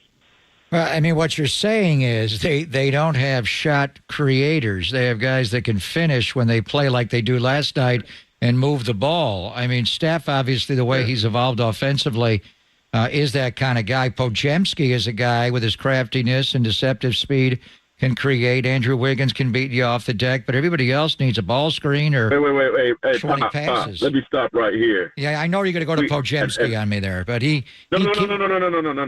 Yeah. No, I'm going to Wiggins, man. Wiggins got to wake up. Yeah, I know, but he can beat you off the dribble. He's a skilled player. He doesn't always do it. But he's supposed to be an all-star caliber player. He's supposed to be dependable, and maybe he's somebody that, it's sad that I don't even mention him yet. We didn't even mention, my brain didn't see him because he's been non-existent. The dude is super talented. He's been an all-star. He has to be that guy for him. I don't know what they need to do, what kind of hypnosis to get him back. But to me, he's their Obi-Wan Kenobi, man. He's their only hope if you leave the roster alone. Well, he dropped 31 the other night to Oklahoma City. He's a tremendously skilled player, and he guards. Last night, he completely shut down Van Vliet. He'll get Kevin Durant tomorrow night. So that's a tough challenge to guard those guys and then score. I'm not worried about him. He'll be fine. But I want to ask you, because you mentioned this name last year, and I stored it away, and he didn't get traded. And you just mentioned him again. And they have the best record in the Western Conference, the 10-3 Minnesota Timberwolves, and I've always loved Karl Anthony Towns' offense. He's one of the most skilled offensive bigs we've seen. He's Tim Duncan-like or better with his three ball, but he never guarded. He's guarding now. He is trying to guard. Is Minnesota looking to trade the Kathmandu, Mark? I think they entered the season that way. Perhaps now they're feeling a little different because of their start and the way he's playing. I definitely think that there was some questions about Cat's toughness.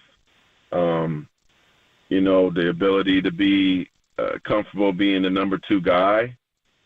But, the way he started, the way he's hit some big shots, hit certainly a big shot against the Warriors late in their game, one of those games. I think I'd leave it alone right now. I really would, because this seems to be the cat that I think that they were hoping to see. But I think entering the season, they certainly were open-minded to moving him.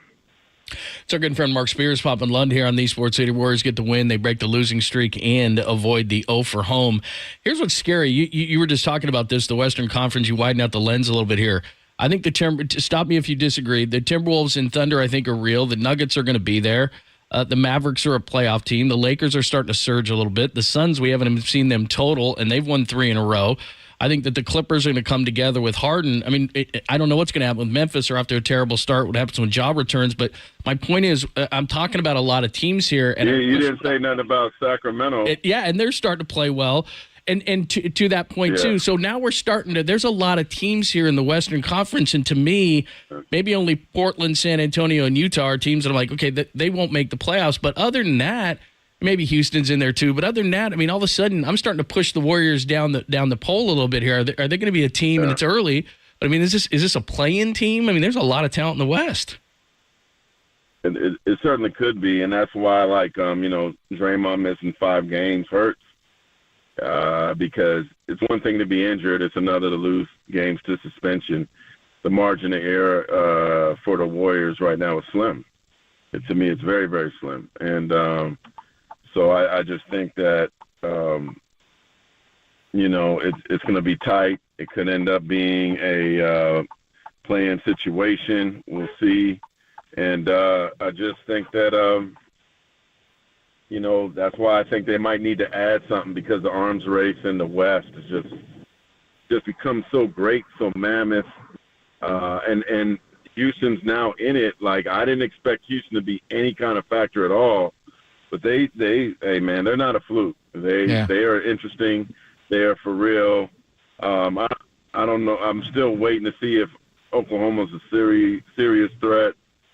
But, man, I mean, other than going to Portland, that's basically like you got to show up against Wemby, right? Like, and they're about to come to Golden State. Other than playing Portland, there's no gimme in the West any night. All right. Just real quickly, because we were talking about it's hard to really figure out who the Warriors are at this stage of the year with a 7-8 record because Draymond's missed so many games. But Steve Kerr's comments late last week about the physical acts of violence and Draymond needs to change and we need to help him change. These are things he's not said before publicly. I'm not sure he said them to him privately. Yeah. You know him well.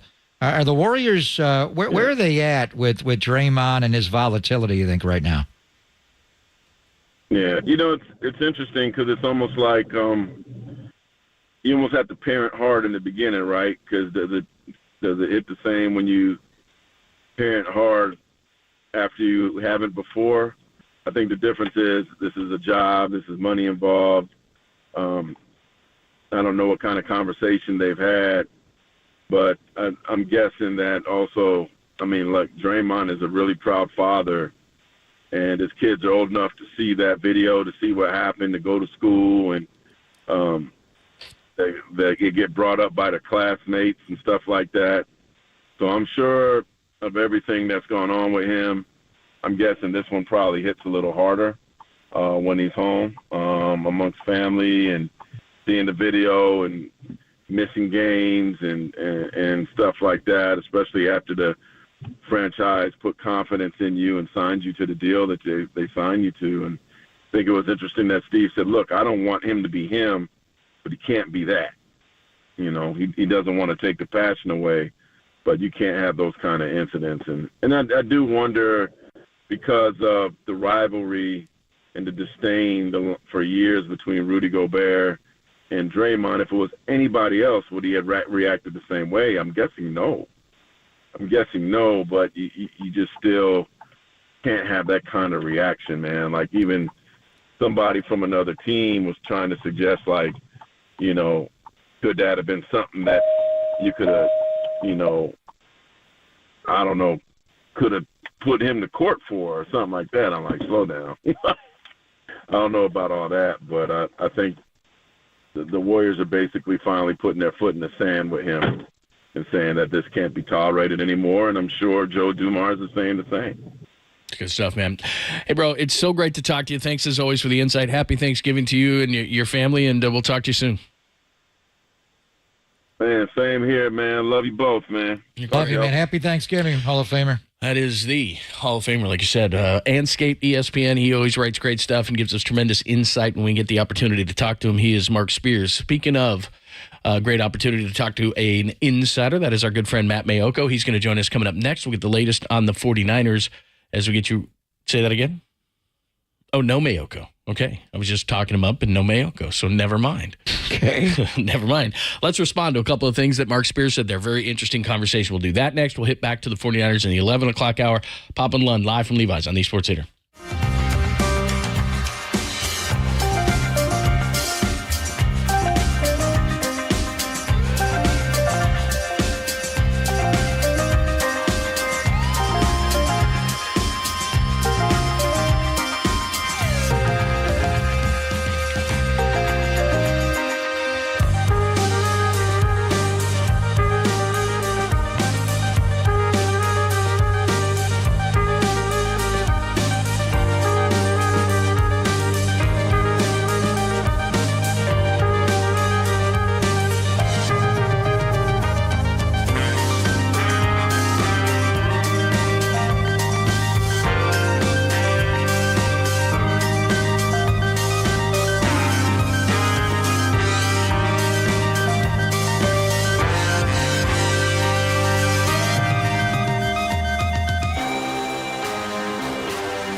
Listen to the sports leader anywhere, anytime. Download the all-new KNBR app. Now back to Papa and Lund live from the KNBR Casino Matrix Studio. Casino Matrix Progressive Jackpots are here. Where are you? Just drop in. Please play responsibly. 1-800-GAMBLER. Yeah, no, and that's what I'm saying. I think they need. I mean, even I'm a big fan of DeRozan. I'm sure he'd probably want to be promised a new deal, which I don't know if the Warriors would be willing to do that. But you know, with Klay's situation, if you were to trade Chris Paul, I don't think that money that basically Chris commands, you could give it to whoever that new scorer is. And then I just don't think Klay is going to command the same amount of money next year. So maybe you save some money on him. That's Mark Spears. We want to finish up the conversation we were having with him. We'll get Matty Miyoko a little bit later on in the show. He's got some stuff going on as we get you ready for the Seahawks on Thursday as we're live at Levi's Stadium. But let's finish with the Warriors, who end their losing streak last night against the Rockets. And he was saying with the struggles so far offensively, trying to get a shot creator in here potentially, which they had in Jordan Poole, but he suggested they could move Chris Paul, and it's not any fault of Chris Paul. He's playing well. He had 12 assists and 1 turnover last night. He's playing great. But he mentioned DeMar DeRozan, who is a West Coast guy, makes $28.6 million. Then his contract is up at the age of 34. He mentioned Zach LaVine. LaVine's contract, I just don't see it because at some point, we've talked about it, they got to draw a line in the sand. He's in the second year of a 5-year, $215 million contract. There's a couple of guys that have always been mentioned up in Toronto. Anunoby has been mentioned. They never moved him. Mentioned. OG Anunoby. So there's some guys out there that you could look at. The question is, would they move Paul, and would they want to get one of these guys? And especially in a case like DeRozan, who's 34, would that be the difference maker? I mean, you want him to get younger and more athletic. That's not really DeRozan at 34. But he's a shot creator. So I mean, this is part of why. And these trades are largely based on the CBA and contracts. I mean, trade Jordan Poole, a young, burgeoning star, as a scorer for an older, future Hall of Famer, and Chris Paul. But part of the lure to get Paul was his contract was expiring. And the Warriors clearly want to be under that tax line next year with the new rules coming in. They're clear on that second line. Zach LaVine is clearly a shot creator. That guy of the highest level. He can be like Klay and come off pin downs and curls, but he can also put it on the deck. I mean, he's a guy who's so skilled he can win a 3-point shootout or a dunk contest. So DeMar DeRozan is just a Warrior kind of player.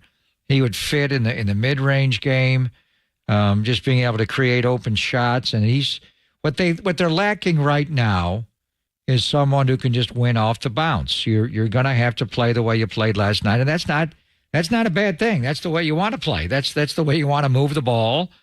Other teams that are more skilled should adopt that formula, but they don't always embrace it. And the Warriors, you got great passers and guys that can shoot the ball. Even though they're off to a poor shooting start, they can shoot the ball. What you need is someone to create off the dribble. So right away when Mark was mentioning those names, I'm like, whoa. Yes, I'd do any of those trades. Would you do them in November, Tuesday at Thanksgiving? Probably not. You're closer to do them, in January, closer to the deadline in February, and get a real handle on who you are, what you want to take on. Do you want another expiring contract? That'd be an expiring for expiring with DeRozan. If you bring on Zach LaVine, then you're going to let Klay go because you're not going to pay them all. And Let me ask you this, because you could do a Chris Paul, but you could also, and the fan base would go crazy, but he's 28, he's 5 years younger. You could do a Klay Thompson for LaVine, and what that accomplishes for Chicago is LaVine's better and younger, but they're trying to clear the decks there. They're trying to clear the decks and get cap space. Why would Chicago do that? They want an expiring contract? Well, his expires, and then you're out from under LaVine's deal, which is 4 more years. He's in the second year of a $215 million contract, and then you could throw a sweetener there if you're the Warriors. You might put in Moody, you might put in Kuminga, I don't know. But my point is that you could move Paul, and that's expiring, but you could move Klay, and that's expiring. Now, people would go crazy, but LaVine's 28. Let's be honest, he's a better player at this point of his career. Well, I mean, the Warriors have not done this. They have re-signed Steph every time it's been up. They've re-signed Draymond. Klay's deal has lingered, but Draymond's was last year as well. Do you think they would never move off of Klay Thompson? I don't know. I don't know. I mean, with Steph and Draymond, it's a little bit different. Klay's still a great player, and he's going to have a statue and his number retired, and I think it's hard for the owner to do that. That's where I think it would But stop. I don't know. I mean, sometimes you have to make tough calls. Otherwise, you wind up like Red Auerbach and Al Davis with older players that no one wants and they're broken down. And you want to be like Bill Walsh and trade guys a year or two early and be cutthroat. I mean, but that's how you regenerate. So I don't really know. I know how much he likes Klay. I think going into it, the goal was to re-sign Klay, but they didn't. And what's the number?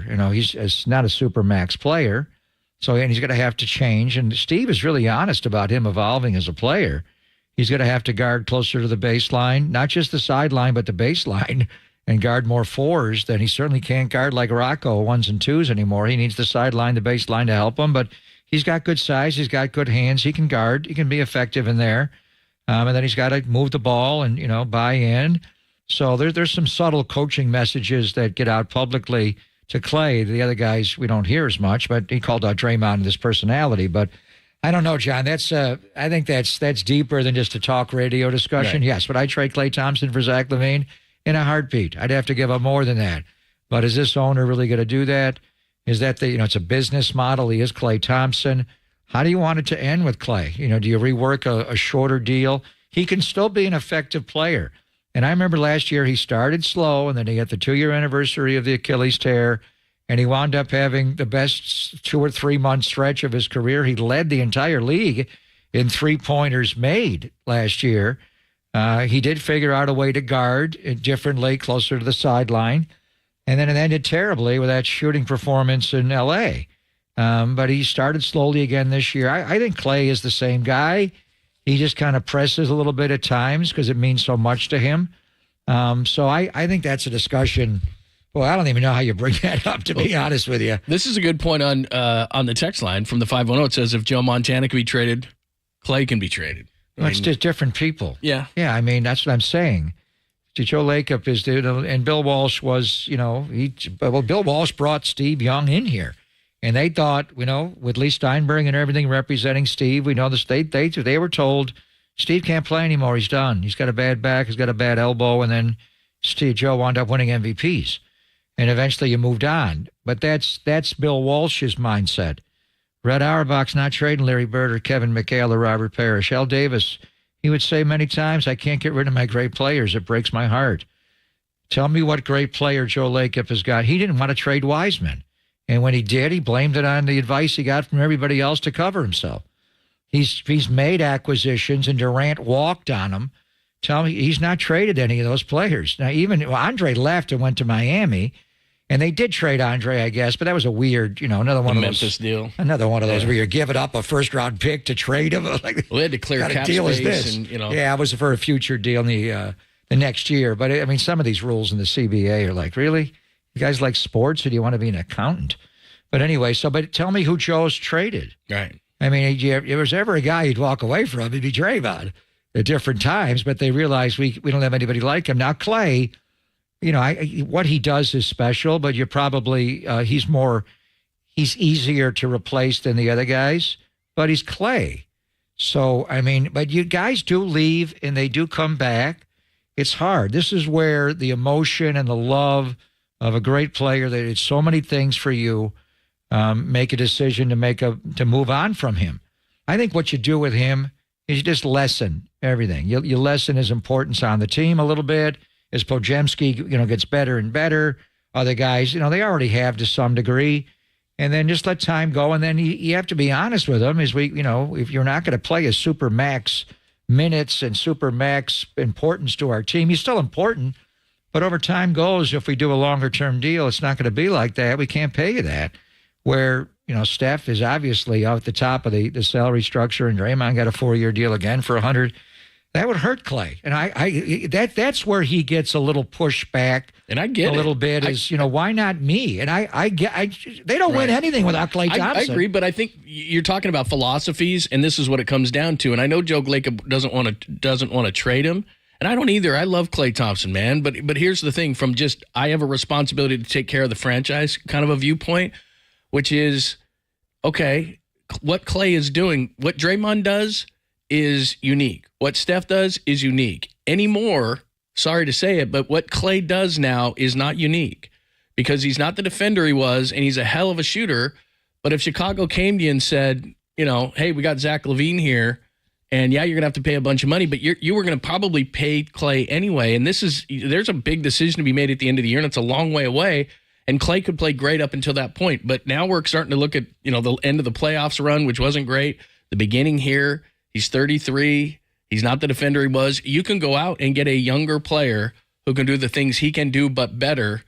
And what does that team do with him? Let his contract expire, and then they let him walk? And then he goes signs with the Lakers, and you don't want to see that. Or sign him back here. Or he comes back. But, look, I don't want to move him, but at some point, as you pointed out, you have to make an organizational decision. Is your philosophy going to be, these guys won us championships, and we're going to run them into the ground, and they're going to be warriors for life, and if we suffer, we suffer? Or, like you said, do you take the last bits of them and say, okay, you can propel us into where we can be good for a long time? It's a hard decision to make because the fan base will get angry and everybody will get all mad about it, but you are the shepherd of the organization and you have a responsibility.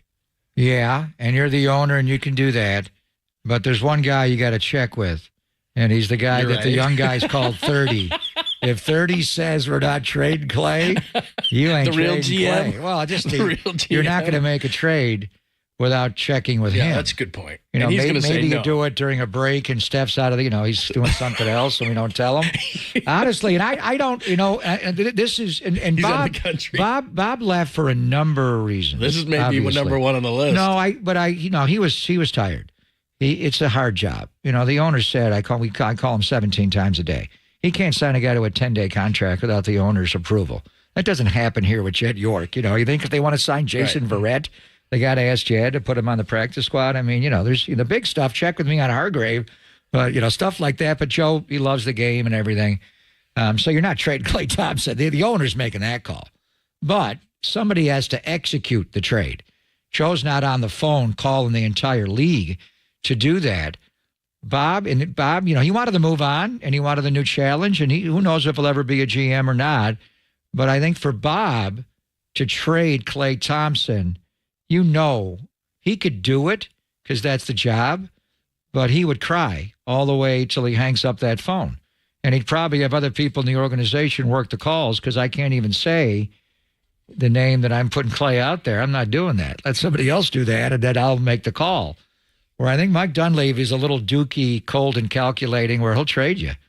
He's just got that side to him. He's very bright, but he's a little bit more, this is a business, and he grew up around it with his dad, and it's just the way he is. So, and again, we're getting way ahead of ourselves. I think Klay's going to get time to play better, but if you're telling me that in the expiring contracts, they still freak me out because it just doesn't make basketball sense, but I get it, and it's been this league for a long time. And we knew Chris Paul's part of his attraction was the contract was expiring. So come trade deadline of February, we can flip him. Well, Klay never got an extension. So he's kind of in that same realm. Trading Chris Paul would not be easy because he's Chris Paul, but Chris Paul's been traded. History. Well, he's become a vagabond. That's kind of what he does at the end of his career. If you had to trade Chris Paul, that's when we got you here, and that was a chance. I wouldn't even. When Klay tore his Achilles, Bob broke down and cried like a baby. The day they drafted Wiseman, I interviewed him hours later, and he still broke down. When they wheeled Durant out in Toronto, he was crying. It's tough. I think Mike Dunleavy could do it. You have to do it.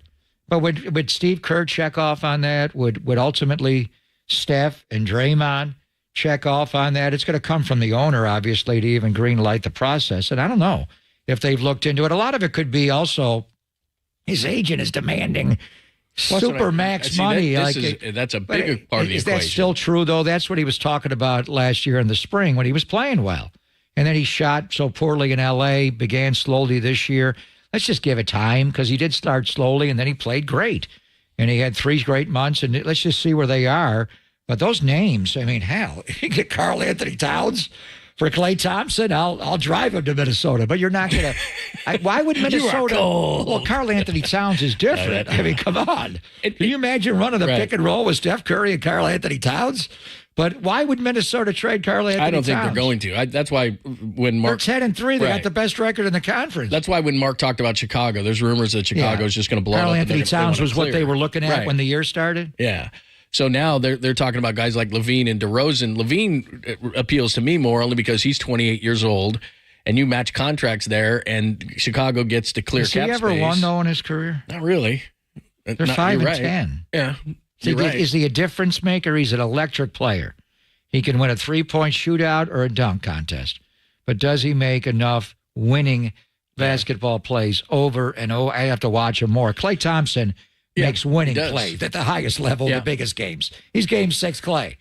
So, I mean, that's a tough call. I just know your top 4 guys, and it's really early in the season, but even last night, are 38, 35, 33, and 33, and they've played a lot of games. You're not putting Wiggins in that group? Well, I mean, he is. He's 28, but now I add Zach LaVine, and I replace a 28 with I replace a 33 with another 28.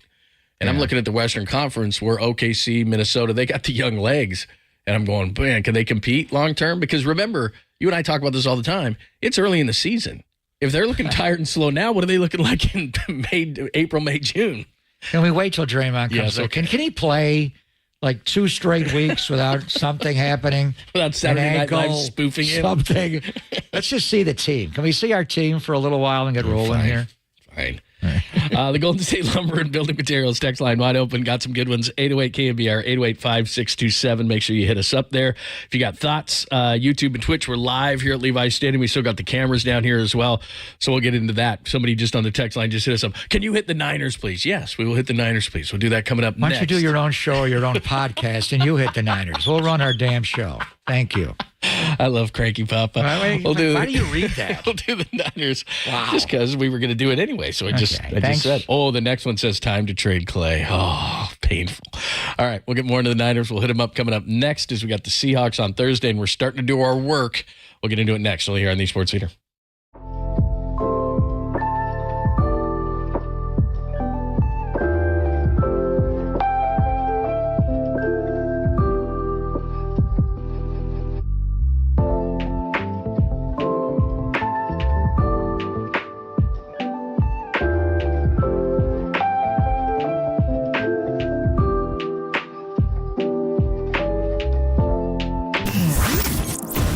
What's trending now? Trending now.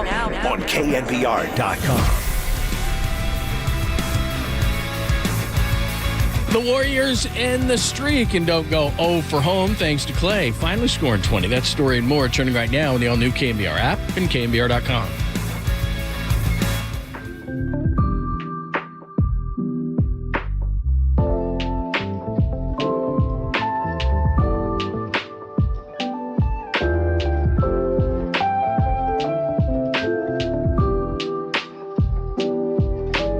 In essence, a sophisticated heat beam, which we called a laser.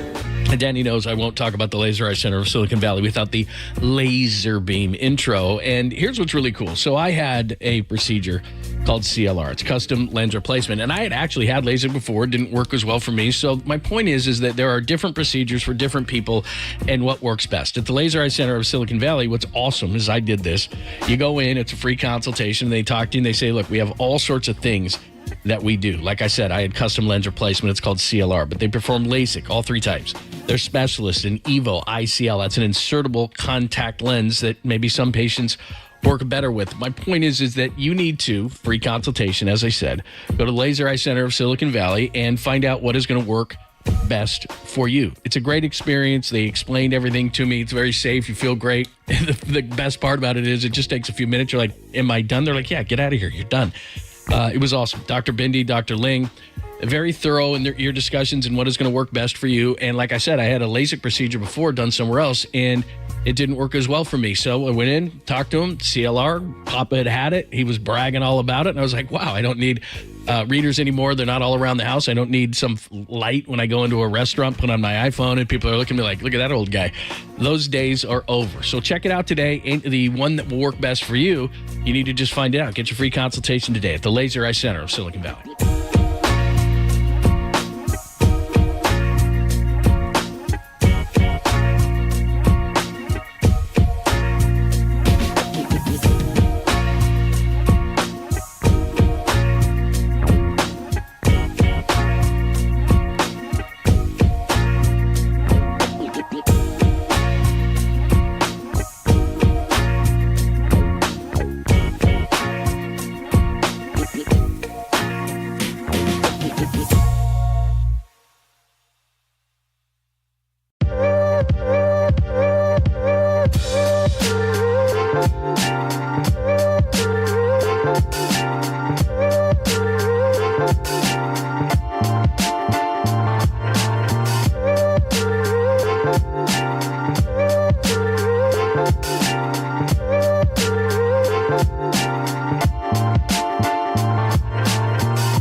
Listen to the sports leader anywhere, anytime. Download the all-new KNBR app. We are your proud home of 49ers football. KNBR 104.5 FM and 680 AM. What's happening? Thanks for joining us, Pop and Lund, down at Levi's Stadium. We will get to Niners here in just a second. The Seahawks are familiar, but maybe not as familiar as you think. We'll get into that in just a second. But the reason why we're playing Mick and the boys here is that, and you come down to Levi's They're Stadium. coming here. Yeah, July. All the billboards down here at Levi's Stadium all announcing the 49ers, or excuse me, the Stones are coming on July 17th, 2024. So here's what we're going to do. Do not call now. Do not call now. But when should I call? We are giving away tickets to see the Stones between 10 a.m. and 1 p.m., and there's going to be a queue to call. All right? There's going to be a queue to call. This is not it's it. 10 a.m. to 1 p.m. now, but I shouldn't call now? Not now. Okay. But this is going to be your cue to call at some point between now and 1 o'clock. Okay. Well, all right. That's Tim Ryan. That's Tim Ryan doing a little Rolling Stones there.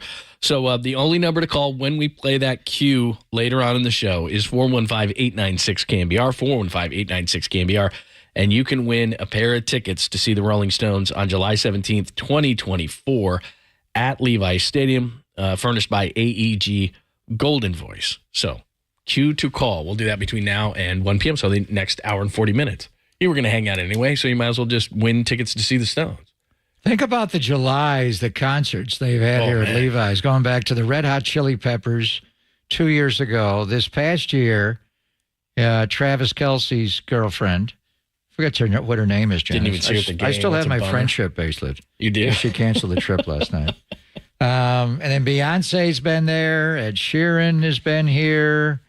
Nothing but great concerts over and over. But July 17th is a little bit early. Normally you do it just that first weekend when they get into training camp, which makes it a little crazy. So, you know who I want to hang with there is Michael Zigaris and Keith Richards to get them together. You want a funny story? Real quick.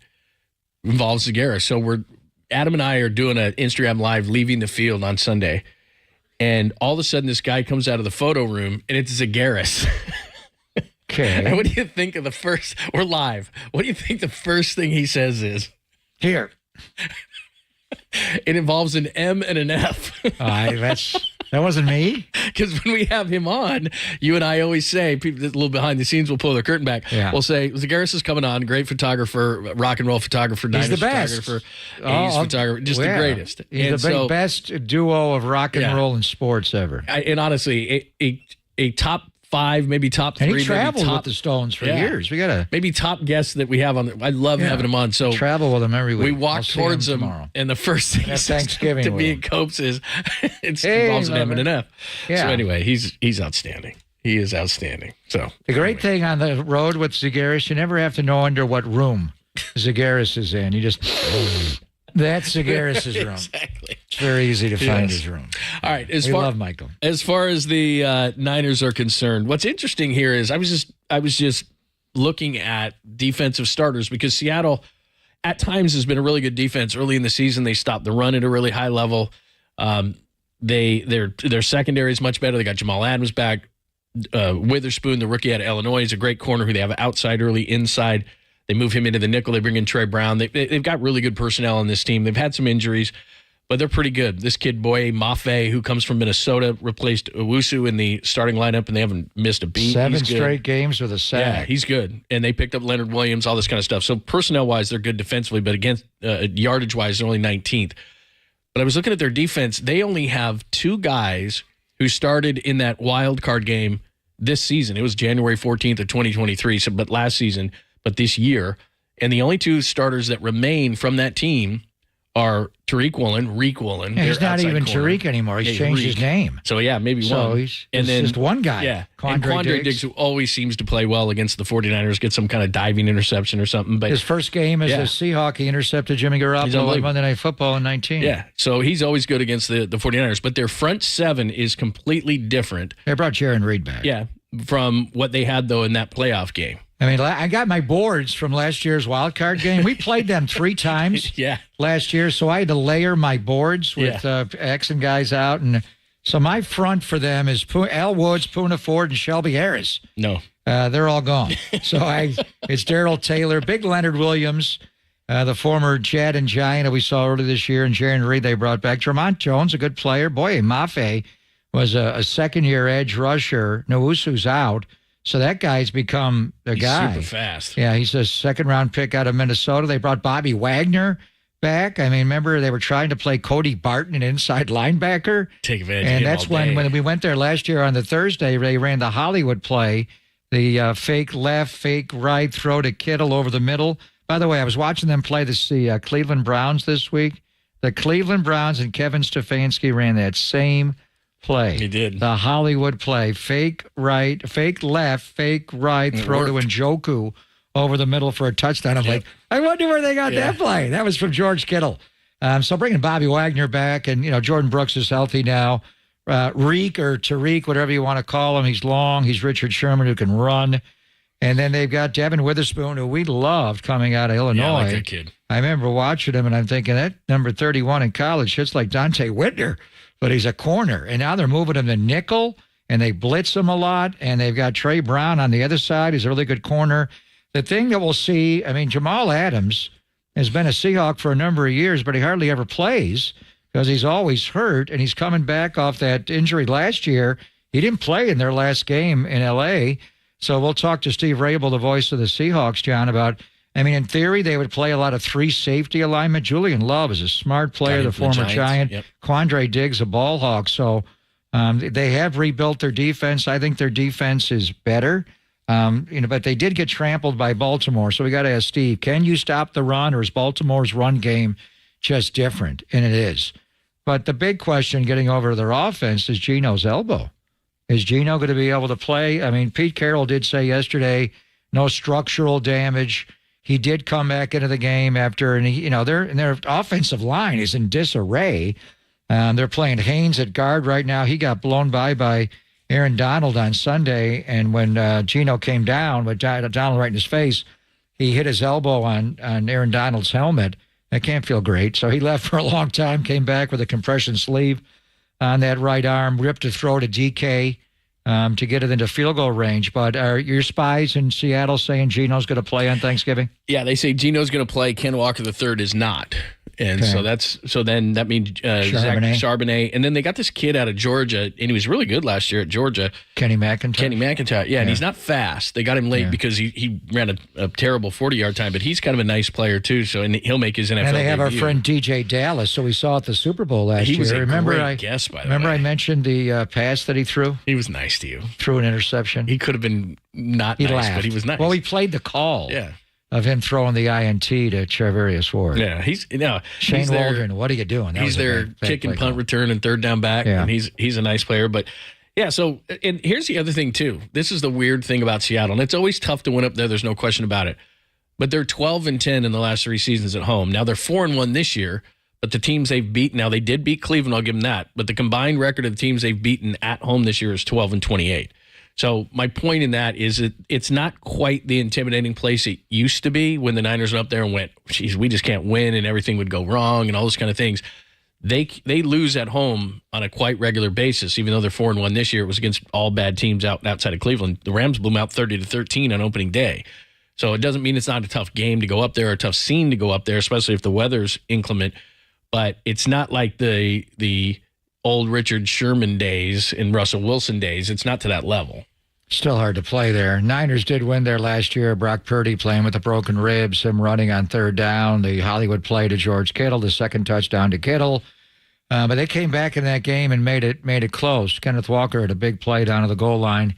But sounds like he won't play in the game. K9. And then obviously the most celebrated 49er win there was the Dre Greenlaw play, the big play Dre on the 1 yard line or the 1 inch line against Jacob Hollister to win the NFC West. And I still got a headache from that game. So last year when we were there was a Thursday. Just so much has changed. I'm going to talk to John Lynch this afternoon, and we'll talk to Mayoko. This is the first Thanksgiving the 49ers have Brock Purdy at starting quarterback. So when they sit down and have a team meal and they're watching Detroit and Green Bay early or Washington and Dallas, then they get on the bus and what are you most thankful for? That guy, 13. What if we didn't have that guy? And, the way he played He might last be a year. broadcaster if they don't have that guy. Who might be a broadcaster? John Lynch? Yeah, I don't know about that, but he'd keep going. Who would be the quarterback here? I don't know. I didn't want to go there. But anyway, but to play them on Thanksgiving, we were there last year on a Thursday, but that was mid-December. The 49ers have not played on Thanksgiving going back to the Harbaugh Bowl. I remember it. 2011 in Baltimore. They've only played on Thanksgiving 3 times since 1975. And this is the one, I mean, most years, I don't know when after the first 2 games, and the third game has been added in recent years to give NBC a third game of a triple header, but it was always a CBS game and a Fox game, and it was Detroit and it was Dallas. And then you'd eat, like after the Cowboy game was over at 5 o'clock. Now you got another game. So often, if it's New Orleans or something and it's Tirico and Tony Dungy, like you record that game and you wind it back. And actually Collinsworth is on this game with Mike Tirico. Yeah. This is a huge game. So when are the people of the Bay Area going to have Thanksgiving dinner?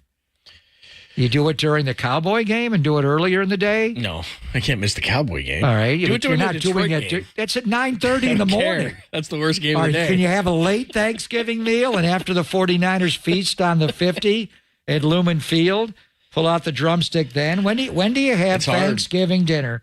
Because don't you always have it at like 5:30? Yeah. You can't have it skip then. the third game because you're like, now I'm tryptophaned out. Yeah, that's a good point because I worked in Detroit for years and it was okay because my ex-wife's family would come into town. I didn't like him anyway, so I was like, I can't make it. Sorry. But that was an early game. You got home and you had Thanksgiving after. But I did post game and all you that were on all stuff, day? Yeah, and so I was So you never had Thanksgiving. No, and then I was dumb enough to move from Detroit to Dallas. And that was the middle game. And so that one was even worse because usually that's when you're really having it. And so I totally missed Thanksgiving. So you haven't Thanksgiving in years. And then, like you said, then we moved here. And I remember that game because I was at my folks' house. How many times did Alex Smith get sacked that day? Oh, my God. Like 11? It was awful. You should have asked Joe Staley about that. But now let's go to your point of when you eat. So I'd love to hear this, what people are going to do. Hit us up on the text line because, like you said, that's when you second eat. half of the Dallas game would be my vote.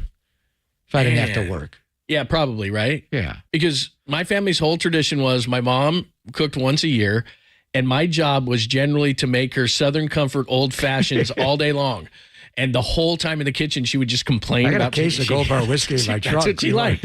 And then my dad would make a vat. I mean, literally. No, not literally, but a big bunch of Bloody Mary mix. And the rest of the family and the people would come over would slug down Bloody Marys. And by the time dinner came around, it was kind of anticlimactic.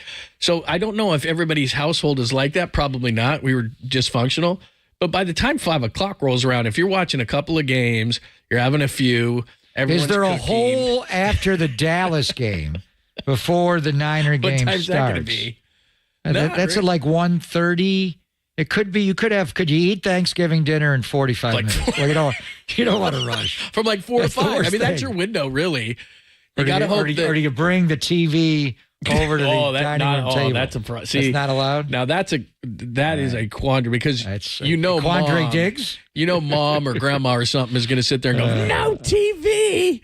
We're having Thanksgiving with family." Meanwhile, you're looking at your phone. I mean, you could prop your phone up against like the gravy bowl. So I think that's got to be a Danny's Big Poll question tomorrow.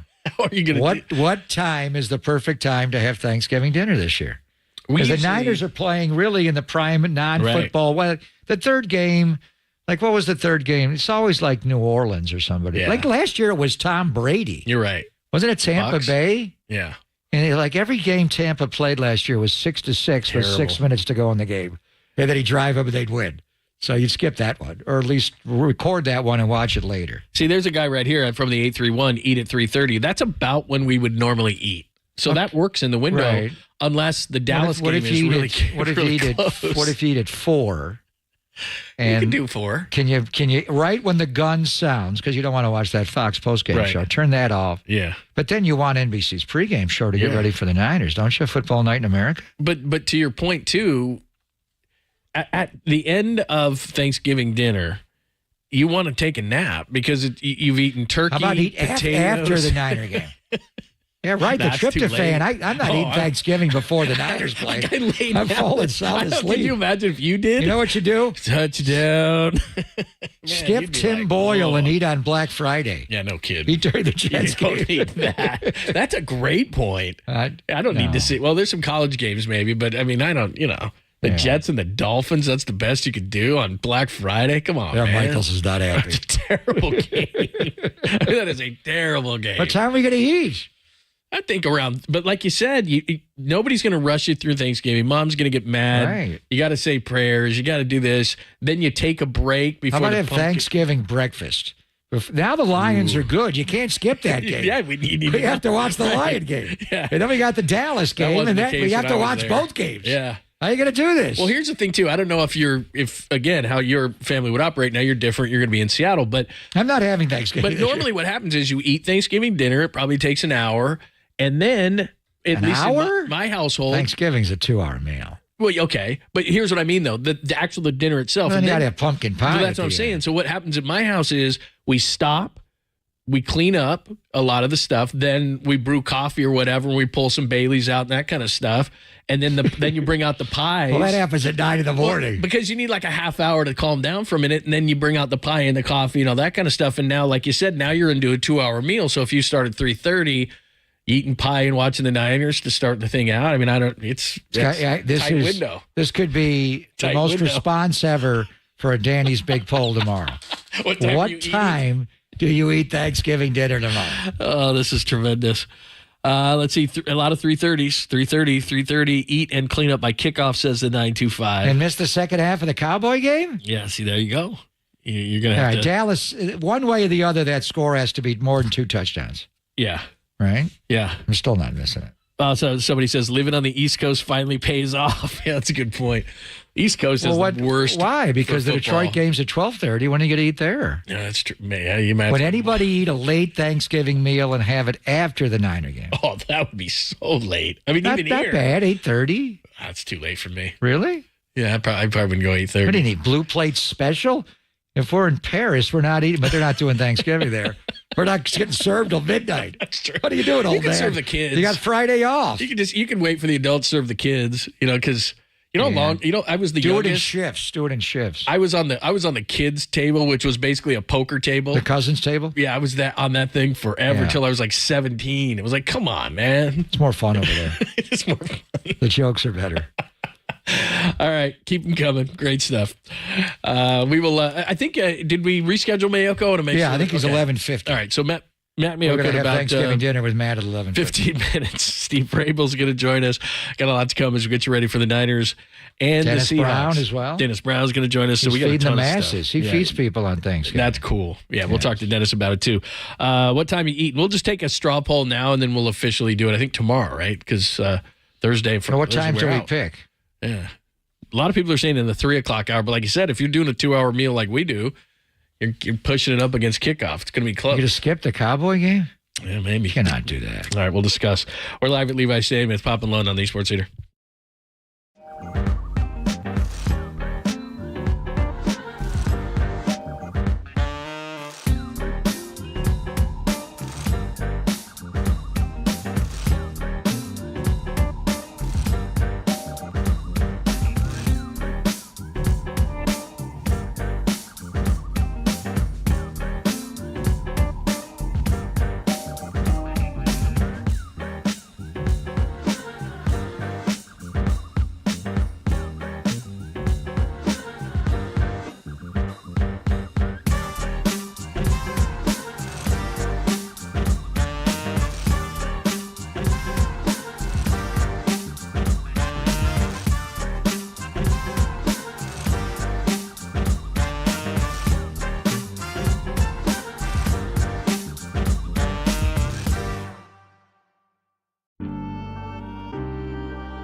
faithful. There's a party happening on our podcast page. Hear every interview from every show on demand at knbr.com/podcast. Now on with the show on the Sports Leader. Well, I don't think anybody's making more big plays down the field than Brock Purdy. I mean, he's throwing the ball down the field, chunk yardage. Guys like Ayuk, Kittle, Christian, Debo.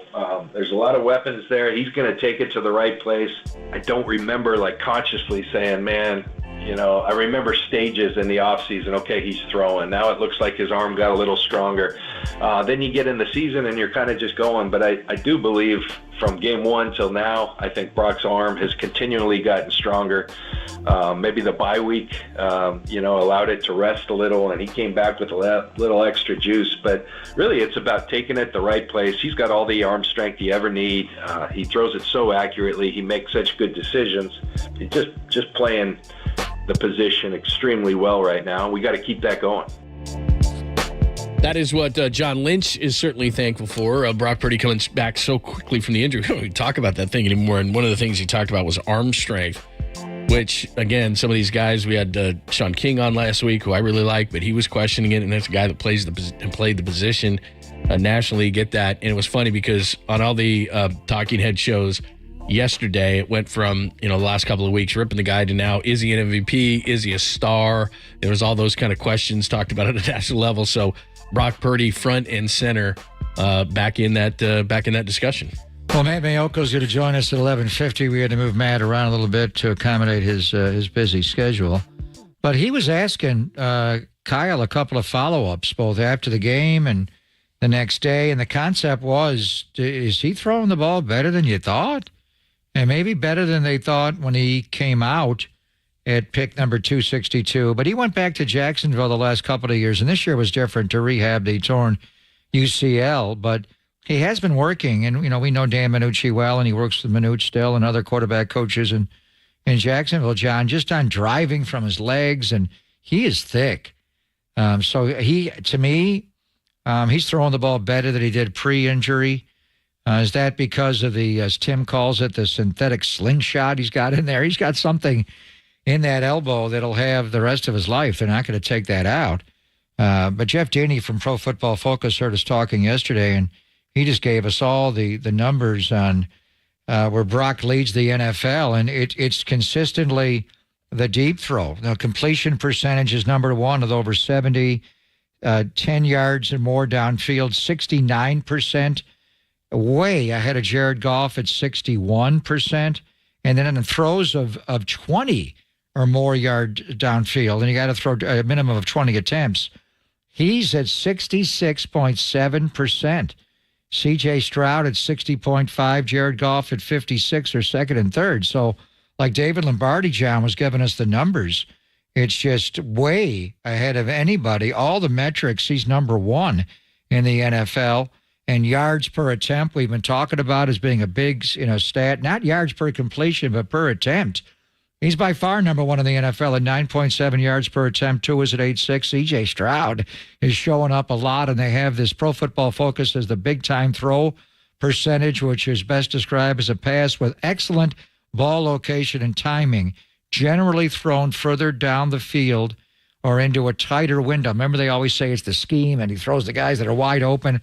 Like that's a bad thing, but he has the highest big-time throw percentage of anybody in football. So all the numbers show he is an elite thrower of the football. We got to get Dante on this week. Dante flat out said on 49ers Postgame Live on Sunday, he is the most elite thrower of the football. Thrower.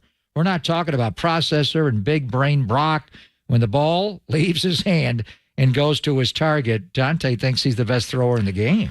Well, and, again, I'm getting to the point, and I know you're long past this, that I don't really care what the national guys say because they just aren't watching. So whether it's the ESPN shows or anybody like that, and I don't mean Dan Orlovsky, guys like that who actually do watch, but I'm just talking about the guys just off the top of their head and are just stuck on a narrative of he's got a bunch of talent around him, he's got Kyle Shanahan. They're just not watching. I mean, that's just what it comes down to. It's hard to watch. It is. I can't watch the whole league. Like, I know you have strong opinions of Geno because you watch him more.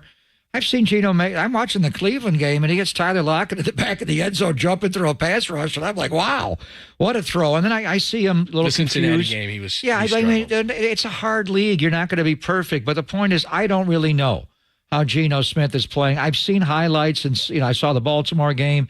I'm going to sit and study him. I don't know. But for other people, how can they watch Brock Purdy to the level as we watch? We watch it live. Yeah. We watch it back. We watch the All-22. I'll watch it 5 times after the game's over. How could they possibly have a strong opinion? It's too hard. All these games kick off at the same time. How do you watch everybody? I think where the laziness to me comes in is what you just cited there. It's not too hard for these guys, and what you just said there on air yards 20 plus, which tells a guy's driving down the field, or yards per attempt, or this old narrative of he's just dinking and dunking and the guys are doing the rest, and it's just not accurate. And like you said, you can't watch everything. We can't watch everything. Nobody can.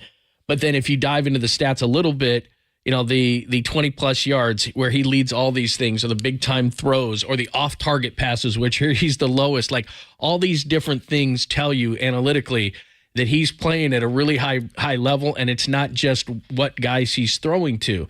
Now, we saw Mahomes last night struggle because he doesn't have the receivers he used to, so there's an element of that, no question about it. But he's putting the ball on the hands of guys like the touchdown to Ayuk, or the over-the-middle throws that we're constantly talking about, or the throw to Kittle where he had a dirty pocket. I mean, if you just saw like 5 or 6 throws from the last 2 weeks, you would just go, damn. And I don't think that's too much to ask of people who are paid to have an opinion on something. So why did they turn on him?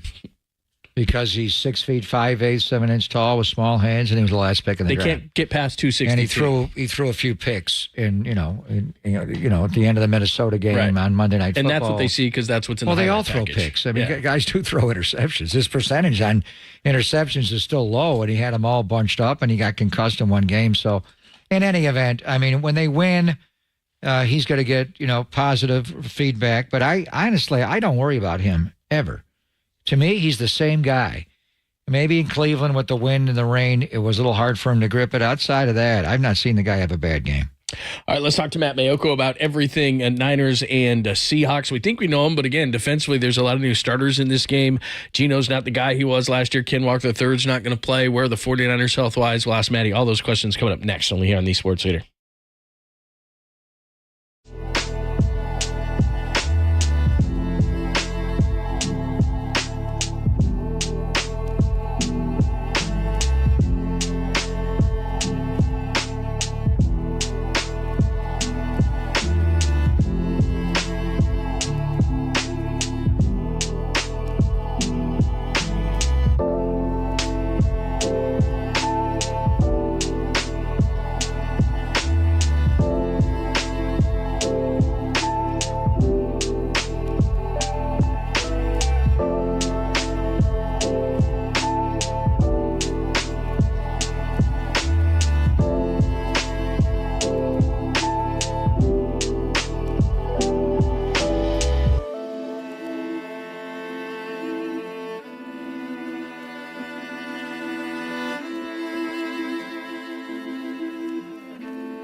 Sure, KNBR's got you covered on game day with Greg in the booth and John hosting pre and post. But NBC Sports Bay Area's Matt Mayoko has your Niners news all week long.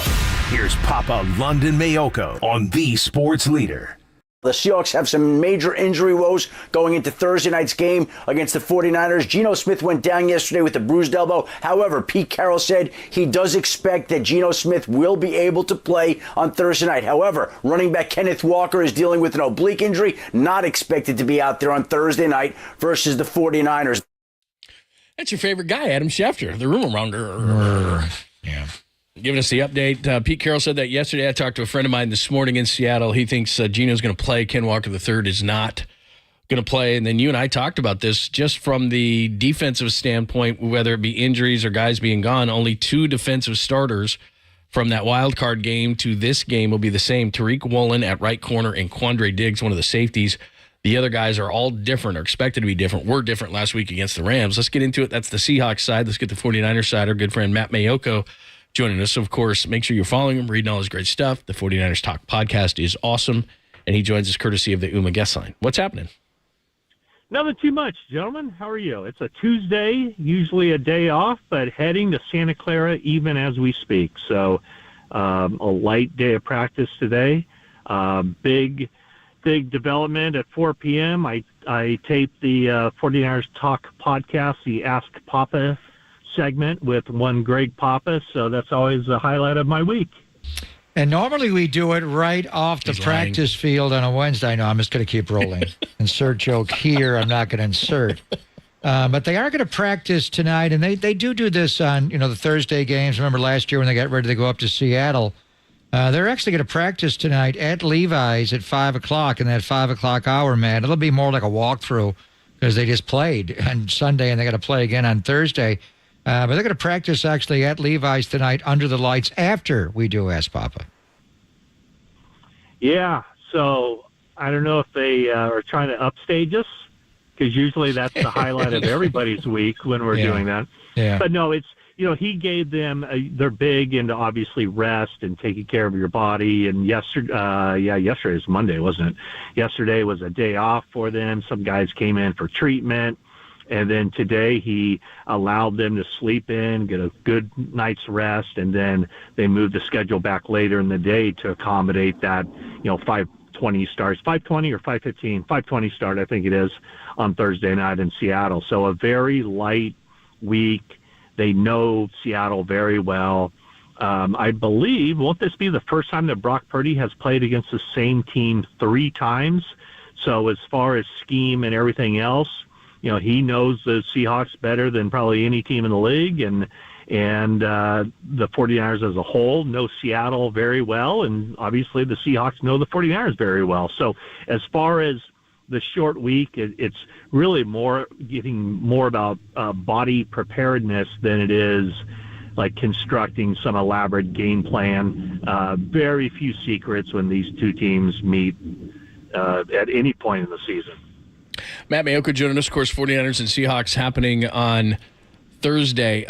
As far as going into Seattle anymore, and because for years and years we would always talk into how intimidating it is and all these kind of things, but the last 3 years are 12-10. The 49ers obviously swept the Seahawks in 3 games. So do you look at Seattle as intimidating as it once was? No, but it's still a difficult place to play. But no, it's not like, the Russell. It's almost, before RW and after RW. He was, whatever he's been with the Broncos, and it's been decidedly up and down. He was a different cat with Seattle, and just the aura that he played with, and I don't know how many times watching Russell Wilson through the years, it looked like, the 49ers are finally getting him, and then he wiggles free and throws a 45-yard pass down the field to Tyler Lockett or whomever. It's just different. And nothing against Geno Smith. I mean, made the Pro Bowl last year and had a very good season. But it's just a different aura in facing Seattle. Not only with all those defensive guys gone, but Russell Wilson gone. It's a different a different challenge. And, you know, the 49ers still haven't won very many times up there. They're 1-0 with Brock Purdy and a lot more losses than victories with anybody else at quarterback. But I think this is probably as vulnerable as Seattle's been for the 49ers going up there in a long, long time, like more than a decade.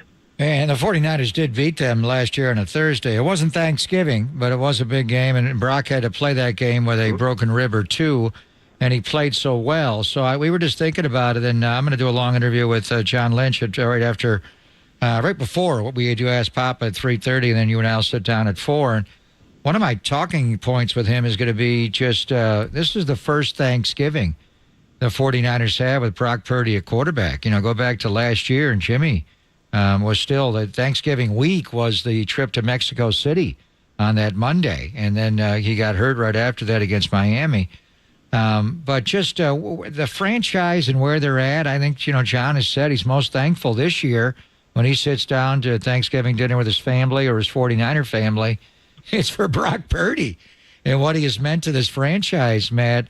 It's just unbelievable. And you were asking Kyle, you know, after the game on Sunday, is his arm stronger than it was? Did you think it was when he came out of college? Is it stronger since he had the UCL surgery and the internal brace in there? Just what are you thinking about with Brock Purdy and the arm strength now, right now, Matt? Well, I think everybody's kind of slow on the uptick. You know, whenever you have guys on who are, you know, paid to follow the NFL, and they're still talking about Brock Purdy's arm strength, it tells me that they're being lazy.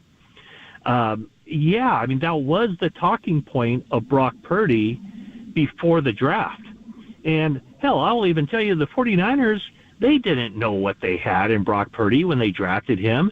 And, in fact, the night that they drafted him, one of the people with the team kind of pulled me aside, and I said something about Purdy, you know, what's this guy all about? And I was told, and actually Kyle Shanahan said this that night. I mean, the comp was Nick Mullins. Nothing against Nick Mullins, because he's been in the league already a long time, and he's going to remain in the league a long time.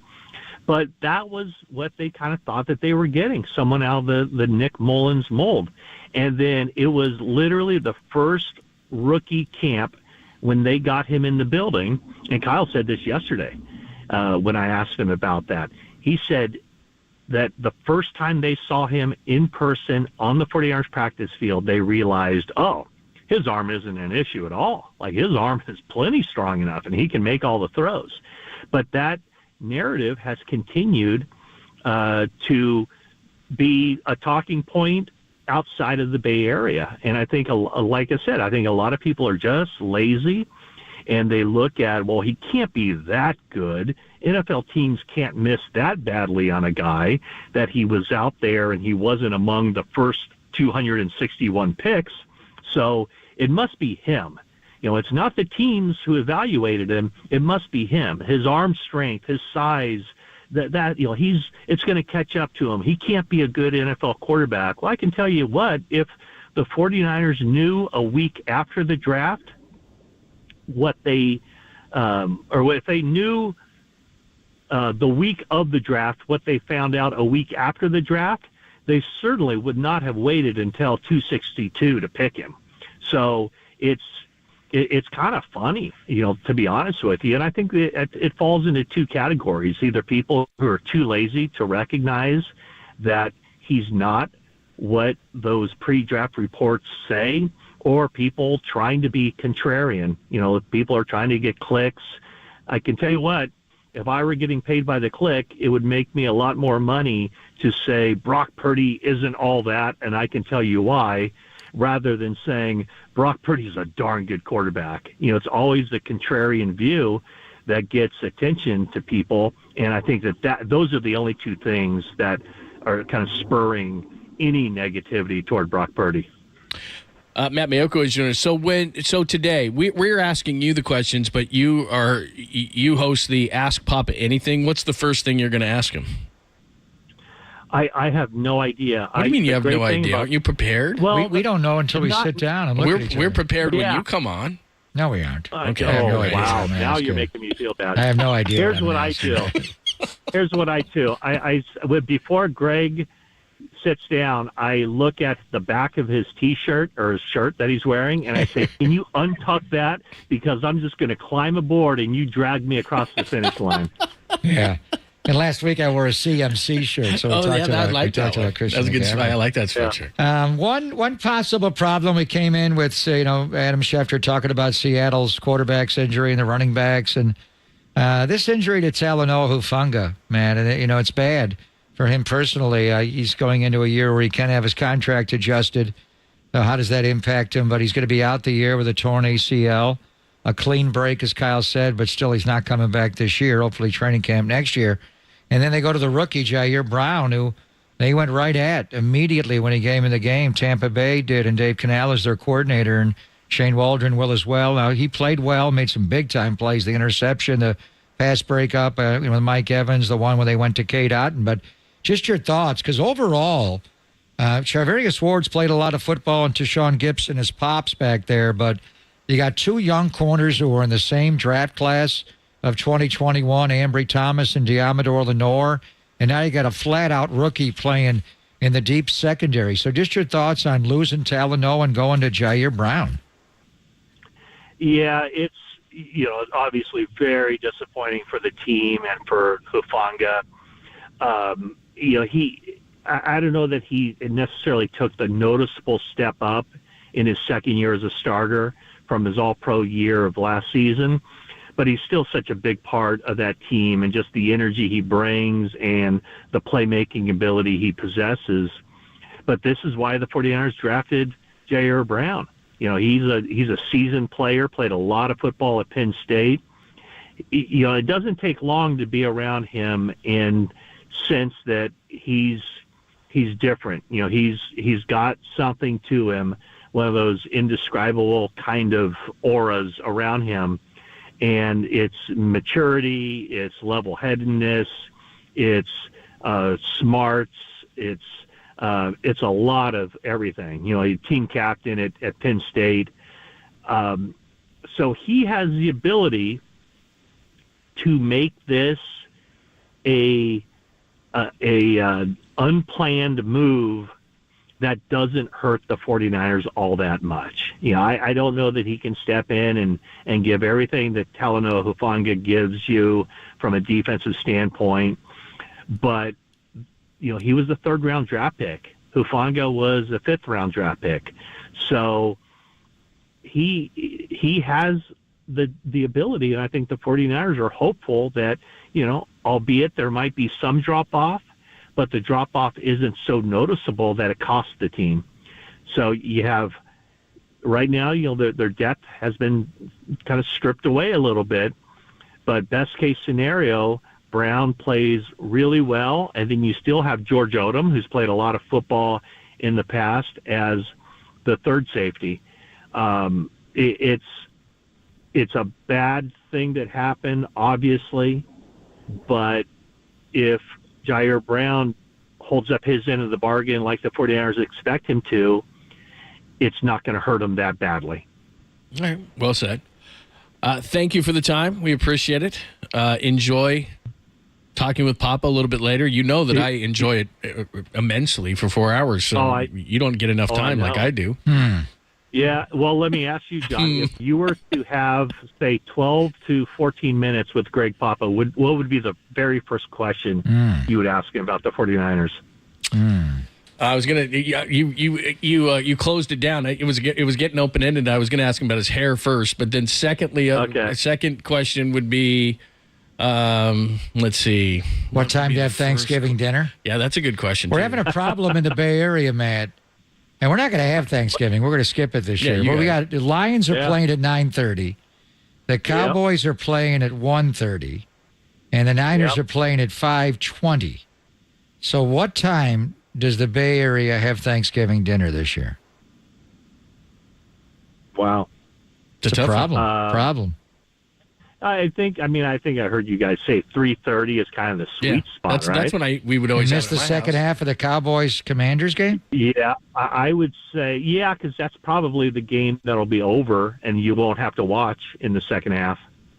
You think Dallas will have a big lead by then? I know you guys I know you guys are trying to push me aside to the curb here. No, but not at all. Are we, John? I'm fascinated by the NFC playoff race because there's still a lot of maneuvering to take place. Yeah. But I think after the 49ers destroyed the Cowboys, people just kind of wrote them off a little bit. But they're a good team. And I think the worst case scenario, and I said this a while back, the worst case scenario in a lot of ways for the Eagles would have to be their first game in the playoffs being against the number 5 seed Cowboys. I think that's a really tough ask for them. And granted, it would be at home. They'd be coming off the bye week and all that. But can't you see a scenario where it's 49ers and Lions? Of course, both of those teams would have to win their first game. And then it's wherever it is. It could be in Detroit, could be in Santa Clara. But then I really think the one team other than the 49ers that the Eagles would not want to face in the playoffs would be the Cowboys. Well, they got to play Dallas one more time in the regular season. Exactly. So in Dallas. And Dallas could have easily beaten them in Philadelphia 2 weeks ago. Right. So they got the Bills Sunday at home, then the showdown with the Niners December the 3rd, and then Dallas December the 10th. Is there a scenario, Matt, where Philadelphia loses to Dallas and the Niners beat Philadelphia and run the table? Right. Or maybe Philadelphia loses another game to Buffalo or at Seattle, and the Niners not wind up the number 1 seed. Well, that's possible too. I think it's got to be tough for any team to run the table because the 49ers do have some, the 49ers have 3 tough games coming up. They still have Baltimore on the Monday night. Where are their other road games? I've got it right in front of me. At Washington on New Year's Eve. At Washington, they every should be able to team's handle 5-game stretch here is unbelievable because the 49ers' next 5 are at Seattle, at the Eagles, Seattle, at Cardinals, then Ravens, other than the Lions, of course. Then the Eagles, after this Chiefs game, I'm going to include that, Bills, 49ers, at Cowboys, at Seahawks. Cowboys, after the Commanders, are Seahawks, Eagles, at Bills, at Dolphins, Lions. And the Seahawks' next 5 are 49ers, at Cowboys, Eagles, at 49ers, and they still have the Steelers. So, if you're going to be tops, you're going to earn it, right? Yeah, I guess what you're saying is it's probably way too early to be talking about the seedings in the playoffs because when you look at it, 49ers only have to make up, not that it's going to be easy, but they have to make up 1 game on the Eagles and also take care of business when they go to Philadelphia on December 3rd. The problem becomes in these scenarios is that, and again, look, nothing's easy in the NFL. The Lions could have easily lost last week at home to the Bears, but then their 5-game stretch, Packers, at Saints, at Bears, Broncos, at Vikings. So if you're just looking purely at schedule, which that's not how it's played, I get it, but the Lions could screw everything up because the 49ers could beat the Eagles could lose at Dallas, but then all of a sudden now you're looking at a 3-way situation where the Lions get in there, and if they're all tied, then you go down to conference record. And so the Niners, they could lose to the Ravens, but they've got to win all their NFC games. So it's too early for that. But really, it's when you put it that way, the Lions have the clearest path, really, to get the number 1 seed, don't they? No question. Well, but you had them at 13-4, but let's just see what they do on Thanksgiving Day. Green Bay at home, no guarantee. Then they have to go to New Orleans. We'll see if Derek Carr can get out of concussion protocol. And then at Chicago, Denver's playing better. At Minnesota, at Dallas. We'll see. So this 3-game gauntlet here, we're going to have a football feast starting on Thanksgiving. And all 3 games on Thanksgiving are good games. But for the Niners, it begins that 3-game stretch, Matt. At Seattle, at Philadelphia, home to Seattle. What do you see? Can they win all 3? 2 out of 3? That's a tough ask. What do you think? Yeah, what do you think? They can win all 3. There's no question about it. But, man, a lot of things are going to have to go right. They can't play like they did against Tampa. They're going to have to play their best 3 games of the season. or to give themselves a chance to do that. They can do it, but I think 2-1 is probably the most likely scenario, I would think. And what's the one? That will be the difference. If the loss is at Philadelphia, then I think you can write off. Yeah, I think you can write off the number 1 seed. But then also, if you're able to go to Philadelphia and win that game, then you should be able to finish off the sweep, right? So maybe, it's going to be fascinating. The Philadelphia continues to impress me because there was a point early in the season where they didn't look as strong as they did a year ago, but watching them, the thing they do is they just win, and they find a way to win every week. It seems like. And I know it's too early to talk about these scenarios, but in a capsule, that Eagles game could be the difference between everything coming through Santa Clara and them in the playoffs getting a home playoff game in the wild card, and then having to potentially go to Detroit and Philadelphia. I mean, that's how big it is. It's crazy. Yeah, no, it is huge. Yeah. I mean, man. All right, man. Drive safe. We're looking forward. When are you flying to Seattle? When are you going to Seattle? I'm flying tomorrow. Yeah, I'm flying tomorrow. So I'll be up there, and maybe I'll find a turducken or something at the local deli. Does Seattle traditionally have good food for the media? Because they're going to be serving turkey probably. That's where you're going to have your Thanksgiving dinner. Lumen Field turkey. I think it's okay. Seattle's a good restaurant town. Oh, man. Seattle's one of my favorite trips. Oh, it's fun. Plus, it's all around that stadium. There's tons of good stuff right around there. A lot of good stuff around the stadium, and then there's Ballard, a lot of good breweries as well. So, it's a good trip. Good time. Thanks, Matty. And a lot of 49er fans up there. Always. They show up big time. Yeah, that's a good point. All right, we'll see you soon. See you at 4, brother. Okay. All right, thanks, guys. All right, that is the great Matt Mayoko with some really good insight into it. Yeah, he's a big beer guy. Seattle's a great beer town, right around Lumen Field, too. There's tons of good stuff. All right, we'll talk about a few things he said there. The Chiefs did the 49ers no favors. Now we hate the Chiefs again, but for a minute we tried to cheer for them, but they let us down. We'll get into that. Then, bottom of the hour, Dennis Brown, more on the defense for both sides of these teams. And, of course, he went to UW, so he knows Seattle real well. So we'll get into that with Dennis at 12:30, only here on the Sports Leader.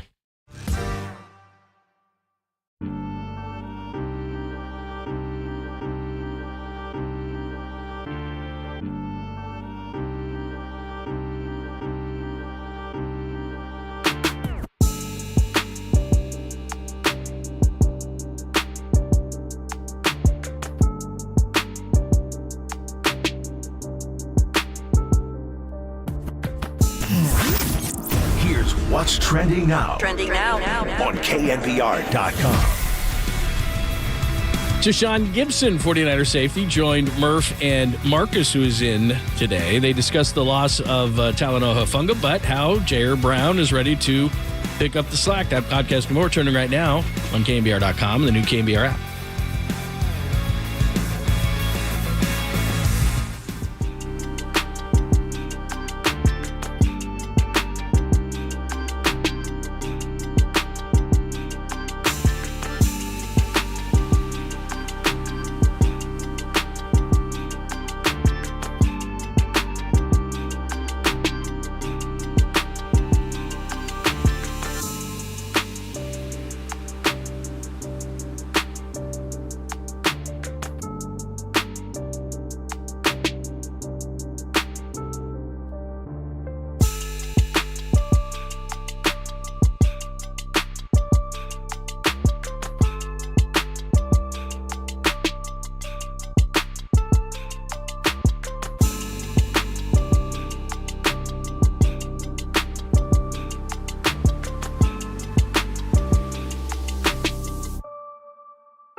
the Protect Your Assets with David Hollander Business and Technology Report.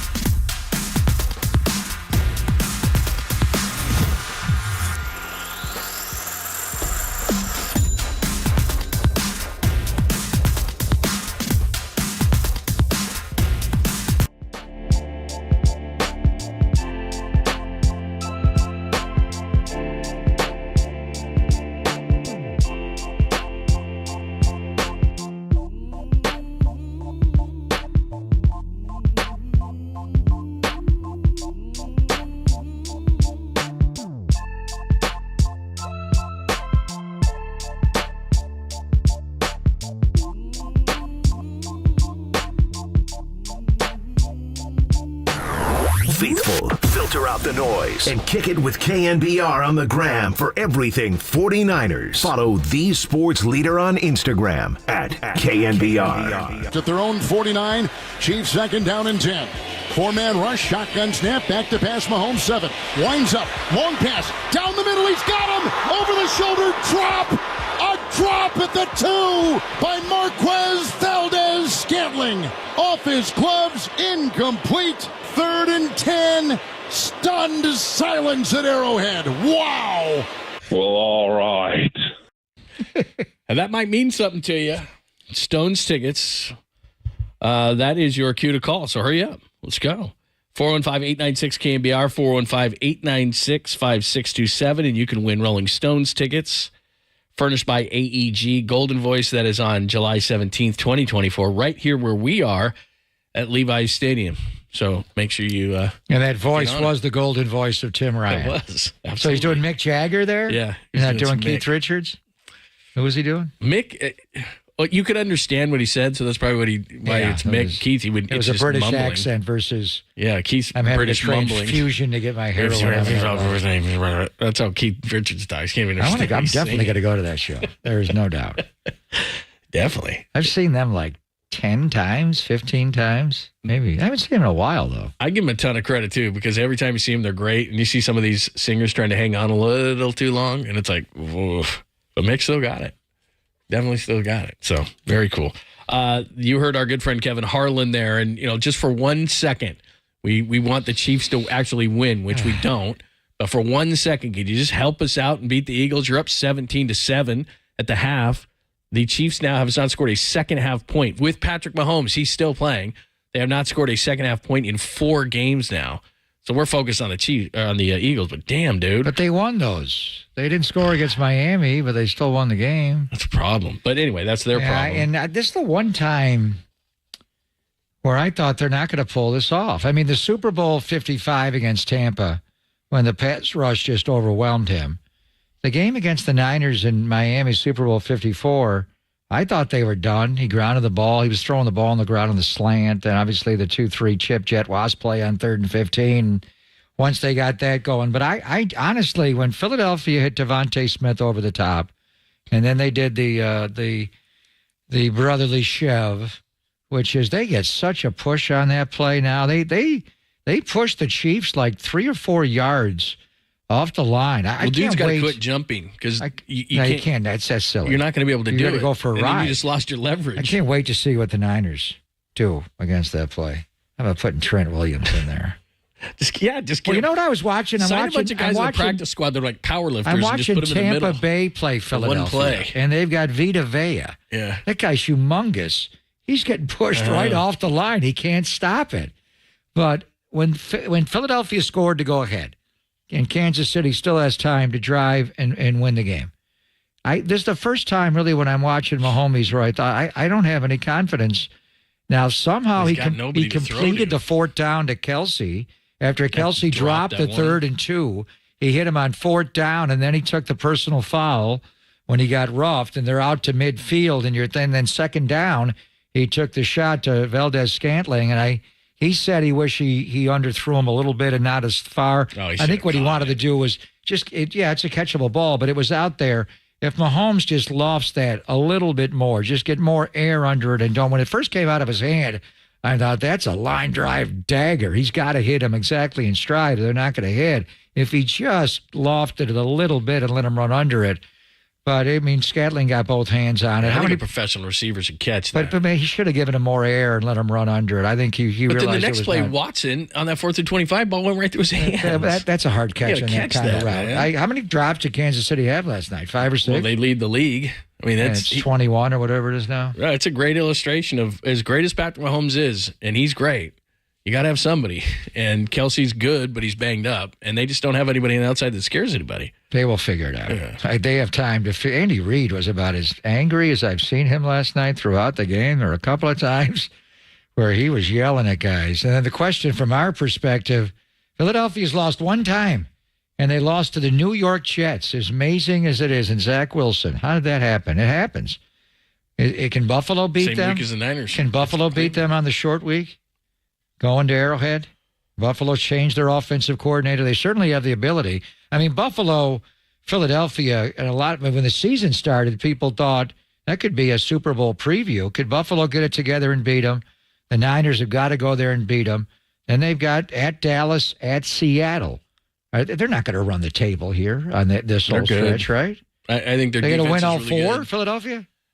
They could. The one thing that they were talking about this last night, and I think this is key, is I hate the matchup on the outside against the 49ers, especially with the injury to Hufanga. Those receivers are really good, but they're missing Dallas Goedert, and so they don't really have a presence there. But DeAndre Swift is such a great pickup, and we're looking at the Seahawks and the difference that they are defensively especially, but DeAndre Swift gives them a totally different element that we didn't see in the NFC Championship game. And I know Brock got hurt, blah, blah, blah, but he's really good. He gets out of situations you think he's not going to get anything. And when he gets beyond the first level, he may take it all the way. And the combination of he and Hurts riding that mesh point together is about as good as it gets right now. Yeah. All right, we'll talk more about the Eagles. They still have an opportunity. That would have been nice last night, but thanks for nothing, Kansas City. Dennis Brown is going to join us coming up next. We'll look at the 49ers defense without Talanoa Hufanga, and of course, he knows Seattle well. He played up there at University of Washington, so going into Seattle and getting this win on Thanksgiving. And we have to ask him what time he eats.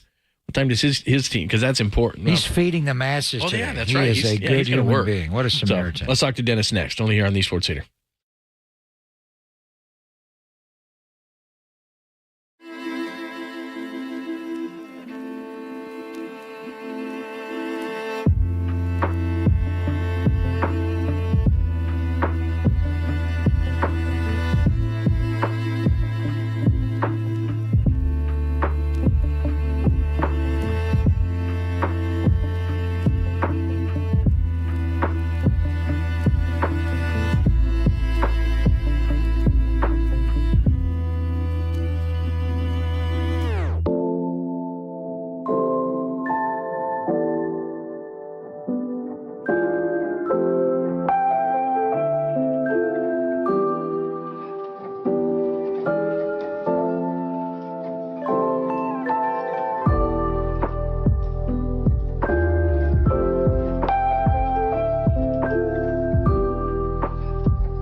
down and 4, 12-yard line. Baker low, shotgun snap.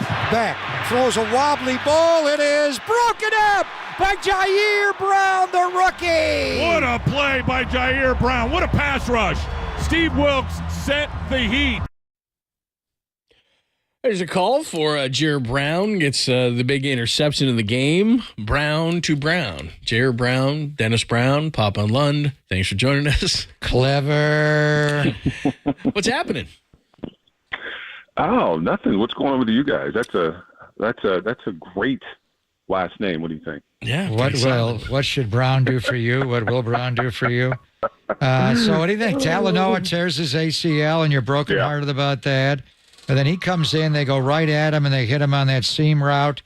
But then later in the game, and you heard the pass break up on 4th down to Mike Evans. And what was great about that was Steve Wilks sent a blitz. He brought in Isaiah Oliver because Charvarius Ward was out to injury for a play.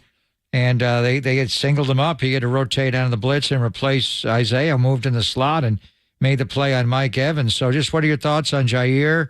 And now that, Pete Carroll and Shane Waldron, their OC in Seattle, know he's playing, they're going to go at the rookie. He's fresh meat. Oh, yeah. And why wouldn't you, right? You would expect that. And Jair, he's got an opportunity now, right? He's got an opportunity to play in the National Football League, and he's got an opportunity to show what he can do. And, we talked about it on the show. And my belief is that you're never brought into the NFL to be a backup, or not even, some guys maybe special teams, but you're brought in, you're drafted, and he was initially the 49ers first round draft pick. And they expect you to come on and learn the defense and contribute to the defense. So here's your opportunity. He had a rough start. You just talked about it. But then he kind of calmed down. And if I remember correctly, he made 3 big plays. He did. So, it is what it is. And guess what? Pete Carroll, offense and the offensive coordinator, they're looking at the tape. And they're going to try to come up with a game plan where they're going to try to, with routes and different sets and, the way that receivers come off the ball, they're going to attack. So he's got to be ready. But that's what the NFL is about. I remember, my first start, as a rookie, Pierce Holtz, he hurt his hamstring in pregame, and I had to play against Jackie Slater. And I swear they ran the ball to Jackie Slater's side probably 20 times in the first half. So until you can prove that you can defend it or you can play at a different level, they're going to keep attacking. So he's going to be attacked early in the football game, and they're going to do some schemes where they're going to try to confuse him a little bit. So the communication, but he's got some veterans back there with him. Gibbs back there. So, a lot of communication. Communication is going to be key for him. But this is what you live for. You live for the opportunity to get on the football field in the National Football League, and prove what you got. And that's what you want to do, and that's what it's about. So, it's a short week of preparation, but you got to get that mind. Your division game, it might be raining in Seattle, and you got to get your mind right. And the crowd's going to be loud, right? Not on the offensive side, but still it's a hostile environment. So you got to go on the road and you got to play in a short week. And I just hope he's up to it. When we talk about the secondary, there's always that question mark. You hope the pass rush is there, but if not, you got to make plays. And that's what you're on the team for, and that's why they drafted you first. That's a great story about Jackie Slater. I didn't know that story. Maybe you told it to me and I'd forgotten. But so at that point, was Jackie Slater 40 years old, and were you talking trash to him old man? Come on, man. I was not, and I was terrified because Pierce came in and he was holding his hamstring. I was just like, oh geez.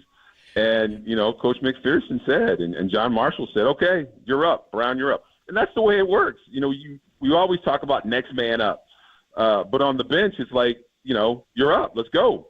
And I'm sure there's a little bit of doubt, but then, what else can you do? You are the next guy in line to go in and play in this defense. And that's what it was. We came out after warm-ups, and Pierce said, I'm a no-go.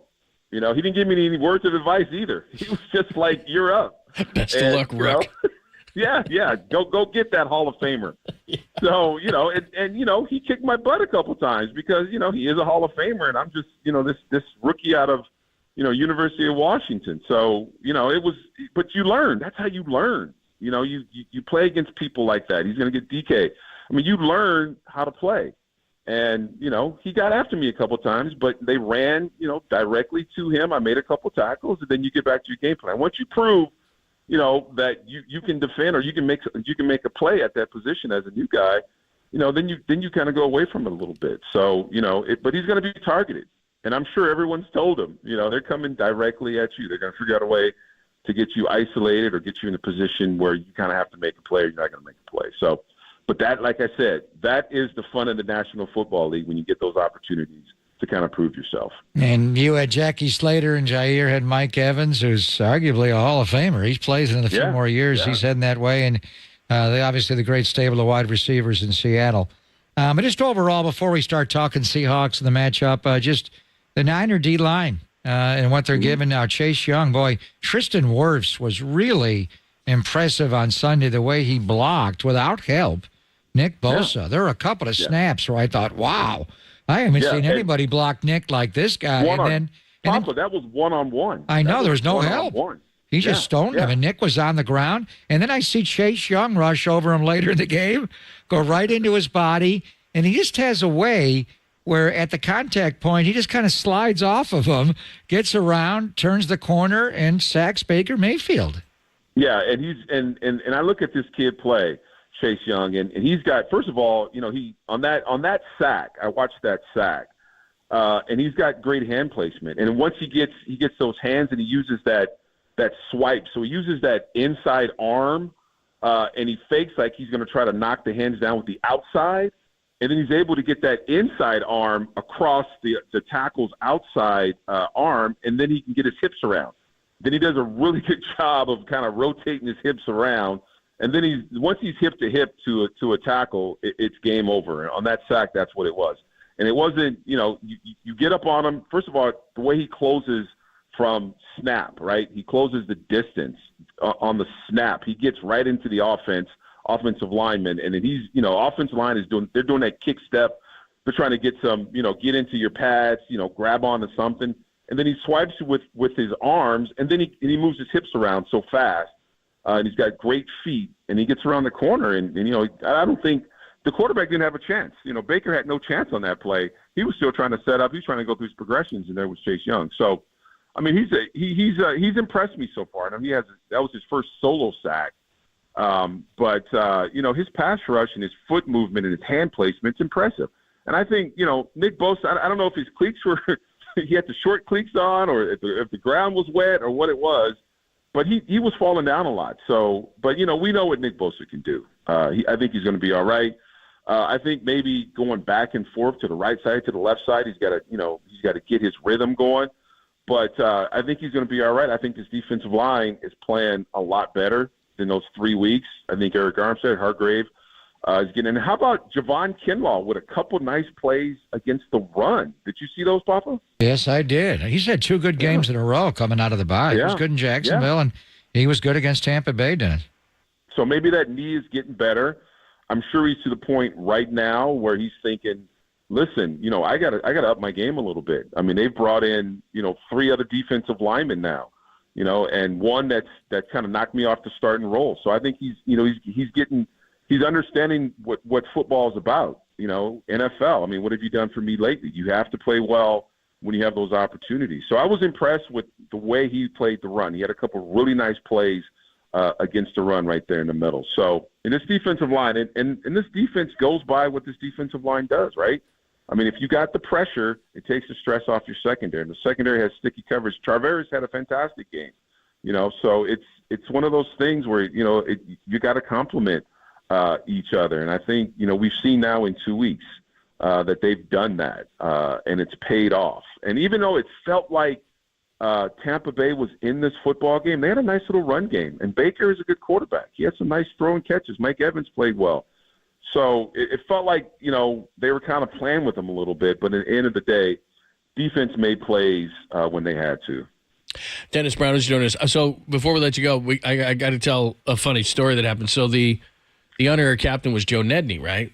So we've had him on, and we only call him when Jake Moody is struggling. So Moody now has made 6 in a row and 16-19 on the season. It goes all the way back. This streak started with that Minnesota 57-yard field goal. And so Nedney comes in, and he's sitting right where I'm sitting, and Dennis comes in. It doesn't matter if a kicker is active or if the guys are playing, whatever. Dennis calls him the kicker. So we're talking, and he calls him the kicker, doesn't even call him Joe. And Nedney's like, bro, come on, man, can't you just call me Joe? He's like, me calling him the kicker. No respect for the kicker. Wow. Yeah, even if it's a retired kicker, like that should be respected. Like Joe Nedney just calls him the kicker. And you know what? Old habits die hard. I felt bad about that, but you're the kicker. I mean, it's you ask anybody, the kicker. He's the kicker. That's what he does. He's Joe the Toe. He's sitting there going, bro, can you just call me Joe? He's like, nah, you're the kicker, bro. You're the kicker. It's literally in your title. You're the kicker. You're the kicker. Wow. So I mean, there's a punter so and there's funny. a kicker. So how did you treat funny. Doug Bryan? Your Super Bowl year in '94 was a rookie kicker. Didn't even know his How did you treat the rookie kicker? So here's the thing. So back in the day, in the old locker room when we were at 4949 there, right? The defensive line, and it's kind of weird. The defensive line sat on the same row as kickers. So at the bottom, it was Michael Carter, Charles Haley, myself, BY, and then it was Doug Bryan and the other kicker. I don't know his name. And he wouldn't have known Doug Bryan's name except for the fact that you mentioned it. Right, exactly. So if I'm not mistaken, wasn't Doug Bryan a Cal Bear? Yes, it was a rookie. Yes. Right. So then I was a Husky, so it was already. We were already. Anyway. I was already. I was like, oh, is that a thing? Yeah. Cal guy, but and Doug Bryant was a pretty boy type of guy, so he had to deal. He had to deal with the entire defensive line. Throwing stuff on his side. When we took our tape off, we threw it over there. But when it came down to kicking the ball, Doug Bryan was a very good kicker. Yep. And and he was a very good kicker because he made kicks, and that's what it was. That's kind of good. He was good. a very good kicker. So Doug, he got it, and I think eventually he might have moved his locker because we gave him a lot of. I mean, he had a lot of jock straps, a lot of towels left in front of his locker, but that's that's the kicker. And like I told Joe, I mean, kickers have a whole different world, right? They have a special teams meeting, then they do kicking before the game or before the practice. Then we have a special teams period for 15 minutes, and then they go play golf. It's game over. I mean, their day's done. So it's a little, we're hating on them a little bit, but I love Joe. I told Joe, we don't understand it. You have any idea who the other kicker was? Who was your punter that year? Was it Klaus? Klaus? Klaus? Yeah. Oh, yes, Klaus. Good call. Yes. Yeah. That's awesome. And Klaus was just a couple years ago at the alumni weekend. Klaus, yes. Yeah. Yes. The weirdest thing you ever told me about him, though, was you guys were, like, comparing injuries, and, like, he has some injuries, right? Like, he was Klaus the punter, but he had some injuries. He's kind of going to cover a kick.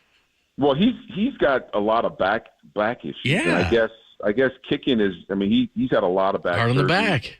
Yeah. So he's walking around. He looks worse than some of the old offensive defensive linemen. He was just telling us that so he's got a. I guess kicking. Involve your back a little bit. Again, don't understand it, but. Hey, man, you do yeoman's work all the time, but I know during Thanksgiving you do tons of it. So thanks for everything you do, not only at Thanksgiving, but all year round, but you especially do a ton right now. Yeah, and we just, here at the food bank, we just got a donation of about 65 turkeys. Cool. Which is a blessing from an organization here in San Francisco. And we are shuffling right now. We're trying to figure out, the different neighborhoods here in San Francisco and who, has the greatest need for these turkeys. And it's great, though, because, a lot of people, this is when people, kind of get in the spirit, like they want to donate. We want it, year round. But right now it's super important, during the holiday season because we've all been to the supermarket. We understand how expensive stuff is right now. And it's so cool that we can put stuff in different households right now and people can have a Thanksgiving. So very appreciative. And, we're hustling trying to get these turkeys out the door. But I love it. I love it, man. Good stuff. Thank you for everything that you do. I mean it. That's great stuff that you do. And look forward to seeing you Seeing you Thursday. My goodness. Thursday. Thursday. I just saw you a couple days ago. Yeah, quick. What a privilege. I'm grateful. So I know he said that. Yeah, he's being facetious. You're the kicker to him. I'm not even at that level. I know you love your Tony Gemignani's on road games. I assume, is Tony's open on Thanksgiving? I don't know. I got to check with Tony. What are you going to do? I don't know, but, no way. But me and Danny are going to suffer. I mean, I'm thinking maybe even in maybe I don't know how long pizza. The pizza thing about Tony's, it warms up really well. It does. So I'm thinking, it could be I could be making a run here, maybe early tomorrow, maybe tonight. Store one away. Yeah, I might have to do that because that's our tradition. Danny and I, that's our tradition. We got to do it. That's the only reason why the 49ers, are winning football games on the road is because of that Tony. So we got to figure it out. I mean, if you can make a call, Yeah, I texted Tony last time and I got crickets back, so we'll see. No, actually, I forgot to text him. I will text him. Who are you, Carissa Thompson? I mean, now at least you're coming clean. I wish I was Carissa Thompson. Wow. Dennis, you're the best, man. We'll talk to you. We'll talk to you Thursday. All right, there he's the best. Just like that. What a good guy. What a good person. Real quick.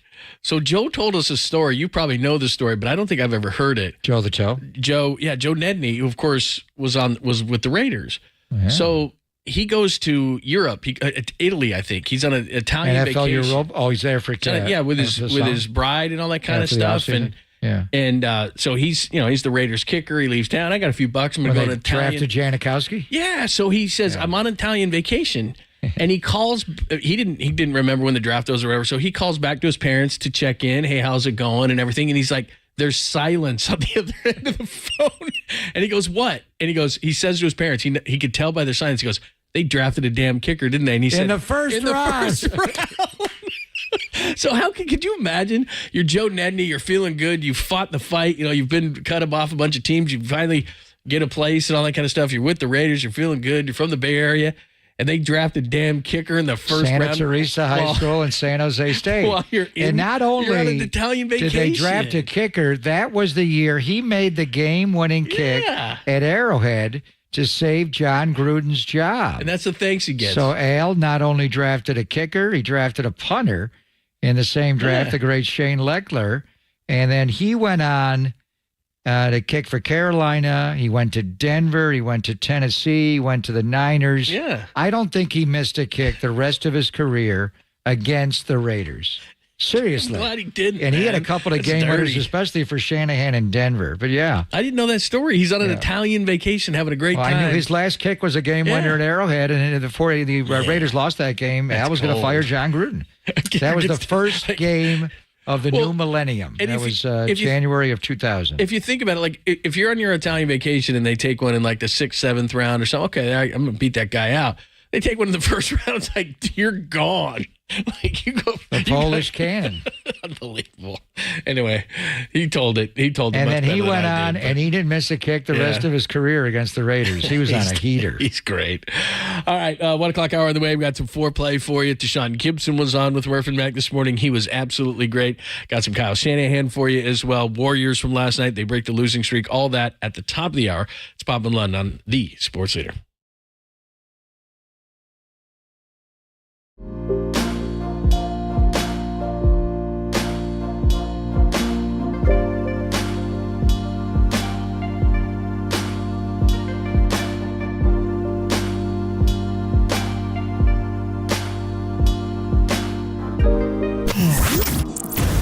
What's trending now? Trending now. On KNBR.com. The Warriors end the losing streak and avoid an 0 for homestand. That story and more turning right now on the all-new KNBR app and KNBR.com.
Listen to the sports leader anywhere, anytime. Download the all-new KNBR app. Now back to Papa and Lund live from the KNBR Casino Matrix Studio. Casino Matrix Progressive Jackpots are here. Where are you? Just drop in. Please play responsibly. 1-800-GAMBLER.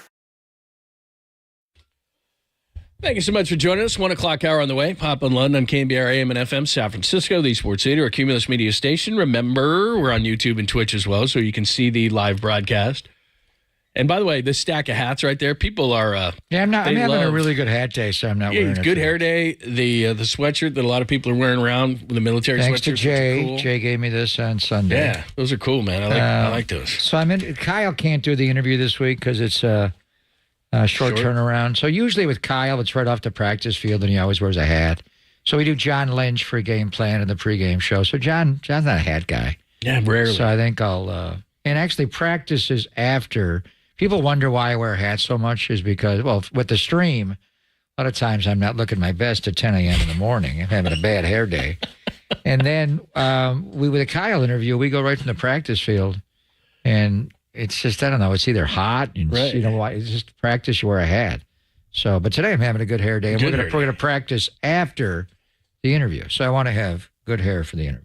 Plus, you got a busy day today. We were just talking to Matt Mayoko a little while back. Go to KNBR.com. You can hear all our interviews there. But so you're going to talk to John Mooney Man, Charvarius and then Ward, you've got and then Ask Papa. Normally we spread that out over Wednesday, Thursday, but it's today's both days combined because we're flying tomorrow, so we got to get it all done.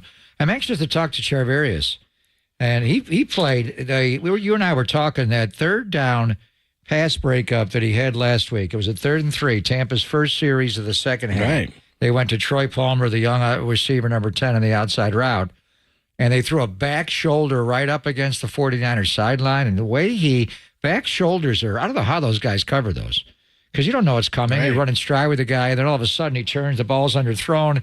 And so, Charvarius played it like he knew it was coming, turned, played through his hands, and ripped the ball out. That was a great play. He had 9 tackles in the game on Sunday, physical. He missed 1 tackle all of last year for a corner. He's about one of the best tacklers. But the real reason I want to have him on is the matchup with DK Metcalf. Remember the one last year in Seattle on the Thursday night game up there? It was a street fight. He was beating the crap out of DK. And we were talking earlier in the day on the show with Sanjay Lal, who's the Seahawks wide receiver special teams or passing game coordinator. And you could see a couple of games before, DK almost got kicked out of a game in Germany against Tampa Bay, and it was these corners, Jamel Dean and Carlton Davis III, and they just got him into a fight. And he's a little like Draymond, very much. Where the scouting report is, Draymond, you don't want to be physical with him, but light him up, get him hot, and then DK won't back down.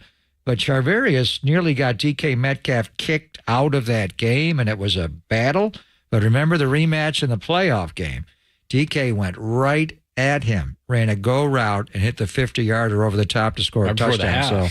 And the Niners are not doing this year. I wish they would with Charvarius, because isn't that a great matchup? Mooney Man Ward against DK Metcalf, and then let Demo and Ambry take Tyler Lockett. But they're not. Steve Wilkes is not having. With D'Amico Ryans, Charvarius Ward would follow guys around, whether it was DK Metcalf or DeAndre Hopkins or Drake London in Atlanta before Charvarius got hurt. I wish they would do that on Thanksgiving and let those two guys just battle. Well, and it seems to me that it's just a better matchup, the physicality, because Lockett's different, a quicker guy. Smith and Jigba's been really, really good. The kid out of Ohio State, he had a slow start, but he's really played well. He goes in the slot mainly. Yeah, he's the slot guy. And he had a really slow start, but he's really come on lately. He made a great catch last week. So, yeah, that's going to be probably the most fun, or a lot of the good matchups, but that's a really good one. The Ward play you mentioned, and I put this in my notes, and we didn't talk about it a lot yesterday, that honestly was the most underrated play of the game, because if he does not knock that away, then Tampa still drives. He knocks that away. Now they get the ball at their own too, and they drove 98 yards. But that next drive was the 76-yarder to Tyuk, and that made it 20-7. So they went and they did the same thing in Jacksonville, although they got the ball in the second half. But this game, as you guys well know, I was in the booth waiting for halftime. They score the Evans 1-yarder. It's 10-7. They get the field goal. They stop Tampa there, and then they turn around and they get the touchdown from Ayuk on the 76-yarder, and it's 20-7. The game's over. Lapping the opponent. Yeah. Do you hear my conversation with Kyle on the pregame show about whoever possesses the ball? He was talking to Tolbert and Copes the week before, and I heard of them. Like, what's he talking about? So I asked him on the game plan interview, and he described it in even more detail. I thought it was the team that scores right before halftime, either a field goal or a touchdown. But what he said was just whatever team possesses the ball last going into the half wins at the second highest percentage of football outside of turnover differential. Yeah. Is that kind of shocking? Yeah, I didn't know that. And so the three most important possessions of the game are the first one. Niners are great at that. Yeah. How many games? Like 2 games all year have they not scored? 45 points, I think it is. 7 touchdowns, a field goal. And then the possession right before the first half and the possession coming out of the first half. And as you said, the 66-yarder that Kittle in Jacksonville touchdown, the 76-yarder to Ayuk in this game, touchdown. But the play right before that in the 3rd and 3 was the Mooney man breakup against Palmer on the back shoulder. Yeah, back shoulders are hard to cover. How the hell did he make that play? So here's what we got coming up. We'll get as many of these 4 plays on. If we have to finish up at 1:15, we'll do that. And then Steve Rabel, the voice of the Seahawks, is going to join us at 1:30. We'll go behind enemy lines. So let's get to it. It is time for the 4-play. Time for some foreplay with Papa and Lund. I'm Dirk Diggler. 4 chunks of audio that really get you going. I have a gift, and I am trying to not be selfish about it, but to use it. On KNBR 104.5 and 680, the sports leader. I'm sure you and John Lynch will discuss Jer Brown. He's going to replace Talanoa Hufanga. The guys this morning, Murph and Marcus, Mac out. So Marcus was Murph this morning, and John Lynch, general manager of the 49ers, talks about the Hufanga out and Jer Brown in, and he kind of compares the two. I don't know. I think Huff is pretty good at Pratt's coverage, so hopefully that wasn't misinterpreted. I mean, I think Huff's a very complete player, and I know Jair is. Jair is a ball hawk. Got 10 interceptions his last couple of years at 2 different levels, the junior college level and at Penn State, led the nation in interceptions. So I think he's a guy who has the ability to play well in all facets of his game, much like Hufanga. So, I don't want to crown them, but they're similar in that, like I said, they didn't light up the combine with their 40 times, but they play extremely fast, and the GPS speeds speak to that. And with Jair, you're talking about a team captain type of guy at Penn State, so he's got a similar love for the game, a passion for the game, and it manifests itself with really physical, fun play out there on the field. There's a lot to decipher there, what he talked about, but I just want to concentrate real quickly on the interception side of things, because he gets one against Tampa off a tip.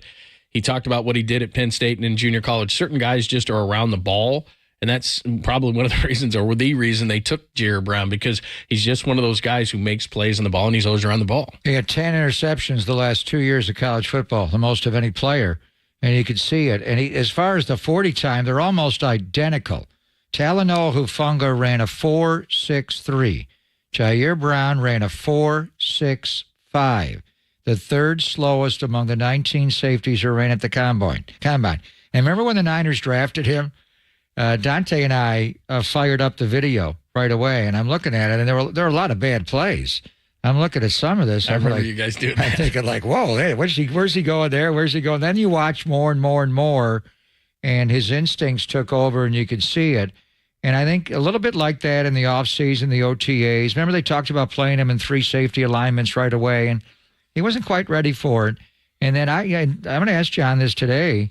I remember he had a pick 6 in practice maybe a month ago or something. I don't know. It was a hell of a play. Went up high and Ty pointed it, pulled it down, ran it back, and, practice nobody's tacked, but still. And John ran over and hit him on the helmet, and that's a Hall of Fame safety. Props to the young guy. So he just has an instinct that even in this game, they went right at him with Jared on that seam route against quarters coverage, and then he got beat one time. His feet kind of settled. I don't think he respected Jared's speed there or read something different. And then the breakup on Otten, the 4th down play where they blitzed Isaiah Oliver when Mooney was hurt. And that was, if Mike Evans scores a touchdown on that play, it's a 6-point game. There's plenty of time. Who knows what's going to happen? And then ultimately the ball skills came into play in the ball that hit Dre, I think, on the helmet, and he was able to pick it off. So he made 3 big-time plays, but it's a different deal. Shane Waldron, Pete Carroll know he's playing. They're going to go at number 27, and the whole country's watching. This is Thanksgiving night on NBC on national TV. So welcome to the NFL, Rook. Yeah, that's how it's going to be. This is an interesting one because we can go all the way back to the Dre play at the goal line. Like you said, Jacob Hollister won in the NFC West and eventually getting to the Super Bowl in 2019. But Dre Greenlaw was on the Fred Warner podcast, and I don't know if people have heard this, but he thought he was going to Seattle, actually. Now, remember, he went 5th round. I think it was pick 173, but he actually thought he was going to Seattle. Here's what Dre said. What is it? You know what I mean? With you making big plays versus Seattle. A tight end comes underneath me. I'm yelling, in. And I'm just like, oh, no, Russ throwing it right to him. I'm thinking it's a touchdown, Dre Greenlaw. Wham! What's up with you in Seattle, dog? No, when I was at the Combine, man, I talked to Pete Carroll. He was just telling me, like, cool story. You know what I mean? It's just kind of like, just chewing his gum. Just, cool story, man. You know, I was just looking at it. I was like, I kind of didn't get a really good vibe. But then, the draft comes around and they don't even look at me. You know what I'm saying? So it just kind of brings me back to, like, a lot of people just kind of just gave up on me a little bit or really didn't really see me as the player that I could be. There's just something special about it every time. I don't know, man. I can't put my finger on it now, but if I had to, it'd probably be because of Combine. Boy, Pete Carroll with chewing that gum in your face, you're like, nah. Of course, hey. All right. So Dre's got a little extra, and so that hit must have been a lot. But every time he goes into Seattle and sees Pete Carroll, man, he sees red. Like he red lines on him. Big play, Dre. Now, how close did Hollister come to scoring? Inches. Remember they got it down to the goal line. This receiver that never ever played caught the ball down to the 1 yard line. 48 or something. And then weird number. Hollister was, but there was another receiver right before. And then who screwed it all up was Marshawn Lynch. He didn't know to come on the field. They had to take a timeout, or was it delay a game? Delay a game is what they went back outside the 5, and then they. That's what happened. I never heard the story about Dre being a Seahawk. Well, it was similar to Talanoa and Jair. You know what his 40 time was? 4.73. He doesn't play 4.73. I think he had something wrong with him in the GPS tracking, just like with Hufanga at USC and Jair at Penn State. It was likewise for Dre at Arkansas. He just played faster, but I like the music behind there. You like that? What is Fred Warner? What do you think he's going to do when he's done playing? Is he going to be a broadcaster? Yeah, I don't know what his aspirations are, but he's a good-looking guy. He's very smart. Yep, well-dressed. Smooth. I mean, he never has a bad hair day. I'd be scrambling if I was. He could do whatever he wants. Yeah, I'd be scrambling to hire him. You see him as a broadcaster? I mean, Kittle. I think Kittle may do something bigger. He may just I don't know, be a movie star. I can see that. Yeah, he's an action hero. He could do that. Yeah. I mean, but Fred as a game analyst would be outstanding, wouldn't it? Yeah. I hadn't thought about that. He does post-game interviews, and he's always been like this, even as a rookie. I mean, he's very mature. Oh, God. Yeah. Post-game interviews, he's great. I mean, I could easily see that. Now, if he wants to do something else, I get it, but man, he'd be really good. All right, let's give you the last two coming up next. Geno Smith, an update on his injury, the Seahawks quarterback. He hasn't had a great year, but if they had to play Drew Lock, chalk it up for the Niners. And then we got a little Warriors for you. Klay Thompson scores 20, and he's not impressed. Act like you're not impressed. We'll get into that. He's done it before, John. Yeah, once or twice. And then bottom of the hour, Steve Rabel. He's the voice of the Seahawks. We'll go behind him. Holy catfish! That's what he does. I like that call, actually. We'll talk to him at 1:30 only here on the Sports Leader.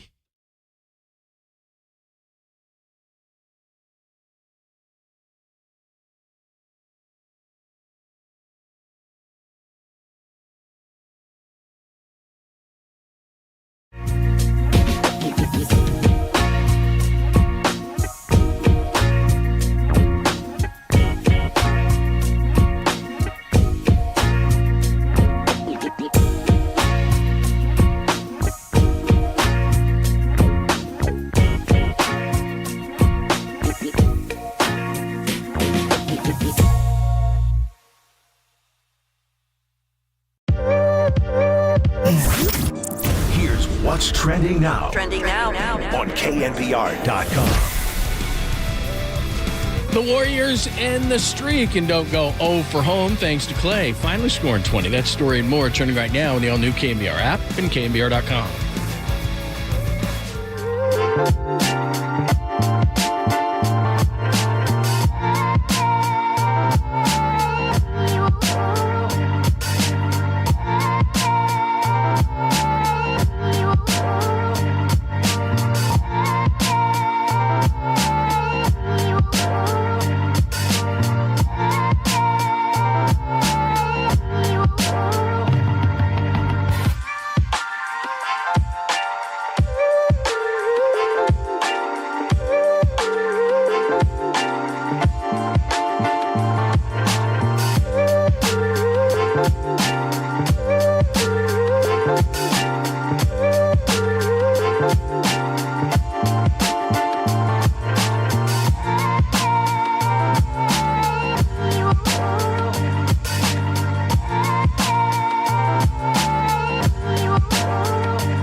And now, time for the Protect Your Assets with David Hollander Business and Technology Report.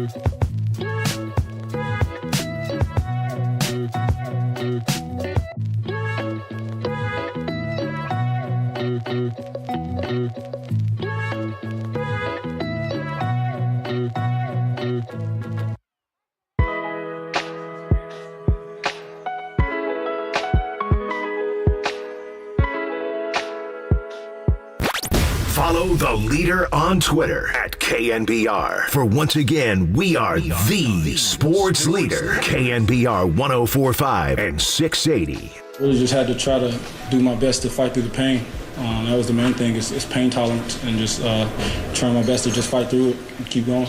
Are you think you'll be able to play Thursday? We'll see how it goes. How concerned were you initially when you got hit? Yeah, was concerned, just hurting, still hurting. But, like I said, God is good, so I'm still going. Is Geno Smith and Pete Carroll saying yesterday on a regular radio interview that he thinks Geno Smith's going to play. He certainly isn't the player so far this year that he was last year. He's comeback player of the year last year, had a 100.9 rating, 30 touchdowns, 11 interceptions, completing 70% of his passes. This year, an 89.7 rating, 12 touchdowns, 7 interceptions, completes about 65% of his passes.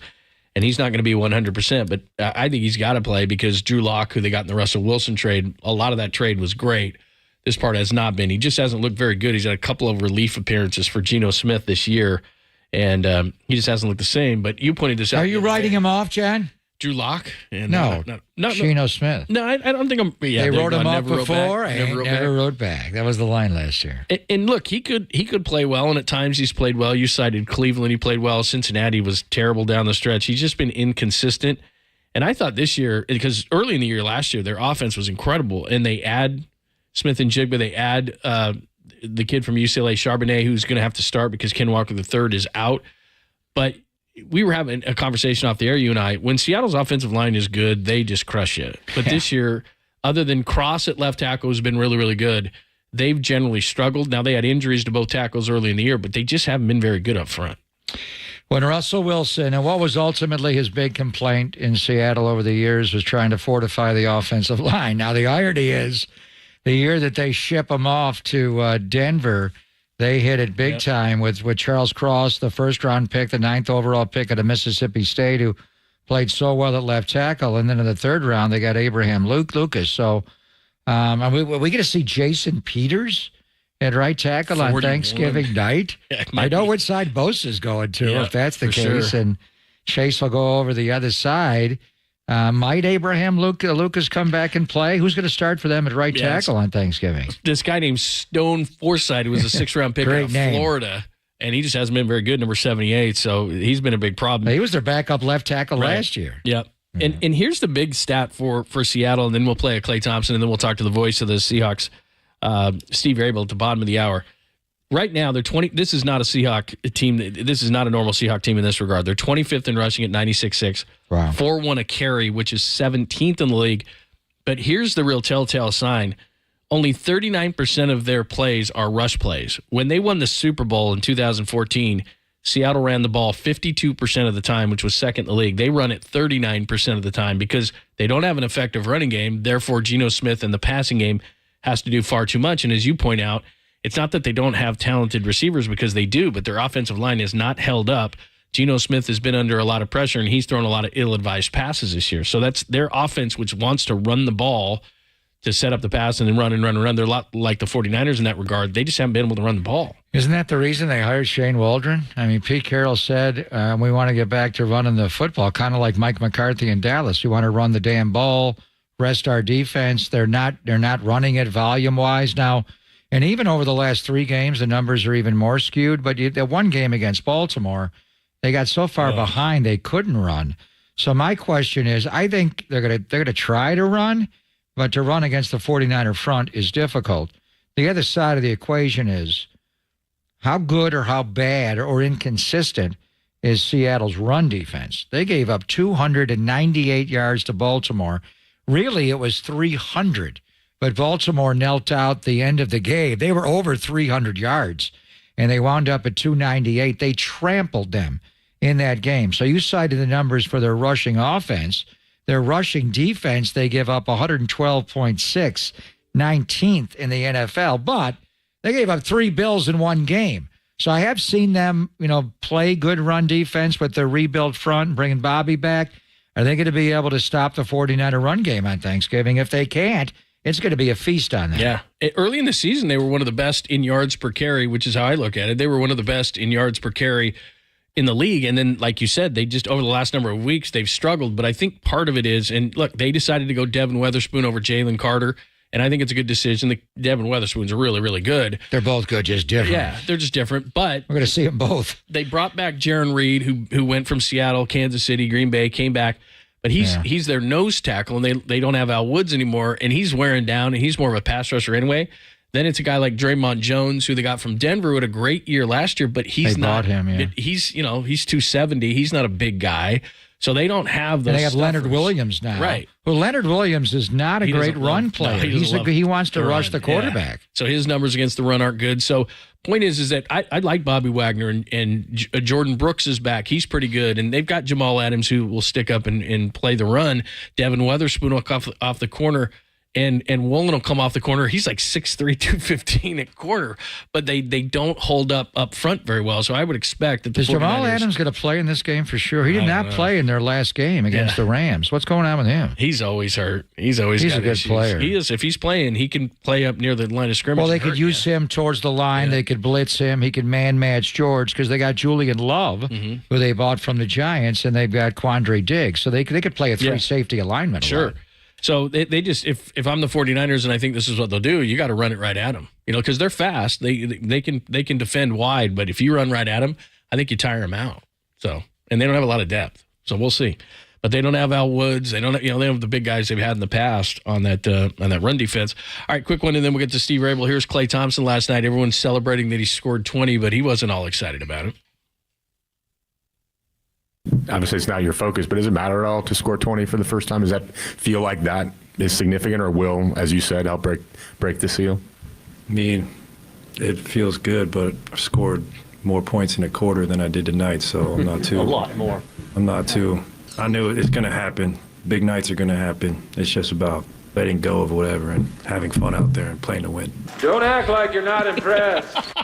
That's not Jackie Moon. That's Ron Burgundy. Jeez, he's so serious. Where's lighthearted, fun Klay?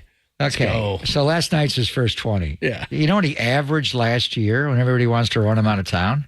21.9 points a game. After a slow start. The year before, so way more. He had his most productive months. The first month of the year, he was not good. His January, Februaries were two. He led the NBA and made three-pointers a year ago. The year before, when he came back in January off to, was it 941 days away? He averaged 20.4 points a game. So he's averaged at least 20 every year of his career going back to his fourth year in the NBA. So you're going to drop a 20 on this guy to try? He's going to throw He's going to throw a paper 8 plate at you. He scored 37 in the quarter. You're telling me 20 in a whole game? Right. Yeah, he scored 60 in a game. In 3 quarters. Let's get to Steve Rabel. He's the voice of the Seahawks, Holy Catfish, and the such. We'll ask him all about the Seahawks side of things as we get ready for the Niners and the Seahawks on Thanksgiving, only here on the Sports Leader.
wherever you are around the globe. Stream your faithful home of 49ers football 24/7, 365 on KNBR.com. This is the Sports Leader. It's all on this. The last-second attempt from 55 yards off the left hash mark for Jason Myers. Out of the hold of Michael Dixon. Perfect snap. Kick is away. The kick is going to be long enough, and the kick is no good. Myers cannot hit from 55. I hope the voice of the Seahawks, Steve Rabel, does not hang up. That was Jason Myers last week.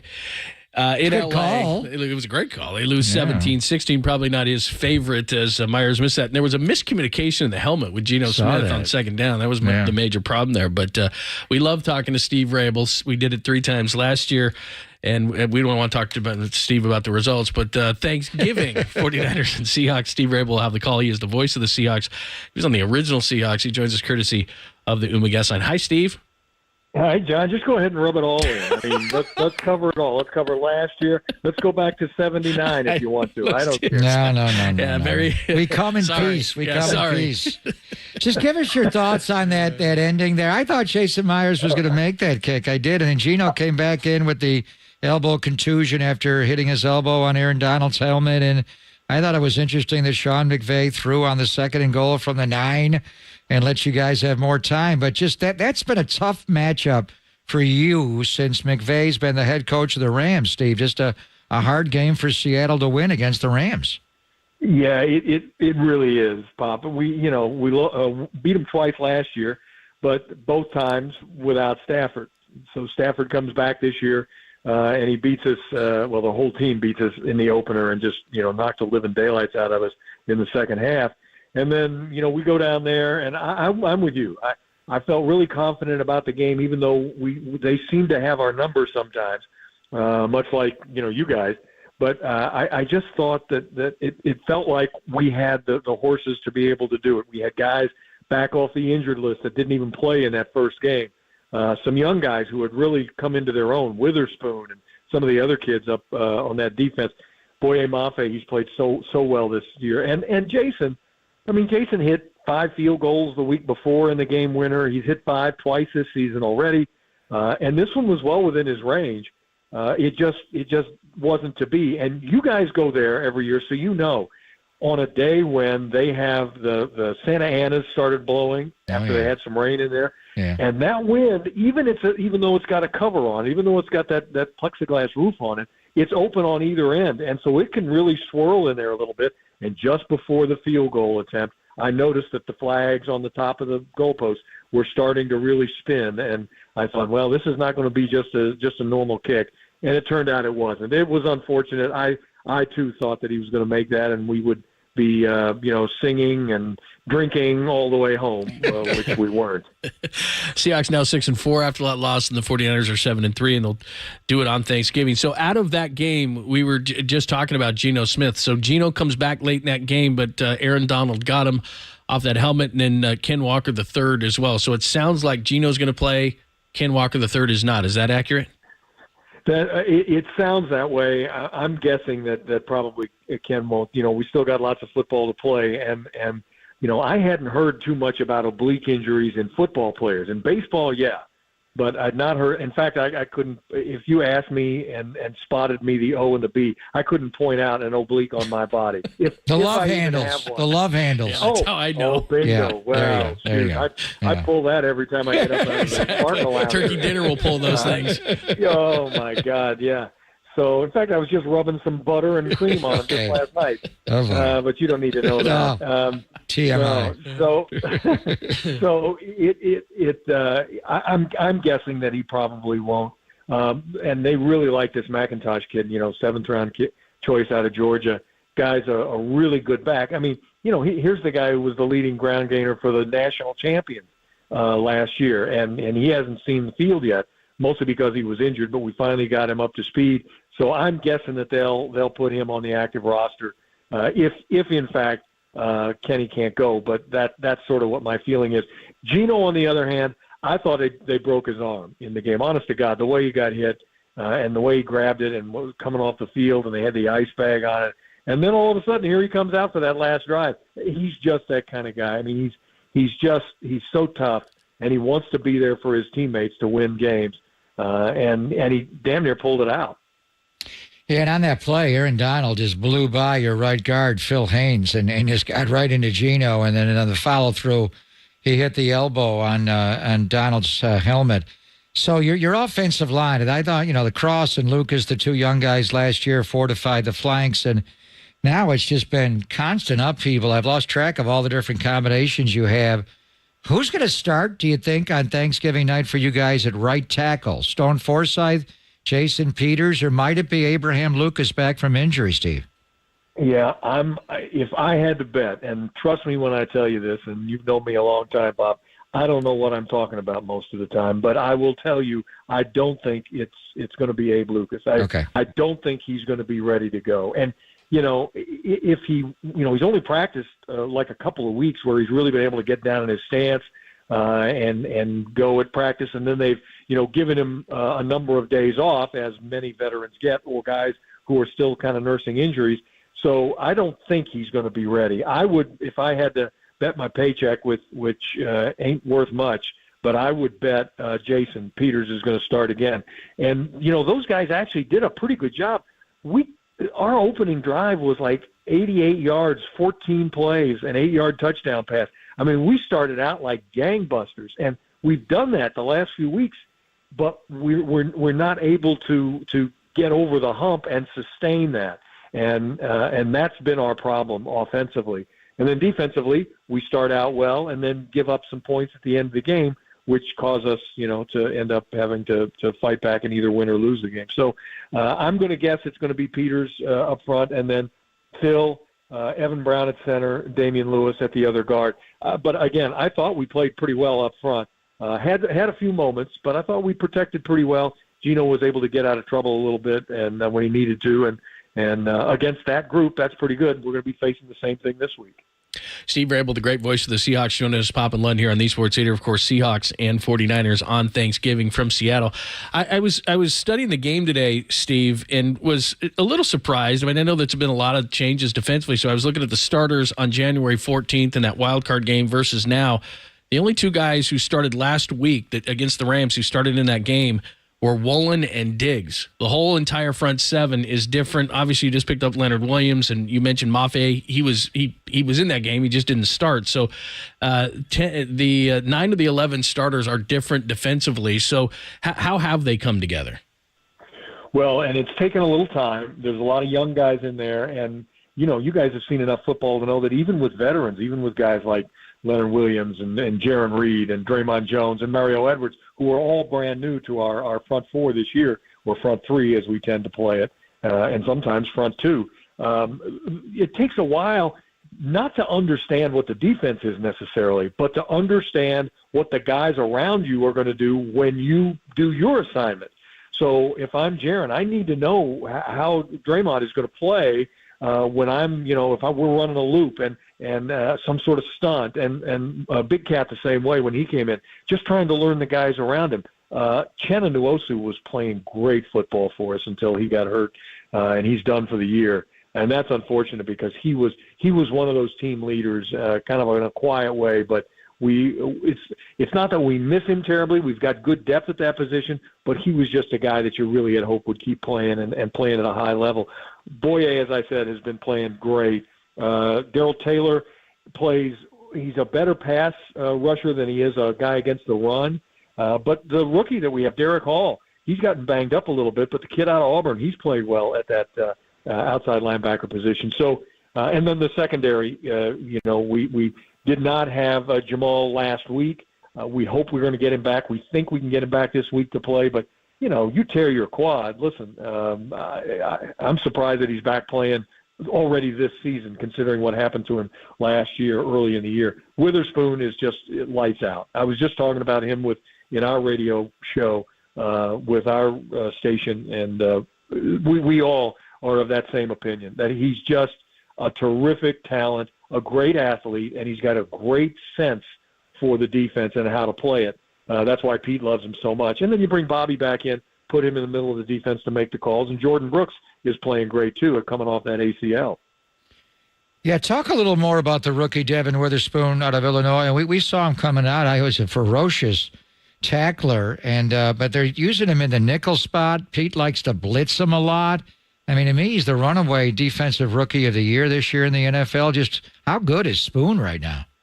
He's really good. He got a penalty or two this last week. One of them was just a brutally bad call, which sustained the Rams' drive, and they eventually scored. But they called a pass interference in the end zone when Puka Nacua literally fell, tripped on our free safety, tripped on Diggs and fell, and Spoon happened to be right behind him. The official threw the flag, and so those things are going to happen, I guess.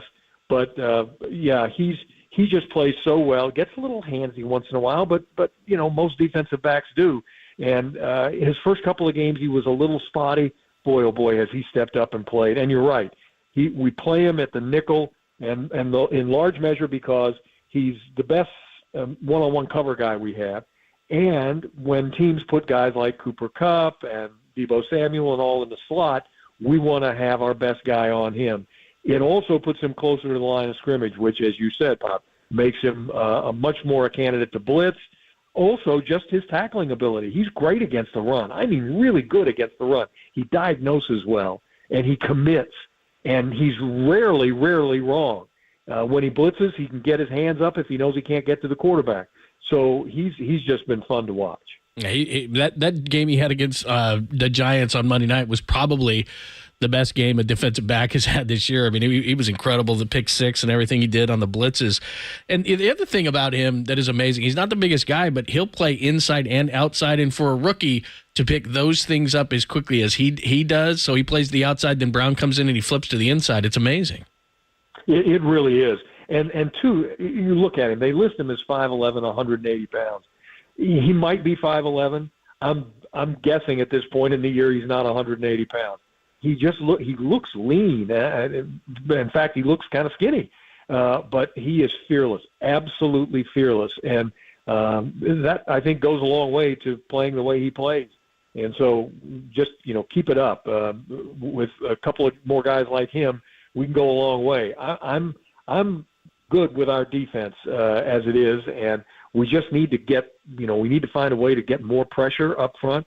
We can't let Brock stand back there and throw all day. I think we got to Stafford a couple of times and really didn't knock him down like you'd like to, and we need to do a better job of that all the way around. Well, you guys know good secondaries up there, obviously, with the Legion of Boom. But with Devin Witherspoon and Trey Brown, to me, is really underrated. And then Reek Woolen is just a great player. And then explain to me, Steve, when Coach uses the three safety alignment. I know Jamal didn't play against the Rams with the quad injury in the opener last year, and he's, a little bit of a pitch count. But I got to, assume he does play. Julian Love was a good player with the Giants, and you got Quandre Diggs as a ball hawk who seemingly always has a pick against the Niners. When does Coach Carroll go to the three safety alignment when he uses Julian Love, Quandre Diggs, and if he's healthy, Jamal Adams? How often does he do that? Yeah, it's a good question, and it's really, I don't think there's anything set in stone. I think more it has to do with what kinds of tendencies we see out of the offense that we're playing against. If it's going to be an offense that's going to come out, we know wants to try to be balanced and wants to try to run the football. The Rams didn't start running the football till late in the game. They just figured we're going to just go ahead and we'll give them a little taste of the run. But they've been through a box load full of running backs already this year. They have a couple of them now. Neither of them are stars, but both of them can make some yards if they get some blocking in front of them. So I think the tendency is more to play these guys as I don't want to say as a little bit of a change of pace, but getting Jamal in the game for what he can do as a blitzer, as a guy, again, near the line of scrimmage. In nickel situations, maybe not so much, but when we play a normal three down up front, you might have the three safeties in there and drop him down like an outside backer or an inside backer and take Brooksy and move him outside to the edge. So there's a lot of different things that the Seahawks can do, and they want to do it, obviously, to give a change up in the look that a quarterback sees. But then you have to also want to be able to utilize the strengths of these guys. And as you mentioned, with the three cornerbacks, we don't hesitate to go nickel or even dime and have all those guys in there. And when you're up against a team that wants to play four wides and has a back that's a good receiver, or a tight end in your case that's a really good receiver, you got your hands full. It all starts up front. It makes the secondary's job so much easier when we can get that kind of pressure on the quarterback, get him off his spot. And if we can't do that, it can be a long day no matter how good you are in the back end. Great stuff. Steve, thank you so much. Happy Thanksgiving, and we'll see you on Sunday. Or see you on Thursday. Thanksgiving. On Thursday. That's right. I look forward to it, guys. Thank you so much. You have a great Thanksgiving as well, up to a point. Yeah. Exactly. I think we're going to have our Thanksgiving meal right in the 50 in Lumen Field. It's like Sherman did. Just like Sherman. I'm going to make sure that the Seahawks do not bring any turkey to your food. We're going to travel with turducken. We'll be all set. Thank you. See you on Thursday, my friend. Okay, partner. See you guys later. Thank you. That is the great Steve Rabel. Can you believe that was 2014? Russell Wilson and Richard Sherman here on the 50. Do the Niners do that? Pack some turkey, man. Well, I'm assuming that NBC will bring it. Oh, that's true. Right? Yeah. They got it. Trent Williams on the 50. It's like the game of Brock won't do it. Who will do it? George Kittle. Kittle would do it. Trent would do it. Trent. Greg Greenlaw would do it. He doesn't like the Seahawks. Yeah. Nick Bosa. Yeah. Nick Bosa would do it. There's a number of guys. Yeah. Debo. Yeah. Oh, no problem. I'd love to see Trent, big old 71, chewing out a big old turkey leg out there, Madden style. Amazing. Melissa Stark, be ready. Yeah. Good. All right, there you go. Good stuff from Steve Rebel. We got some remnants for you till the top of the hour. And, of course, it's Marcus back. It was good hearing Marcus yesterday. Marcus Thompson. Marcus Thompson, yeah. Got Marcus Thompson in the morning, Boucher, and we got Marcus Thompson. Yep. So Marcus and Copes will be coming up at the top of the hour to take you through the afternoon. It's Pop and Lund here, only here on the Sports Leader.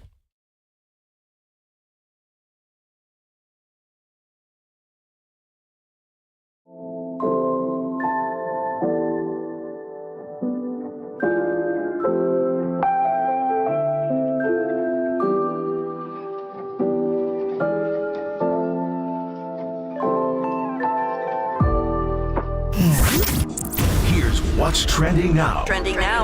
On KNBR.com. Tashan Gibson, 49er safety, joined Murph and Marcus, who is in today. They discussed the loss of Talanoa Hufanga, but how Jer Brown is ready to pick up the slack. That podcast and more turning right now on KNBR.com and the new KNBR app.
Listen to the sports leader anywhere, anytime. Download the all-new KNBR app. Now back to Papa and Lund live from the KNBR Casino Matrix Studio. Casino Matrix Progressive Jackpots are here. Where are you? Just drop in. Please play responsibly. 1-800-GAMBLER.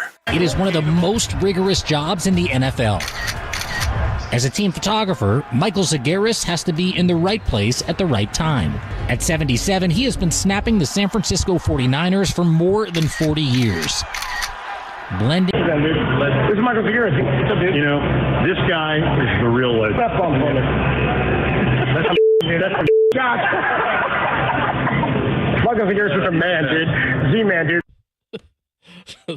So Copes and I were doing an Instagram live from the field after the 49ers win over the Bucs, and we go walking through the tunnel, and coming right out of the photog room is the great Michael Zagaris. And so, of course, as you and I well know, because every time he comes on our show, it's like, we're in double delay, right? And so on cue, drops a little MF, a couple other things, and we're on our way. So there you go. You got lucky. Michael Zagaris. Yeah. Yes. Yes. He's outstanding. So that was fun. That was good stuff. If you missed anything today, we had a lot of great guests on talking about the Seahawks and the 49ers that we normally have later in the week because we wanted to condense everything. So Matt Mayoko was on today. That was great. Steve Rabel, you just heard the voice of the Seahawks. Dennis Brown. So lots of good stuff to go to knbr.com. A couple of interesting things on the baseball front we wanted to get to before we get out of here. If I was a betting man. And you are. Two guys who I think are going to be Giants, Matt Chapman being one, and Jung-Hoo Lee, I think, being the other, the 25-year-old Korean center fielder, apparently very good defensively, 5 KBO Golden Glove Awards, and a .340 career hitter now. Just the two? That's it? Yeah. Well, I think they'll do more than that, but if I was going to bet two, because they need to be upgraded defensively in center. Yamamoto, no? Yamamoto, how do you say his name? So here's what we're hearing about Yamamoto as of this morning. And maybe it's just the New York papers writing this, but they think it's down to Yankees, Mets, and Red Sox. Of course they do. And they think that he's going to go to the Yankees. Did you hear the other report? Did you hear the other report today? What? The Dodgers are going to aggressively pursue. We know about Shohei Ohtani. They're going to go after Mike Trout as well. Now, do you see Artie Moreno, the owner of the Los Angeles Angels? He can't do anything about Shohei walking in free agency. Do you see him on top of that, doubling down and trading Mike Trout to the Dodgers? No way. No way in hell.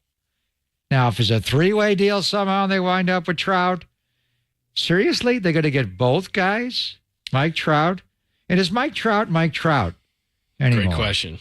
His numbers were not only did he miss half the year. Hurt. How many times was he on the IL last year? But his ops were down below about 850 compared to 1,000 the year before and over 1,000 the 3 years before that. What do you have to give up to get Mike Trout right now, first of all? Remember when this was brought up, the first I remember it was, remember when the Cubs core was really, really good, like after they had won the championship in 2016, and people were talking about like Rizzo Javi Baez and Chris Bryant. And they were Schwarber. saying that the then Cubs would have to clear their system to get him. And then the report. All those guys?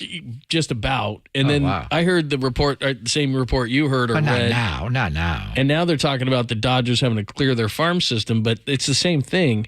Like if I'm Marty Moreno, I can't trade him across the street. I can't. Come on. Trade him up the freeway to the Dodgers?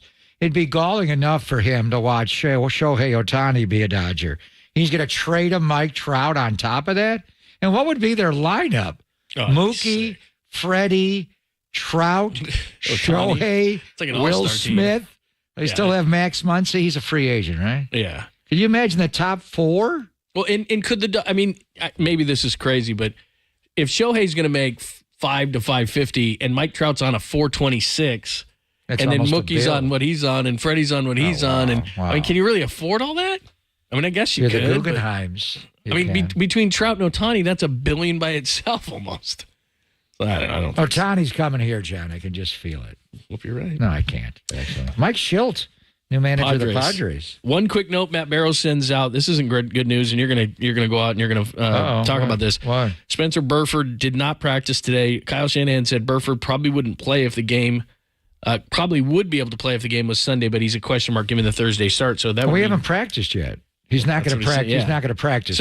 So potentially, and look, with Banks, who's playing at right guard? Feliciano? Well, Feliciano's at left guard, right? Corey Luciano. So I don't know what they're going to do, but they could be missing both guards on Thursday. They're missing one already. They could be missing both. Banks comes back off the turf toe? Good question. I don't know. Where's Kevin Gogan when you need him? No, I don't know. I don't know who they're going to play. Wow, you're going old school there. All right, great stuff. We will talk to you tomorrow, and you're going to be out of here after. You're going to be short tomorrow. Be off. Excuse me, I'm short every day, John. You're going to be short Thank tomorrow. you. Short. You'll be out of here early because you're heading off to Seattle. We got a lot to discuss tomorrow. We do. What time we having Thanksgiving dinner with the Lions game at 9:30, the Cowboys at 1:30, and the Niners at 5:20. And I'm going to be working on Wednesday night, but tomorrow night is the greatest drinking night of the year. Blackout. And you get Wednesday. to go out with your son. He's coming into town. How fun is that? We're going to do Blackout Wednesday, but he has to drive. Who's driving? He is. Come on, dude. Let him. You drive. First, we got to get him a fake. We got to get him a fake ID for lunch. He's already handling that. The night before Thanksgiving is the greatest. His fake ID is Ron Mexico. It's very nice. The night before Thanksgiving is the night for us that Michael Zigaris and Keith Richards have every night. Exactly. So we get it one night. Thanks to Danny. Thanks to Walter. Great guest list today. Go to KNBR.com for that. No Tolbert. Marcus Thompson is in. Copes is in. They're next. Only here on KNBR AM and FM San Francisco, the sports leader at Cumulus Media Station. Don't act like you're not impressed.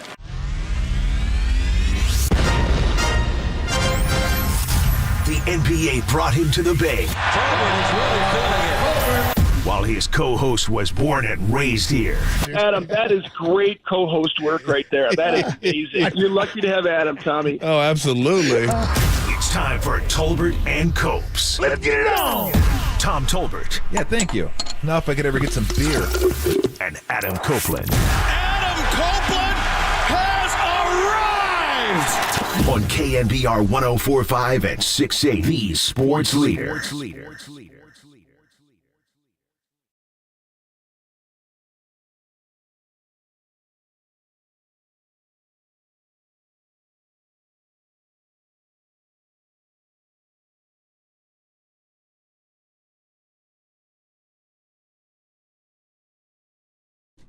What is shaking? Adam Copeland, Marcus Thompson with you on a Black Tuesday afternoon. Yeah, I said it. I said it, Tim. Keep the Cavassier jokes to yourself today, Tim. We'll be joined today by Monty Poole. Talk a little Warriors off the schneid, picking up a win. Snapping that 6-game losing streak and the 5-game home losing streak. Only time Steph had a 6-game losing streak, rookie season. Kind of crazy. Greg Cosell joins us for his weekly hit NFL Films. Get a little breakdown on Brock Purdy, the perfect passer rating game. Can't imagine Greg Cosell has a huge thought on the passer rating. That's probably not something he's super into, but we'll talk about some of those throws he made and how good he looked. 4:50, Dante Whitner going to join us for his weekly conversation. Of course, a part of NBC Sports Bay Area's pre- and post-game 49ers coverage. And then the head coach of the Golden State Warriors, 5:30, Steve Kerr, for his weekly chat as well. So a lot of basketball, a lot of football, and plenty to get to as the Warriors win last night over the Houston Rockets. And Klay Thompson goes over 20 points. How about that? There was some good fun post-game stuff, and that's some really good breakdown stuff and some stuff Marcus actually got out of an answer with Chris Paul, who he talked to him about the 12 assists he had, and he said, we're so used to, I think Marcus's question to Chris Paul was, we're so used to the shooting point guard here. We're not used to the distributor in the way that Chris Paul has played. We haven't seen that true style of point guard. And because we have not seen that true style point guard, when we see that kind of 12 assists to a turnover, we go, oh my God, man, how it's mesmerizing.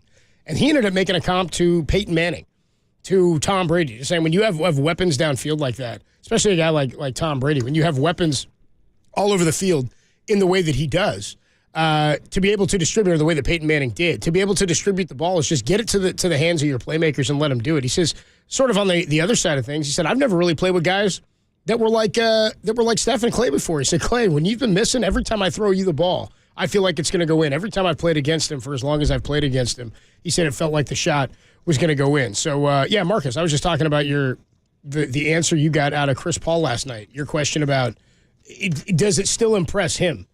And I thought that there was two sides of that. There was that and the Klay Thompson question. I think Anthony Slater might have asked him, does that still mean anything to you to get to 20 points? But I thought the answer you got out of Chris Paul last night was really, really cool, where he started talking about Peyton Manning and said the other side of things is sort of true for him, where it's like I haven't played with guys necessarily that were like Steph and Clay. And he said, like, I've been telling Clay, every time you've ever put a shot up, I thought it was going in.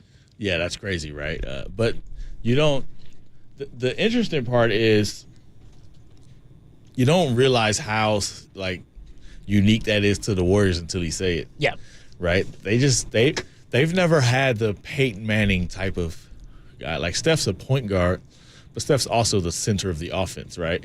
So only at certain times can he just be like, all right, I'm just going to focus on getting other guys going. When you have KD and Clay, you can do that. But when it's like Clay and, Alfonso McKinney, like, you need Steph to score.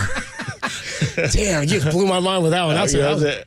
And there's some deep cuts in the dynasty, which is fun. No question. It's sort of like that's how you prove as a Giants fan throughout those 3 championship years that you were still a Giants fan. You're like, Chris Ray got a ring. You know what I'm saying? Right. You mix that one in. You're like, yeah, I know. You don't remember Ramon Ramirez came over, got some big outs? No, you don't. You mix those in, right? Fan, yeah. You got to throw in McKinney at some point, yeah, right? you have to. He was on the 3, right? Yeah, he was.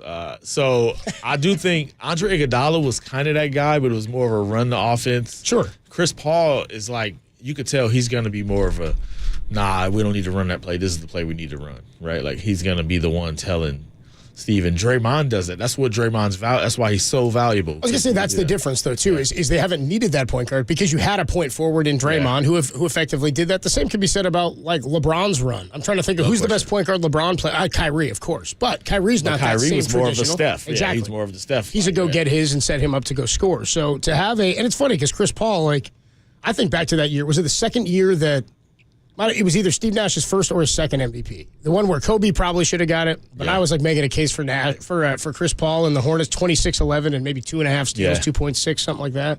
That was one of my favorite seasons ever. I mean, I thought he was unbelievable. Had the mid-range shot; it was more prevalent back then. But he even said last night, "I can't shoot like that," which is cool to hear a guy say it. The funny part, I'll give you a little behind the scenes because I was talking to him about turnovers, so I was asking him about it because for Chris Paul, like, all this stuff is kind of old hat for him. But around here, because you just haven't seen it, it's like a big deal. So people keep talking about, 12 assists, 1 turnover. It's like that's kind of his career. Right. So it's like, are you, do you still look at the box? So I'm asking about turnovers, and he's like, man, I had that one. But I was got like, stripped away. He got one for the flow. He said, I was so mad about it. He had that one. So in the locker room, I was like, well, just in case you probably already know this by now, but like, this is kind of turnover city. So you kind of out of your element here. I didn't realize the one turnover. I was like, I didn't even notice. No, like his turnover. I was like, I didn't even see his turnover. I'm like, but around here, if you don't catch yourself, that one can turn into 4 because that's what the Warriors do. And he was like, yeah, man, I don't know what Steph was. He's like, man, where's Steph? He throwing the ball at my head. Like, Steph wasn't in there yet. He was like, what was that? Right? It's like, I got to get on Steph about that. But you could tell that's just how he plays, and that kind of audible and at the line part of the game. Like, the Warriors just haven't had that because their point guard is also the guy they need most to score. The Warriors get off the schneid last night, get a victory. Steph Curry, Klay Thompson. Off the schneid. I've been using that. It's the second time I said it. I said it's a second time for you to hear. You don't usually schneid in basketball. Yeah, that was usually skid 6 in a row either. First time it's happened since Steph's rookie year. Is that right? Did I read that correctly? 6 in a row for him. Oh, for him. I was about to say, I'm sure in the 15 and 50 year they had some. No, but because he was I got you. That one doesn't count, dude. That one's that's like a red. That's a great shirt year. We needed like a Zapruder film for that season. That's a great shirt year, yeah. Didn't even happen. Year didn't even happen. And then the following year was the play-in tournament year, the 3 LeBron buckets, right? A shot at the middle one, and then they lost to Memphis. That was sort of the first time Memphis was coming on. They won that. Draymond took the 3 at the end of regulation. No, it was the layup. It was a layup. That's right. He took the floater. Yeah, they doubled Steph in half court. Oh man. And he was like, "Oh, I don't know what to do." Yeah, missed the shot, I guess. And get eliminated from the play-in. But the stats aren't out there. That's why I don't really remember it because you can't go find them. It doesn't count. Not regular season, not postseason. Warriors over Houston. They did not cover the 7 like we talked about. 121-116. There was some conversation about that after the game. Was there? Yeah, there was some conversation. We were talking about Şengün getting that last bucket. He was eating, dude. That guy's a monster, man. Yeah, I mean, it was Dario. He was a monster against the Warriors. Yeah, it's Dario Saric out there. That's what I was getting at. Marcus Thompson, Adam Copeland with you. We are streaming, by the way, live on twitch.tv/thesportsleader and YouTube at KNBR 1045. You can also find us on the KNBR app and KNBR.com. Monty Poole at 250, Greg Cosell 350, Dante Whitner at 450, and the head coach of the Golden State Warriors joins us at 5:30. Steve Kerr will come on by for his weekly conversation. Adam Copeland, Marcus Thompson with you when we come on back. Let's get into Monday Night Football. You texted me about it last night. There goes the Niners' number 1 seed. Eagles impacting the 49ers shots, or was it the Chiefs? We'll talk about that next. Only here on the Sports Leader. Morgan Hill, shout out to you for supporting KNBR. Morgan Hill's Sports Leader.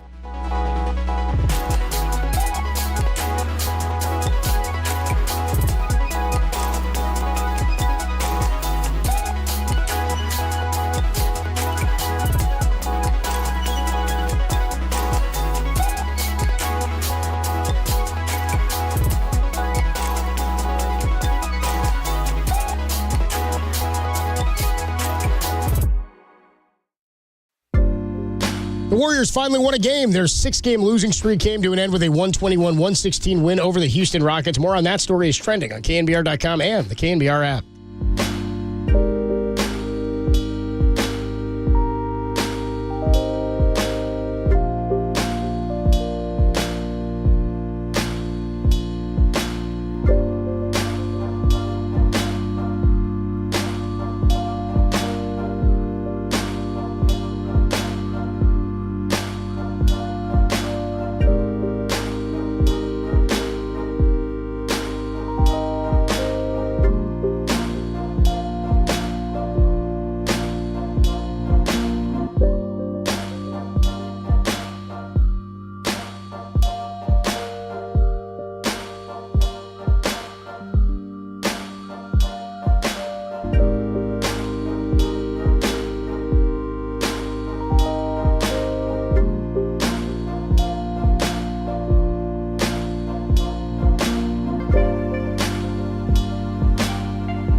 And now, time for the Protect Your Assets with David Hollander Business and Technology Report.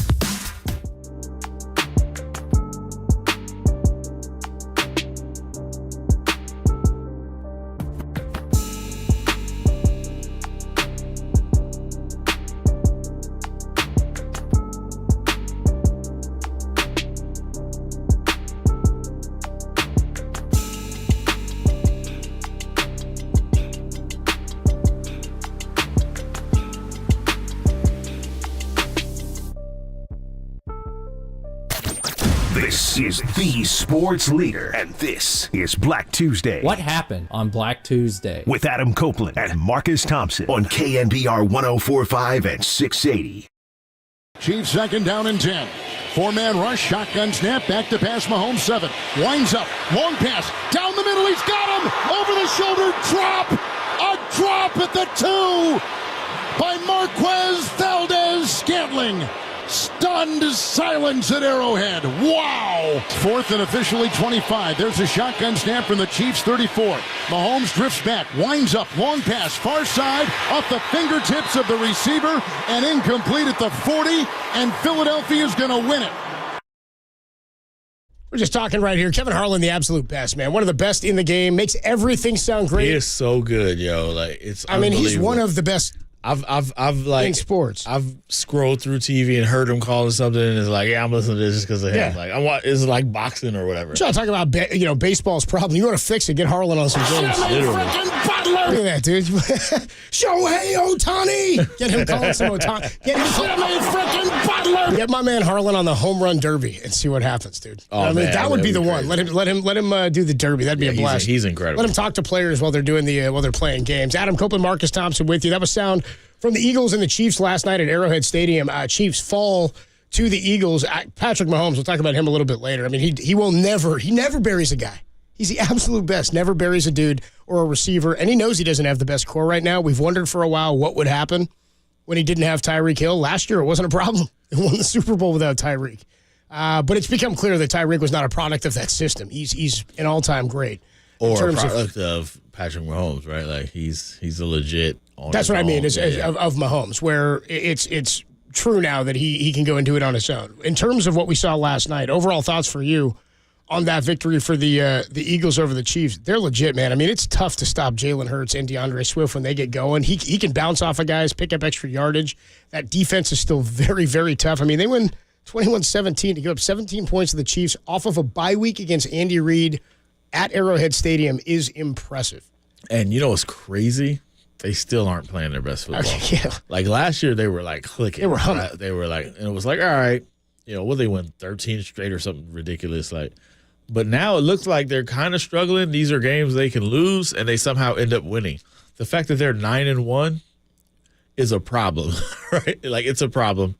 I think that game cost 49ers a 1 seed. I just don't see 2 more losses. Like, I don't see it. I could be wrong. That NFC East is often crazy. We got a long way to go. Yeah, we got a long way to go. Man, they won in Kansas City against Andy Reid off a bye week. Son of the Lions. Who's beating them? Look at their schedule. I hear you. I'm for the most part in agreement with you. A lot of people said that's it. Niners can't win it. Like, you're banking on Dallas at this point. I was kind of banking on Dallas anyway. I was kind of thinking 2 more losses, and one of them has to be the Niners. That's all I thought. You need 1 loss. The Niners have to win no matter what. Yeah, they got to win one. So the Niners have to win in Philly no matter what. You were saying 2 because you don't want the Niners to, then it gives the Niners a loss. It gives you an out, right? Yes, because then they'd run the table. Like, the 49ers have to run the table then, essentially. And it's tough. Now, is there a landmine in there somewhere? They play twice. They play twice against the New York Giants in 3 weeks at the end of the year. You get Arizona in the middle there. Seattle. I'll tell you what, Arizona and Kyler Murray, don't write them off. Don't write Kyler Murray as a landmine off. That's a game that I don't want to play late in the year to make sure I got to win. That team is bizarre. You're reaching now. I'm reaching. But I'm saying if you're looking for a landmine game, the Niners didn't have a super easy time with Josh Dobbs in Arizona. You could argue the Bills. You could argue the Bills could be. That's going to be a tough game. And again, health is an issue. I'm playing devil's advocate here. I don't buy that they're falling out of the one spot. But I'm saying because the Niners have 3 losses, they have 1. So if you're talking Niners win, let's say because they don't play Dallas till after the Niners, right? Correct. So it's Eagles next week. And it's at Dallas. Give me the Eagles schedule. So Bills, 49ers, at Cowboys, at Seahawks. And then the softest ending. Giants, Cardinals. I'm sorry. That's right. The Cardinals are like world beaters now, apparently. So that's what I said. Giants, Marcus. world beaters, Giants. That's what I said. I said the Cardinals are world beaters. You heard it here first. They are who we thought they were. You said it's Bills. Who is it? Bills, 49ers. 49ers, and then it's Cowboys? At Cowboys, at Seahawks. Home Giants, home Cardinals, finish at Giants. Yeah, okay. So division games are always the weirdest, right? So Dallas gives you the best shot. They've already played them tough once in Philly and fell short. At Dallas, not a gimme. Dallas' defense getting better and better. It's the offense still for Dallas that makes me not buy them. Right? But if you can figure out a way to shut down Philly's offense a little bit, 21 points isn't stellar, but the defense just showed you they can shut down Mahomes and the offense. And by the way, Isaiah Pacheco had a pretty good game, 89 yards. They were able to run the ball. Kelce didn't have a great game. Some big drops by the Chiefs. Huge drops. And not by Kadarius Toney. Who'd have thought? Like Watson, Who'd have thought? He had a couple of big catches. He had some great catches. Drops, and all anybody's going to remember is that big one. 2 drops. Yeah, because you texted me last night. You said Watson cost the 49ers a 1 seed. Yes, that was it right there. Like, I just feel like Philly needs 3 more losses. I just don't see them. Yeah, Derek was like, no, it's Valdez-Scantling. You were talking about the other No, Valdez-Scantling dropped a touchdown, but there was 2. Watson dropped one before that where you don't need that, and then he drops the 4th and 25. Derek, this is inside football in here. We're talking inside football, all right? You want to talk about the big ESPN plays? Yeah, Valdez-Scantling, 1,000% dropped the touchdown. Like, he cost him 2. But I think I said that before because they had a chance to put the Eagles away. It was a good drive. Whenever Mahomes grabs the top of his helmet in disbelief, like, what just happened? Like, you didn't catch that? Yeah, he's like, it's like, that's not good. Yeah. Kelce had a big one, too. Kelce had one big drive. He was like, wow. The fumble. The fumble was huge. So, to me, I feel like the 49ers, at minimum, will lose 1 more game at some point. You just can't be banking on 10-game win streaks or whatever. And then that's the other thing, too, that I hate about banking on those is you're banking on a 10-game win streak, and then you're banking on 3 more. Yes, exactly. You're banking on a 13-game win streak, absolutely. which that's... Again, that's more unlikely than a 10. So you'd almost, not that you want to lose, but iron sharpens iron. The Niners are better for having lost those 3 games and figuring out some of the problems. Also, they've just lost a key part of their defense in Talanoa Hufanga. Yes. What is the most dangerous element of Philadelphia as it relates to the Niners? I mean, clearly, just based off the last one, it's the pass rush, right? It's particularly one side, right? Like, you got to deal with Hassan Reddick, and you can't block him with a tight end. How about that? Well, they didn't. Just so we're clear, they didn't. Yeah, they did. They tried, but I do feel like that's part Garrett of it. Selleck when you need him, right? Yeah, I actually feel okay about the defense's ability to contain Philly's offense. I do feel okay about it, especially with the addition of Chase Young. To me, oddly enough, they've actually been better than they usually are against mobile quarterbacks. Mobile quarterbacks usually kill the 49ers. This year, it's the pocket ones that's torching them. Who don't mobile quarterbacks kill? A lot of teams. Like, I just feel like, but everybody tries to have one because having a dual threat quarterback is a tough thing to stop. That's why you play action. But they kill the 49ers. Like, if you go back and look, all their losses are against. They play a lot of them because they don't contain. The edges just go for the quarterback, which means if you get by them, you pin their ears back. Yeah, you got wide open space. It was D Ford and it was Nick Bosa and it was So it's like Givens and those. Yeah, I get you. They're just particularly vulnerable to those types. But now they're stronger inside than they have been. Yes, maybe since 2019 when DeForest Buckner. They're stronger inside, and I also think like Greenlaw and Fred Warner are elite, and Greenlaw can chase just about anybody down. So. It just hasn't been the damaging thing that it normally is. And part of it's because the pass rush hasn't been that great anyway, right? But it's been the pocket quarterbacks. I just feel like I feel good about the 49ers' chances to hold the Eagles. Like, I don't think the Eagles would go in there and just dominate them. Like, Jalen Hurts is a monster. Obviously, he looked better last night than he had like the 3 previous weeks. He looks like that week off helped him health-wise. that tush push is tough. So whenever shove, whenever it's one. Whatever is fourth it's and short. It's incredible when they show it from the side, and you see, because I'm always like, they might hit him. Like, it's weird. You can't hit him.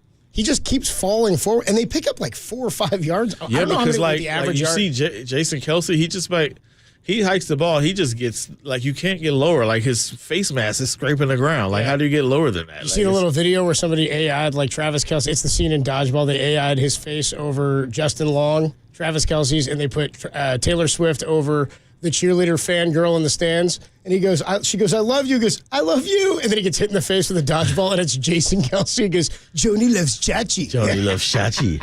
Joni loves Chachi. It's pretty good. But Jason Kelce, I mean, what do they say? He's got like 3,000 pounds on him, like a ton on him every time he's down there. Yeah. All those bodies on top of him from the D-line. It's incredible. So the question is, can the 49ers score 30 points? You think they would have won the game last year? I think they would have won the game. I think they're better this year.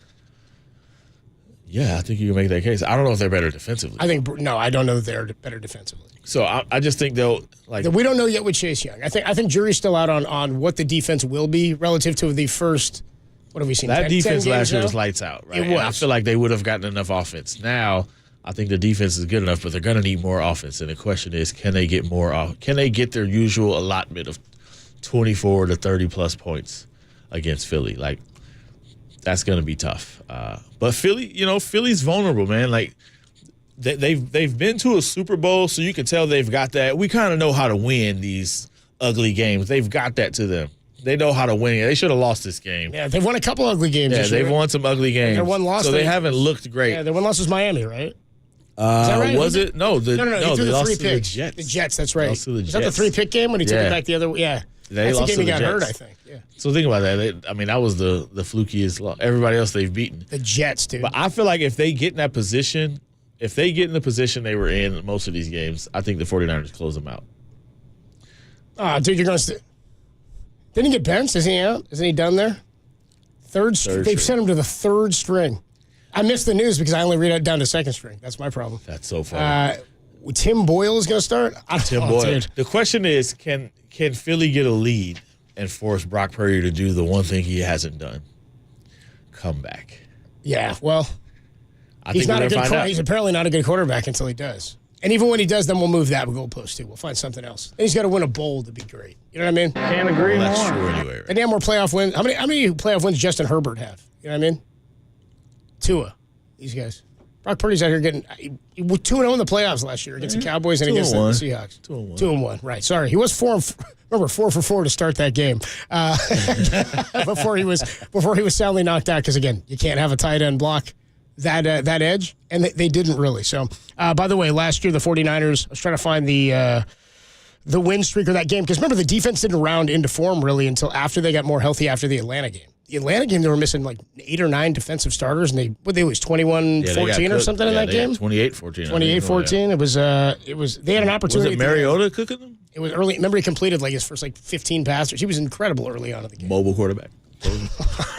Get out of here with your Mariota nonsense. Adam Copeland, Marcus Thompson with you. Let's get back into the Warriors. They finally get a W last night over the Houston Rockets. And Monty Poole is going to join us coming up at 2:50. Then we got an NBA grab bag for you. Greg Cosell, Dante Whitner, and the head coach of the Warriors, Steve Kerr, joins us at 5:30. Up next, did that look more like Warrior basketball last night? Does that look more like the team we need to see going forward? And will that game beat other more sound teams in the Western Conference? We'll talk about it next, only here on the Sports Leader. Joni loves Chachi.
Tolbert and Copes, and they're back on The Sports Leader. Find us on Insta at KNBR on Instagram. This is KNBR 104.5 at 680.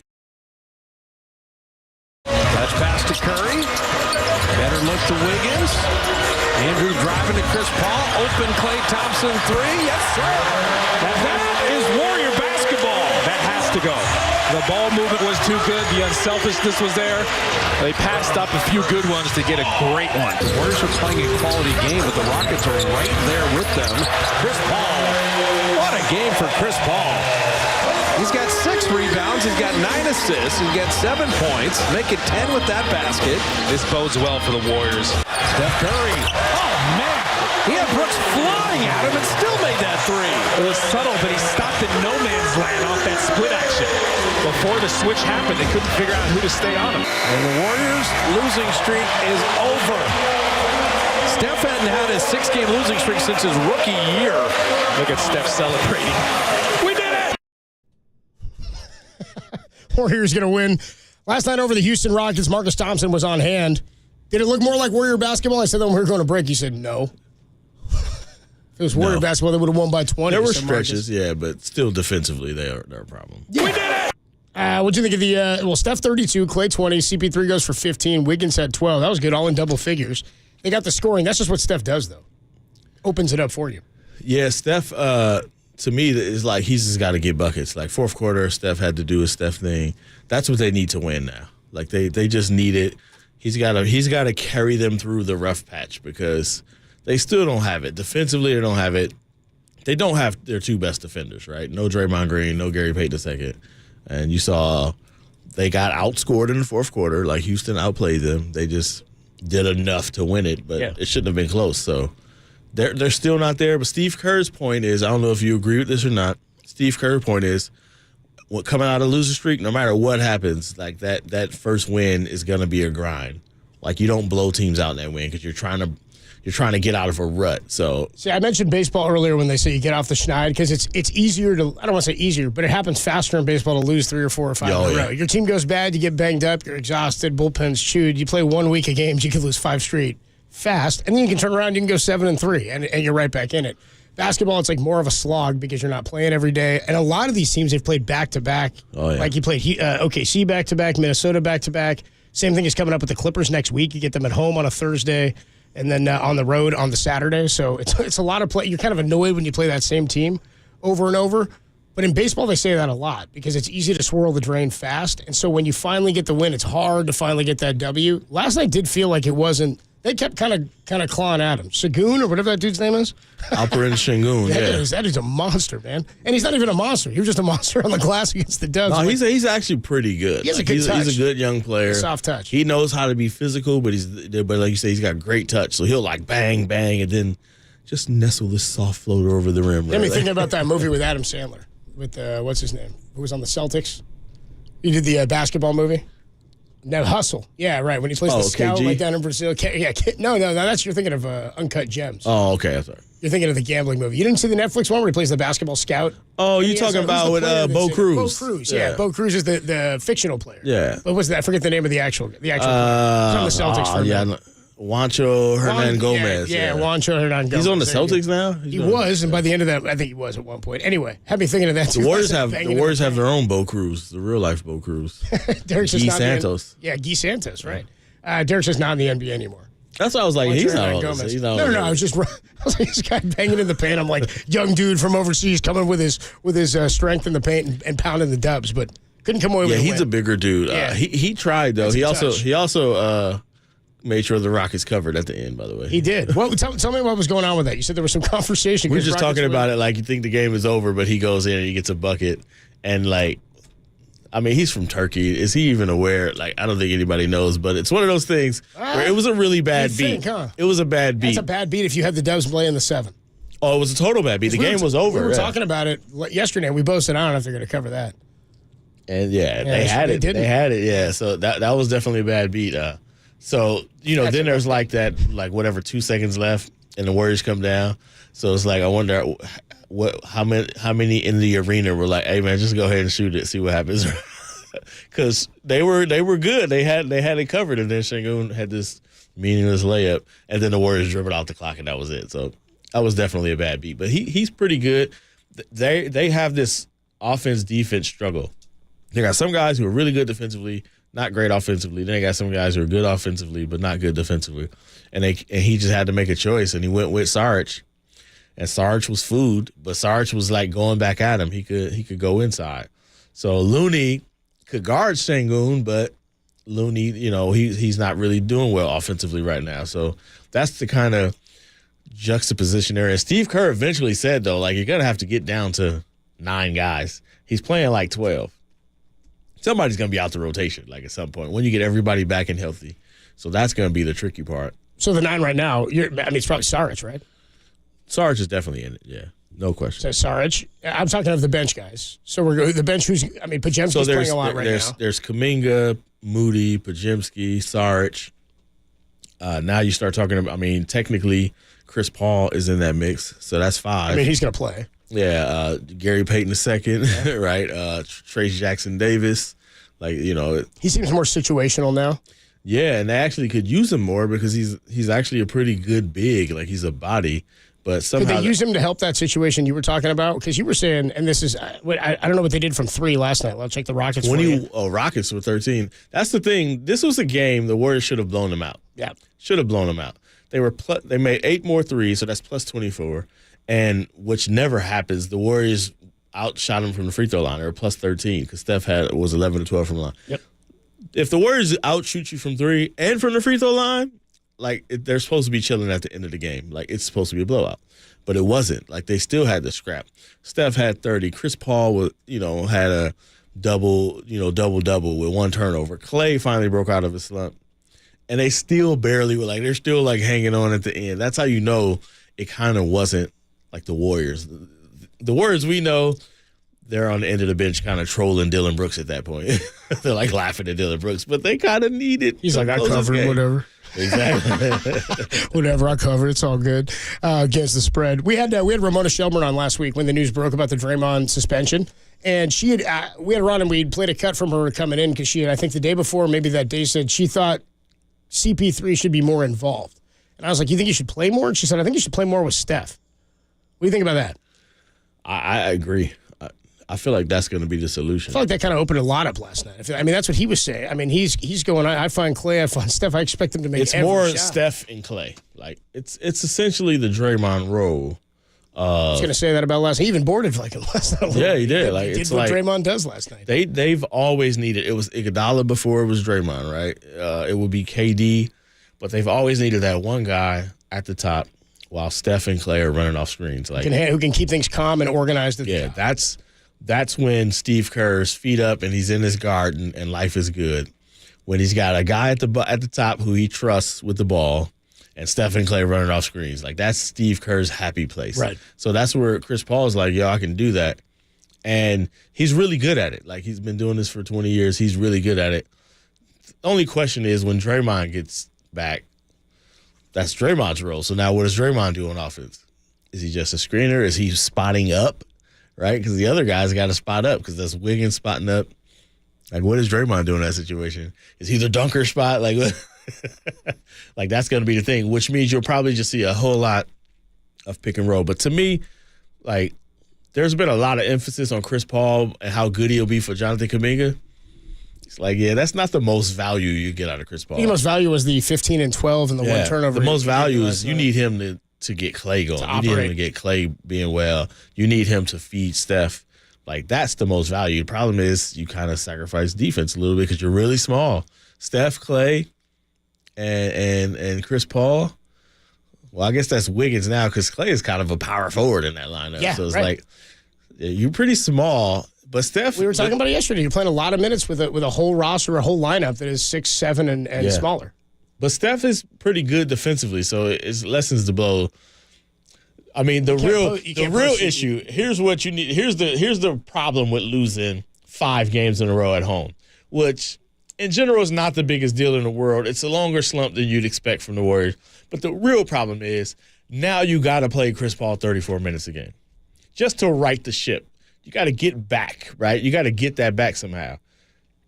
And if you're playing Chris Paul 34 minutes a night, you're risking something. It's going to happen. You're not supposed to need Chris Paul right now. Yeah, it's going to happen. You need Chris Paul in April. You're going to break May. Yeah.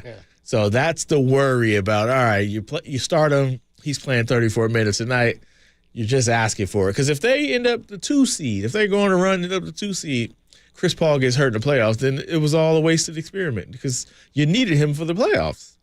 That's what you needed him for. That's what you got Chris Paul for the playoffs. You got Chris Paul for when you're playing the Lakers. Which is so ironic, isn't it? Isn't it, right? Like the most ironic thing? You get the guy for the playoffs who's either always hurt by the time he gets there or gets hurt in the playoffs. Yeah. But a lot of times because he's running with this team. Or a team like this team doesn't run at the same pace. I don't think they were. And Phoenix was like running them into the ground. Like that's what they were doing. It's like, I mean, they had campaign behind them. Right? It's like, like Chris Paul, get out here. So the Warriors are supposed to not be doing that. And here we are, not even to Christmas. And it's already, hey, Chris, we need you back out there for 34 minutes. Well, they were expected to be missing GP2 and Draymond Green, but that's you know. And Draymond wasn't hurt. To me, that's the price of this losing streak. It's not that they're done. It's just, it's okay. Now you got to go a little extra harder than you would have at this time of the season. It's supposed to be like Kuminga and Moody.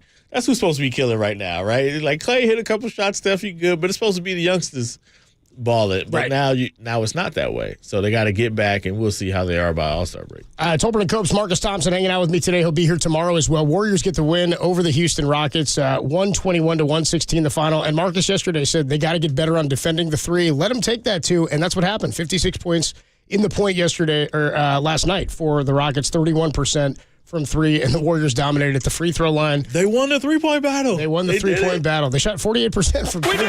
We did it. There you go. So check us out. Streaming on YouTube at KNBR 1045, and we're on Twitch at twitch.tv/thesportsleader, KNBR.com, and the KNBR app. Monty Poole going to join us, NBC Sports Bay Area, when we come on back. Let's talk about the Warriors. Predecessor, Monty Poole.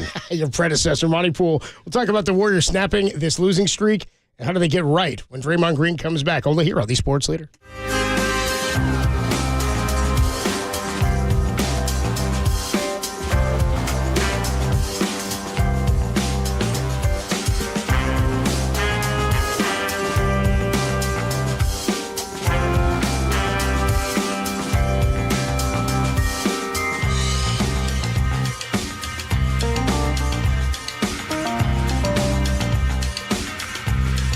Lynch joined Murph and Mac this morning to preview the Thanksgiving matchup between the 49ers and the Seahawks. That podcast and more are trending now on KNBR.com and the KNBR app.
Listen to the sports leader anywhere, anytime. Download the all-new KNBR app. Now, Tolbert and Copes continue live from the KNBR Casino Matrix Studio. Casino Matrix progressive jackpots are here. Where are you? Just drop in. Please play responsibly. 1-800-GAMBLER.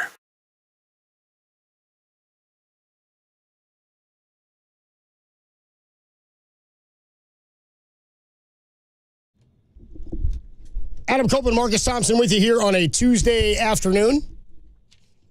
Monty Poole, nice enough to join us courtesy of the Yuma guest line following a Warriors victory 121-116 over the Houston Rockets. Monty, Adam Copeland, Marcus Thompson. How are you, man? What's going on?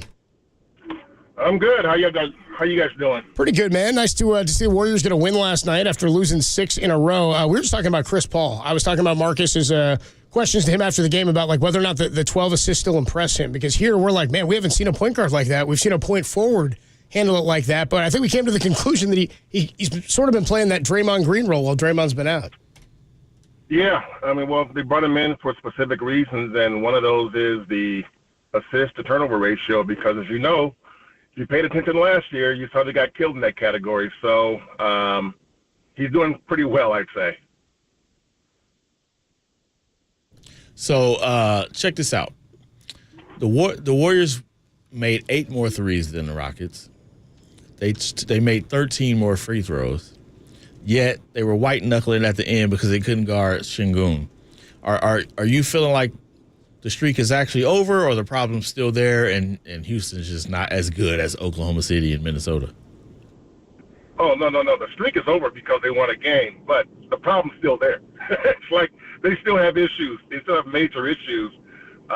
You talk about matchups, and, Cleveland was a bad matchup, then Minnesota was a bad matchup, and then Oklahoma City was a bad matchup. When you start counting up the matchups that are bad and they keep coming, you got problems.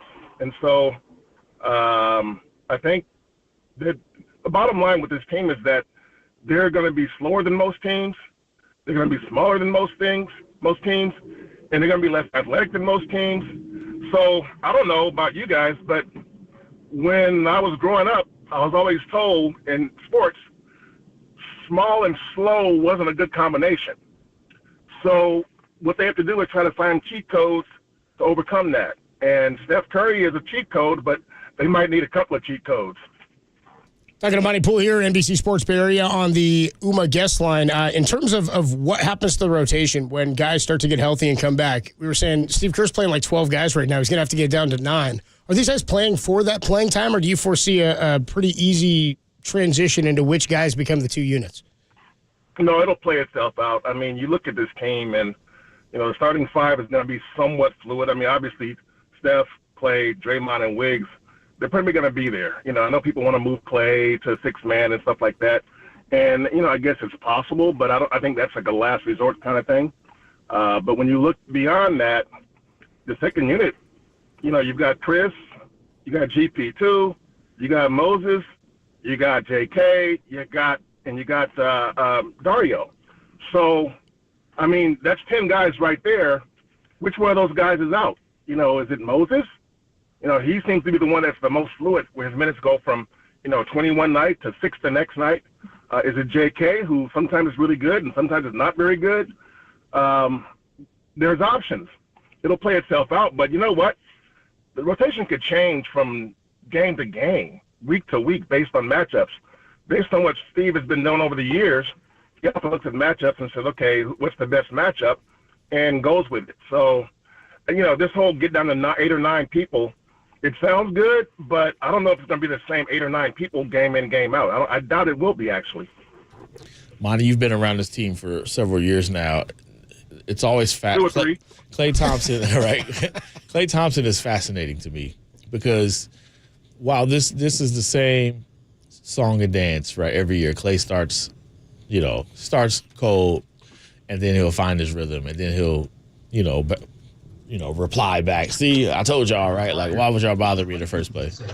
But every time it's the same. And Steve came out like kind of blatantly saying he's got to pass the ball, right? Like, he's got to stop going one-on-one. He's got to pass the ball. Like, if we know this is the solution, if the team knows this is the solution, if Clay's been told this, if this happens every year where he's got to stop pressing shots, why do you think Clay keeps doing this? Come on, Clay's a natural-born gunner, man. Shoot or shoot, bro. That's all you got to say. Shoot or shoot. Yeah, that's what he does. And when he's hot, it's incredible. When he's not, it's atrocious. And so, I went back and looked at Clay's last 5 or 6 years, not counting the years he was out, obviously. And there was one year when he was shooting like above 40% from three for the first 20 games. So it's not always cold. He's had some cold years. 18, 19? Now you're trying to make me remember. That must have been a while ago. You weren't covering the team then. It's only been 2 or 3 years. He wasn't there yet, Monty. No. That was a while ago. That was a while back. Yeah, you talk about pre-pandemic Clay. Oh, absolutely. Absolutely. But he had some cold starts. He had some good starts. So it's not like he's consistently terrible at the first, few weeks of the season with his shot. There were some years he was really good. Some years he wasn't so good. But, yeah, I think you do hear that repeatedly, that, Clay needs to be more patient, take his time, don't rush, move the ball. But, we all know that. That's what Clay does. Clay shoots. And that's been the way he is. It's not going to change. He's 33 years old. You think it's going to change now? No, I don't think it's going to change. I'm just curious, like, it feels like Clay should be like, all right, I know exactly what to do to get out of a slump because I've been through this before. Instead, like, his coach is, like, pleading with him in the press conference, like, yo, pass the rock. Like, so it feels like, Clay is such a unique figure, right? Like, because there's always this pending explosion happen where he's going to make 6. Like, you saw last night, he hit his first 2, you're like, uh-oh. Yep. And then he forces 2 more. Like, it's like – so I've never covered a player like Clay who, like, you'll know exactly what to do and then he won't do it, but you kind of understand why he doesn't do it because he's going to do something to make you say, why would you ever question me again, right? Yeah, the thing about Clay is that when he's hot, it doesn't matter whether he's guarded or not. It just goes in. The ball just keeps going in. But, yeah, he has to be he should have been years ago better at recognizing those nights when he doesn't have it. And, then be really selective with his shot. Last night, yeah, he had it going early, so he got a little crazy. He got a little greedy, And that's part of what comes with Clay. Just like Steph with his turnovers, those, loopy passes that he throws, that's part of the package you get. You get the greatness, and then you get those moments where you go, what the heck is he doing? What you just hope you don't have if you're Steve Kerr or his teammates is that you don't have more moments where you're going, what is he doing? What is he doing? As opposed to moments go, yeah, that's my guy. And so I think with Clay and Steph, usually, you live with the good, with the bad because you're going to get the good. And I think in Clay's case, this first part of the season, there's been a lot of bad. And all Steve is trying to do is tell him that easier shots will come, and it's easier to get out of a slump when you get clean looks. And Clay is so eager to get out of his slump that sometimes he doesn't want to wait for a clean look. And so he just gets a shot up because shooters shoot. Shooters shoot. As I said to Marcus yesterday, he shot his way into it. He'll shoot his way out, Monty. Pretty much. That's how it's going to go. In his history. Yeah, we just got to get through it. Get to a February like last year. It was like the best month of his career last February. Yeah. So, Monty Poole with us on the UMA guest line. Circling back to Chris Paul, we were talking about the usage last night. Marcus said he thinks that's really the negative ramifications of the Draymond suspension and this injury is they get this victory, and it was a great win last night. He looked great. He was the adult on the floor, but 34 minutes is not what you want Chris Paul for in November. No, Chris will, he'll bristle at that, like no, man, I trained for this. This is what I do. But if you know Chris's history, and I think we all do, you want to make sure you keep him healthy because there have been seasons when he couldn't stay healthy, and especially late in the season or into the postseason. So you got to kind of make sure that you monitor his minutes, I think. I think ideally you want to keep him somewhere in the 24 to 28 range. And that makes the most sense to me. There will be some nights, maybe you push that.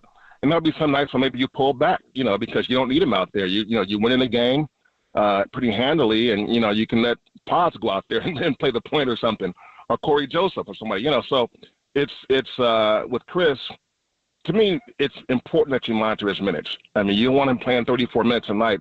I thought a couple of years ago when he was in Phoenix and they had a great season, and made the – I thought Monty Williams gave him too much rope. he had too many nights where he's playing 36 and 38 and 39 minutes. I'm like, Chris ain't going to be there for you guys in April and May. You want to be the same dude. And he wasn't. So, I think the Warriors, they watch that stuff, and I think they got to know that with Chris, the best of Chris Paul comes in the postseason if you monitor his regular season minutes best. If you don't do that, then you might run into a hamstring issue or 2 hamstring issues or something like that, and that, you ruin the whole deal because they got him not for the regular season, but for the postseason. So if you don't have him for the postseason, then to me the deal blows up. Monty, we've seen them play well enough, right? Comparatively, right? They were pretty good in that the Minnesota game where Draymond got ejected. They finished that game pretty strong. I mean, obviously lost at the end.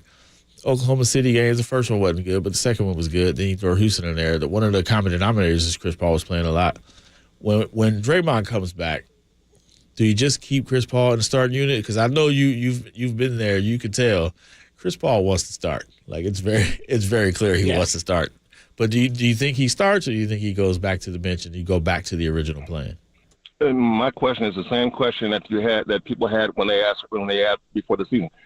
Is Chris Paul going to start? My question, okay, who comes out? Looney. Okay, so you're gonna go see, and I've heard that before. The problem with that is now you're gonna put Draymond out there at the 5 for big minutes.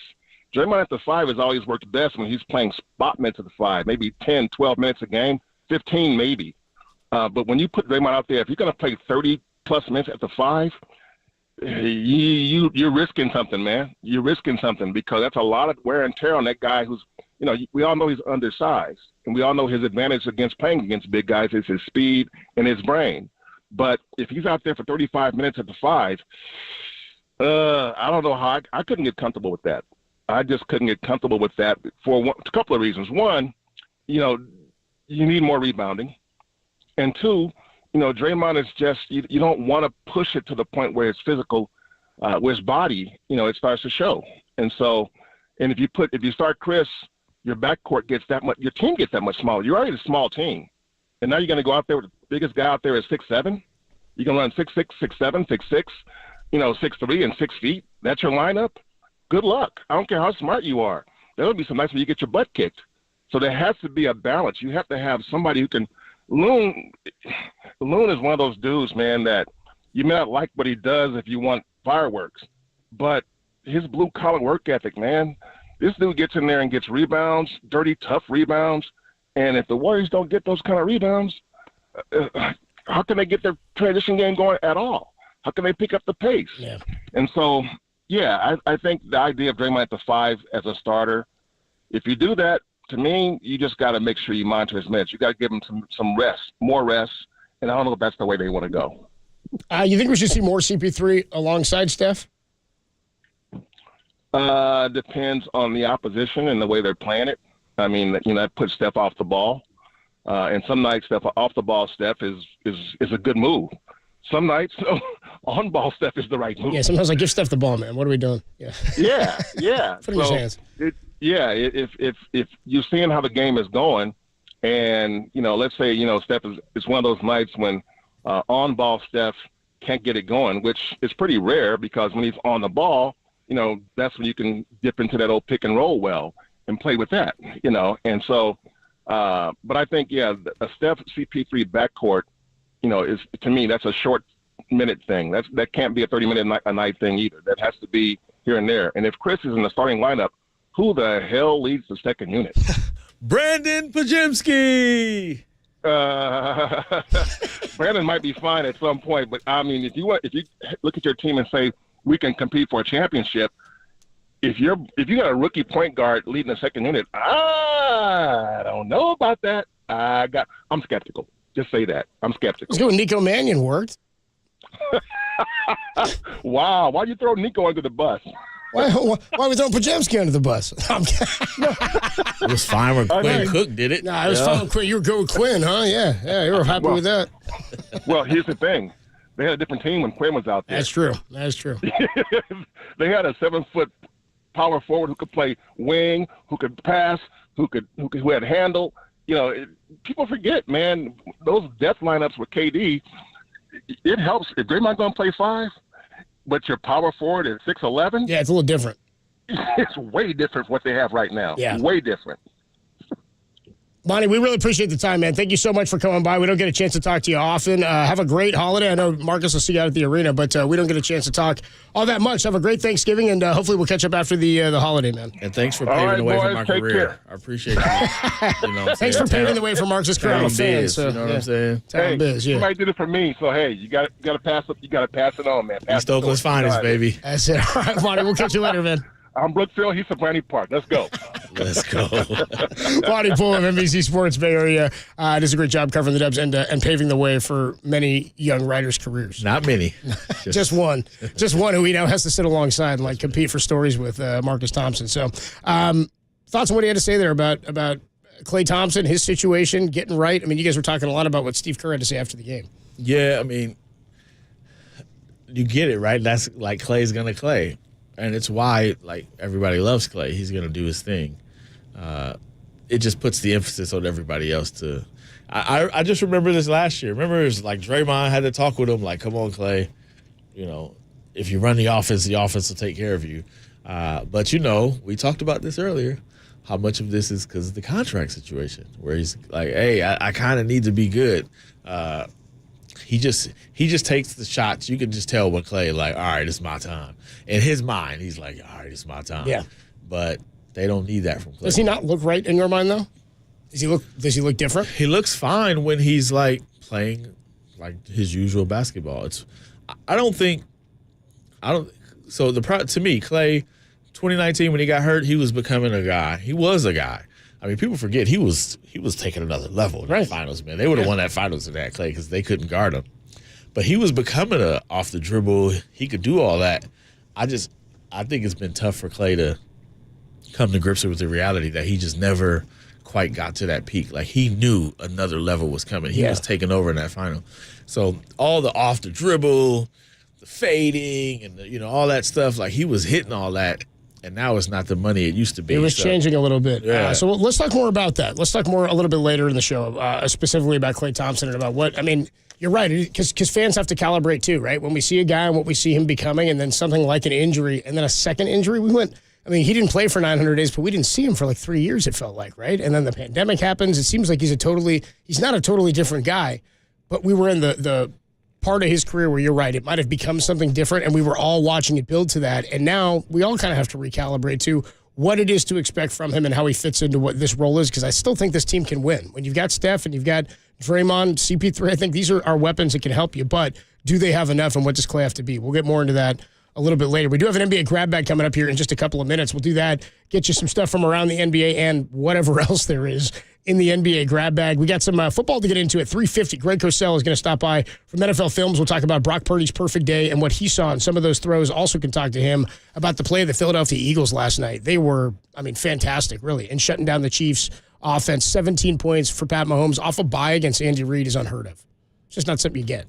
Yeah, they didn't manufacture them drops, though.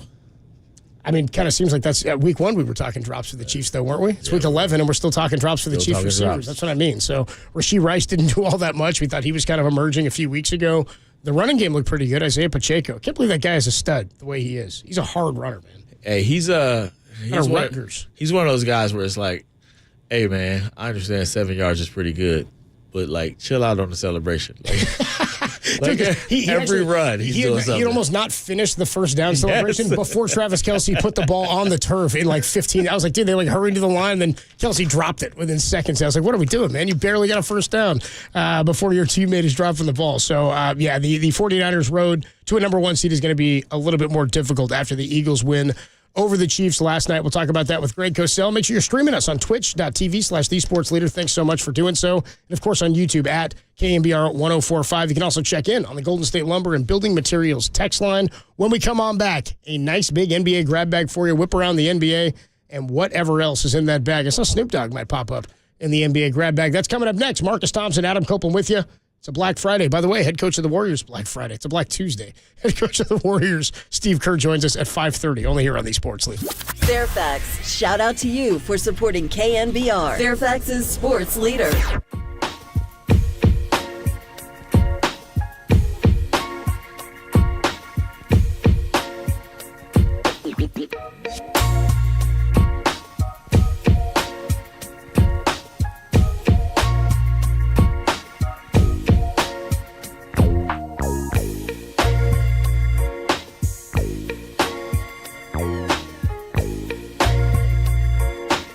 Mark Spears joined Papa and Len today and believes the Warriors need to add scoring and should look to trade for a big name before the trade deadline. That podcast and more trending now on KNBR.com and the KNBR app.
Welcome back to Black Tuesday. Black Tuesday. What happened on Black Tuesday? With Adam Copeland and Marcus Thompson on KNBR 104.5 and 680. The Sports Leader. Time now for the NBA Grab Bag. NBA Grab Bag.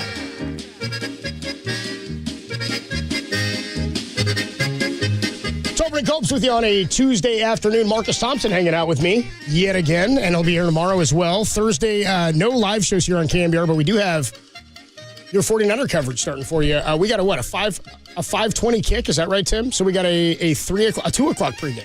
2 o'clock 49er pregame coming your way right here on KNBR 104.5 and 680, the Sports Leader, as well as on YouTube and Twitch.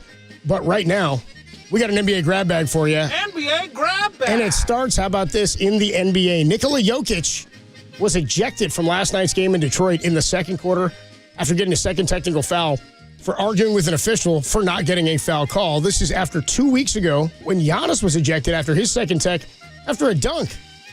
NBA getting a little too soft here, getting a little too carried away with ejecting their superstars, Marcus? What do you think? Yes, you can't complain all year about players not being available and load management and all this and that. And look, even if you're not playing and you got like a real injury, they're like, hey, man, at least sit on the bench. Make sure you sit on the bench. You can't be not present. Only for you to kick out the stars?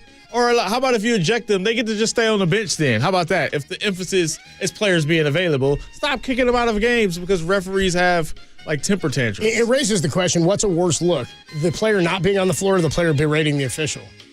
The player not being on the floor overwhelmingly to me. I feel like... Because we're on the sides of the players. Here's what I don't understand. Why are fines not okay? Like, what do players not want to lose more than anything? Money. When they get kicked out of a game, you know what they appeal? They don't appeal to getting kicked out of the game. They appeal the fine they have to pay. They're trying to get it rescinded. They don't want to lose money. You could fine a guy and still let him play, right? Like, you could disqualify him for a quarter. You're done. You're on punishment. You're on timeout. That's some football stuff, yeah. That's like, college football for a half, right? Yeah, it's like, what do you do? Like, the idea of kicking, I get it, though. Some of them deserve it, and when it's warranted, you do it, right? But at some point, it's like you can't complain all offseason about players being available so you can kick them out. What we got here in the NBA grab bag? NBA Grab Bag. Believe it or not, and it starts again tonight, the NBA is seeing good numbers from the in-season tournament ratings. According to Sports Business Journal, the games being shown on ESPN have gotten 55% more viewers than the ones in comparable windows got last year. Tournament games shown nationally are drawing 1.7 million viewers. Is that hype? Are you buying that it's hype? Is there a possibility that knowing this was coming, the NBA scheduled good matchups on these days? I'm just saying. You know when they're going to really get a boost? When the Warriors go back to Sacramento for an in-season tournament. You mean when Draymond returns? Yeah, it's like... It's not an accident. No. It's not a mistake. Let me see. Yeah. Oklahoma City's first game just happens to be the Warriors. How do they figure out the pods? Do they draw them randomly or do they just decide them? I don't think it's anything random. Did they just decide who the pods were? Decided, yeah. Just so happens. So there's nothing World Cup about it. Exactly. So it's like Warriors, Sacramento, Oklahoma City, Minnesota. Yeah, how'd you get those, buddy? They work. Yeah, that works out. I'll match this up, I guess. If you like it more because of it, more power to you. That's fine. If you're into the in-season tournament, if you like it out there and you're like, all right, there's some juice here. That's in the end, if they figure out a way for people to watch, it's fine. If you're into it, then it's fine. I'm never going to get mad at somebody for liking something that's going on within the, like, I don't understand why you would. They got to do something better than the courts. Them things hurt. The courts? Oh, yeah. You see these, they're so bright. You gotta, it's wild. It looks like the contrast is messed up. Like you need to. Yeah, I do feel like you need to adjust the TV. It's so weird. They're bright. Okay, here we go. This. We're going with 3 stories here in the NBA grab bag. I don't like this one bit. According to Mark Stein, NBA grab bag. The Wizards are likely to move on from Jordan Poole. His team officials say they don't view him. Is that real? I don't think that's as real. Cornerstone material. This is per Mark Stein. I don't think that's real. No, I think you got trolled. You debunk it. I didn't get trolled. Derek got trolled. Yeah, Derek got trolled. I don't think that's real. Well, especially last night. Well, how about this? Last night, he rolls the ball down. He's trying to save time on the game clock. He didn't realize that when the ball's inbounded, the shot clock still rolls. He's like screaming, like, why is the clock running? He looks up at the last second. He's like, oh no, dude, the shot clock's going. He just picks up the ball and heaves it. No, the shot clock. He thought the game clock stopped. He thought the game clock stopped. Yeah. But sorry, the game clock didn't go until he picked it up, though, right? He's waiting for the game clock to start when he picks it up. Yes, but the game clock starts. It's actually a smart ploy to burn clock, but he was trying to use it to stop the clock. Derek says you're not trolled. It's an official report. An official report? I don't know about that one. Mark Stein is the one reporting it. NBA grab bag. Yeah, it is. Yeah, it is. Because at the bottom of the tweet it says, this is not an actual, so you know how Twitter gives you the update? They give you the update. Yeah. Have they now flagged it? He says it's on Yahoo Sports. Mark Stein's written a story about it on Yahoo Sports. Mark Stein is not with Yahoo Sports. He's on Substack. Jared. He says it's on Yahoo Sports. Sorry, he's saying Yahoo Sports has the story. So, hold on. Did he get it after they decided? so yesterday, Twitter flagged it, and then it's like, oh, wait, no, it's a real story. The report. It's a report. I don't know what I'm supposed to tell you. I just read what they put in the grab bag, dude. You know what I mean? No. They send me the bag and I just pull I just grab out of it. That's all it is. Well, I got played yesterday because I started sitting around. Somebody hit me. He's like, dude, they flagged it. This isn't true. So I got played with it yesterday. Okay, that's why you're coming at us. No, I'm making you aware. Carissa Thompson wrote the story. Thank you, Derek. Nicely done there. Moving on here in the NBA grab bag. The commissioner of pot, Snoop Dogg, announced last week he was giving up smoke. Do you see this? Yes. You see how it ended up? Have you seen the follow-up to it? No, I didn't. Oh, okay. So for those who heard, and we reported this in the NBA grab bag last week. Snoop is he's so dope, dude. He said he was giving up smoke on social media. Quote, after much consideration and conversation with my family, I've decided to give up smoke. Please respect my privacy at this time. Then earlier this week, Marcus, and I sent this to the guys on social media, this drops.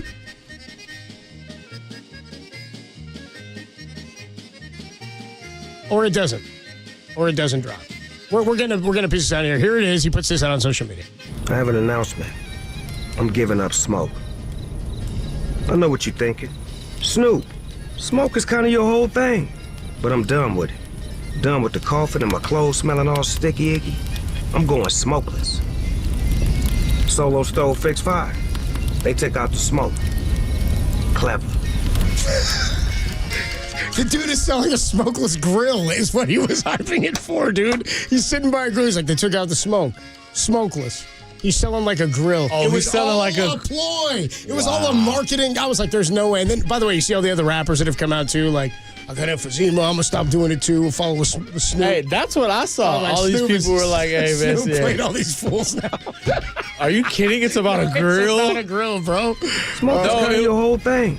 Because I don't know if you know, there's this like... The camera pulls back, he's got a grill in front of him. He's like, I'm giving it up. So I don't know if you know, there's this like war, this little like mini hip-hop war. There's this like one Christian rapper who's been challenging all of these other rappers about making more positive music and stop glorifying crime and drugs and all that. So they've been coming at this dude, right? Like Rick Ross and Meek Mill and Jim. They've been coming at him. So I've been following this kind of war going on. So this Snoop does this, so everybody's like, see, the OG, like he's being responsible. He's stepping up. I'm like, hey, look at Snoop, yeah.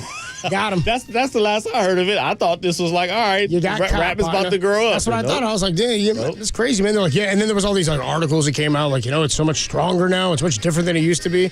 Snoop's like, I know. That's why I'm still going to do that. I'm still going to do that. I'm just not going to cook on a regular. Smoke is kind of your whole thing. There you go, Snoop Dogg. That's pretty funny. I like that from Snoop. That's your NBA grab bag for Tuesday. NBA grab bag. November 21st, 2023. Happy birthday, Ken Griffey Jr. I don't know why I always knew that when I was a kid. November 21.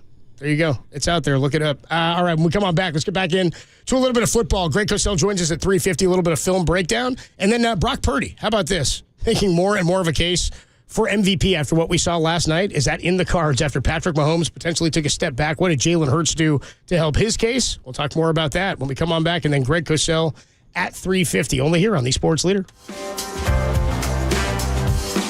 Hey, what's going on, everybody? Adam Copeland here for Underdog Fantasy. It's the best place to play fantasy sports this football and basketball season, and especially because we don't have anything going on tonight football-wise.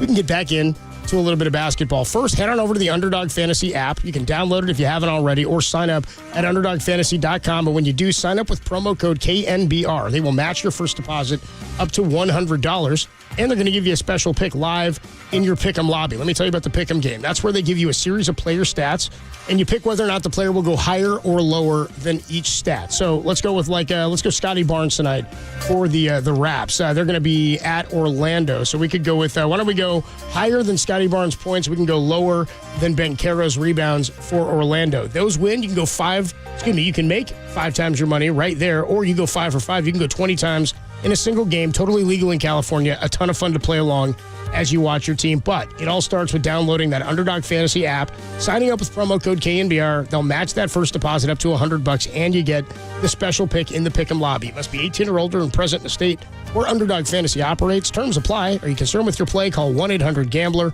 or visit www.ncpgambling.org.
Listen to the sports leader anywhere, anytime. Download the all-new KNBR app. Now, Tolbert and Copes continue live from the KNBR Casino Matrix Studio. Casino Matrix progressive jackpots are here. Where are you? Just drop in. Please play responsibly. 1-800-GAMBLER. Blitz coming from the Chiefs. Hurts gets rid of it. Picked off by Snead. First down. End zone. Picked off. Intercepted by Byard. I mean, if you put Patrick Mahomes with the same numbers and the same productivity, nobody would vote otherwise, right? It would be Patrick Mahomes. It's just we have to be rational about this. The quarterback is the most important position just by the fundamental nature of football. And the 49ers quarterback right now, Brock Purdy, is delivering head and shoulders above every other QB in the league. That was David Lombardi talking about the performance of Brock Purdy relative to that of some of the other quarterbacks. Jalen Hurts, Patrick Mahomes go head-to-head last night. Both were tied yesterday going into, entering the game with MVP odds. They were the exact same odds going into the game. They both threw less than 200 yards and threw interceptions. Because of last night's win, Hurts is now ahead of Mahomes for the MVP, while Purdy still remains with the fifth best odds. Jalen Hurts, 15 touchdowns and 9 picks, 2,497 passing yards. He does have 9 rushing TDs as well. So he has 24 total touchdowns to 9 picks.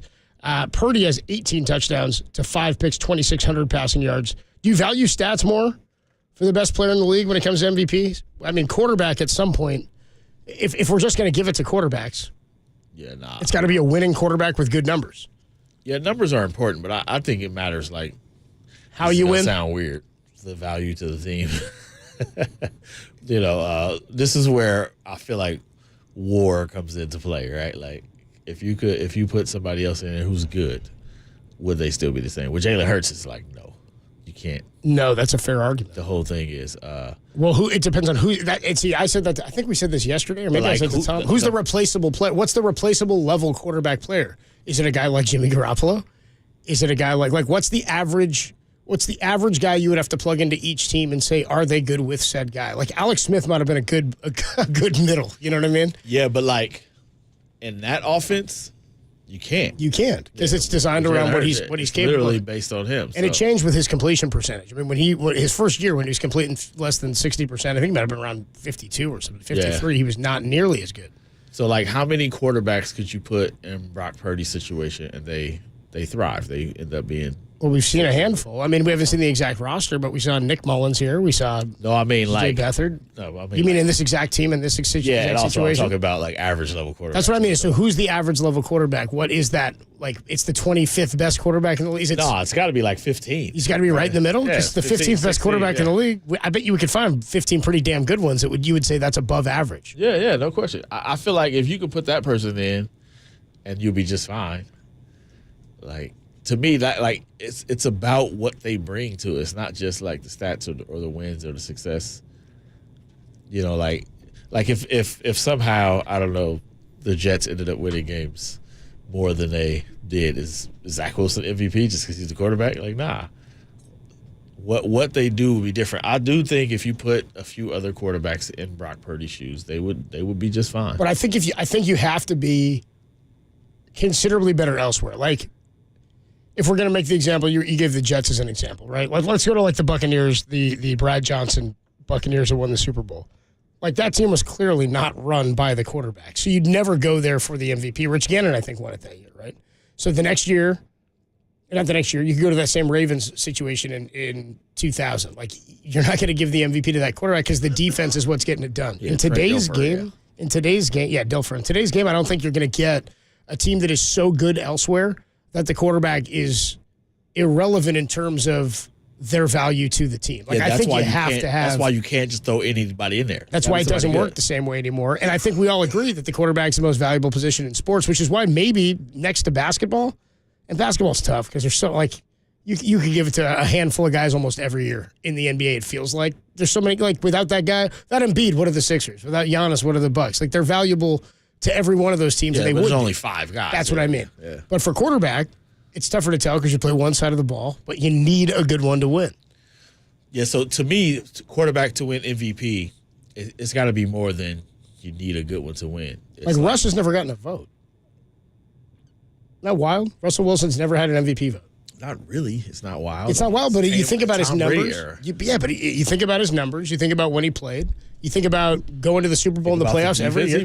That's what I mean. Yeah. So, but when they won, the defense was the key to the team, right? Yeah. He was playing a much different role for that team, as was Brady before he was an MVP. I mean, the question is, and Russ is different because Russ, like, did a few, he's to keep a guy alive. He's one of the best deep ball throwers. Like, Russ was uniquely gifted. Yeah. But I think the argument is if you put another good quarterback with that team, they'd still be good. I just feel like with Kansas City, no. Like, you put another quarterback with that team, they won't be good. They were good with Alex Smith the year before Mahomes. Well, I mean, this team this year. You mean this? Oh, yes. Yeah, for this MVP season. Sorry, you're not talking systems. You're talking specifically 2023. Like, if you put Josh Allen with this team, are they better? No, exactly. That's why he's turn it over more. To me, that's the most valuable player, right? Like, and I don't think it's a knock to not be an MVP candidate, right? Like, but if you put Brock Purdy, who's been great, who's literally easily one of the I'm gonna say 5 best quarterbacks this season, you put him with Baltimore, they win it. So the whole thing is built on Lamar. So to me, that's where you got an MVP. Otherwise, you're just giving it to the quarterback. You know what I'm saying? Like, so what's the level of success that makes you say that guy's so valuable? It's to not that team just success; it's the success that's based on him. Like that's the thing. Like if you put Justin Herbert in Brock Purdy's spot, right? They'd still be. The Niners would be damn good. They'd be pretty good, right? Like that. So it's not a knock on Brock Purdy. It's just the thing isn't built on him. But if you put Herbert in Mahomes' spot, would they be good? I think they'd be okay. I think they'd be all right. I think they'd be okay. I don't think that I don't think the Chargers are losing because of anything Herbert's doing. Yeah, I mean, he's not big. With Andy Reid and Herbert, I'll take my chances. I mean, Patrick Mahomes is the defense is making better. Other guys better. Yeah, agreed. And the defense is keeping them in games. Is Herbert making other guys better? Like that's the question. Not can he be good? Like, I think I think Herbert's doing a lot with not as much as he should have. Not as much guidance and probably not the decision making that he should have. Definitely not as much guidance. They need an offensive minded head coach. Like we were really, Tom and I talked a bunch. We wanted to see Sean Payton go there. That would have been a blast to see Sean Payton with Justin Herbert to see what he could do. That'd be intriguing. But like if you were to replace Christian McCaffrey with Elijah Mitchell, is this the same team? It's not the same team, but they also went to an NFC championship with Elijah Mitchell, didn't they? As a starting running back? We're talking about this team. Yeah, bro. I know we are. But I'm saying it's not a 5-year award. I'm saying everybody on this roster is better than they were the last time they were in that position, I think. So to replace McCaffrey, yeah, but he's an elite. He's the best in the game at that position. That's why I'm saying. That's why he's the MVP. But I think you can lose McCaffrey, and I think you'd be still pretty damn good. Yeah, but you won't be this. You won't be this team. Could you be a Super Bowl contender if you didn't have McCaffrey? You don't think so? You think this team's not a contender if they don't have McCaffrey? Are they? I think they're deep enough. No, they're not as strong as a contender. He's the best running back in football. There's no denying. I'm not taking anything from him. I'm saying we've seen this team and this system have great levels of success with worse play at worse positions, and we're getting more out of the run. It's kind of like when we saw us go back to another Shanahan example with Mike. John Elway was elite for his career, but he didn't win a Super Bowl until he had Terrell Davis going for like 2,000 yards, winning MVPs, right, out of the backfield. Like it was like we can get by with these running backs, but look what happens when we have an elite one. It's a body of work thing for everybody. I still believe at the start of the year, the two guys I thought you couldn't lose were Trent Williams and Nick Bosa. I thought they would be the two guys that could derail the season. I've got Purdy in that conversation now because you don't have the pick of the litter. You have Sam Darnold. And if Sam Darnold's the quarterback, I think the fall off there is greater than the fall off. I mean, it's tough to say, the discrepancy. I think you're not going to get nearly the protected ball, the lack of turnovers, and the decision-making from Sam Darnold that you'll get when you have to go from McCaffrey. Now, the production falls off tremendously, but Elijah Mitchell and J.P. Mason are capable backups. I think part of that is because of the importance of the quarterback. Agreed. But, yeah. Agreed. You could also turn to Debo a lot, like who's also incredible. They had McCaffrey last year and no running back in the NFC Championship. Didn't go so hot, Yeah, but he scored the one touchdown, didn't he? Did he score? They were in a game for a minute though. They were in a game impossibly. Josh Johnson. They were in a game impossibly. Unbelievable. Yeah. So you've got him. You've still then got Purdy.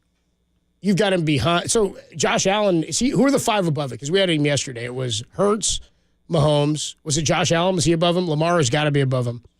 Lamar and Tua. That's who it was. Yeah, it can't be Josh Allen. It can't. Lamar and Tua. You have Tua above him? No. I think Tua is more. I don't want to call him a product of the system because that's what we're arguing against. But also, they got to beat somebody first. That's kind of where I'm at. They're not. They're not of the caliber team the Niners are. Brock Purdy had the Cowboys rethinking life. Like I need one of those games from Tua. Just because you beat up on some bad teams. Mike had to do a podcast because of Brock Purdy. You know what I'm saying? Like Mike out here, and then had to walk some stuff back and then clarify. Like, no, let me say Brock Purdy's good. No. He's a good quarterback. Like I like Tua, but come on, like we've got to see it first before he's an MVP candidate. Fair enough. To me, it's like Jalen Hurts, Mahomes, Lamar Jackson, and then at that point, I'm going Brock Purdy.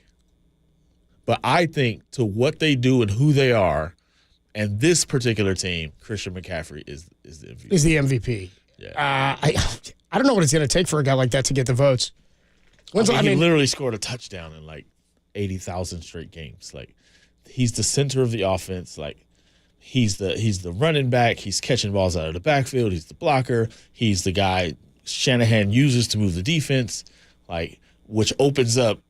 Ayuk, it opens up like he's the gravity center like that makes everything happen. It's like Steph. Obviously, We talk about with Steph a lot. To me, Steph Curry. And I think Debo has played a huge role in that, No too. question. I mean, since No Debo's question come at back, all. McCaffrey has looked like he's been more free to run. Without Debo, it's like, all right, well, you can focus on McCaffrey. Life's a lot harder for him. There's no accident they ran Debo first play. No I was question. like, one time negative run, now the whole game. You're like, are they going to do that again? No question. Is he back there again to do that? No question at all. So, I mean, I'm not taking this away. Obviously, Brock Purdy's had a great year, but I just feel like, man, if you put a good quarterback in here, they'd be good. I don't know the replacement. Like, who could you?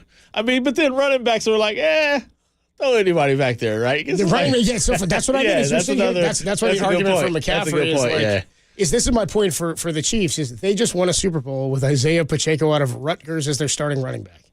And you've got, I mean, Bijan Robinson's going in the first round. You're using first rounders there. The value, I mean, you've already lost the season if you're the Giants on Saquon Barkley, and you've had to pay, right? He had the knee injury, and he's not healthy all the time. He's elite, but unless you were a team that's like ready, I kind of look at like that in baseball, where it's like if you're a good team, you can have a closer. Yeah. If you're not a good team, what do you have a closer for? Get rid of that reliever. Does it help you win it all? Gotta finish what the does a running back help a bad team do for it? Like go get Sean Drone like the Niners did, and let him grind out the last 6 games of the season. Ask Saquon Barkley. Yeah, well, what's that? Yeah, he will always get. Ask him what 15. The guy who got paid was Dan Jones for 15 touchdowns and 4 picks or whatever. That's what I mean. That's how incredible the discrepancy is. Derrick Henry, he's making what, $12 million or something. Daniel Jones going to get 40. Like, that's not bad for a running back. That's unbelievable. Yeah, I mean, I definitely see that argument. I do think Christian McCaffrey is different than just. He is different. Like, that dude is different. He's a Hall of Fame running back.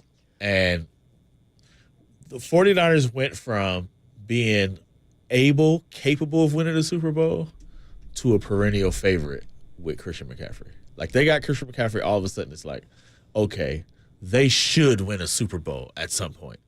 Not like when they lost the NFC Championship game, remember they had to rally to get into the playoffs. You know, they got hot at the right time, right? Like, they had to rally. They were a team that was capable, but they weren't like 7 in a row or something. Yeah. Remember they were like, it was like 10-6 or something like that. Yeah. So it's like, when they got McCaffrey, it was like, okay, now we're blowing the doors off teams, and you should win a championship. Like, to me, he was that. I guess it's the difference between being not good to good and being good to great. Yeah. Like to me, McCaffrey takes you from good to great. But it looks like Purdy does too, though. So, because they've gone from Garoppolo to Purdy, and that's been a good to great. So, I guess I could see it. I guess I could see it either way. 707 on the Golden State Lumber Building Materials text line says, I get that Allen's having a worse year than Purdy, but if Josh Allen were here, he would be in the MVP talk too. Now we're saying that the Niners are the team that Josh Allen would need. I'm with you there. Too talented not to succeed on the team that is as stacked as the Niners. I think a lot of guys would succeed on the Niner offense. I think that's the point that Marcus is making, is that the Niners, and this is the point that I think people are making against Purdy, and we watch him every week and say, it doesn't matter what you're saying. He's still putting up the numbers and making the throws. And they're saying that are he's elite. putting it up. Yeah. And they're saying he's only doing that because of the weapons around him, but I'm saying, no, they're not. No, so the people, like we're saying, man, you've got Christian McCaffrey. Right. You've got Trent Williams. Of course he's doing You've got this, Debo, right? But those people are saying, no, Brock Purdy is. McCaffrey sat back after the game and said, I will sit down and watch the tape with you and show you the checks he's making, the reads he's making, the off-schedule throws, how he's moving out of the pocket, how he commands this thing. He's not going away. For everybody who thinks he's not, I get it. He was drafted last. Get over it. Get over it. He's not going away. To discredit him are crediting him. That's how you know it's like, you know, like you can't say McCaffrey, he's got to visit. McCaffrey's turning around saying, hold on. Like Trent Williams. You ever heard Trent Williams rave about a quarterback? Like, no. like Trent Williams is like, he's in Washington. No. I mean, you know what I'm saying? Like his nickname is Silverback. Like, he's not playing with y'all. He came here to win a Super Bowl. He came here to win a Super Bowl. He's not here to mess around. Yeah, he's not playing. He's like chew bubblegum and win a Super Bowl, and Trent Williams is all out of bubblegum. When we come on back, Greg Cosell breaks down film for the NFL films, for NFL films. We'll talk to him. Thank you. About some of these great throws that Brock Purdy made. A lot of people think this is the best game he'd ever played. The 158.3 passer rating. I don't think we're going to ask Greg Cosell much about the passer rating itself. We'll get into some of the throws that he made and some of the play from last night, Eagles and the Chiefs. Greg Cosell next, Dante Whitner at 4:50, and then head coach of the Golden State Warriors, Steve Kerr, at 5:30. Adam Copeland, Marcus Thompson on the Sports Leader.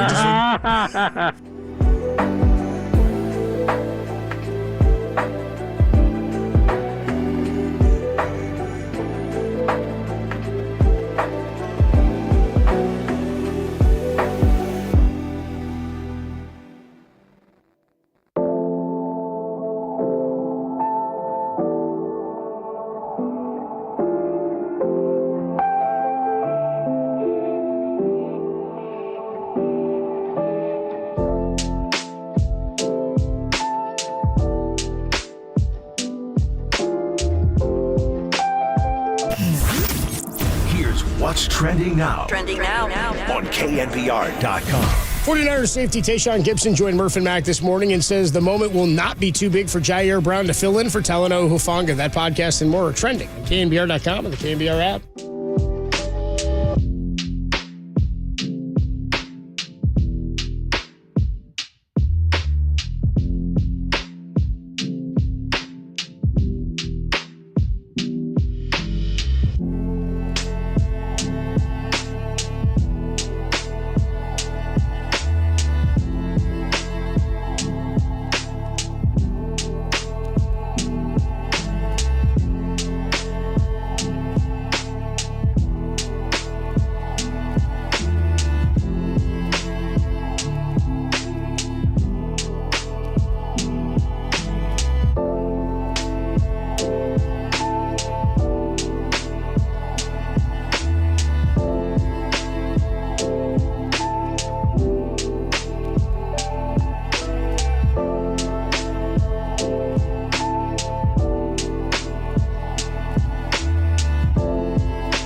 This is NFL Film senior producer Greg Cosell with Tolbert and Copes. Sponsored by Dignity Health. When it comes to healthcare with kindness, choose Dignity Health. Hello, human kindness. On KNBR 104.5 and 680, the sports leader.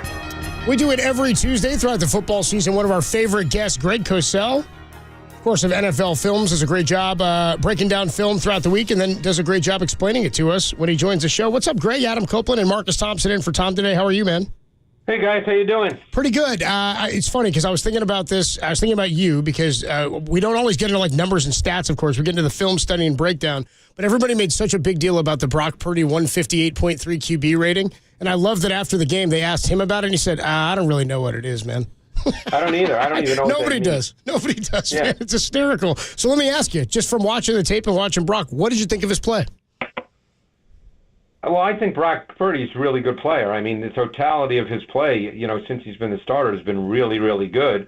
So, I mean, obviously, you don't have a lot of games with that few incompletions, but I thought he played really, really well. I was having this conversation with someone else today, and this, I don't know why this is viewed as a negative, but the quarterback, every coach has a system that they teach and coach. And in an ideal world, they want that system executed based on play calls, based on tendencies of defense, whatever. There's a lot of variables, as you guys know, that go into it. But when a quarterback does that at a high level consistently, somehow people seem to think that's a negative. Right. I kind of think that that's a really high level positive. And I know I'm right on this because I've been doing this a long time and I've talked to a lot of coaches. That's the goal. The goal is to execute the system that you're taught with everything that goes into that versus the specific defenses you're playing. That's the goal. Purdy does that at a really high level every week.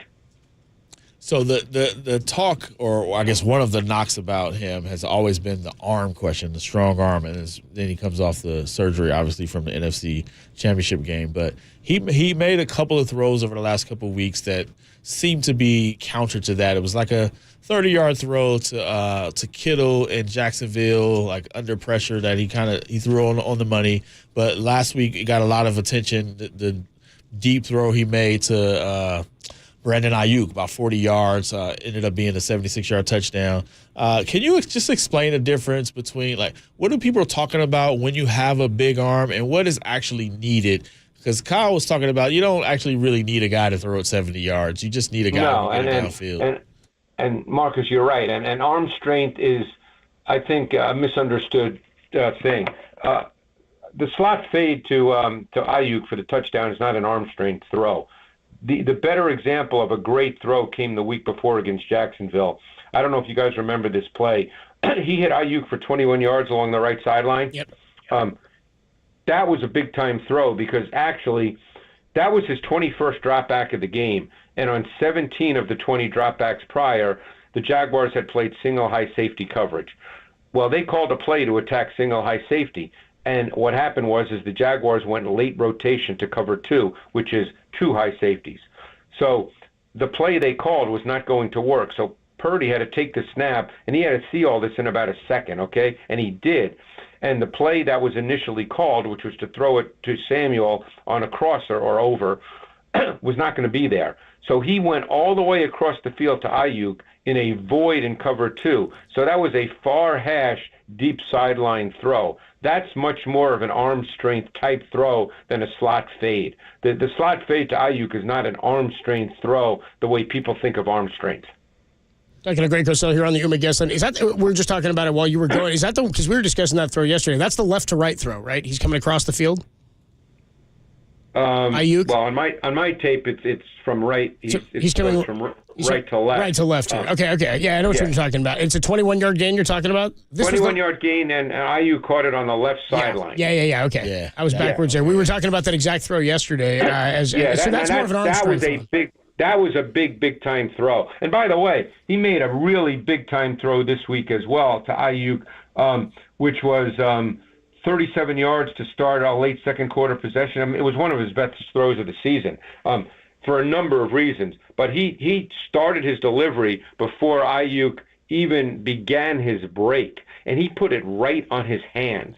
That was the 37-yarder. I don't know if you guys remember that one. That's his throw. Yeah, he loves it. I mean, that's a big time throw because you're throwing it, even though all this is practiced, Marcus, you're throwing it before he starts his break. So to actually be able to put it right on his hands, that's still hard to do. In terms of the defense, because the one big negative coming out of this game is the injury season loss of Talanoa Hufanga. But Jer Brown, who we've only seen for 31 snaps before that, and not a lot of book on him for this year. He's a rookie. I think he's at the forefront of a lot of 49er fans' minds because he was the first pick for them in the draft this year in the 3rd round. What can you tell us about him coming out of Penn State, and what were his skill sets, or if you know anything about him? I know you watch a lot of that tape. And then what did you see from him on film on Sunday? You didn't just ask me, Cokes, if I know about him. I know you know about him. I didn't say if you know about him. I've on occasion. You didn't really ask me that. Come on now. I said tell it because you know what's happened. We've been doing this for a long time, Cokes.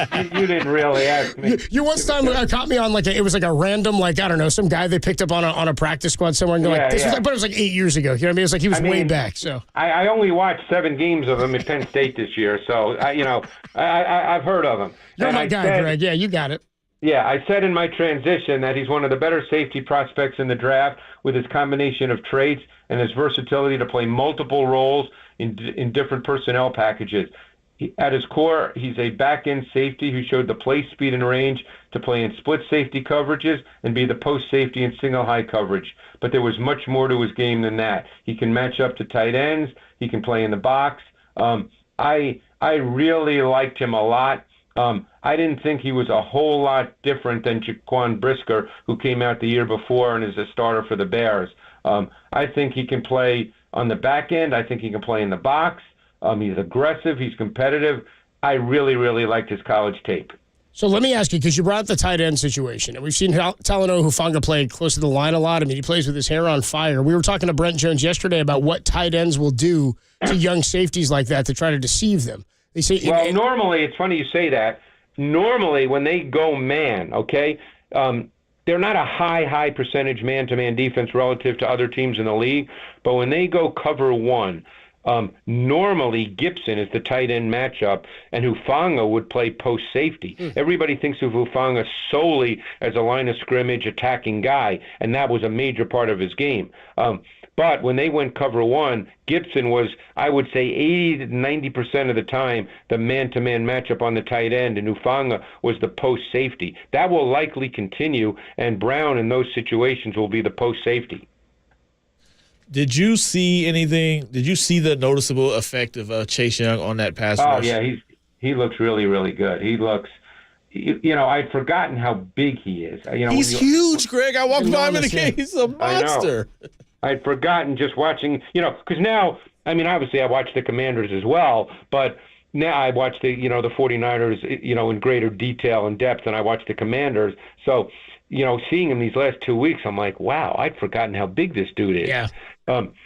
He's really good. He had some really good snaps against Wirfs, and Wirfs actually then late in the game started to really play well. But Young is the guy was a number 2 pick in the draft, and that was on merit. Everybody would have taken him there. That wasn't a reach.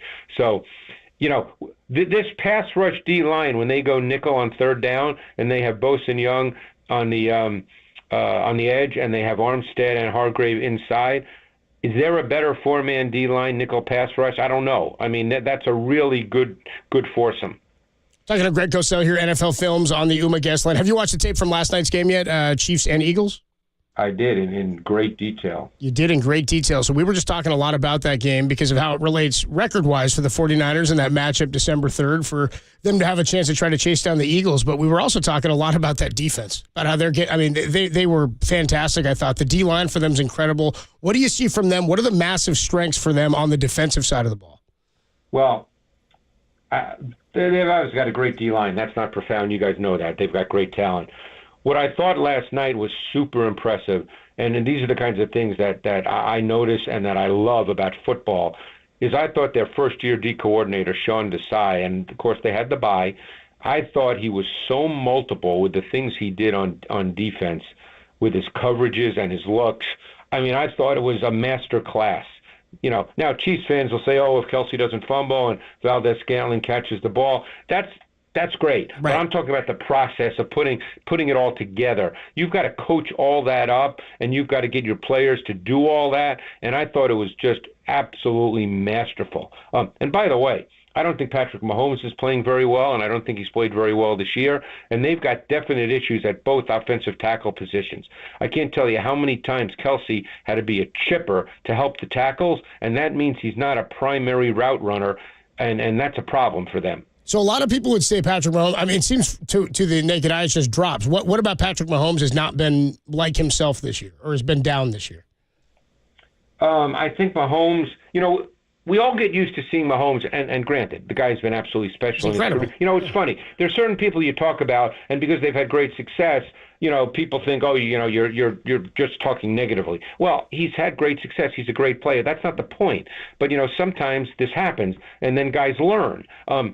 I think, first of all, I don't think he trusts his tackles at all. And I think he plays the game anticipating that he's going to be pressured. Now, he's a premature mover out of the pocket anyway, because a major part of his game is all these outside of structure, off-schedule plays. That's a major part of his game, and he's done that better than anybody in football since he's become a starter 5-6 years ago, whatever it's been. But I think he's so conscious now that he's going to have to move, that his movement is not quite as calculated and as controlled. It's a little more random, and it's not quite working the way it did in the past. But I think he's very conscious.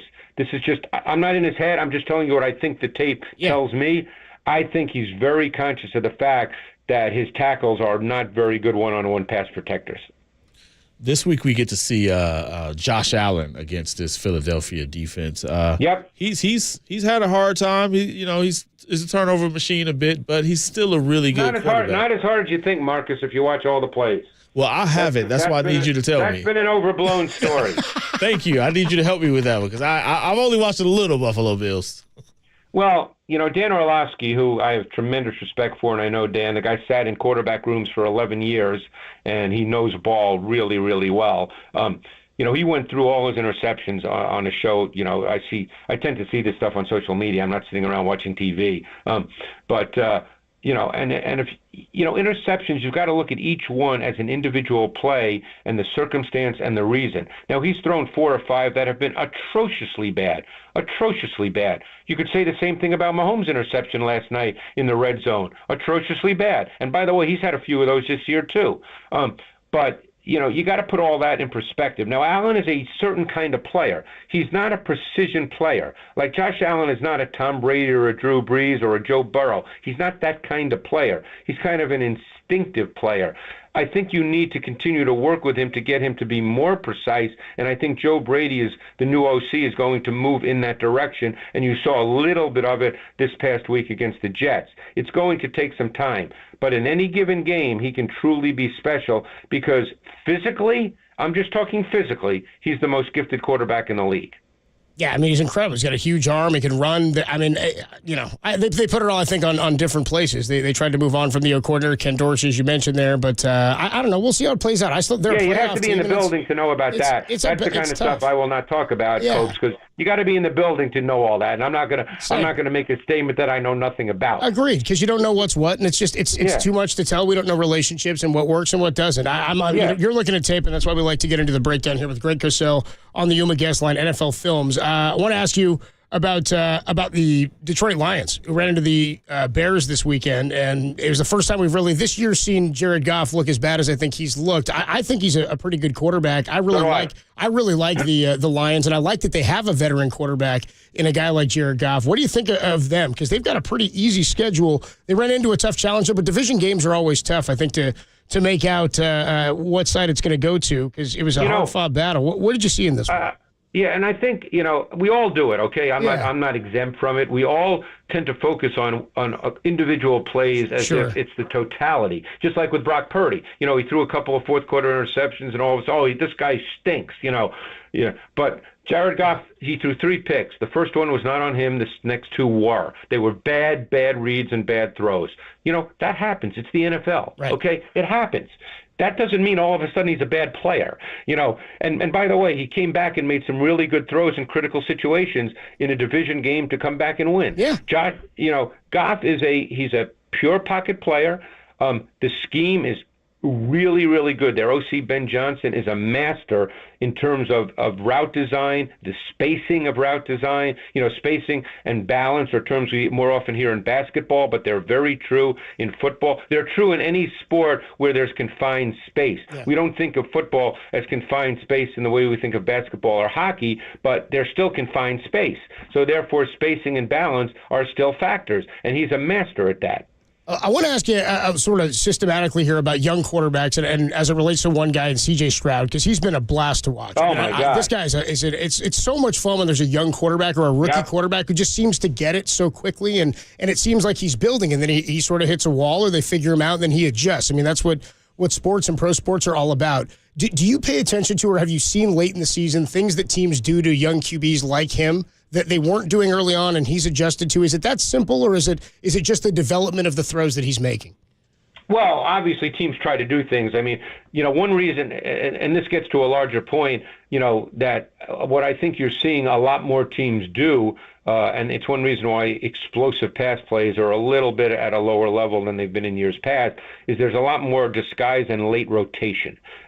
And what happens when that's the case, if a quarterback doesn't see it, as because don't forget, he doesn't have a lot of time. We're talking about a second or two. I sit here with a clicker and I can be a genius watching a play 20 times. Quarterback has a second or two. So what happens very often, a quarterback like Stroud, and we'll get into him in a sec, but a quarterback like Stroud, he might check it down. A quarterback that can run, he might run. But the point is, they don't make the downfield throws. Stroud has been unbelievable in his ability just to innately see things. A lot of quarterbacks with big talent, like you could argue Zach Wilson has big-time talent, but he just doesn't see it. It doesn't register at all. As with C.J. Stroud, it registers. He sees it. He works through progressions. I've seen plays where he gets to his fourth progression comfortably. So that's just, if you can't see it in the NFL, no matter how much talent you have, at some point, defenses will get the better of you.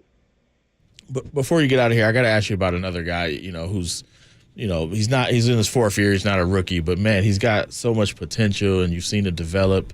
And it looks like this year he might be breaking out. I wanted to know, are you buying the Tyrese Maxey hype? Oh, you're talking about the Sixers. Yes. I was wondering who you were talking about. I told you to get a Sixers question in, Greg. I'm like, get one into the end. Well, at this time of year, I don't see, Marcus, a lot of the NBA just because of my schedule. But, so I'll pick it up after. But, I mean, I like from what I've seen over the last, year, I think he's a really talented kid. From everything I hear, he's a great kid, hard worker, all those good things. I don't know what the hype is. I think he's a good basketball player. I think he had 50 points a couple of weeks ago. He's got that kind of ability to be special on any given night. Obviously, Embiid's the driving force of that team. But I think Maxey's a really good player. Oh, you're going to be in for it. I agree with you. I think he's really a star. good. I think he's a star. I think he's really, really good. I don't, he played 1 year at Kentucky. I mean, that's, that's a lot of these guys come out and, they only play 1 year in college, and some guys can jump right in, and other guys you never hear of again, which is a shame, but because they're talented guys, it just, for whatever reason, doesn't work. You got to take a minute to develop. 23. He's so young. Yeah, right. 4 years in, he's 23. Unreal. Yeah, and I hear great things about him. Like, I think his dad was a coach, if I'm not mistaken. Yes, he was. Yep. Well. Yeah. Good stuff. Well, Greg, hey, have a happy Thanksgiving, man. You working Thanksgiving, I assume? I'll work, I'll be in the morning, because we don't go to our Thanksgiving dinner. We don't have to leave my house till 3:30, so I'll work 6-7 hours, and I'll be in all day Friday watching tape. It's that time of year where if I don't watch as many teams as I can, I feel like I'm missing something. Well, Greg, I apologize. We're good, right? I mean, I didn't want to accuse you of not watching a tape. I think he needs more pitches than that. Coach, I just figured you had to know that, that I'm going to know Jer Brown, and I'm going to see Of course you are, dude. Of course you are. I don't want to be. You can't let him off the hook that easy, Greg. I can't believe he said it. I'm over here. He actually ended by saying, "Would you know anything about him?" I mean, that's like I know it caught me off guard. That's like a personal insult. That gets to the core of my being. I'll score to the scores table. I'll sit this one out, man. You can suspend me a half or a quarter, Greg. And then, hey, have a great Thanksgiving. We love having you. We'll see you afterwards, man. All right, you too, guys. I appreciate it. Thanks so much. Thanks so much, Greg. The great Greg Cosell. Somebody did check in and say, Greg busting Cubs chops is great radio. And the next guy said, dude, Greg's not getting paid to F around. Dude. He's not here to BS, he's not messing with you guys. It's hysterical. He's not playing out here. Greg Cosell. By the way, I love that he took a minute. He's like, Maxey. Like, dude, Tyrese Maxey. Yeah, because I love, by the way, he goes, I don't watch him this time of year. But by the way, he dropped 50 the other day. I was like, Greg is all over him, man. He really is. Like, he's got his finger in all sorts of. He knows what's going on. He's paying attention, man. Greg loves his hoops. Great stuff. Marcus Thompson hanging out with me on a Tuesday evening. If you missed any of Greg Cosell, you can check it out. Or Monty Poole, who joined us earlier, KNBR.com and the KNBR app. We're also streaming on twitch.tv/thesportsleader and YouTube at KNBR 1045. Steve Kerr, the head coach of the Warriors, joins us at 5:30, and we will talk about the win from last night. Also, Dante Whitner coming up at 4:50. When we come on back, Monty Poole, we didn't talk to him about this, but Mark Spears was on earlier today with Papa and Lund talking about how the Warriors should go out at the trade deadline and get more scoring. Do the Warriors need more offense? We'll talk about that next, only here on the Sports Leader. Redwood City. Shout out to you for supporting KNBR. Redwood City's Sports Leader.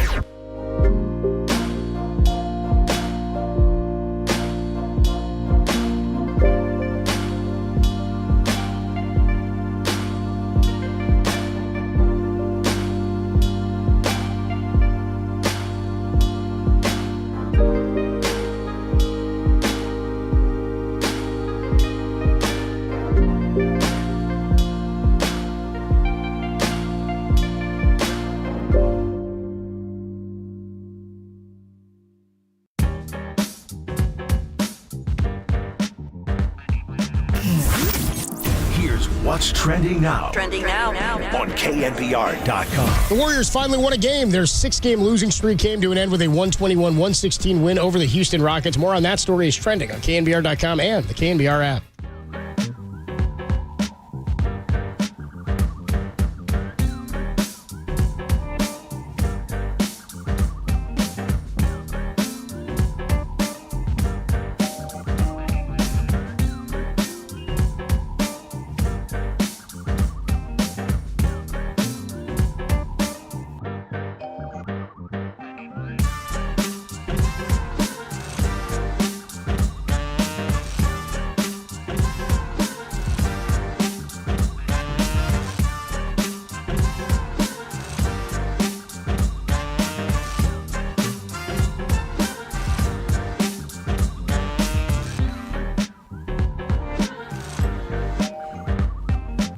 Hey, what's going on, everybody? Adam Copeland here for Furlong Vision Correction down in San Jose. It's where I had my LASIK vision procedure done a couple of years ago. See, in 2015, I was just thinking Greg Cosell must be seeing 2015 too because he saw that Tyrese Maxey 50 burger. He saw it, even though he's not watching games. He saw the 50 burger. Thank you, Tim. Probably in 2015 after going down to see Dr. Furlong and Dr. Sane, who have yet again been voted the best LASIK surgeons in the Silicon Valley. And there's a reason why. It's because they do everything to cater to you and your vision. They use a Contoura topography guided LASIK. It's the most advanced FDA-approved technology that measures up to 22,000 evaluation points. It creates a customized vision map that's completely unique to your eyes. Nearsighted, farsighted, got astigmatism, whatever it may be. They can do it with the Contoura topography guided LASIK. Your eyes and your vision, they deserve the best. So book that vision correction appointment at furlongvision.com and learn more. They will definitely focus on your vision. You want to start seeing better, go see the absolute best. It's my guy, Dr. Furlong at furlongvision.com.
This is the sports leader, and this is Black Tuesday. What happened on Black Tuesday? With Adam Copeland and Marcus Thompson on KNBR 104.5 and 680. I mean, should the Warriors get into the Zach LaVine sweepstakes? Should they try to get maybe DeRozan, right? Should they try to get OG Anunoby? Should they try to get Karl Anthony Towns? I mean, you have a $30 million contract from Chris Paul that, you know, pains me to say it because I love Chris, but he has a contract that could be attractive to a team trying to save some money. Perhaps Kuminga and Moody might be attractive to some teams that want to add some young, less expensive pieces. I really do think that the Warriors should explore getting another scorer because say what you want about Jordan Poole, they did not replace his scoring. That's the voice of Mark Spears. He's going to join us tomorrow, actually. We got a good guest list tomorrow, good basketball, a lot of hoops tomorrow. Zena Kata is going to join us. Shams Charania will join us tomorrow, as well as Mark Spears. You got something there, Derek? Is there an update for me? One more time? Oh, and Matt Barrows is going to join us. Matt Barrows joins us tomorrow as well. So we'll get some NFL for you as we head into the Week 12 tilt matchup. Again, Week 12 tilt. The matchup between the 49ers and the Seahawks. Getting ahead of myself there. All right, let's get into a little bit more on the Warriors scoring there, what Mark Spears was talking about. In terms of the names that could be available, Zach LaVine, DeMar DeRozan, OG Anunoby, Karl Anthony Towns. Are any of those feasible options? How are we defining feasible? Like financially, could they pull it off? All those guys are in the cards. Yeah, I mean, I don't know if they're in the cards. No, not in the cards. Like you have the movable pieces and the wiggle room to do it. You got Chris Paul's $30 million contract. Explain basketball finances to me.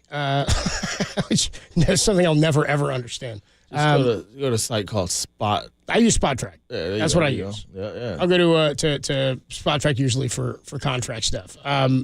Like Zach LaVine, right? One of the players who, you know, is probably Bulls. on his way out from the Bulls. What is he? I think he's like 27, 28. You know, a guy who can get you 50. He can put That's up 50 a guy that seems points. like he would fit because he's rangy, he's long, he can dunk, he can rebound for you, he can play on the outside, help defend the three a little bit. Yeah, he's gotten better. He used to be real raw when he got here or to the league. Yeah, he's not a very Warriors type of player. No, he's a slasher. Yeah, so you know he's like what he wants to dribble the ball. He wants to create a shot. Like, you know, his defense is questionable sometimes. He's what Iguodala was early. He's a little slasher. Iguodala was a passer. He was more of a. This Well, he dude used to don't dunk pass. big time when he was. I'm talking about when he was in Philly. Philly, yeah. But Yeah. Iguodala didn't like scoring. No. It wasn't his thing. He was just a dunk. He was a slasher. But like Finished around the rim. Zach is making $40 million this year. So in basketball, you just got to be within 25%. You know, so either you got to get 75 or 20%. You got to get to 80%. You can trade salary for salary, but you can as long as you're within 20%, you're good. So you can go 20% over or 20% under. So Chris Paul gets you most of the way there with his $30 million. So you're pretty much good. Now you just need to throw on another player. So you'd move Chris Paul in this scenario. And you have to. It's the only. So if they make a trade, you're doing it to get rid of Chris Paul and get something else. You're doing, yeah. You got to trade. Okay. You got to So trade. that's where I was trying to get to is what are the pieces that are likely the most movable? Unless you want to move Clay, like that's the only other salary. I can't imagine that's the move. I don't think that. I would be either. shocked if that were the move. But also, Because- what Spears is saying is essentially saying you need a better number 2 scorer than Clay. I mean, that's what he's saying. Like, Clay is the number 2 guy. Clay is the guy who Steph's going to get his 30. Who's getting you 25? You're looking at Klay Thompson. So he's saying you need to get somebody else because Clay, you can't rely on that. That's how you hear that. That's, yeah. So do you agree that they need to look elsewhere? I don't think they need scoring. I think it's a little bit more specific than that. They need somebody else who can create a shot. The only person who can create shots for themselves or others is Steph Curry. Right. Like, that's it. That's what Jordan Poole brought that they don't have. Somebody who's like, hey, I don't need 58 passes and 4 screens. Like, I'm just going to take my man. Like, that's Jordan Poole. That's what he did. Especially when you got Steph on the court. Clay on the floor spread is wide open. I'm beating my guy. Like, they don't have another guy who can do that. Yeah. And that's what they need. Because that's what's happening to them. When people are talking about, oh, the Warriors are old and slow and these other long athletic, they're talking about the other team has athletic guys who can take you one-on-one and there's nothing you can do about it. The Warriors don't have those. You saw what Shai Gilgeous-Alexander did. It's like, hey, He blocked Steph on a one-on-one attempt. He blocked, which Steph, thought he created room, and he didn't. He closed the space. He's long, he's lean, he gets out and he blocks it. His guy picks it up and he's gone, and then he draws the foul on the other end to finish. They just have guys who can say, "All right, one-on-one, I'm going." That was incredible. That's one of my favorite plays we've seen in years in basketball. Yeah, that was such an incredible play. Steph didn't need a 3 there, but he didn't. But that was Shea. Yeah. I mean, like a superstar. That's a guy who led the league in scoring last year and is doing a lot more than that. The other guy, Jalen Williams, the Santa Clara one, he was doing the same thing. Like one-on-one, I'm just going Josh Giddey one-on-one. They got a lot of dudes who go one-on-one. Minnesota's got Anthony Edwards, Karl Anthony Towns. Most teams have 2 or 3 guys who can do it. The Warriors have Steph Curry and a lot of screens they need. So that's what Spears is saying. Go get somebody else who can go get you a bucket because you don't have that once you left. So of the 4, who's the best fit? Because Zach LaVine, I'm with you. I don't think he's the best fit. I love OG Anunoby. I've liked him a lot. I don't know that he's the right fit. I just like him as a player. And then there's Karl Anthony Towns and DeMar DeRozan, who's a bucket. So here's the question: which one's starting? Who are you putting in a starting lineup right away? It's Karl Anthony Towns start, and you sit Who you Looney. Say? Yeah, I mean that's the most logical one. That's the most logical one. Because you're not going to sit any of the guards. Starting? No, over who? Over Wiggins? Over Looney? I don't think so. That's what I'm saying. Over Clay, or that's what? The Clay would be the other option. Yes. But here's the thing: is I don't think you're bringing Clay off the bench. The day will come. I just don't think it's now. The day will come. You think the day will come this season? No, I don't think it'll come this season. So it'll come when he's got another contract. Is what you mean? Or just like he's a shooter, man. The last thing to go is the shot. I think he'll help you off the bench at some point, but I don't think that's a this season thing. The last thing to go is the shot. No, well, for Clay, it may be different. Clay may be something else. Who knows? Shooters usually hang around because of that, because they can help you out still. I just don't think it'll be like a permanent benching, but I think there's going to be some point where the matchup situation, is best. Where it's like, all right, you get in a playoff matchup, and now you need somebody, to guard the wing or whatever. It's like, all right, Clay, we need you to come off the bench. It's come for just about everybody. So it's going to come for Clay at some point. And Chris Paul is already grinning and bearing it right now. So Clay's the only one who's not come off. Think about that.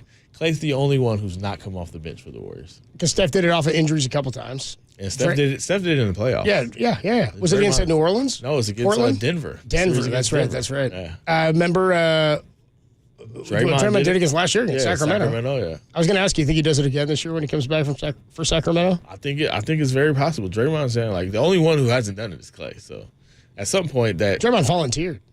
Yeah, but he knew what was up. Even Andre went to the bench. Yeah, everybody's done it. That's part of the Warriors way. Except the only people who haven't is Clay and KD, who didn't stay long enough to do Looney started on the bench, but he's not going back. Yeah, Looney's like, I've done my time. No matter what you want, Looney is not going back to the bench. Adam Copeland, Marcus Thompson with you. We'll get more into the Klay Thompson conversation. I want to take a break and get into that because we talked earlier about what do you expect from Klay Thompson. Like, we've had to recalibrate based on and you do this a lot, but usually it happens gradually throughout a career. Right? Like, we knew Buster Posey would lose some of that power. He had 24 homers as an MVP, and then he came back and he hit for some more and got a little bit of it. Then there's guys that you expect to do more and they don't ever reach that potential. I think a lot of people had that frustration with guys like Brandon Belcher. You were hoping you were going to see more from like a Wiseman or something. We get to see that development, but the situation didn't play out. Usually over the course of a career, especially when you see a guy every day, like, it's why we view Brock Purdy differently, right? Because we see it all the time. I've been telling Tom, like, I haven't seen tons and tons of football live. We had season tickets to the Niners when I was a kid, which meant my parents went all the time because we had 2 seats. So I get to go to like one of the preseason games a year. It wasn't just you and Pops. It wasn't just me and Pop, and my mom is the football fan, so it's really my mom. But then I would get to go a little bit more later on. But I still, before I was like covering the team, hadn't seen that many live games. Christian McCaffrey may be the greatest football player, talent-wise, that I've seen live, like, consistently play. Right? Like, I've seen Mahomes, of course. I've seen Brady, but watching him play every day is a different beast, right? You feel the same way about certain players. You go, I didn't know he could do that. Oh, yeah. No question. So I think when we know what Klay Thompson was, we know how the Warriors have drafted. Like, he's homegrown. He's part of this run. And because, like, inside we always knew, but he's a great defender, too. There's, like, other things that you knew about Klay and what he was good at, the personality, how he was combustible. They'll try to get him going early in a game. 14 threes against the Bulls, the 37 and a quarter. And then the injury sort of puts a gap in that expectation of what we think he's capable of, both of them, and who he's going to be. So let's get into that. Like, what is it? What do we keep saying is Klay going to get right, but what does getting right mean for Klay Thompson, and what do they need from him? in order to compete. Adam Copeland, Marcus Thompson, we'll talk about that when we come on back. And then Dante Whitner joins us at 4:50. Always fun to talk to Dante Whitner. We got a sound soiree, and the head coach of the Golden State Warriors joins us at 5:30. What do we need to expect from Klay Thompson? How do we recalibrate for what the Warriors need for him to win? That's next on the Sports Leader. Man, he's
Catch KNBR at your crib on your Amazon Echo smart speaker. Now back to Tolbert and Copes on KNBR 104.5 and 680, the sports leader. Obviously, it's not your focus, but does it matter at all to score 20 for the first time? Does that feel like that is significant or will, as you said, help break the seal? I mean, it feels good, but I've scored more points in a quarter than I did tonight, so I'm not too... A lot more. I'm not too... I knew it's going to happen. Big nights are going to happen. It's just about just letting go of whatever and having fun out there and playing to win. Tolbert and Copes on a Tuesday evening. Marcus Thompson hanging out with me this week as Tom's out for the holiday. We get a short Thanksgiving week. We'll be with you tomorrow as well. Thursday, just the Niner game. And then Friday, I'll be back with you for a short one, 9 to 11:30 Friday morning, getting you ready for an NFL game on Black Friday, following the Niner game on Thursday night. So we'll have a little coverage for you live and local when you're out doing some shopping on Friday. Make sure you're checking out KNBR 104.5 and 680, as well as the streams on YouTube and on twitch.tv/The Sports Leader. That comment from Clay last night after the game, when he was asked about going for 20, was that Anthony Slater who asked him about that? Yeah, I think he asked him. No, I think that might have been Ron Kroichek, Snapshot Chronicle. Yeah, so he's asked about whether or not 20 points still does anything for him, because he's trying to get going, right? He hasn't been going. And I understand what Clay is saying there, and I don't like to psychoanalyze anybody. We were just talking to Greg Cosell about that. I don't know what's going on with anybody, and it may not be anything serious. But for him to say, no, I mean, I've scored more than that in a quarter before. So, you got to know what'll come. You just got to go out and let the game come to you and have fun. I mean, that's very, very sort of player media speak stuff, but I also sort of think that I wonder what in his head, what he thinks he's still capable of and what his body will allow him to still be capable of. Yeah. And I wonder if there's a discrepancy there. And I wouldn't. There's been a discrepancy. I wouldn't fault him for having that discrepancy. It's hard for any of us to imagine what you're capable of when you're starting to reach the peak of your prime, where he was before he gets hurt in that Raptors game. And then where he is when he comes back, where it takes a minute, you got to have the process, you win the championship when you come back, and then you've got to still kind of grind to be what you need to be, and it's not going to come the same way based on age and injury. Yeah, we're year 4 from the first injury? Yeah. 4.5 years 20, removed? yeah. 3 from the second one, so 2018, it is that just right? kind of shows 19? you how difficult it is, and how psychological this whole process has been. I mean, you remember last year where, Devin Booker's cooking him, and he's talking about 4 rings, and later he talks about how he was different doing personality too much. was, yeah. But that was one of those moments where you could tell it's hard for Clay to accept a reality other than the one he remembered from 2019. Sure. Because he was a beast, man. He was about to take off. He was about to win a finals. You know what it's like? It's like when Ant-Man comes out in the beginning of Endgame, after Infinity Wars happens, and he comes out and he's been in the quantum realm, but for him it felt like 5 hours, but it's 5 years. Yeah. He's like, what the hell happened? I came back, everybody's gone. He's like, the car's locked in the thing. He's like, what? It's not the same world that he left. Completely different reason. You got to recalibrate. He was hurt for a considerable amount of time. Injuries that 20 years ago guys don't come back from. And sometimes one of them. The psychological toll is probably more than the physical. It's unreal. There is a physical toll. He doesn't guard point guards anymore. If you notice, the lateral movement's not as quick. Yeah, he's not. Guys are younger. He's older. Them young, you can blow by Clay in a way you just couldn't do before. So he's more of a power forward defensively. He'll guard the bigger dudes because he's 6'7". He's big. Yeah, he can. And in some matchups he can hold his own. I do think. The quality of his shot needs to be better than it used to be, whereas before it didn't have to be that quality. He'd still make it. It's less consistent than it was. So he's adjusting to that. It's been a process. I do think after working out off season, he finally worked out, because remember the year before he worked out, but he wasn't playing pickup because he was having some trauma about the last time he played pickup. So this year, at his first full workout. He might have come in a little out of shape last year. I mean, he remember he wasn't playing, and Tom and I talked a lot about that, going, why is he being maxed at 25 minutes or whatever? Yeah, remember he wasn't playing back-to-backs. He was playing 40 minutes a night in the playoffs and in the finals, but you're right, they had to wait until the end of the season before he was playing back-to-backs last year. So this year he worked out. He thought, it was like, hey, man, my first full workout. I heard he went hard. People were talking about how great he looked, and he comes in. And I just think, and he's got a contract situation, right, where he's like, hey, all right, not only do I feel good, right, physically I'm as good as I've been in a long time. Also, I got to go get this money, right? So, all right, let's do this. I'm Klay Thompson. But especially against these young, long teams, you can see, it's just different. There's a transition that happens to players. We watch it in Steph. Steph has been preparing for this transition for years. And then he got to it. He got to 32 already. I've talked to his trainer. They're already all right, we got to start doing things to get ready. So when you do lose, you already ain't the biggest athlete in the world. But when you do lose it, we've already got the counters. So he was ready for it, and he actually didn't fall off. So now he's really good. That's why he's superpowers. Yeah, so now he feels like he's the best he's ever been, because, one of the things he had to do was get stronger. Right? So now he's stronger, and he's still just as athletic, and they were preparing for it. But even if you look at his game, Like he gets inside. Like he doesn't lean on the same things he leaned on in 2016. It's just different. Remember he came back, he dunked a bunch? Yeah, like, man, he's dunked a whole bunch since he came back. And we're like, and I kind of thought maybe that meant something. Yeah. And that's okay. You have to adjust. If that's something you have to add to your game. We were talking about yesterday, we were joking that the teams used to have guys that would just like develop. And I would equate this now to like Bobby Portis did this. Like just decided I got to get better at shooting a three. Otherwise I'm going to play myself out of the league. Corner three. The corner three was something you had to develop. That was like when I feel like that was early 2000s, like mid 2000s. That was just you developed that skill set. You were a two-guard slasher. Jay Rich Bruce was Bowen couldn't make free throws, but perfect he hit example. The corner three. You hit him in the corner for the three, and on the elbow or on the corner up there or on the top, no chance. He's not hitting one. But in the corner, you could do it. Sometimes I think you just have to add things to your bag like that. You got to develop that element of your game, and I think Clay's going to have to kind of go back to the drawing board with some of this stuff. Somebody on the text line here, the Golden State Lumber and Building Materials text line, 808 KNBR 808-5627 checks in. And says, Clay should come off the bench now. Clay would be an awesome sixth man. 15 to 18 points a night is what this team could use, kind of like what Ray Allen did with the Heat. That's sort of what I meant by different style players, of course, and different sizes. But it's kind of what I meant by like the three or the shot's the last thing to go. Like if you lose your agility and your ability to be athletic, oftentimes guys can still knock down their shot. And that's where, but that's more of a traditional thing too. You can't be a statue. It's just a different type of shot too. Like he can knock down those shots, but he's not taking a lot of those shots. He's taking I'm going to beat this dude off the dribble.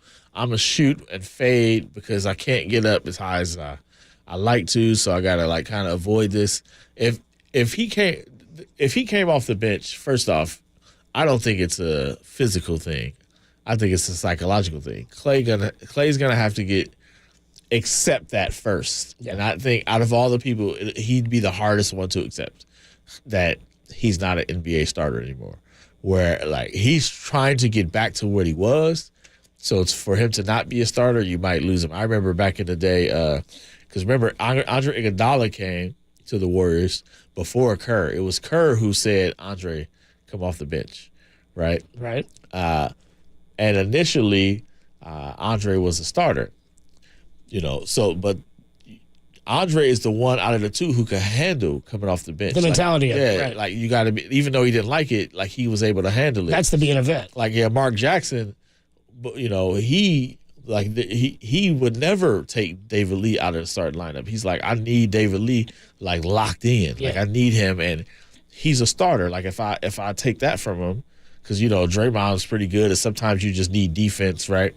And David Lee wasn't a defender. Right. Mark Jackson was a big defense guy. I'd be like, nah. He's a rebounding point. Yeah, I need David Lee. So some of that plays into it, this kind of mindset game that you're playing. And I feel like I don't know if Clay's ready to say, you know what? Whatever it takes, like, I'm going to do that. Like, he's still trying to be Klay Thompson, the Klay Thompson. So is the fear that if something like that were to happen, that maybe it's a worse situation? Like, you could lose a player. We're watching Klay go through it. Like he that's why I was asking before. It's like he should know the code, right? Like you should know. Like Jim Barnett says, "Hey, your shot's missing. Get to the free throw line." Like he's been through this enough where it's like you shouldn't have to when tell him. When Steve Kerr is saying know. These things, he should be listening. But Klay still gets in his head like, nah, man, I'm Klay Thompson. I'm Klay Alexander Thompson. Y'all know who I am. I'm Game 6 Klay. Like, I'm about to hit, we got 4 rings, right? Yeah, like, so he's I like Clay's middle name. It's my middle name. Like, it's what makes Klay, right? He's got the swagger. He's going to walk out there. So it's going to take something for him to be like, you know what? Yeah, I'll be that guy off the bench. I don't know if he's there yet because he's still trying to. Maybe if he leaned into it, maybe it works and then you come back. I mean, who knows? A lot of times. I just don't know if they also have anybody better than him. And that's what the 415 on the text line says is who starts and plays. Yeah, I don't know. But if you end up, if you make a move, if you get Zach LaVine, now we got right? now we're now you talking, right? Or you get some, what I'm saying, you get somebody, you get Karl Anthony Towns, and it's like, all right, this lineup is different, but I think it's gonna take somebody like that. You know who it wasn't gonna be? It wasn't gonna be Jordan Poole. Clay's not. How's that working out? No, dude, no. I don't want Clay to lose his spot. On moral, I don't want that. No, but before all that happened, on principle, Jordan, before all that, remember they went 8-2 with Jordan Poole starting. Just got punched in the face, and we're all like, "Hell yeah, man! Screw that guy." I know, right? They went 18-2. Won a title, got paid, and got punched in the face, and we're all like, "Yeah, keep him away." They went 18-2 with Jordan Poole starting. He was balling for. I mean, they didn't win that title without him. They needed him for that title. But when Clay came back, he didn't come off the bench. Nope. So I think it's gonna have to be a player where it's like, hey man, sounds good on paper. Like if they get Anthony Edwards, you just be like, all right, y'all, I'm gonna holler. I'm gonna go sit with the Gary Payton. Yeah, right. 707 says Moose is Modi. Moose is Modi. Moose is Modi. 415 says, I mean, if CP3 can come off the bench, why can't Clay? I mean, that's what you're talking about. Is CP3 has taken that role? Marcus said at the beginning of the segment, every guy at some point either has to take that role or that's just kind of it, or you're not that kind of player. Kobe didn't go to the bench. You know, when you're winning a championship, like everybody's gonna be called on to sacrifice something. You got to give up something. Right. So, but Clay's never been that guy. Remember when they met with Durant, and it was like, all right, here's they're gonna be. Clay was like, yeah, I'm not getting my shots. What are you talking about? I'm not doing anything different. I'm getting my shots. Like, I mean, he did. That's part of Clay's aura, right? That's why. But he's usually unfazed, right? He's usually. Does he seem phased to you now? Yeah, he's definitely phased. Like you can see him taking the shots.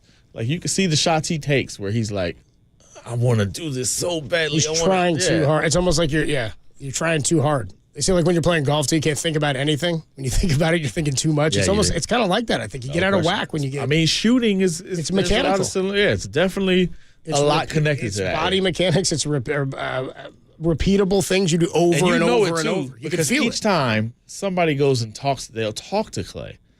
And Clay knows, like he understands this, but it's the war between the Klay Thompson he knows he is and he knows he can be, and the Klay Thompson he needs to become. But it's always this, you know, not always. Sometimes, like you said, he starts hot, but you know, when he has a cold start, then he starts pressing and he wants. Like there was one guy, I think it was Oklahoma City. He's coming down, fast break. It's just him. He's at a three, and there's one guy back.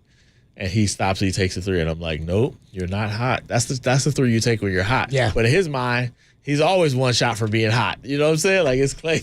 It's a battle between the Clay he is and the Clay he needs to. What's it, Dark Knight? I'm not the hero of the city. That was needs. deep.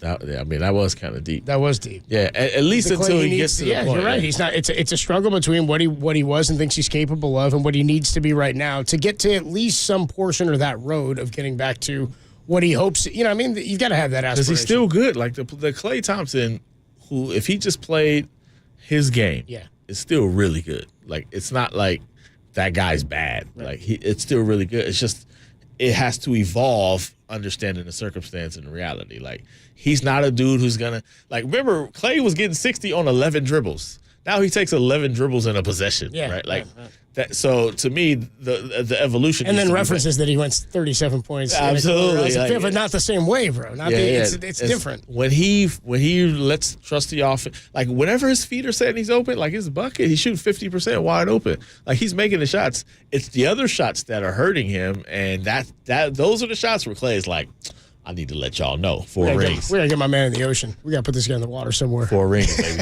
Something therapeutic. Nah, he'll figure it out. He'll figure it out. He always does. He'll figure it out. Or they'll trade for somebody. Marcus Thompson, Adam Kobe. He just traded Clay. No, I said for somebody. I said, no, I'm trading CP3. I'm not trading Clay. Come on, dude.